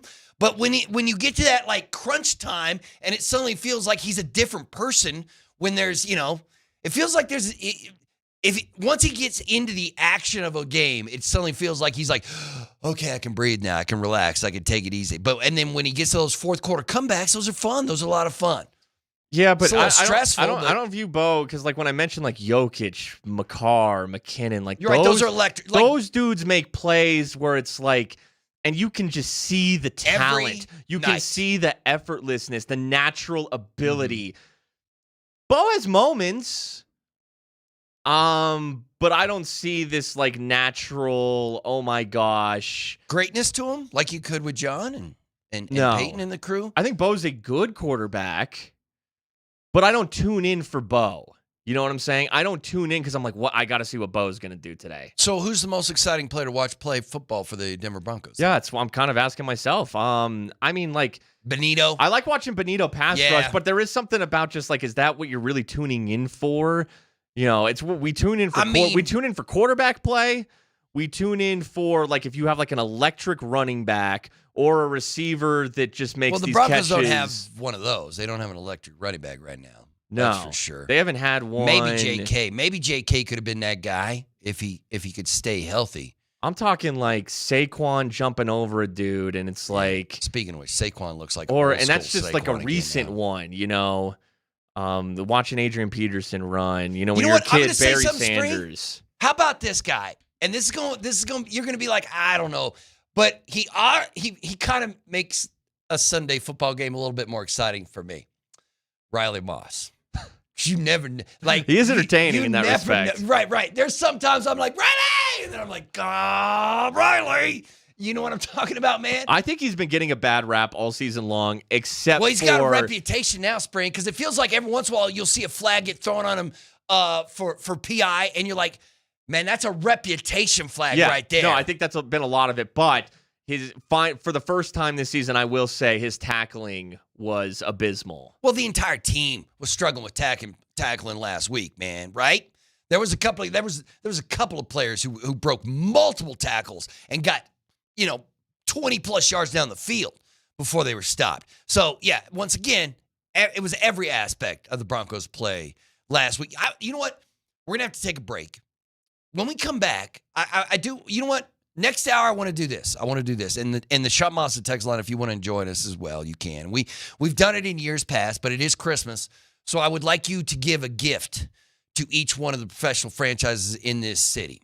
Give them, think outside the box. You don't have to gift them like an all-star player or something. But I want one gift to every single team in this city that's going to help them be successful in the playoffs, and for the Rockies, help them not lose 120 damn games next year. I don't even know what you can give the Rockies. Okay, I got 5 minutes to think about that wasn't it the because case. you're throwing this on me on the spot, Right. which I'm down. So think about that. But the other question I will have for you, and I want to, me and Moser got into it. Moser went off.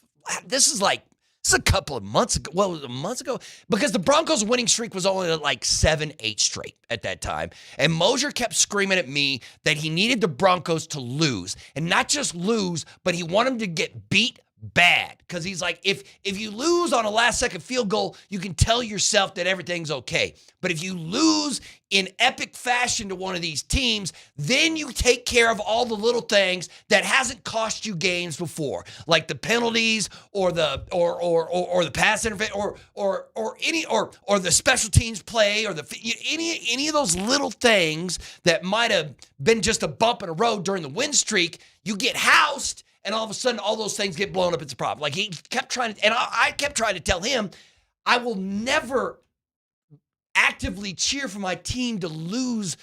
That's stupid. That's dumb. That's just dumb.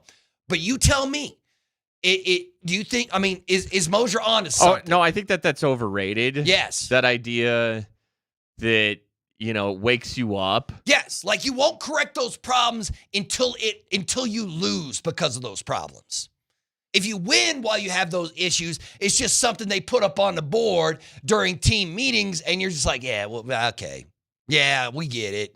We committed a lot of penalties. Still won last game, didn't we, coach? So you know what I mean? Yeah, I mean, you can look at it that way. And I think the saving grace is just that the AFC is so wide open that you can't afford to lose a game like that. And you didn't lose in the playoffs. You lost down the stretch in the regular season. So if you're going to lose, that's the time to lose. Mm-hmm. Yeah, that's what I would have liked to see them carry that momentum and remain unbeaten.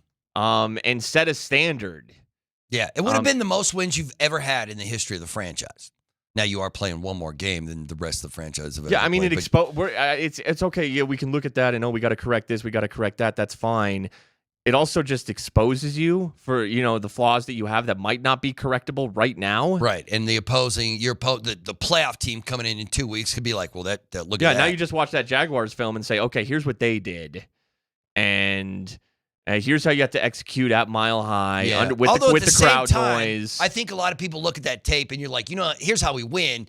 You have a quarterback go nuts. You just have Trevor Lawrence reach his full potential. You know what I mean? Yeah, but I think there's, Josh Allen can do that. Justin Herbert, I think, can do that. Yeah, those are both really good. Is Drake May ready? I don't know. I don't know either, man. I don't know either. But is Stroud ready? I don't know. The Patriots. Who do the Patriots play this week? Jets. It's a big game, right? So that's a win. That's a dub for the they're for the playing Patriots. The Jets, really? Yeah. Oh man. Yeah, you know what? It's the same spread. It's the same spread as the Bronx, man. It's New England minus 13.5. A total 14. It's 14.5 on the total. So they think the Patriots are going to put 40 points on New York. I'll tell you this from a betting perspective, the Jets have a better chance of beating the Patriots than the Chiefs do having the Broncos, and here's why. You want to know why? Because of Max Brosmer. Wait, who did I say is it has starting nothing to do with Brady Cook. And I do think I seriously believe the Jets and the Chiefs are the two worst teams in the NFL right now. At least based on what their rosters are going to look like this weekend. Mm-hmm. But from a betting perspective, here's the key. I tell you what, there is going to be a handful of people across the United States of America and internationally, this stuff is worldwide, who are going to look at that Broncos-Chiefs spread. They're going to say, Chiefs plus 13.5? You mean the Chiefs? That's free money. The same Chiefs that were in the Super Bowl last year and have won 3 out of 4 Super Bowls? Like you said, that's free. Give me the Chiefs. And then the game starts, and they're like, what the? That's the quarterback they're starting? Yeah. You go flip on Amazon Prime tomorrow night, and because I'm telling you, gonna there roll are out. a lot of people, you would be surprised out there, who do not do their research. And they're just putting money down? Whereas, yeah, a lot of people are going to think the Patriots are going to house the Jets. Because the Jets have a reputation. The Jets are bad. Patriots are going to house the Jets, man. The Jets are bad every year. Yeah. But see, that's an ownership problem. I'm looking at you, Jets. I'm looking at you, Cleveland. I'm looking at you, Cincinnati. But either way, all right. So keep it in mind. One gift, one present to each of the teams in this city. We'll get to it next, right here on Altitude Sports Radio.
Happy Christmas Eve.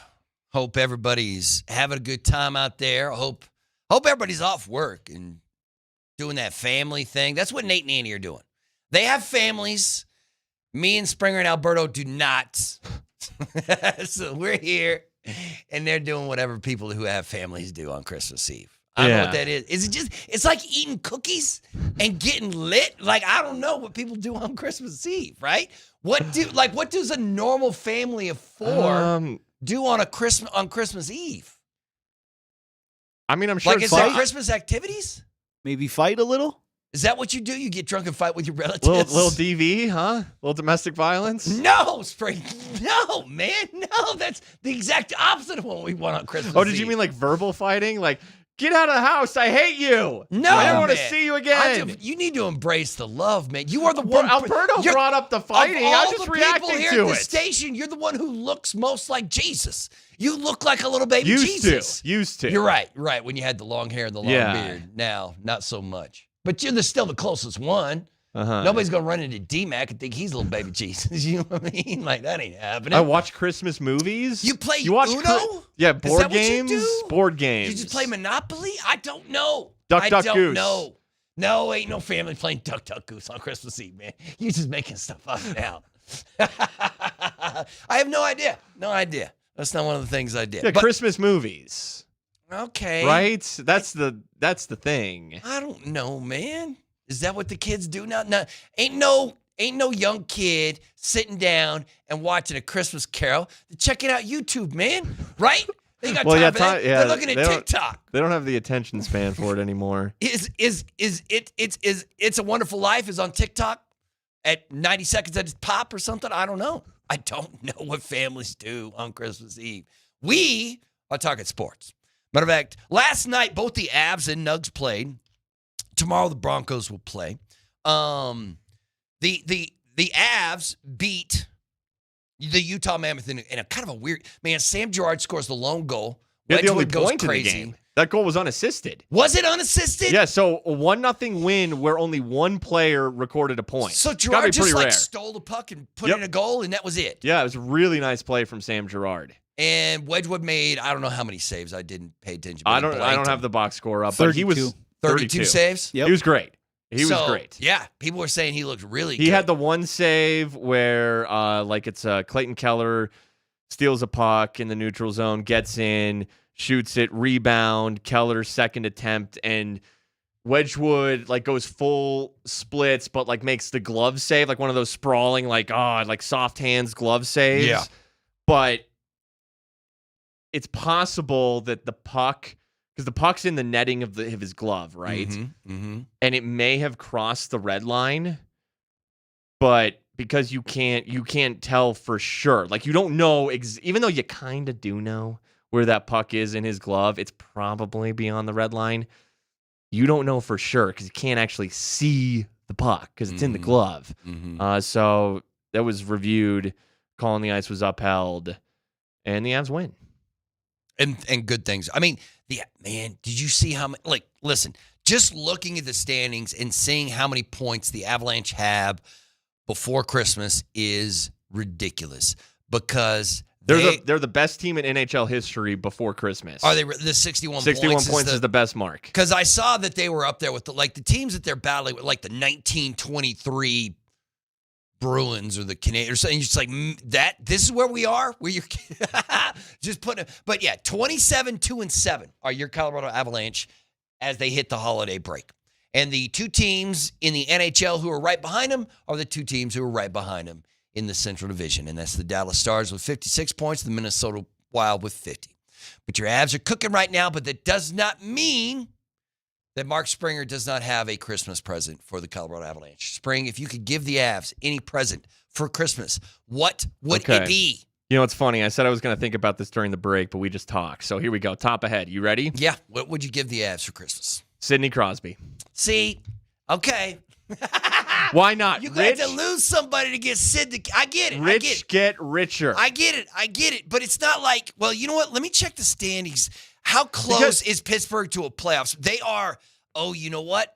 You know what's funny is Pittsburgh. Man, they are out. They'd have to jump over like 6 teams to get a wild card spot right now. They're only, I think they're only 4 points out mathematically, but they have 5 teams ahead of them. Rangers, Senators, Devils, Bruins, and Sabres all ahead of Pittsburgh. Yeah, guess what? Pittsburgh, blow it up. Go ahead, send the kid. Send the kid to Colorado. Pittsburgh is just a tick over 500 in hockey terms. You know, you got those overtime losses. But they've lost, I think it's 9 out of their last 10. They're an old team. And so I was talking about this with Raj on Between the Pipes the other night and look, Dallas lost last night in overtime. So they did get a point in Detroit. But they lost. Minnesota lost in overtime to Nashville last night.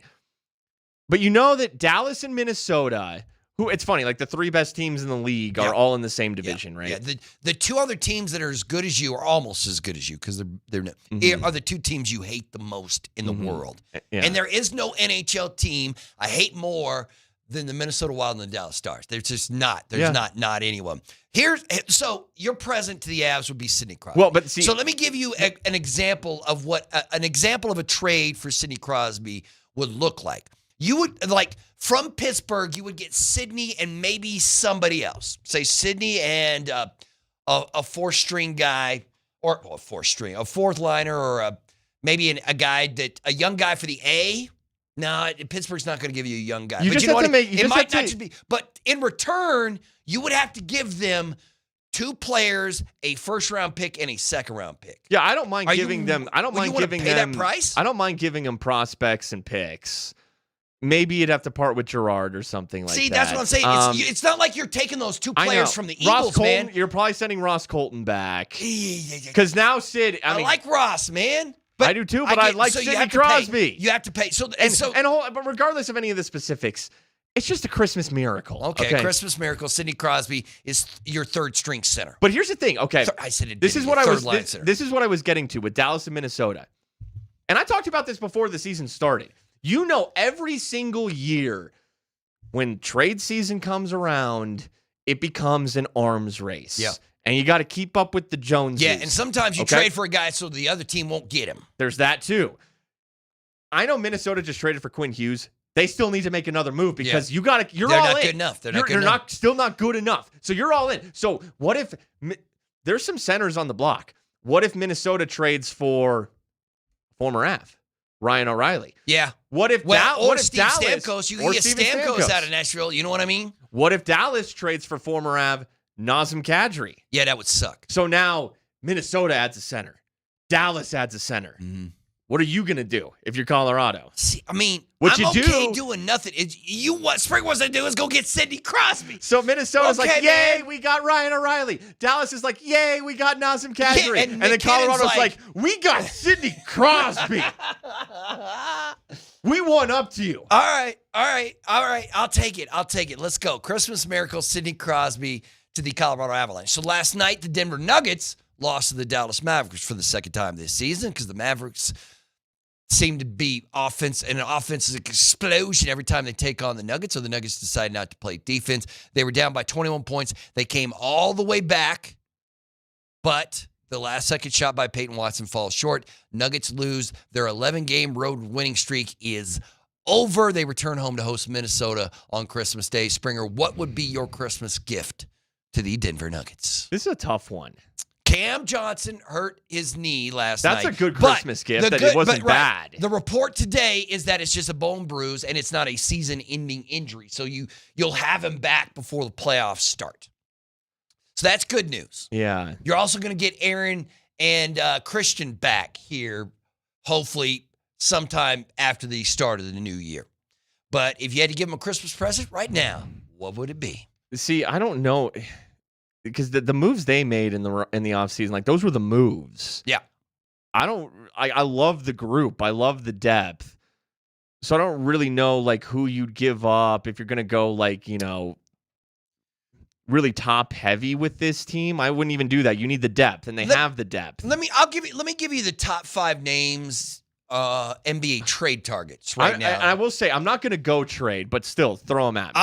Right now, the 5 players on the trading block that might be considered the 5 best players who are up to be traded are these: Anthony Davis, No, he's not going to come. He just put 30. Well, no, I wouldn't want Anthony on the Nuggets. It's not a fit. It's not a. You got Jonas Valanciunas. He is a guy you could trade for. Yeah, he'll go somewhere else. Trae Young. That's a defensive liability. Zion Williamson. I mean, that is an interesting name. Can you trust him to stay healthy? And it's expense. His contract is. You can't even make that money work. You're gonna laugh at the fourth name on this list. Michael Porter Jr. Oh, he's getting traded. The Nets are already like, somebody come get Mike. Who wants Mike? I told you.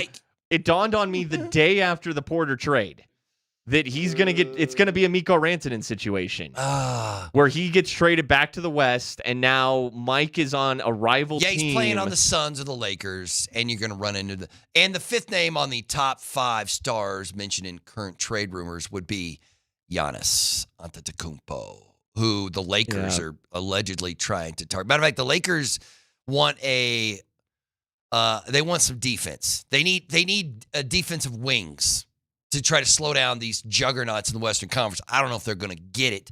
I don't know what Milwaukee is going to get for Giannis because you're never going to get value for him. I don't know what the Nets want for Michael Porter Jr. Like, what does Brooklyn want? Like, what do they want from Mike? Picks. Like good for like high picks. And the Golden State Warriors are currently in the market, but Springer, did you see what happened? Not yesterday, but this was Monday. Did you see what happened on the Golden State Warriors sideline? Something with Draymond. Yeah.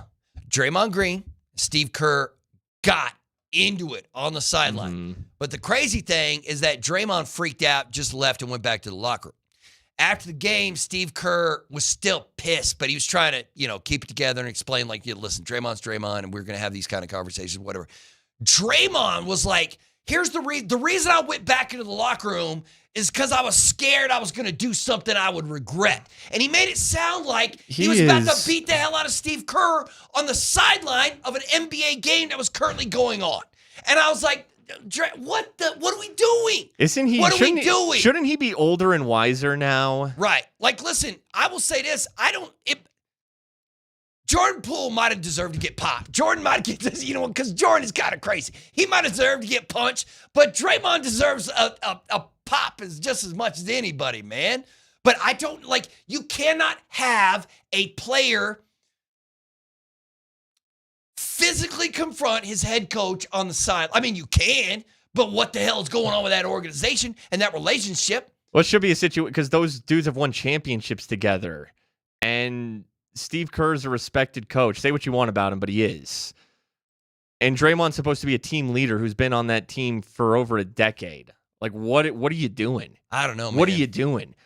He's in the same position as Chris Paul where the juice is not worth the squeeze. It's like, yo, man, you're not who you were anymore. Yeah. Maybe you could act the fool when you were a pivotal piece in a championship team.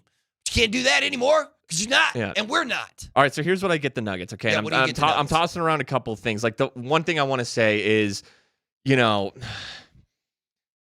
see, I'm not going to wish injury upon anybody, but maybe like a diarrhea outbreak for the Spurs or Thunder, because the Thunder lost last night. The Spurs got him, right? Spurs the Spurs got him last night. Spurs have gotten him twice. Man, San Antonio's going to be a problem, and that's I hate the thing. It so much. Like, it's not just OKC. San Antonio's a problem. Be a problem, brother. Wemby is a nightmare. You know what? Matchup. I didn't even check the standings. So San Antonio's ahead of the Nuggets right now. Yeah, the Spurs now have a game lead on the Nuggets. San Antonio in the 2 spot, Denver in the 3. Wemby is the one player I've seen Jokic go up against where I'm like, this is a bad matchup for Jokic. He's the one player. He's a bad man. I mean, he's still under a minutes restriction, I think, because they're bringing him off the bench, but he's still doing that thing where you're just like, oh, did Wemby have 24 points and 6 blocks tonight? Because he's averaging a double-double. He's averaging 24 and 12, brother. And you get Spurs Thunder on Christmas tomorrow. That should be a real interesting one. Wait, so we get a rematch of that? Wait. Yeah, so they 2 nights played, later. Yeah. They just played, and wait. In San Antonio. In San Antonio. And now they're playing in OKC? Tomorrow, yeah. Those are the 2 teams I look at. I don't. The Lakers don't scare me. See, keep saying that. The Rockets. I know the Rockets got them on Saturday, but everyone Denver was without. I look at OKC. I almost look at San Antonio even more as like, uh-oh. You're more scared of San Antonio than you are of Houston or LA. Yes. Interesting. I think the top 3 in the West in the standings right now are the top 3 teams in the NBA. Yes, and then for that matter, in the NBA. Okay. But here's what, someone to step up. Whether it's Christian Braun to take like that. Obviously, Christian has stepped up. Like, he has exceeded expectations, and he's been hurt. But to be like a dude. It might be Tim, man. It might be Tim. The way he's been playing, he hit 6 threes on Monday. He hit 7 threes last night. Tim is in a groove right now. But he kind of is who he is. Right. He's a great 3-point shooter, though, and he's a good team guy. And he can go streaky. And a lot of times he'll go a whole game with shooting nothing but threes. Like, he'll take 12 shots, and all 12 will be threes. That's why I'm going to look at the younger guys. So you think, what about, Spencer Jones, man? Like, what has he been doing? He could.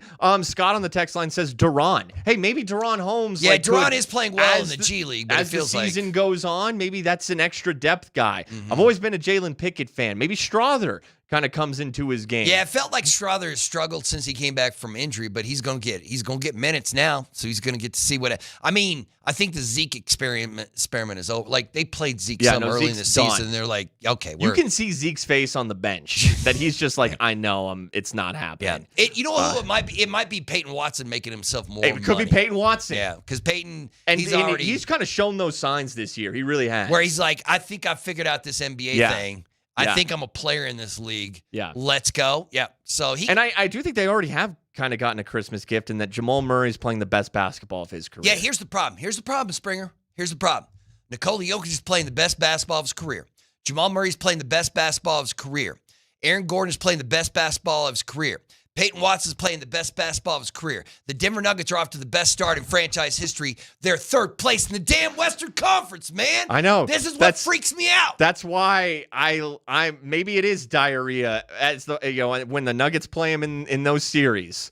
Like, Wemby's like out tonight, gastrointestinal issues. Did you see the NBA sent everybody emails about tanking again and about holding players out on some of these big games? They are not happy about it. Again, but welcome to the world. All right, we got to take a timeout. When we come back, Springer will have a gift for both the Denver Broncos and the Colorado Rockies. That is next.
Welcome back to Kreckman and Lindahl. Nathaniel Bartholomew Kreckman is with his friends and family. Andy Lindahl is with his family doing Christmas stuff. I'm Mark Bertinoli. That's Mark Springer. Alberto's doing the thing behind the glass. And Springer's giving out Christmas presents on this Christmas Eve. I hope your week is going well. I hope you have a lot of people just check the hell out between Christmas and New Year's, right? Like that whole week. Like this next week, everybody's going to be checked out too, right? It's just the way nobody gets really into work until 2026 rolls around. At least that's what I hear. All right. So we've gone through the Nuggets and the Avalanche. Now let's talk a little Denver Broncos, the Colorado Rockies. Matter of fact, let's get the Colorado Rockies the hell out of the way, because right now this Christmas is probably the best sports Christmas we've ever had in this city. Right? This is the best sports Christmas we've ever had. We've never had a football team looking this good in this city at the same time as the Colorado Avalanche are looking as good as they are and the Denver Nuggets are looking as good as they are. So this is the best sports Christmas we might have ever had in this city, except for one big, major, ugly flaw in the whole damn thing, and that's the local baseball team.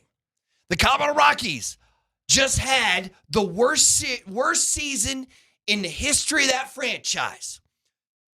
What do you get them for Christmas, Springer, in celebration of what they did last year? Look, there's a monkey's paw with everything, right? You sell your soul to get the Nuggets, Avs, and Broncos on this level. That's what somebody made a deal with the devil. Someone had to be sacrificed. It's the Waltons then, right? It's the Walter Penner Group. If anybody's making a deal with the devil, right? To make sure that, because the Broncos are still under the cap hit of Russ, man. I did not think that the Broncos were going to be this good this soon after that new ownership brought them in. And now that you were confessing that maybe, just possibly, they have a deal with the Dark Lord, you think that's why everybody's winning right now? I'm just. You think they have something against the Rockies? They didn't include them in the package? Look, it was a joke, but let's be honest. For all four to be clicking at the same time that's almost just too good to be true. So one had to go. And unfortunately, it was the Rockies, which sucks because that's almost like my first love. Games at Coors Field. 119 losses last year. 119 losses. I know. I even went to it's one of the worst seasons in the history of the sport that's been around before radio even existed, my man. It's America's pastime. It's like all we got in the summer. All right, so tell me, give me the one gift to the Colorado Rockies on this Christmas that helps them go from 43 and 119 to 119 and 43. Okay. 970-402 texts in, says a new owner. Chris Bryant retires. Regenerative back surgery for Chris Bryant. Like Chris Does Bryant it even matter?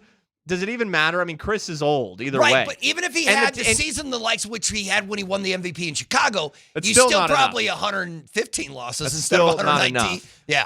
So, I mean, look, just because a new owner comes in here doesn't guarantee that they will know what they're doing. It would help because you would think that they would have a better sense. You'd hope.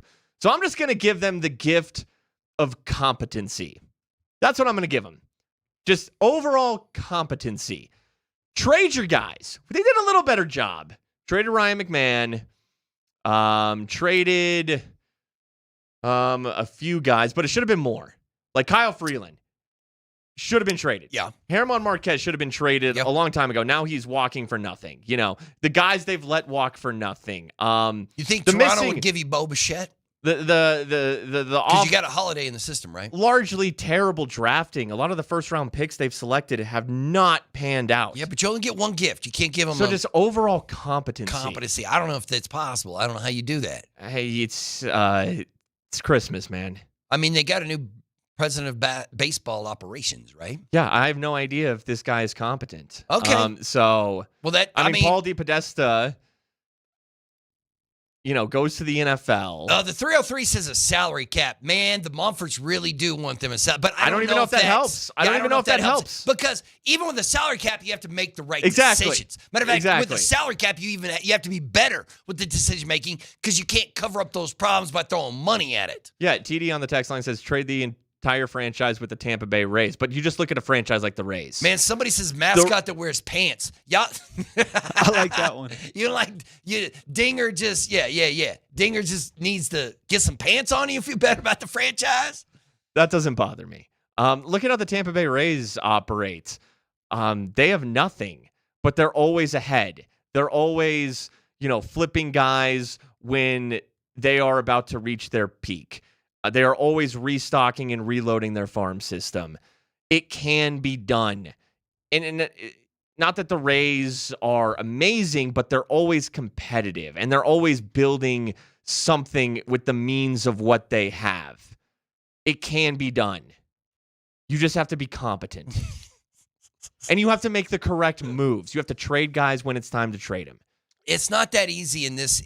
Like, I don't want to make excuse for a team that lost 119 games. And I mean, honestly, the Rockies were an embarrassment, and I expect them to be that way for at least a couple more seasons. It's just what we got to deal with.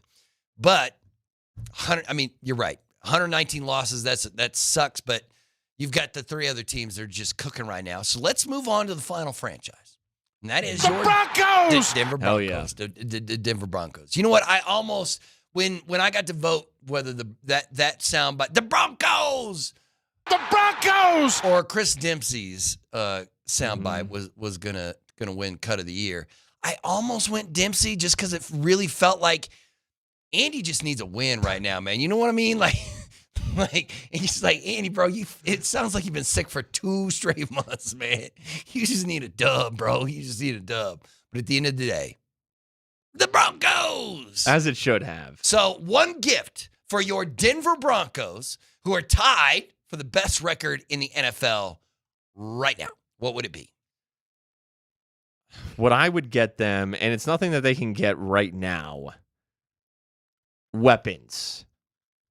Don't you love getting a weapon for Christmas? My dad loves to give AR-15s for Christmas. Listen, the Colonel, there's nothing more the Colonel loves to give for Christmas and firearms. Some nunchucks. Nunchuck. Be careful, kids. Yeah, when I was a kid, the How about a Nerf gun? Ninja throwing stars, that was a big one. My dad got me that a couple of times. Well, it's like a Nerf gun, I like Nerf guns. Sure, all right. But what about for the Denver Broncos? How about like a 2-way tight end?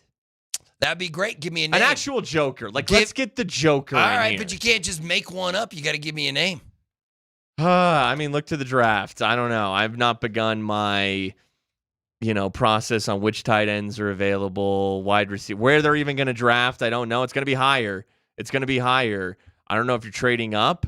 It feels like they have been diligent with their assets to where they do have picks that they could package to move up. The 970402 says running back. Yeah. Look, RJ Harvey, I like him. He's not really giving me those Alvin Kamara vibes, though, that Sean had in New Orleans. Evan Engram has had his moments, but I kind of knew who he was at this point in his career. Sutton is such a great receiver. He's so solid. Troy Franklin does have some potential. Pat Bryant has potential, but man, if they could just get a weapon, an actual threatening weapon. Well, I don't think you can't go out and just trade for Brock Bowers or Tyler Warren because those guys. I mean, those teams hang on. But so maybe you could draft right now. The number 1 ranked tight end is Kenyon Sadiq out of Oregon, the 6'3", 245 tight end. That Ohio State tight end Max Clare, is that how? Yeah, I've seen him play. 6'5", 243. Tight end from Vanderbilt, tight end from the Longhorns, and then tight end from the. These guys. There's some big guys at the tight end position who's coming out. These guys, but I don't know if these are weapons that.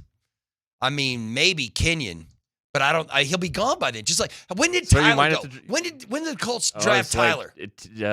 Just after Colston Loveland went. It was that like top in the 15. early Top 15. So it was like 12, 13, 14, somewhere That's in there. about where those guys go. Maybe you have to trade up. Or at the very Well, least. because if things go the way you want, man, if things go the way you want, you're going to be picking number 32. But say you're going to end up anywhere between 26 and 32, 25 and 32 right there. You're not going to get a great tight end at the number 27 position of the draft, right? You will have to move up. But you do have more options than you have over the last couple of years because you have more space under the cap because Russell Wilson's hit is gone. You're right.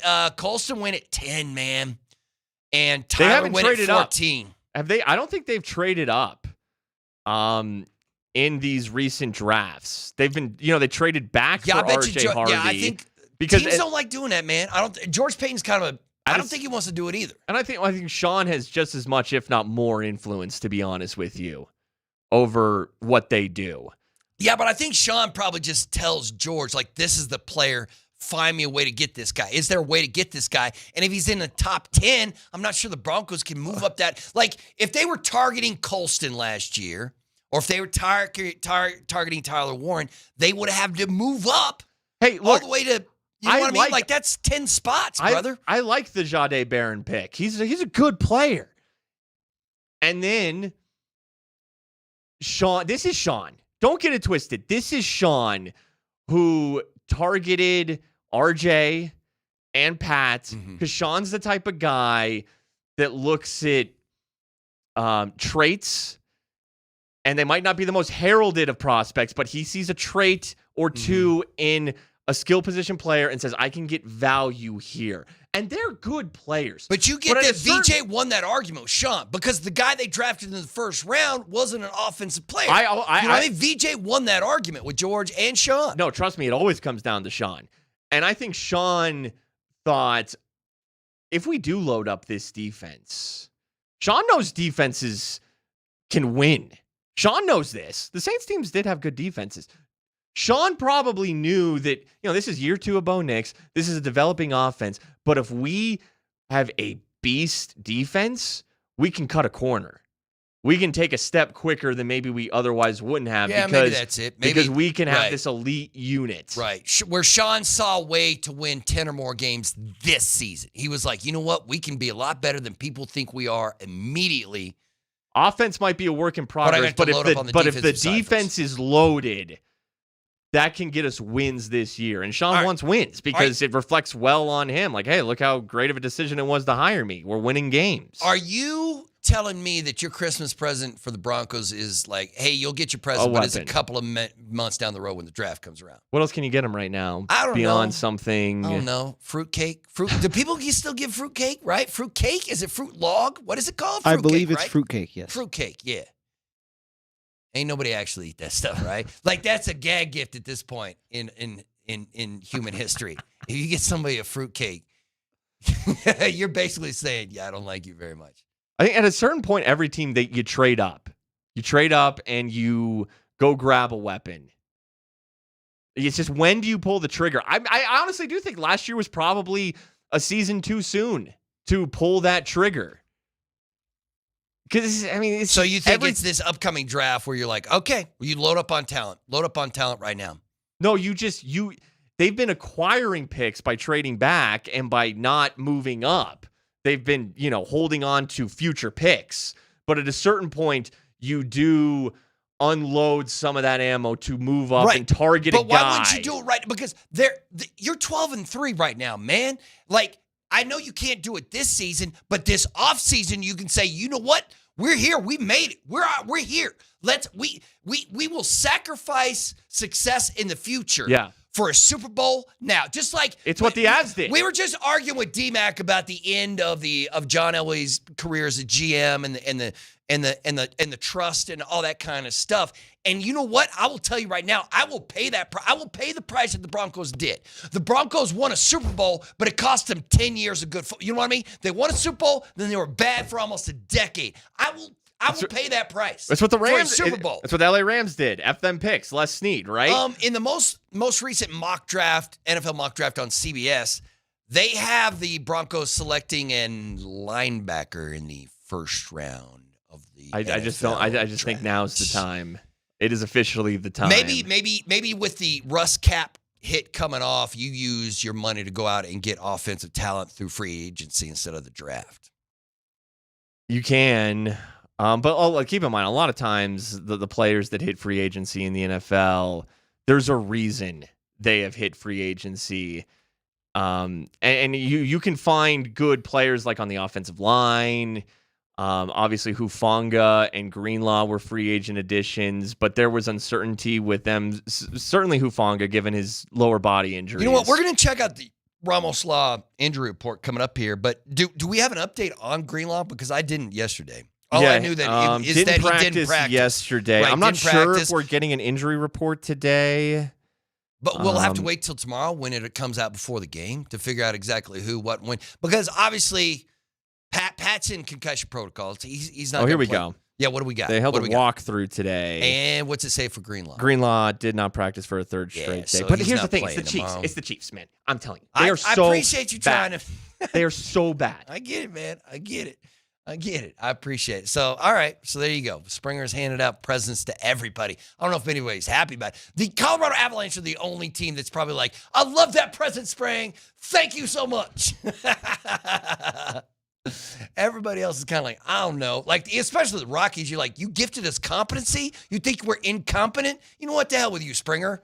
Yeah. A 970-324 George Pickens. Yes, you could get Pickens. You could sign George Pickens, right? Because the Cowboys haven't signed him. You could give him a big number. Now, George Pickens is kind of crazy, but I kind of like crazy. I mean, shout out Puka. He seems kind of crazy. I feel He's like Pickens has been pretty. Yeah, but that because it's a contract year, Springer. Because it's a contract year. Of course he's. Yeah, look at your. You know look at what's happened to AJ Brown. Like, that's a disaster in terms of. Yeah, you could. Yes, you could. You could absolutely get Pickens. Yes, you could. And he would be automatically. He would be the most explosive big play player you have on the team, right? He's more dynamic. Sutton is so reliable, but Pickens is a little more dynamic. Pickens, you can just be like, I'm going to throw it down there, and George is going to get it. You know what I mean? Yeah. So either way, yeah. But I don't know if. Let me say this: I don't know if George Pickens is a Sean Payton kind of guy. That's the thing. Some of those guys are not Sean Payton players, and it's not even Sean Payton, but it's just like overall winning. Like, look at DK Metcalf. Yeah. Well, he's $500,000, bro. $500,000 for what you did. Well, first off, don't mix it up with fans, man. Then why even acknowledge? Fans are idiots. Don't do it. Stay away. Even if they are saying something, that go report them. Yes. Well, see, you know what? It's part of it is that this fan and DK had beef from when he was playing in Seattle. Sure. As the report. So it sounds like at least what Tomlin was saying is that they had already reported the fan to security. DK had, but this was in the past before he had joined Pittsburgh when he was a member of Seattle. You got to report him again. And I know that it seems like lame. And it just cost you $555,000 because you couldn't, because somebody was acting the fool and you let them get under your skin. But at the same time, I don't know. That's either way. I like going through the draft. I do. Getting your offensive skill players through the draft instead of signing them. Because I mean, listen, George Pickens is going to cost you. It's going to cost you. And again, there's a reason that these guys hit free agency. But see, I think part of the problem with the Broncos is that Sean Payton had looked at that wide receiver room and was like, I like it. I'm happy with what we got here. And it certainly turned out okay. But Bo still doesn't have that guy, that explosive guy. You know what I mean? It feels right? The guy that you can give the ball to and let him do his thing. And it might not work 4 out of 5 times, but that 5th time, he's going to get you 27 yards. He's going to break one for 50. I mean, he's going to catch a big first down. Eagles had convert on 1st and 17 or something. Eagles had AJ Brown, Devontae Smith, Saquon Barkley, best year of his career, and who was a beast last year. Mm-hmm. Goddard, Chiefs, Travis Kelce in his prime. Their first one, they had Tyreek Hill. Bo doesn't have those kind of weapons right now. Brady had Mike Evans and Chris Godwin before his knees died. You got to have Gronk, you got, and I know that he's towards the end of his career, but still, you got to have guys who kind of scare defenses. And the Broncos don't have that guy right now. Who on the Broncos offense scares defense? Like defensive coordinators, like, damn it. Yeah. I mean, you got to keep track of Cortland, but it's also not like Cortland's going to beat you on a post route. Well, I mean, he could, but he's not going to go 60 yards, 4-2. He's not a burner. Yeah. He's reliable. He's not. He's not Justin Jefferson. But, I don't know, man. Yeah, no, who keeps the defensive coordinators right, they're not, up at night? not like, oh, we got to watch out for RJ Harvey, bro. We got to watch out for RJ. Shut him down. Troy Franklin probably doesn't scare anybody, but just because Troy can make some crazy good catches, but he also can drop that ball. You know what I mean? He's got potential, but are any of these guys going to develop into that dude? No. I don't think so anyway. But they might. I don't know. Let's take another quick timeout. We'll roll on. We'll continue the discussion, but we've got to take a quick break. We'll be right back right here on Altitude Sports Radio.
Kreckman and Lindahl roll on, live from the Baxter and Shanker studios here in Lone Tree, just one single tree. Their passion is justice.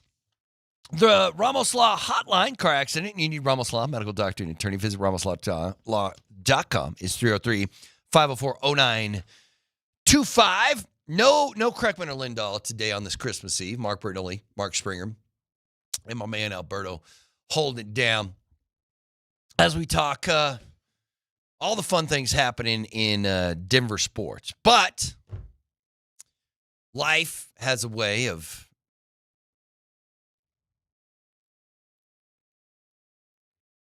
happening. Yeah, I'm not the biggest fan of this, but well, we were just sent a text by DMac, and I feel like this is not only do I feel like it's worth mentioning on air, like it should be mentioned on air. We were alerted recently that Brian James Beard had recently passed away a few days ago from a heart attack. Some of you might know him better as Big Sexy. Yeah. So he worked at the Fan. Yeah, he did the drive forever, right? Yeah. With DMac? Board op and associate producer at the Fan with Big Al and DMac, working on the drive. I never met Big Sexy, but I did interact with him on social media a couple times. Was definitely aware of who he was before I even got into this business, into local Denver radio. Like, I'd listened to it and I knew who he was. Seemed like a great dude. Yeah, he was a great guy. You know, Vic pointed out in a text thread how he did publicly share an email that he was sent by those at our competitor station, making fun of us. Yes. Yeah. And in this obituary for Brian, you know, it points out, you know, he's from here. He loved all of the local teams. Yeah, massive sports fan. And, you know, there was, and still kind of is, and we get it that the Broncos drive everything, and we love the Broncos, but that was part of that email was, you know, nothing else is really important. And that was, He was a happy guy, always happy. Like, Yeah. he worked some Nugget games with us Yeah. when we were still affiliate over there, and it was. Yeah, and just so, look, I'm from here. Local Denver radio, specifically sports radio lore is important to me, and he was absolutely a part of it, and a big part of it. So our condolences to the Beard family and the passing of Brian James Beard, a.k.a. Big Sexy. Yeah, it was. I don't have words for it because he was Very I mean, sad. he was young, and he was so alive, so outgoing, but yeah, no longer with us. Well, we'll continue with the program after a quick timeout.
sorry.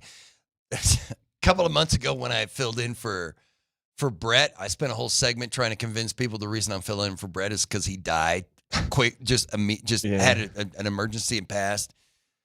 I love whenever I'd miss when you hear something like with Brian, it just hits you a little bit harder. Like I was like, man, I was an idiot for messing around. I'm dumb sometimes. I'd miss a blitz or something, but right. Yeah. Every time he missed a blitz, I was like, Springer's fired. Springer died. And people would believe me. One time you said I'm studying for a law exam or something like that. Yeah, trying to pass the I don't know. the LSAT or something. And people were like, Spring, man, I really appreciate you spreading your wings. Really, really trying to move out of the. All right, it is time right now for Alberto's NFL News and Notes. This is where Alberto tells us exactly what went on in the NHL high this five. week. I know it's news and notes on the morning sprint. Is that what the sprint Everyone does? stole? This is our bit. This is your thing. Kreckman and Lindahl show created. I thought I had mislabeled it on the notes. I was like, oh yeah, what a way to open. The high five then. Let's do the high five at 5 with Alberto. All right, Alberto, what's your first story, brother? All right, guys. Well, Broncos taking on the Chiefs. Chiefs put Rashee Rice, Trent McDuffie on IR. Rashee Rice served a 6-game suspension to open the season, and he will not play in the team's final 2 games due to a concussion. He was placed on IR just today. Yeah, so he missed the first 6 games because of that suspension. Mm-hmm. Now he's going to IR. You know what's crazy? Have you looked at the Kansas City's IR list? Yeah, Jalen Watson along with Trent McDuffie. Those are their 2 outside cornerbacks. They're both pretty good. They're both on IR. They have 16 dudes on IR, bro. Tyquan Thornton, another receiver who's a deep threat for them. He caught a deep ball in the game in Denver. He's on IR. Yeah, I'll have no way of proving this, but if this game mattered, at least one of these dudes is not going on IR. You think, Rashee probably not, right? I don't know. Well, a couple of these are concussions, but you're right. Still. So Rashee doesn't. Games, because these games, their last 2 games, including tomorrow night, because they don't matter, I mean, it's just a formality to put them on IR. I guess it creates a couple of extra roster spots so you can see what you got maybe from a couple practice squad guys or end of the 53 guys. You got 2 quarterbacks on the IR right now, but the problem isn't the offense outside of the quarterback, yes, the offense is a problem, but the defense is all banged up too. That's, you know what I mean? There's some guys on that defense. The starting corners are out. Who are just, and there's some guys who are banged up, right? They got Bolton. I'm not sure if Bolton's going to play, right? Isn't he sick. banged up? Nick Bolton is sick. George Karlaftis is sick. Yes, we don't know if they're going to go tomorrow. We don't know if. Sick of losing. They don't know. Yeah, listen, the Chiefs are in a bad way, which is what makes me so nervous about it. I don't be nervous. The Denver Broncos are going to win that game 35-7, but it doesn't mean that it's Christmas and it's the NFL, so something weird can happen. Something weird can happen. Spring, it's just one of those things. But you're right. Let's not dwell on it because we're going to have to see it before it happens. All right, Alberto, what's next? High five. All right, guys, next one. Sorry about that. Still getting accustomed to the buttons back here. Steelers' TJ Watt practices for the first time since lung injury. TJ Watt suffered a partially punctured lung during a dry needling treatment. This was 2 weeks ago. He was listed as a limited participant during practice. Went through individual drills with the defense in the first practice since puncturing his lung. What do you guys think? So the Steelers are at the Browns. Keep them out, right? Because if Pittsburgh wins, then they clinch the AFC North. If Pittsburgh beats Cleveland, they're in. Or even if the Steelers lose, if Baltimore or Green Bay lose, right, they're in too. Or Baltimore's at Green Bay, so Green Bay would have to beat Baltimore. I think that would lock it down for Pittsburgh too. But all the Steelers have to do is beat Cleveland. And what's an easier task? The Steelers beating Cleveland or the Broncos beating the Chiefs, Spring? Broncos beating the Chiefs. Okay. Miles Garrett's, you think Cleveland still got it? Miles Garrett's out there. You're right. Miles could kill you. He could kill old man Rodgers. You're right. You're exactly right. Competitive against Buffalo. Yeah, they're a 3-win team, man. They only lost by 3 to Buffalo. Do you think Cleveland will act like? Here's what's crazy. Cleveland has 3 wins right now. If they would have started Shedeur at the beginning of the season, I bet you they'd at least double that, right? They'd have at least 6 wins. I don't know about double, but a couple more. Right? Wouldn't they have a few more? If they never would have went to Dylan Gabriel, bro, they would have won a couple of those games. Dylan played well. I like Shedeur more. Don't get me wrong. I don't think Shedeur is, an elite prospect, but I think he's pretty good. I think he could do worse. But is Cleveland going to buy into Shedeur? I think so. Do you think so? You think he's going to be the starting quarterback next season? Because Deshaun is next year the last year of his contract? Deshaun, are we already there? Bro, no. I think he's still got a couple of years. That's why they don't want to gas him, right? I think he still has years left on that contract. Let me see how many years. Fully are left. guaranteed. No, next year's the last year. Is next year? How much do they owe him next year? He's a cap hit of $80 million. You got an $80 million cap hit on Deshaun Watson.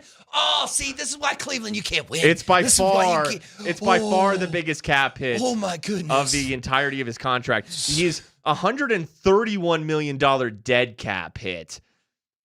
So that's $50 more million in dead cap. If they were to cut him, though, I thought he had a few more years. If you can live with just one more year, right? Yeah, it's just one more year. Do you just cut him and eat all of that? Eat an extra $50 million in dead cap? No, you at least get something out of him. What's right? the point of what do you get out of him? I guess I don't get know. something out of him. What does he bring to the table? Does he return to his old form? No, but you're not extending the guy, right?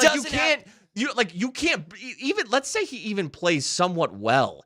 If he were to play for Cleveland next year, you got it. Like you it's got over. in that. You got to move on. It's been you gotta so move bad on. that it's beyond repair. Yeah. There's nothing you can do about There's nothing they can do. Look, the Steelers should win this game, even without TJ Watt. They just went into Detroit and won. What do you make of the Steelers in the playoffs? Because and Alberto, we were talking about you were bringing this up to me off air yesterday. Like Alberto thinks that the legacy of Aaron Rodgers is enough and that Aaron Rodgers is still a thing. Well, you got to remember what you mean. Well, once the playoffs come around, you will get DK back because he's only suspended for 2 games of the regular season, right? So you get DK back for the playoffs. And I think Pittsburgh is a fairly well, let me look. Let's see how if banged TJ up Watt's they are. healthy, the outside defense of DK's is suspension. good. Look, I'll give my argument that I made to Mark here. I'll give it here to Berto briefly. Is I think that in the playoffs it boils down to who's your quarterback and what are they going to give you from behind from under center. And I think that at the end of the day, what Aaron Rodgers brings to the table and the expertise and what he's shown and what he has when he's healthy is just light years ahead of everything that Bo Nix has shown us this year and in seasons past. And so that's why I put the Steelers' playoff hopes above that of the Broncos, because the Broncos have been laying eggs for the last couple weeks. Well, certainly last week, Alberto. But I get what you're saying. In terms of Rodgers has been there, done that. He is 42, though. His Jets run was it sours you, right? His Jets run sours you. Yeah, and but he hasn't lit the world on fire this year. But is there something to be said about, not making mistakes, playing with a veteran savvy? Because the Steelers are the one team in the AFC playoff picture that I'm overlooking the most, just because Rodgers is 42. Well, the Steelers are almost guaranteed to win that division. It would take an absolute. They would have to crater. And they're going to get a home game. They're going to get a home game in round 1. Yes, they're going to end up being like the 4 seed in the AFC or something like that. Yeah. So the Steelers actually have the best probability to win their division out of anyone in the AFC. They have a 93.4% chance to win their division. Because the other 3 divisions are all separated by 1 game. Yeah, and now Lamar's hurt. And Pittsburgh does have a Cleveland game. So, yeah, their path in it's pretty clear. I just don't know if they're any sort of dangerous or if is this the year of the old guy? Is this the year of the old guy? Phillip Rivers doing his thing? Well, I mean, the Colts ain't going to make it. Phillip Rivers had a pretty good little game on Monday night. Yes. He's a mediocre quarterback in the NFL, which means he could probably come back and make money in the league next year if he wanted to. But I thought he was going to look embarrassed. I thought he was going to be an embarrassment out there, and he's not. He's not, and it pisses me off Because, I mean, he looks like he can still play. I mean, he's still playing. He is still playing. Is this AFC dumb enough to where 42-year-old Aaron Rodgers could actually do something? No. I don't think Aaron, no matter who they end up in the first round, I don't think you're going to be able to take down either of the top 3 seeds in the AFC right now. I don't think Pittsburgh can get past Denver, New England, or Jacksonville. Buffalo would be tough. Houston would be tough. I mean, that Houston defense could destroy Aaron Rodgers. Yeah. I don't know. Yeah, we'll see. All right, Alberto, what's next, man? High five. All right, guys. The Las Vegas Raiders have placed starting tight end Brock Bowers and safety Jeremy Chin on injury reserve, sources told ESPN. So the Raiders are way worse than I thought they were going to be this year. Yeah, I thought the AFC West would be even more crazy because I thought the Raiders would be better than they are. Because I thought Pete Carroll would get that team turned around. I thought it would at least be case. capable. I thought it would at least be competent. The same competency I want for the Rockies. I thought that they would at least be formidable. Pete Carroll, I think that's one and done. You think that's one and done? Maybe. Well, see, here's what's going to happen. So right now, the Raiders would have the number 2 overall pick in the draft, which means they could draft either Dante Moore or Fernando Mendoza. So they're going to get one of the top 2 quarterbacks in this upcoming draft. So maybe Pete's like, get me Fernando, baby, and let me show you what we can do here. Get me a quarterback not named Geno Smith, and let's see. I'll show you what we can do. Do you trust Tom Brady? But I don't know you're right. I don't know if Pete's too damn old to get a new quarterback in, right? And develop him from ground zero? Right. How many years is that going to take? Unless Fernando or Dante just show up and is like, yeah, we're the truth. I do like Pete Carroll. And for being as old as he is, he does have youthful energy to him. He doesn't seem as old as he is. Yeah, it's true. But, man, it's been so bad. And it feels like if they are going to draft a quarterback, that's exactly what they're going to do. That you want to pair him with a young offensive guy to help develop him. I don't know. Yeah, maybe you just do that through your OC or whatever, and you just keep Pete doing Pete things. You could do that. You could just hire a good up-and-coming OC, a Davis Webb. Vegas seems to be taking the opposite way of the Broncos got their quarterback, right? That's what Sean Payton, focused in on Bo, got the quarterback. The Raiders, that's what they don't have, but they do have the running back and the tight end. Yeah, you have built-in. You have built-in weapons Ashton Genty, but Brock Bowers is a dog. That dude is a bad man, no matter what you have to say. How much of it was Chip Kelly? He was a disaster. Yeah, I don't know what they were thinking, giving Chip Kelly $6 million for a guy who has done absolutely nothing. I don't know. That's Pete just hooking his homies up, man. That's if I got a job, I'd hook you up, man. I'm like, Springer, you get a job, $5 million a year, and you're like, I don't know how to do it. I'm like, shut up, you'll learn. Let's go. That's how things work, man. All right, Alberto, what else you got? High five. All right, guys. Tomorrow's contest: Amon-Ra St. Brown, David Montgomery, among the several Lions players that are going to be questionable for tomorrow's Christmas Day game. St. Brown's dealing with a knee injury. Running back David Montgomery, he's dealing with an illness. Both of them are listed as questionable for tomorrow's contest on the road against the Vikings. Spring, are you shocked that the Lions are going to miss they're going to miss the playoffs, brother? Yeah, I would have had them as a playoff team with Aiden Hutchinson back and healthy this year. I know you lose. I did think that losing Ben Johnson would affect them. Yeah, but not miss the playoffs. Yeah, I didn't think that. They beat the Bears in week 2, and then as the season has progressed, it's completely flipped. Ben Johnson is, was he the brains? Was he the brains of that operation? I mean, kind of felt like it at the time. Mm-hmm. Dan Campbell, I know he is an offensive mind, and now he is calling plays for the Lions, but it always felt like Ben Johnson's managing of that offense was what kind of elevated them, and now you see what he's doing with the Bears.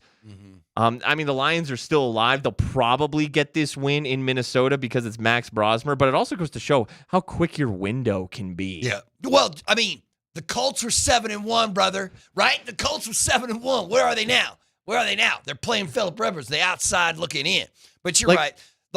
Detroit's gone win-loss since the end of October. They just win a game, then they lose a game, then they win a game, then they lose a game, then win a game. You know what? That's just where they are right now. If you're a Lions fan, you're like, okay, after all these years of being trash, we have this window where we have talent and we have a culture now, and it feels like the window's still open, but it is closing faster Jared than you Goff thought. is only 31, man. You still got 5 more years at Jared if you want to try to, if you're still building around him to try and win. So you know what I mean? Like, I don't know. And is he good enough? Is he really the answer? Yeah. So that's what you get. All right, Alberto, you got one more for us?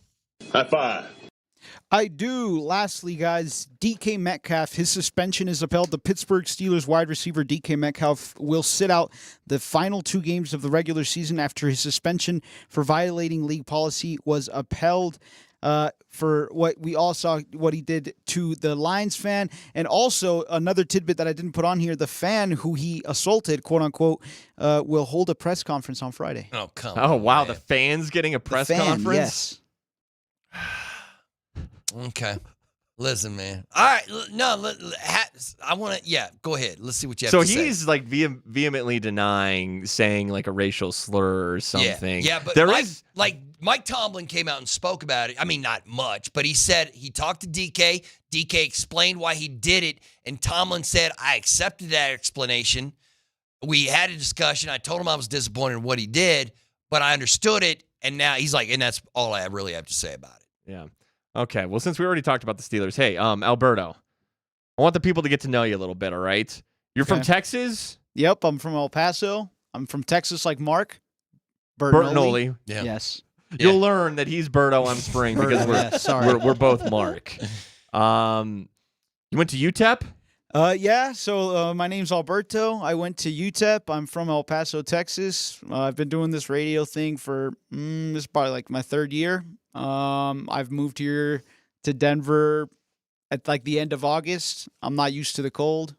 And well, good news for you. Yeah, you're all right, bro. It's warm. 70, Nice. man. I brought the warmth. You picked the perfect winter to get here. All right, most important question. Who are your teams? Who are you rooting for? I root for the Steelers, as you guys can tell. Okay, now it makes sense. The Steelers, bro. And the Steelers. I don't really watch a lot of basketball, mostly just football. Okay, so he's a Steelers dude. Yeah. No wonder. And a lot of college sports. Because, Nate's trashing the Steelers. I agree with Nate, and Alberto's like, no, man, they can do it. I don't think it. I don't necessarily take it from that perspective of just like blind just fandom, but I think that I've been in Denver since August, and all I ever hear is, Broncos to the Super Bowl, Broncos to the Super Bowl, but then they continuously lay these eggs. They had the bad game against the Jets, they had the bad game against the Texans, they had the bad game against the Raiders. They're still 12-3, bro. Yeah, no, and they win all these games, but I'll tell you from experience, just because you win 11 games doesn't mean you'll perform in the playoffs. And you guys asked, what are the Steelers going to do in the playoffs? They're a first-round exit. Bro, Alberto's a hater, man. You let Alberto go straight hater on your show, bro. Alberto's a hater. Right. Well, there you go. That's Alberto. That's the high five. The high five. High five. There we go. Is over. And we got to take a quick time out. We will roll on after break right here on Altitude Sports Radio.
Kreckman and Lindahl rolls on. I'm Nate Kreckman. He's Andy Lindahl. We're coming to you live from the Bash and Shaker studio here on Christmas Eve. Tomorrow, we got all the sports. Tomorrow, we got 2 NFL games and an NBA game. Tomorrow morning, Cowboys at the Commanders. Tomorrow afternoon, Lions at the Vikings. And tomorrow night, the Timberwolves will be here in Denver to take on the Nuggets. I think the Timberwolves, are they coming in on a winning streak? I think Minnesota's. They just beat the Knicks. Won a few. They're 20-10.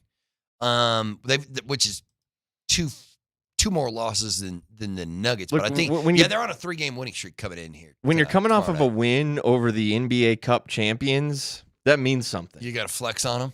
You got to flex. Well, on it just means that Minnesota's playing well. Listen. I mean, because when you're beating the Cup champions, you're doing something right. I still don't trust it. Although the Knicks could very well catch Detroit. The New York Knicks could be the number 1 seed in the East.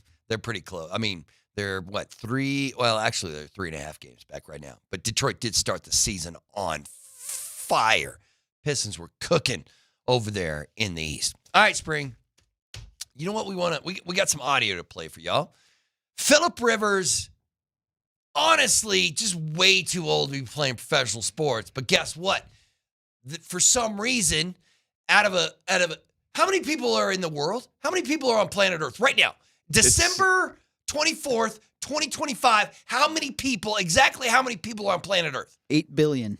Are you sure? It's 8 billion? It's 8 billion? 8 at billion? least. We're at least up to 8. Yeah. 8 billion people on this rock, and we can't find 30 of these dudes to play a starting position quarterback in the NFL? Can't do it.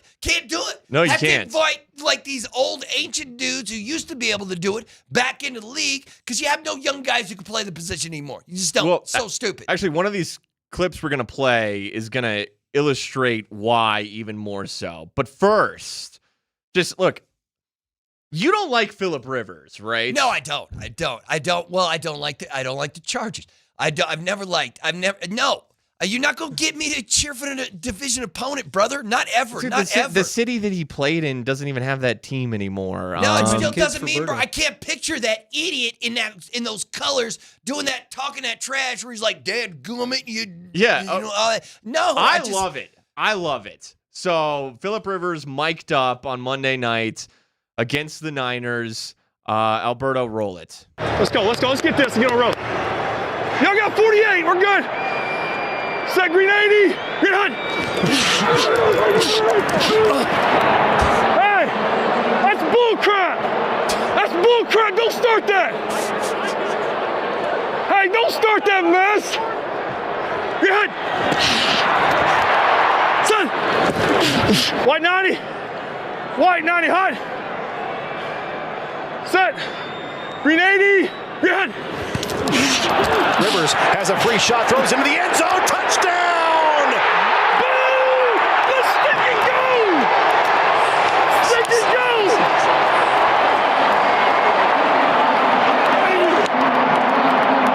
Heck yeah, baby! Let's go!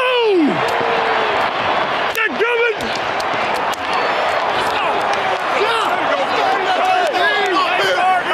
There you go, baby. Let's go, Phil! He's a competitor, man. How can you not respect that? Let this be a lesson. Christmas is tomorrow. Let me tell you why. Never back down from a challenge. Ever. Let me tell you why I don't respect Phillip Rivers. He keeps bringing more people into the world who are taking up my oxygen. You know what I'm talking about, man? The reason there's 8 billion people on the planet instead of 7 billion is because of Phillip Rivers, right? That's how productive that man has been. Don't get mad at the man for getting laid. It is his, like, listen, man, like those were curse words, even though in his own brain it wasn't curse. Like, we all knew what he was saying when he was saying it, man. And there's another mic'd up video out there of him trash talking the Niners. Let me ask you this It's a breath of fresh air. It's not. I love his competitive spirit. I really do. I say breath of fresh air because, obviously we saw it for years. He was in the NFL for well over a decade, but I don't know. It's just, there's something about that era, that older era, that it's just, the kids nowadays, man, they don't have that gumption. Well, let me that like a Phil has.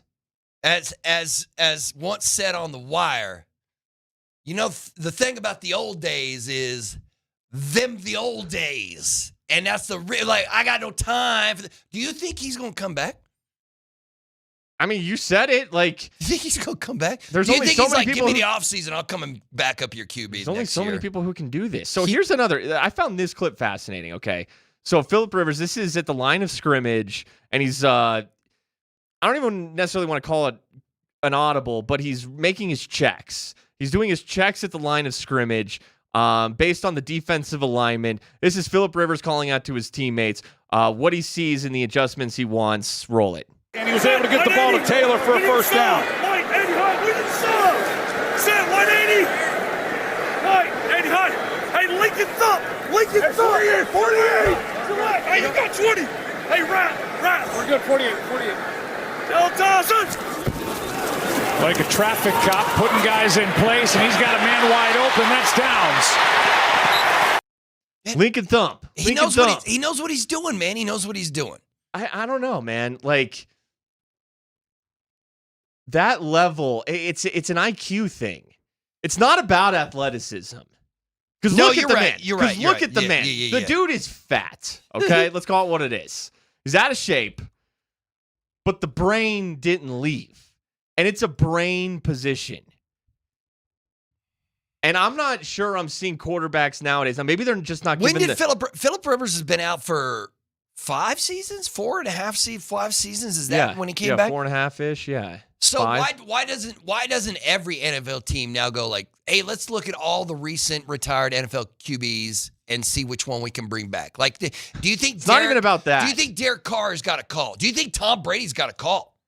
I think you have to enjoy it. Like, he seems to be enjoying has a team called Tom Brady and been like, how's the arm, Tom? I'm not even saying that it's about bringing older quarterbacks back. I'm saying that I'm not sure quarterbacks nowadays are seeing the game, watching tape the way that they were. And what I was going to get, maybe that's like a helicopter parent thing from the OCs and the coaching staffs in the NFL, where, you're going to run my system.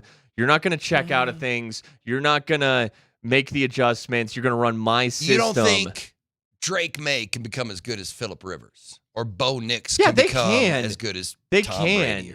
But there are ways to manipulate what your offense is doing on the field, at the line, things that the quarterback can see.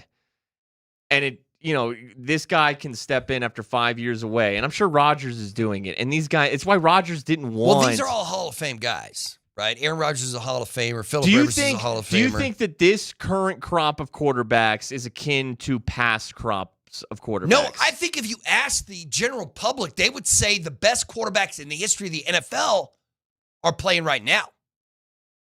But who are those? I also think they're prepared different. And I think people would be like, if you gave me every single quarterback in the history of the NFL and I get the number 1 overall pick, I'm taking Josh Allen or I'm taking Patrick Mahomes. Like, I feel like, don't you think NFL fan thinks that Josh Allen is the best quarterback, or that would just Patrick or Josh? That would just be ignorance from fans who started watching within the past 4 years. You don't think Patrick Mahomes is one of the best quarterbacks to ever do it? I do, but I'm not taking him over Brady. I'm not taking him over Elway, who we talked about earlier in the show. Peyton Manning. Man, bro. Look at the brain on Peyton Manning. And man, that's recency. I mean, I guess it's the opposite You're of having the recency bias. No. I'm saying it's the opposite of recency bias. I think just because the Chiefs suck right now, you forget how great Patrick Mahomes is. I was telling you how great Patrick Mahomes was before the game in Denver a few weeks ago.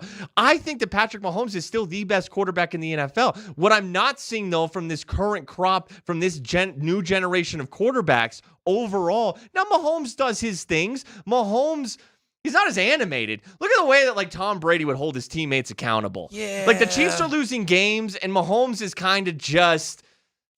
Still just doing his thing. Peyton Manning freaking out on Saturday on the sidelines doesn't make him a great quarterback. That's not what made him a great quarterback. It's part of the recipe. You think so? I think so. Well, you don't think Bo Nix went after Sean on the sideline. You think he won't go after one of his teammates? I do like that moxie from Bo. It's one of the traits I like about him. Yes. I think there's people today who believe that Josh Allen is probably better than any quarterback who's ever played in this game, including John Elway. He's the And do you think those proto people Elway, right? Okay, forget what you're projecting on other people. Do you think they're right? That's a good question. Josh Allen is not the best quarterback of all time. But the argument for Patrick Mahomes can be made. He's still the not. only reason that people would pick Tom over Patrick is the number of those championships. I think Peyton Manning's a better quarterback than Patrick Mahomes. Now, this is rarefied air. Man, that's a bold statement, too. I'm sorry. Peyton Manning operated on an extremely high level. Peyton Manning did not have a rocket arm. It was all about watching the film, reading the defenses, understanding timing, ball placement. And I just think these are traits that are not focused on agree. as much. Peyton Manning could play in any era of the NFL. Yes. Right? Because of his football. Phillip Rivers is proving that a player like that can play in any era. I will agree with you. I agree with you that Phillip Rivers could play in every era, but you can't say that for all these quarterbacks. And I don't know. Of course, not all of them. When I was a kid, the greatest quarterback doing it was Joe Montana. Probably when I was a young kid. Could Joe Montana play in the NFL right now? If he had his physical wits about him. Yeah, he probably could. Like but Steve Young. Steve Young is what? Steve Young, 64 years old. I saw him just say that he could still play. No, that's too old. But maybe you would see the game better than some of these younger guys are. And look, okay, back to Bo Nix. Those traits that I do like about him, that ownership he takes, that intensity that he shows. I like those things. It reminds me of a Manning or a Brady. But he's also under Sean Payton, and Sean wants things done his way. So it does limit Bo's ability to... Right. Sean is not giving him the leeway. Green light to do whatever the hell he wants. Maybe that will come, though. I'm sure it comes to a degree. Well, here's the problem. I don't think Sean will change his mind, even with their winning. It's going to take it. You got to win the Super Bowl, and then maybe he'll be like, "All right, maybe we can open up the." But nah, he's just. I mean, Sean Payton's brains doesn't let him do that. It just doesn't let him do that. Mm-hmm. You know what I mean? He has to have control on the offensive side of the ball almost completely. But at a certain, if you're to be an elite quarterback, at least from what I've seen in my life, the elite ones that I've seen. Make no mistake about it. Peyton Manning was the offensive coordinator of any team he played on as his career went on. Is that what you want from Bo? You want Bo? It's not just from Bo. I'm just saying any quarterback who's going to progress to that level. I don't know, man. I still think I would. Now that I've thought about it, I will make the argument that the greatest quarterbacks in the history of the NFL are doing it right now. And that's Patrick Mahomes, and that's Josh Allen, and that's Matthew Stafford, and that, you know what I mean? It's that, you got to put Aaron in that category, even though he's old and busted. He's a Hall of Famer, man.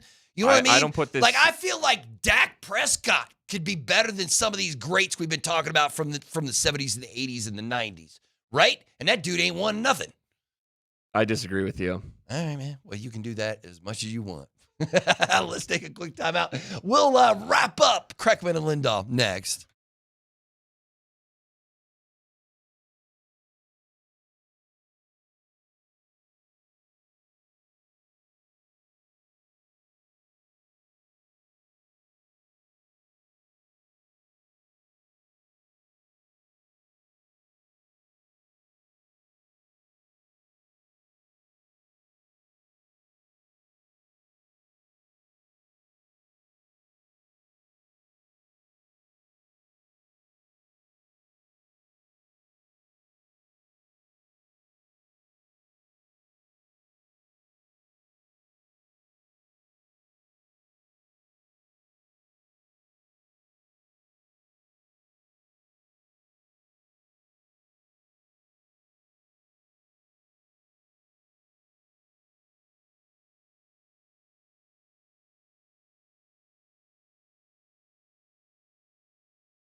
All right, last segment on this Christmas Eve. Hope everybody out there in the 303 area, 303 is doing all right, or about to do all right, or doing great. Getting with your family. Celebrate the Christmas season. Celebrate New Year's coming up here in just a couple of days, right? The Denver Nuggets play tomorrow. They will be doing that without 3 of their starters. But the good news is, if you haven't heard, Cam Johnson hurt his knee last night. It looked scary when it happened. We were all a little scared that it might be a season-ending injury. It is not, according to the reports today, that it is a bone bruise. He will be out for a while, but it will not end his season. So that's good news for us and Cam, man. But so tomorrow you won't have Cam, you won't have Aaron Gordon, and you won't have Christian Brown. But you still have the best player in the world, Nikola Jokic. And Jamal Murray's playing the best basketball of his career. Mm-hmm. Interesting matchup, Ant versus Maul tomorrow night. I mean, which guard has the bigger game? And I know the Nuggets are going to be undermanned. They're still slight home favorites. Ant's been having a kind of he started a little slow, but he's having he's averaging almost 29 a game, man. This game could come down to which guard has the better game, Jamal or Anthony. Or Ant. Yeah. I don't know, man. Could. It's obviously a fairly, although I really thought that the Nuggets and Timberwolves rivalry was going to be something that would go on, would be years of them just going at each other. But it doesn't really, it does feel like Minnesota's a step behind the rest of these teams. Or do you think I'm just No, it does right? feel that way. Like they feel like a step back of the Thunder and the Nuggets and the Spurs and the Lakers. And even the Rockets, even though Minnesota right now I think has a better record than Houston, but I don't think they're better since losing Karl Anthony Towns. Not that Towns is amazing, but I don't know. I mean, we know Rudy Gobert. I mean, Rudy's he's a former defensive player of the year, but he's overrated. He is. Is he not? No, I'm fine. If you want to make fun of Rudy Gobert, I'm here with you, bro. I will make fun of Rudy Gobert. He does block shots and he's big and lengthy, but he's a little light. Like, you can body through him. Mm-hmm. And Towns was just more versatile in terms of his offensive Although game. it does feel like Julius at first didn't fit, and now it feels like Julius Randle is fit in with them now. He knows what he wants. They know what they like. It feels like he is now he's an important part of the Minnesota Timberwolves. You know what I mean? He is. He's just too inconsistent. I don't know. They needed they spent a lottery pick on Rob Dillingham. He's a DNP coach's decision, last night. Yeah, I was kind of excited for Rob. But just because he was exciting in college, right? At Kentucky, he was fun to watch play, but that doesn't mean you're going to be successful in the NBA. They need another first-round pick, Terrence Shannon Jr., to, take a step, and he got 6 minutes last night. Bones got 25 minutes last night. Well, he's going to play tomorrow too, right? We'll see a little Bones back here in the Mile High City. All right, if you're Tim Conley, and you're looking around this Western Conference with this Timberwolves team, and you realize, man, we're third place in the division. We're fifth place in the West. We could fall to 6. We could fall to a play-in at any time. What one move should he make? I mean, I don't even know what can they do. What can they do Tim Conley? make the Timberwolves better? I mean, they'll have the to be Lakers buyers. are trying to go out and get Giannis. Mm-hmm. Minnesota can't take that kind of swing, right? They'll have to be buyers. It's kind of a must-win for Minnesota tomorrow night because the Nuggets are wounded.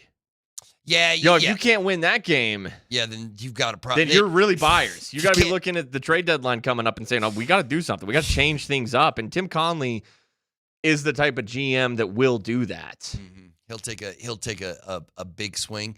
But I think that if you're the Nuggets, I don't really see any moves out there, any major moves you want to need to make. But you get back from this 7-game road trip. After you play this Christmas game, you go on a 7-game, mostly East Coast road trip.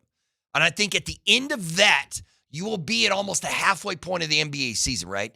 I mean, the Avs are going to hit the halfway point of the NHL season in like a week and a half, which is crazy to me. Halfway of the season done. And at that point, I think you can look around and have a pretty good idea of what's happening in the West and where you want to be. If you're the Denver Nuggets, what that means for you is you must have a top 3 finished in the West. You must be, I don't know if you can catch OKC, who's now 4.5 games ahead of you. But you must be, if you're not going to be number 1, you have to be number 2 or number 3 in the West. That keeps OKC on the other side of the bracket, so you have to deal with that nonsense until the Western Conference Finals. It's still matching you up with the Spurs in the before the conference finals, though, right? And that's the gauntlet. I mean, it's, no matter what, it's going to be a gauntlet. Yeah, just like for the Avs. The Avs, you can miss that first-round matchup if you want. There's going to be, hopefully the Stars and Wild meet in that first-round matchup, and you're good. You get a wild card, but you're gonna get one of those teams in the next round. Okay, so you'd still get the Spurs probably round 2, but if you stay in that 3 or 2 seed, then you're facing, right now it would be Houston. And see, that's a tough, if you're the 3 seed, right? Like right now, 3-6 would be Denver, Houston. I mean, that's as tough of a road as you could get. Houston, San Antonio, OKC. And then, but at that point, the NBA Finals would be a joke. Whoever, like the Knicks come out of there, and you're just like, hey, brother, we just survived this gauntlet. We about to crush you. Because like Houston, Denver is a matchup worthy of something beyond the first round. And that would be your first round matchup. Mm-hmm. If you're the 2 seed, you'd get Phoenix, at least right now. Okay, that's better. Now we're talking a little better. Phoenix has been plucky, but still. Mm-hmm. Right, they just beat the Lakers, but that was without Luka. Although Luka's back tomorrow, I think they said. Mm-hmm. But yeah, you got to stay away from the 4-5. You want nothing to do with the 4-5 because the 4-5 gets the winner of the number 1 seed versus the the team that comes out of the play-in. So you could end up hosting a first-round playoff series and then having to travel to OKC in the second round, which guess what? Is what happened. Exactly what happened last year. And as far as like what the Nuggets could do, anything they could do to improve their roster, like we were talking about what we would get the Nuggets for Christmas earlier in the show. LeBron James. One texter said secondary ball handler.